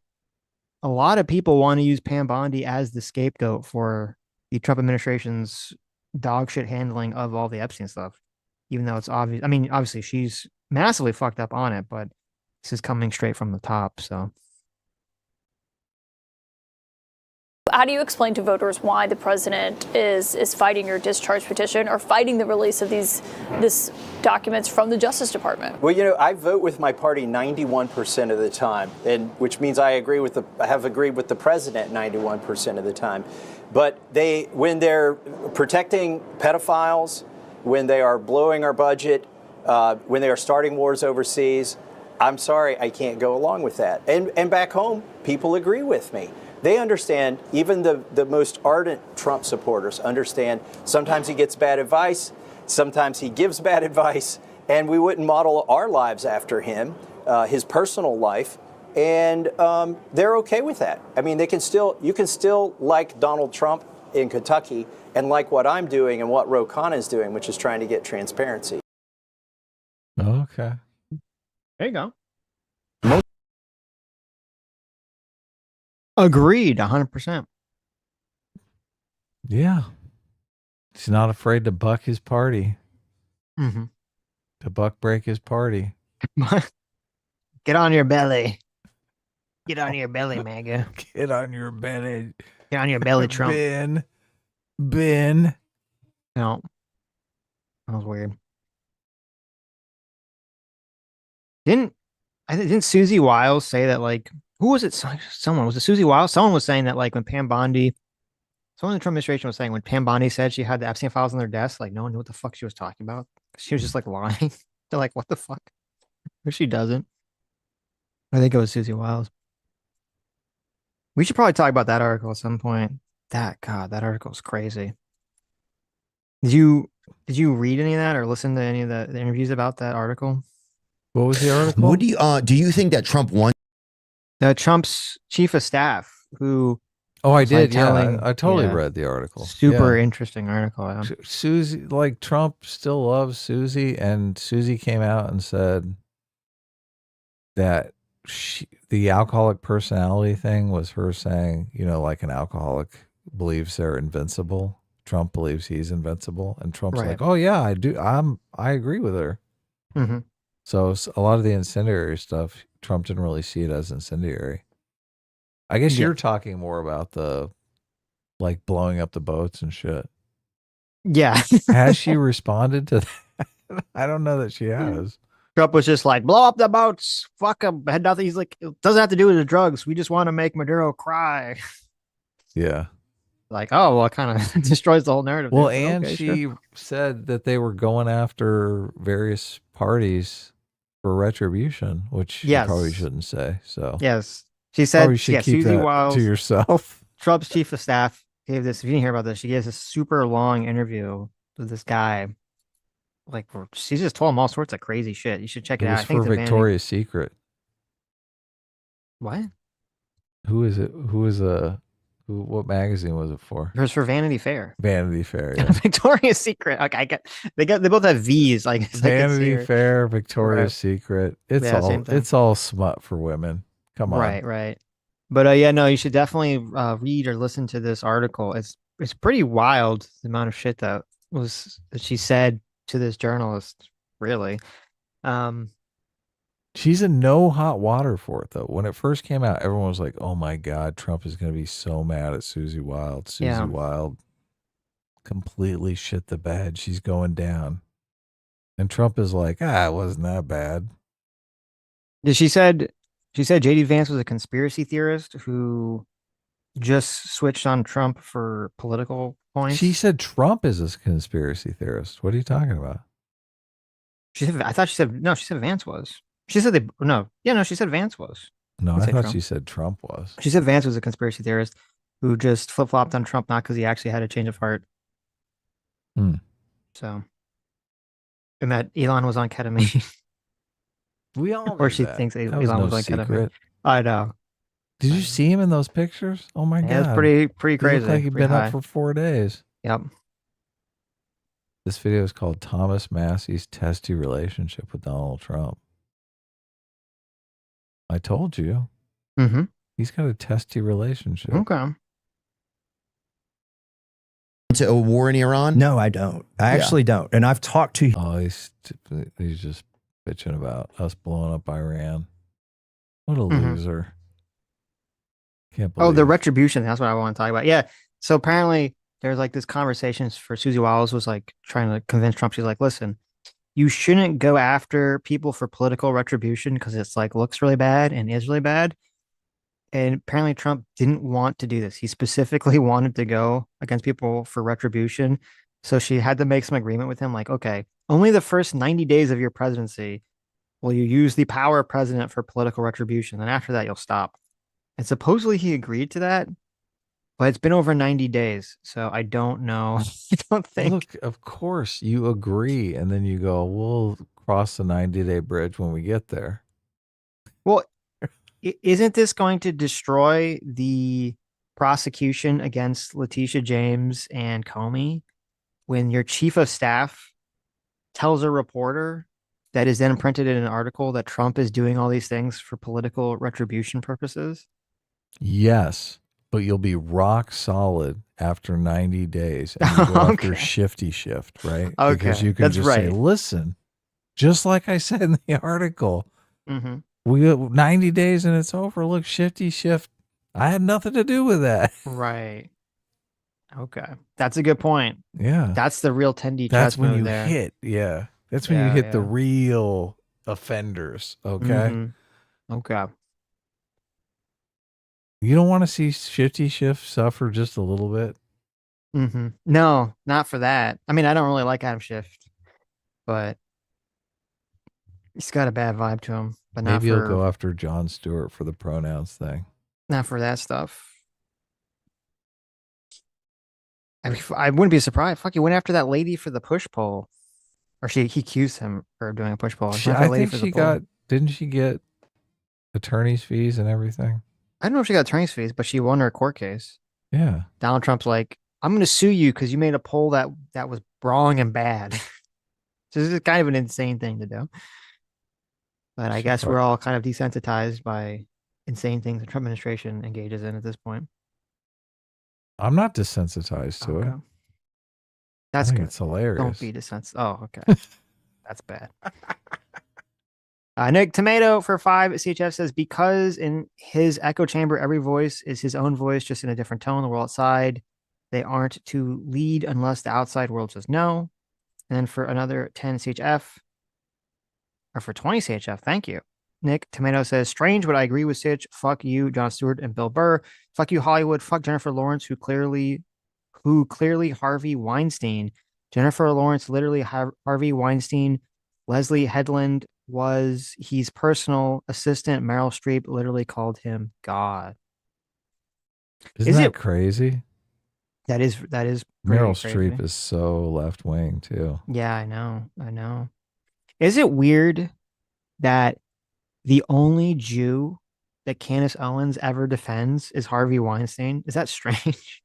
Like, what the Does fuck? she really? It's her Was she interview with trying to him. get into Hollywood or something? Her interview with him is so weird. She's like sweeping for Harvey Weinstein. You think like you've got the evil Jew on a platter here. She just totally sweeps for him. And there's this part in the interview that you might have seen a meme of. It's kind of funny where she's like she's really trying to get Harvey Weinstein to name like that Jews control Hollywood. She's like, isn't there some group of people that like really influences Hollywood? Like she's really trying to get him to say Jews. Yeah, I know. And then he what starts says talking is about hilarious. like the Middle Easterners, the Qataris or something. And Candace immediately like tries to change the subject. He's like, well, there is this one company, but they're Saudi Arabian. And she's like, Yeah, "What? Saudi Arabian. Yeah. Out of there. No, Right. Get shut out. up. Get out. What? Saudi Arabian investors. Right. What about Israel? Israel. And Donald Trump is an interesting guy, man. What an anomaly of a human being, I think. He right? is. There'll never be another person like him, particularly not one that becomes president. And I've been on his good side and I've been on his bad side. And it seems like every couple years it flips. Yeah, I saw, didn't you get uninvited to the picnic or something? Was that a thing was that a real thing that happened? That was a real thing that happened. A meme about it or something, that you got uninvited to the... At the last minute, I got re-invited. But this goes back to 20. There you go. He's been uninvited, re-invited. Beautiful. I really wanted to nail this guy as a never Trumper, but it's not really working out. No, it's not. I don't know why you thought Thomas Massey was never Trump. I could have swore MAGA used to fucking love him until recently. I know nothing about Thomas Massey, though. Catterhead says, Candace also loves Dave Smith. Oh, that's true. There's 2 Jews. There's at least 2 Jews. Oh, no, 3, because she likes Finkelstein. Doesn't she like Norman Finkelstein a lot? She probably doesn't know that Dave Smith is Jewish. No, she's like the token Jew. And you're like, I don't hate Jews. I have a Jewish friend. And it's like Dave Smith. Oh, my God. He is that token Jew I feel like for so many people. It's so bad. It's so bad. You know what? Maybe we should check this out too. We haven't checked in on. Someone sent it to us. I forgot who it was. We haven't watched Jimmy Dore in a long time. For good reason. He went insane. He's been insane, but like Jimmy Dore, holy shit. Jimmy Dore is like 10 times. He's really mad that Candace Owens took the crazy. Yeah, got the conspiracy grift. The crazy audience. Yeah. He's like, I gotta get on that. Why can't I get the conspiracy grift? Jimmy Dore was on his show going on and on about how, the mass shooting in Australia. Okay. Mm-hmm. Some guy, I don't know what country they were from. Right. But I believe they were both Muslim. They were both Muslim. Yeah. They did a mass shooting intentionally to kill Jews during a Hanukkah celebration. Father-son combo. Yeah. Father-son combo to kill Jews. And Jimmy Dore comes on his show and he's like, obviously this mass shooting was a false flag by the Israeli Defense Force, by the Mossad. Wow. Thank you. Did they Jimmy pay Dore. these Muslims to do it, or was it who the fuck knows? Secretly Jewish? I don't know. Yeah. I don't fucking know. He even had a graphic. He pulls up a little graphic called the Zionist Cycle, and it's got like a Jewish guy with a little like Nazi star. They had like the Jews wear little stars. Got that. It's got like the explanation of how the Jews do the attacks. Kerp was on there too, and then he has your swear friend. Kerp was wearing a costume. He's got some your kind friend. of weird costume. He's got like a gold cowboy hat on. He's got Kurt comes on, your friend Kurt. He's got a big bushy beard, and he's got a gold hat with a $sign or something on it. And he's like, yeah, Jimmy, the Israelis, they did the Australia mass shooting. It was so weird because I thought, oh, they're doing some kind of bit here. Is What's this like a going on performance here? art? Yeah. It's so fucking. That's This insane. can't be real. It's real. Jimmy Dore is going. I said he's even more. He's mad. He's like, Candace has raised the bar for craziness. You really got to pull the crazy out in order to get the money rolling in. Yes. Jimmy has to compete now. It's I know. sad too He's because sad. we're really doing terrible damage to the country, all just so Mhm. that Jimmy can pay the mortgage. I'll be right back. Read a super chat. No, don't tell me what to do. Sitch, that's Fucking Nick do it. Fuentes' Sitch, that's Nick Fuentes' point about Dave Smith. Well, oh, that he's the token Jew. Yeah, I'd believe that. Chad Father for $20. Oh, hey, Chad Father. Sorry, I missed your super chat. Says, I started the stream late. In-laws are here. The Nog and the Sacco flowed freely. Firstly, in the words of Chuck Schumer and Tim Russert, RIP, go Bills. Ben Shapiro Defense Squad assemble. Yeah, that clip was insane. I didn't even think that was fucking real. There was this clip of Chuck Schumer talking about the mass shooting, or he was doing some kind of press conference and he was talking about like he kind of rattles off the 3 or 4 different topics they're going to talk about at the press conference. And the last one is the mass shooting because it just happened. And then he immediately says, right after he talks about people that died in mass shooting, he says, and the thing I say in every press conference, go Bills. And it's like, I watched that clip and I was like, this has to be fucking AI. It was real. Jesus fucking Christ. I was like, what is wrong with you? How are you that autistically retarded?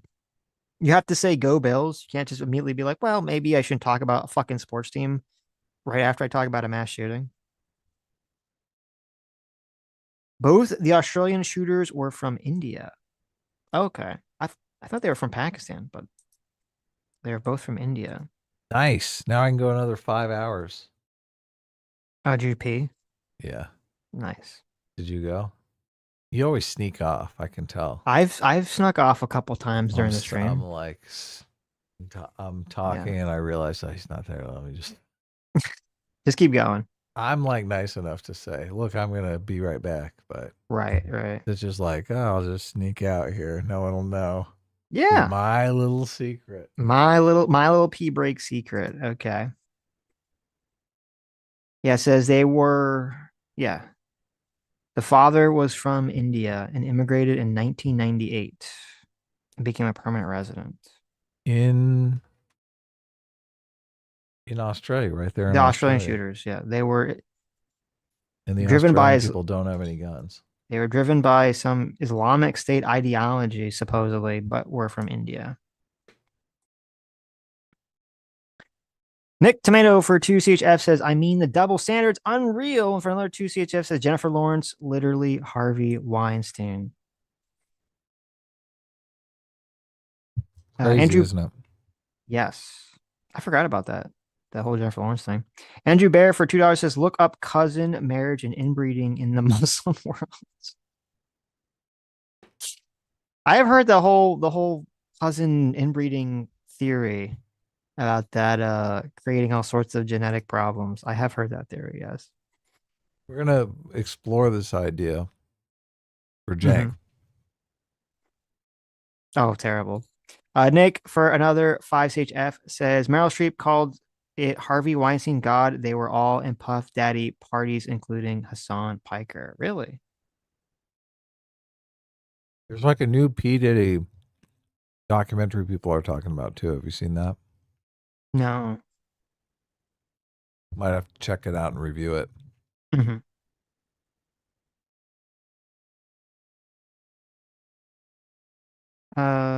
Lamb, I'm a knight for $2. Thank you. Or Lamb, I'm king. HT, maybe. Says you called Jank anti-Semitic and said he hates Jews. I don't think that's the case.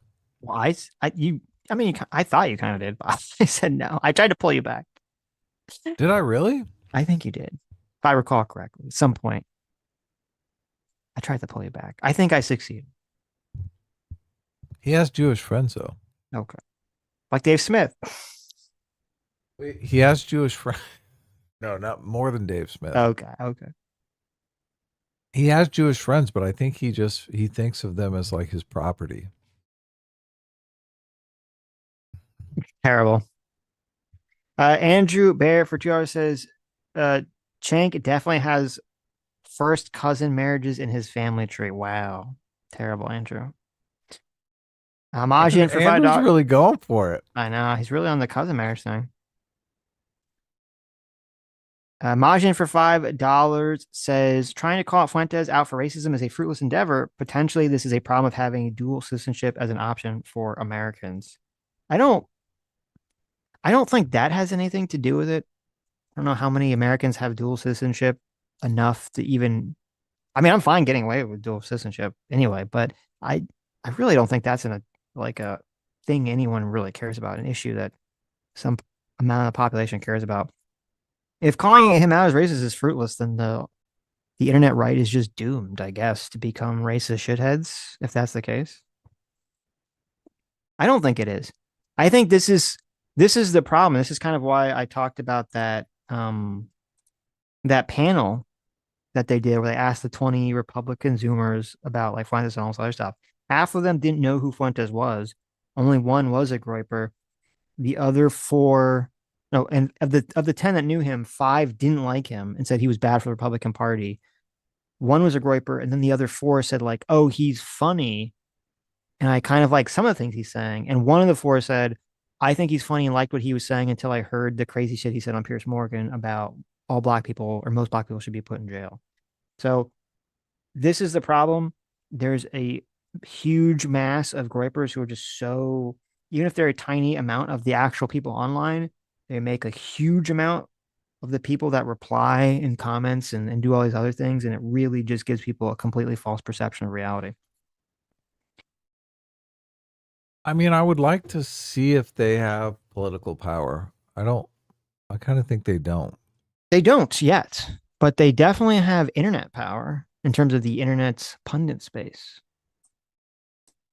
Yeah, sure, but so do the atheists. And I mean, they don't have any political power, so. I don't think that's a good comparison because when the atheist like movement shit was important online, that was the online space didn't matter. And right now, the online space for politics has a huge impact. That's part of why woke That's a good shit point. spread That's a so good point. fast. Yeah. And even in that panel, it's kind of interesting. The panel of the 20 Gen Z Zoomers, when they asked them, like, who do you follow for news and everything, none of them said, like, Fox or named some kind of newspaper outlet. They all were naming social media people or pundit people or podcast people or something. Twitter is a new TV channel. Yeah. Twitter, Instagram, Right. Snapchat. Right. Never on Snapchat. What is a Snapchat? It's a chat you snap. YouTube. That's a big one. I'm a YouTuber. I like YouTube. PP for $10 says if yo user here illegally, you can gain citizenship. You'll need to pay a fine though. In the late 2000s, it was like $1,500. It really wasn't hard to get citizenship. That's not true. I don't know. Maybe in 2000 was there some kind of amnesty program or something? That's not true at all now. If you could be here illegally and just pay some kind of fine, then they would all just do that. There actually is not a pathway to citizenship for the overwhelming majority of people who are here in the country illegally.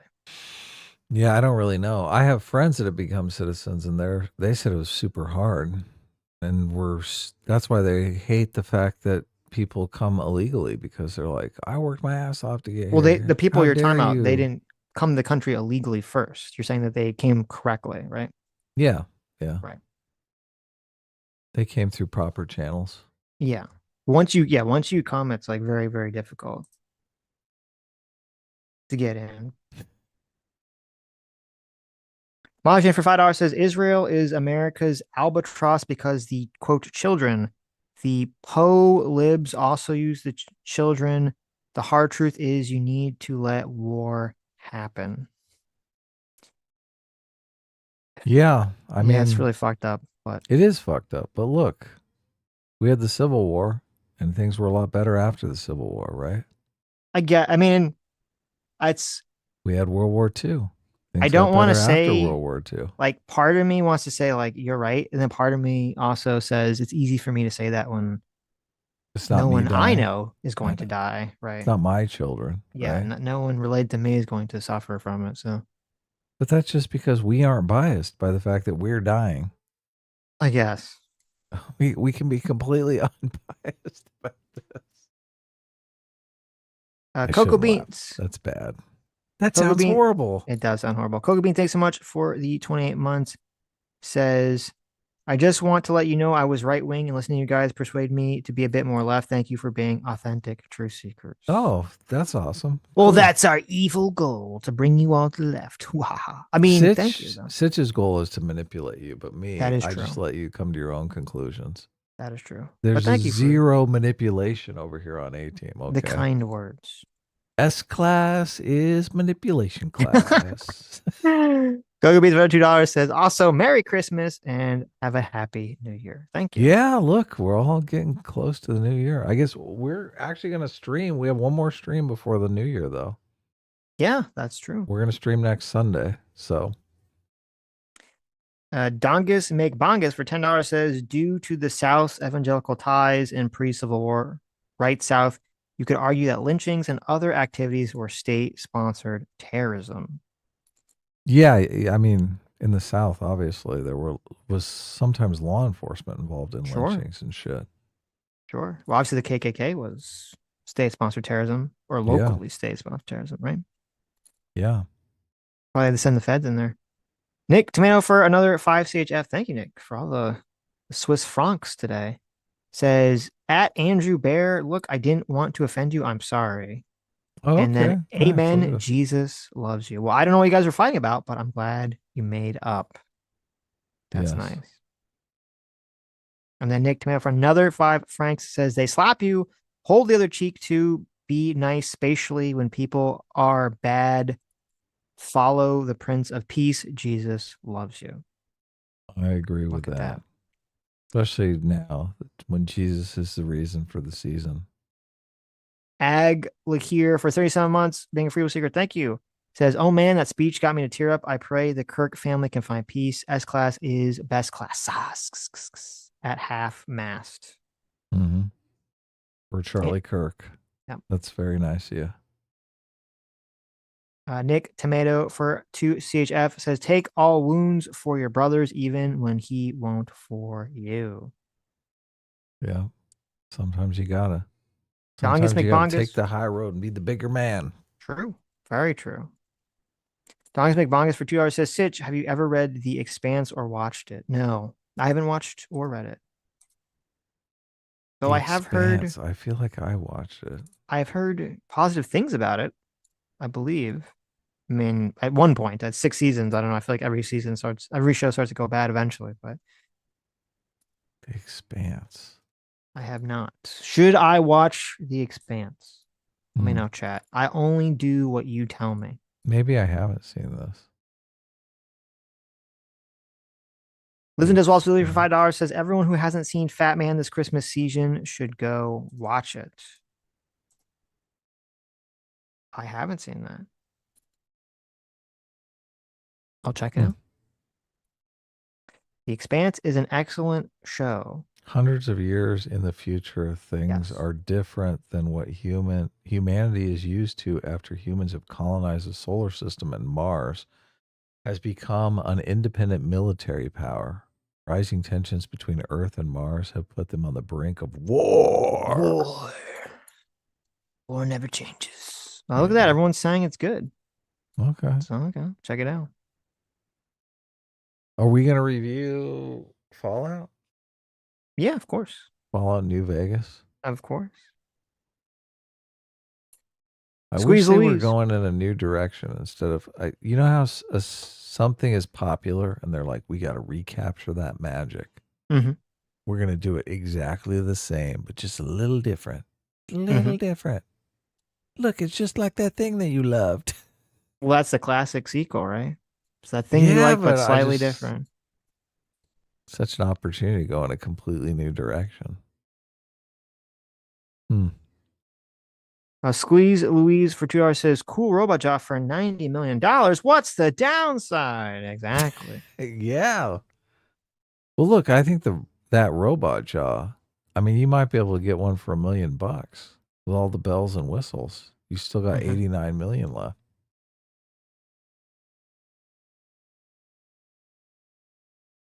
J-Mac, our circuit father for $20. Asks, here's the real question. Have you joined the enlightened many and finally watched Space King? Praise be his name. No, I'm still a bad Space King. I still haven't watched it. Have you not done I it? literally just keep forgetting. It just never occurs to me. Whenever I'm like looking for something to, I think here's the problem. I blame your estrogen levels. Here's the problem. I do have a very high estrogen level. That is true. Okay. I live in a girl's apartment, so it like rubs off of me. No. I think the reason is because like I think I have to sit down and watch it with Sam, because usually that's the only time that I'm sitting there watching something. It's like if we're watching something together. Usually otherwise I'm just listening to something, and Space King is something I have to sit down and watch. So it doesn't occur to me. I keep forgetting that it's like a thing that exists that I should investigate. Mm-hmm. Just pull up a tab right now and leave the tab open. You know how many tabs I have that like, I'll be like, I'm going to open like 10 tabs for things to look at next, because I thought about it on the show, and then I never look at them. They just go into like this giant tab, ever expanding tabs to the left. And then one day the browser crashes because there's too many tabs, and I click like close all tabs left. It's like, are you sure you want to close 1,000 tabs? And I go, oh god, Space Kings is right here. What are you doing? Space Kings is like 900 of those 1,000 tabs. Space Kings. Look, I'm going to send a link right now. Okay. So it's in our DMs. Thank you. Liz and Deswalt for $2 says $92 million. Give me the hammer. There you go. Smash it in.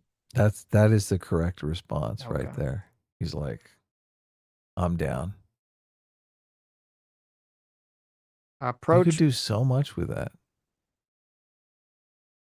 Listen, if you don't have your health, you don't have nothing. Okay. You could take out a huge billboard that said Candance Owens is bonkers. That's true. Proteron for $5 New Zealand dollars says, "Woe, peace upon ye, and Merry Christmas, fellas. Thank you. Been a rough year, but we made it. I think S-Class is the best class, and A-Team reigns supreme." Supreme. Say it with some gusto, Sitch. Thank you. I'll leave it for you to say. I know you enjoy saying it. I don't want to steal that joy from you.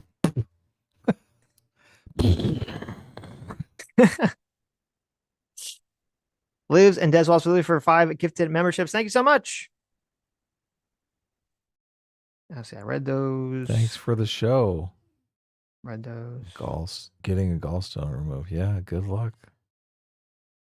Kalo, thanks so much for the 31 months.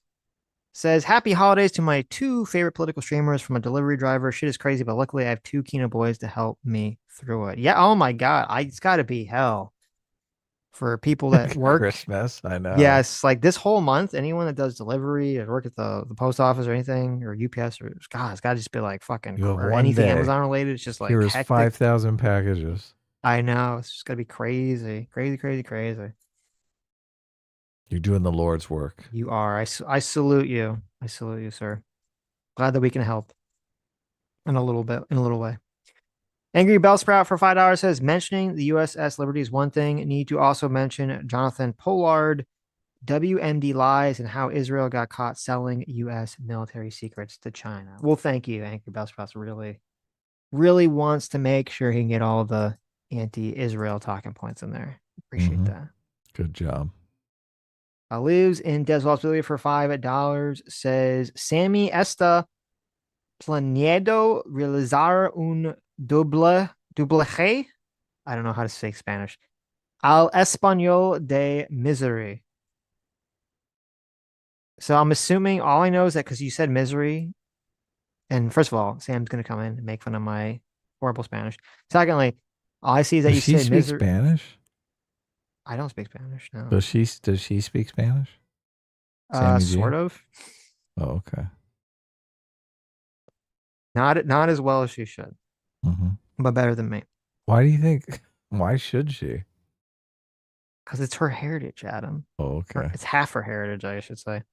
Hmm. That's true. As an American, Do you speak Russian? no. But it's your heritage. That's Sitch. true. You don't speak any Russian? That's a good point. You're right, Adam. That's true. But we don't live in a state that has a bunch of Russians. You should speak Russian Hebrew. Okay. How come you don't speak Russian Hebrew? You mean Yiddish? Is that what it is? Yeah, It's not essentially. Hebrew? That's like that weird combination of Russian and Hebrew. Oy vey. Oy vey gewalt. What's a Russian word? I don't know. I don't know any Russian words. Yeah, I don't either. Salute? Isn't that the little Russian cheers? Yeah.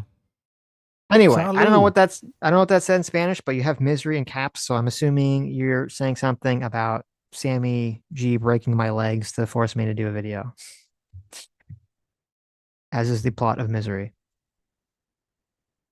Nick Tomato for another 5 CHF says it's literally Satanism, Hindu, Kabbalah San Kumara. Their god is a tall, blonde, blue eyes.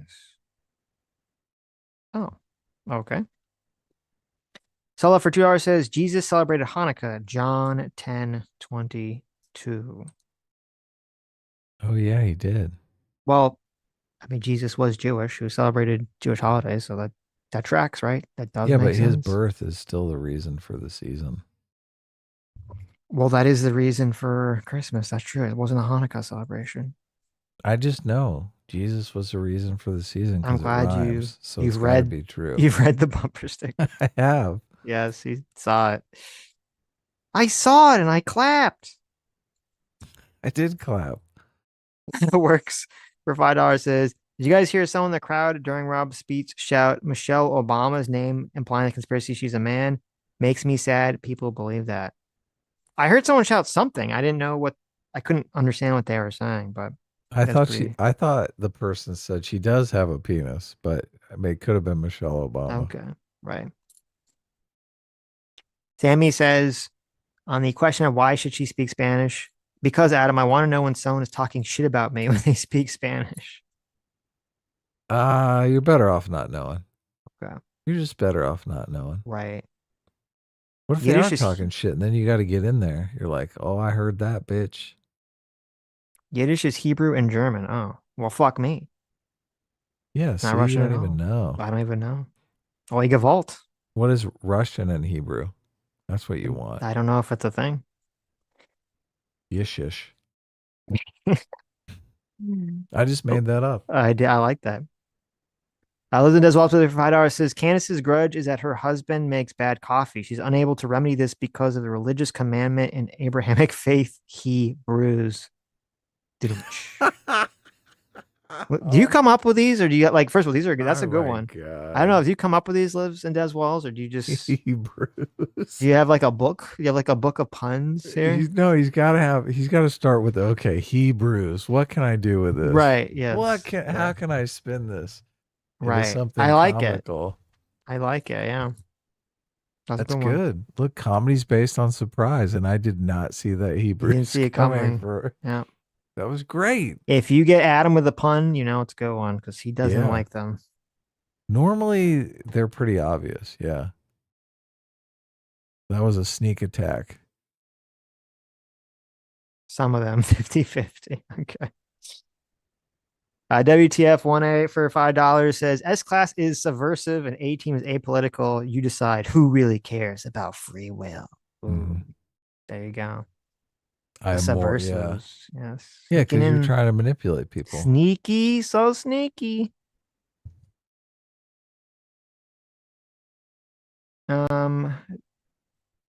For that. Nick Tomato for 7 CHF says, and then they are on stage telling people's morals. What the fuck? Jennifer Lawrence sucks. Fuck you. Ricky Gervais told it right. True. Very, very true. She tried to pull it back. I think she might be She might get off the political train, Jennifer Lawrence. Oh, now that it's, unpopular, she's like, oh, well, now that people don't like this, I'm going to back off of it. Yeah. Yeah. She came to the realization she shouldn't be shooting her mouth off. Of course. And it was just convenient for her. Better now than never. Dongus McBongus for $5 says, even critical drinker glaze the expanse. It does start slow, but by episode 4, you're locked in. Okay. I like his takes. Check it out. Nick Tomato for 2 CHF says, God, I hate Jennifer Lawrence and Whoopi Goldberg. Mm-hmm. Not a fan of either of them. It's so funny how, it's so weird. It feels like a past universe. There was a time when Twitter first came out, it did this insane thing that people, I always forget that it used to be like this. Twitter was so weird because it made it so that you could see all the retarded fucking thoughts that celebrities had. Before Twitter, you didn't really know, some celebrities, you knew what their politics were because they were very outspoken, like Alec Baldwin and shit like that. Or Clint Eastwood. There'd be a couple people that'd be very political. But most celebrities, you didn't really know what they thought about most issues. And then Twitter came out and you fucking heard their thoughts and opinions on everything. And you're like, oh, these people are fucking retarded. It really destroyed. I think Twitter is why so many people don't care about celebrities anymore in terms of seeing a movie because of celebrities in it. It just completely destroyed so much of the magic, I think, of the celebrity. It destroyed their brand. I can just imagine there is kind of a high when you meet a celebrity or you're around a celebrity thinking, this person's famous. Meeting them in person is way different, though, than seeing their stupid ass fucking tweets on the internet. So I think a lot of them probably said these stupid things to people who were starstruck because they were meeting a celebrity on the street or whatever. And it was easier to ignore because you're like, oh, yeah, you got this great story. I met this celebrity, right? But the celebrity's thinking, oh, all these things I'm saying people love. I should share this wider. I should share this with more people, right? Right. So then they go to the internet and they start typing this shit out on Twitter. Mm-hmm. And it's a completely different experience for people. Right. They're like, what the fuck? You're crazy. Jennifer Lawrence, you're a dumb bitch.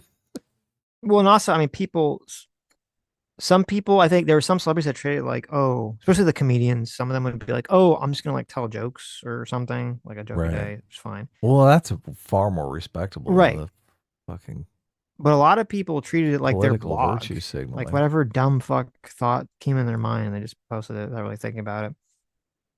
Look at Stephen King. This country. Oh, I know. There was a time you're like, oh, he Stephen had to King. backpedal on Charlie Kirk. I know. You're like, Stephen King. He was quick to the fucking chase. Charlie Kirk's a racist. One of the most voluminous writers, probably. You can't use that word. You gotta. What's up? Yeah, eat shit. Eat shit, bitch. I used it. Voluminous. Okay.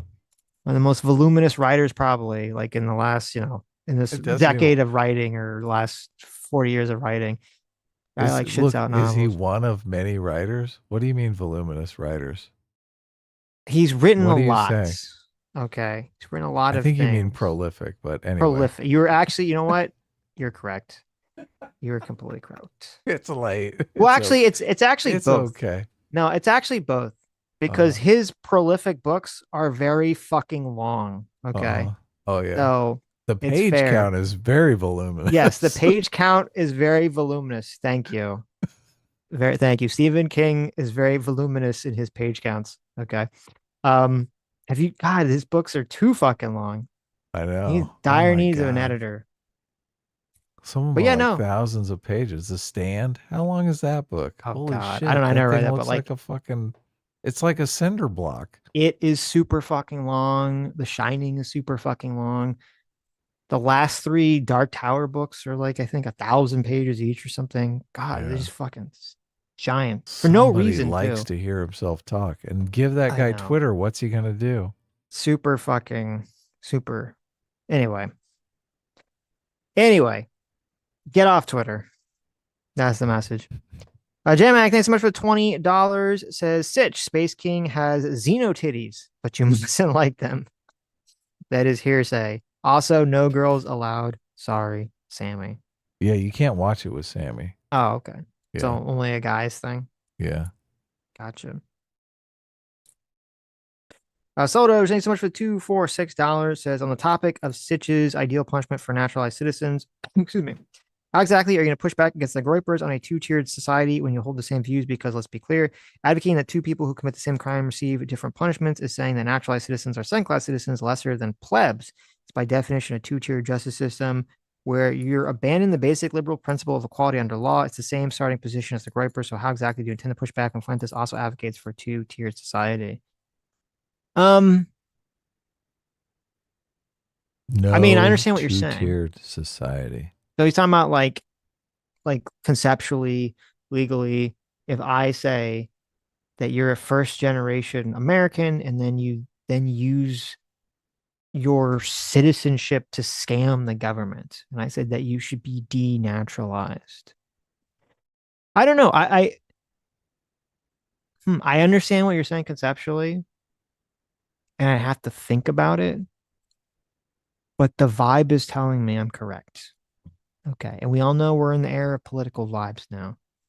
Political vibe is telling me that if you've come to America and you've been granted citizenship and then you do something specific, like steal a bunch of taxpayer money, I think you should lose your citizenship. Something is telling me, something deep inside me is telling me that that's the right choice, even though I understand exactly what you're saying.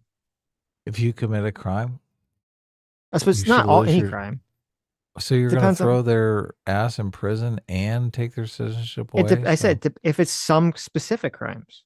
Okay. And the specific crime was if you come to America, become a citizen, and then use your citizenship status to steal money from taxpayers. That seems very egregious to me. Then you put them in jail and you make them wear a jumpsuit that says foreigner on it. There you go. I don't actually know. I'd be curious. I have to look into it. I don't know what the process is, what the current legal process is to take someone's citizenship away. Like, what are the grounds for doing that? If there even are, I'm assuming there are some grounds for that. But I understand what you're saying. JMac for $20 says, oh, and by the way, guys, my wife and I closed on a new house. Merry Christmas to me. Oh, wow. When you guys come to America Fest, I'll have to give you the VIP tour. It has a pool, so maybe I'll have to go to Costco and grab a few pallets of baby oil. Look at this. J-Mac's going to oil us up. Nice. There you go. Now, J-Mac, you know how I feel about going into the sun. So I hope there's a nice cabana. Right. Zoke for $2 says, since Kingdom Hearts 2 is now 20 years old. Look at that. Kingdom Hearts 2 is 20 years old. If you want to feel, is that true? That makes me feel ancient. 20 years old? Nothing. God, that's no terrible. big deal. Sitch and Adam, if he wants to, should play Kingdom Hearts 2 and see how much of a gamer you truly are. Also, the Pregnant by Sasuke drawing is Mimi by Nim if you want the source of it. Well, thank you. I mean, I've played Kingdom Hearts 2 to death. I tried to play Kingdom Hearts 3 for the first time, I think, earlier this year.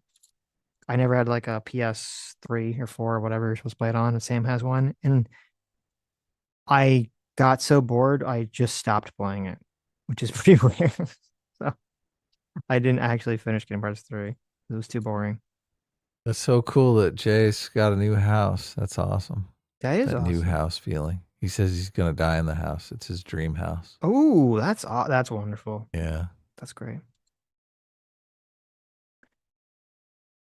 Soto for Jar says, if Adam and other heritage Americans want to ride the coattails of their ancestors for seniority privilege, then you should have to deal with the mud they drug through to pay some reparations, either we're collectivists or not. Yeah, I did see people bring that up, and I do think that is a good conceptual point, that if Americans are to generate some kind of benefit for being, quote, heritage Americans, then they would also have to generate the negatives of that, including paying for reparations and any other communal harms that their ancestors did. Or we could just forget about that. We could forget about the whole concept because it's stupid. Or you're saying just forget about the bad side. You only want to have the good stuff, but not the bad stuff. I'm not advocating for any kind of special privileges. Right. You don't think I am, right?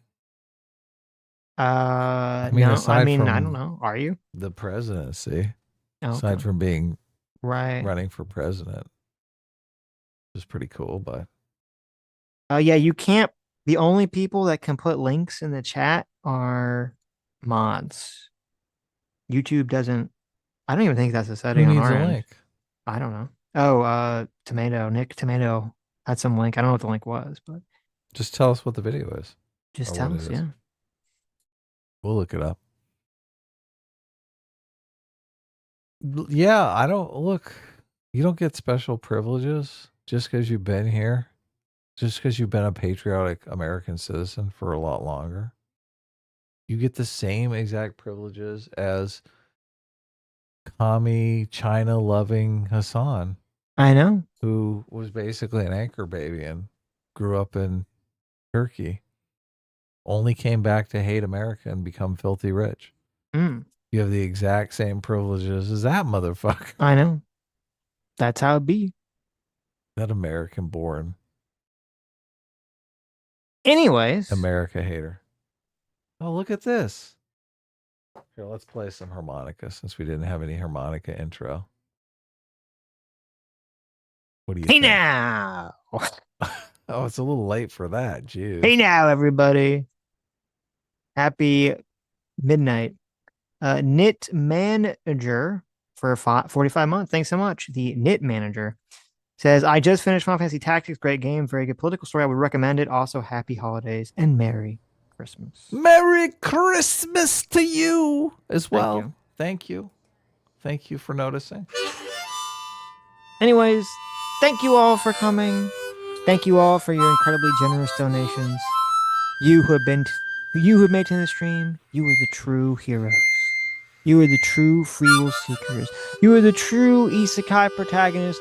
You are the true people that will be able to say that, yes, you can push back against Nick Fuentes.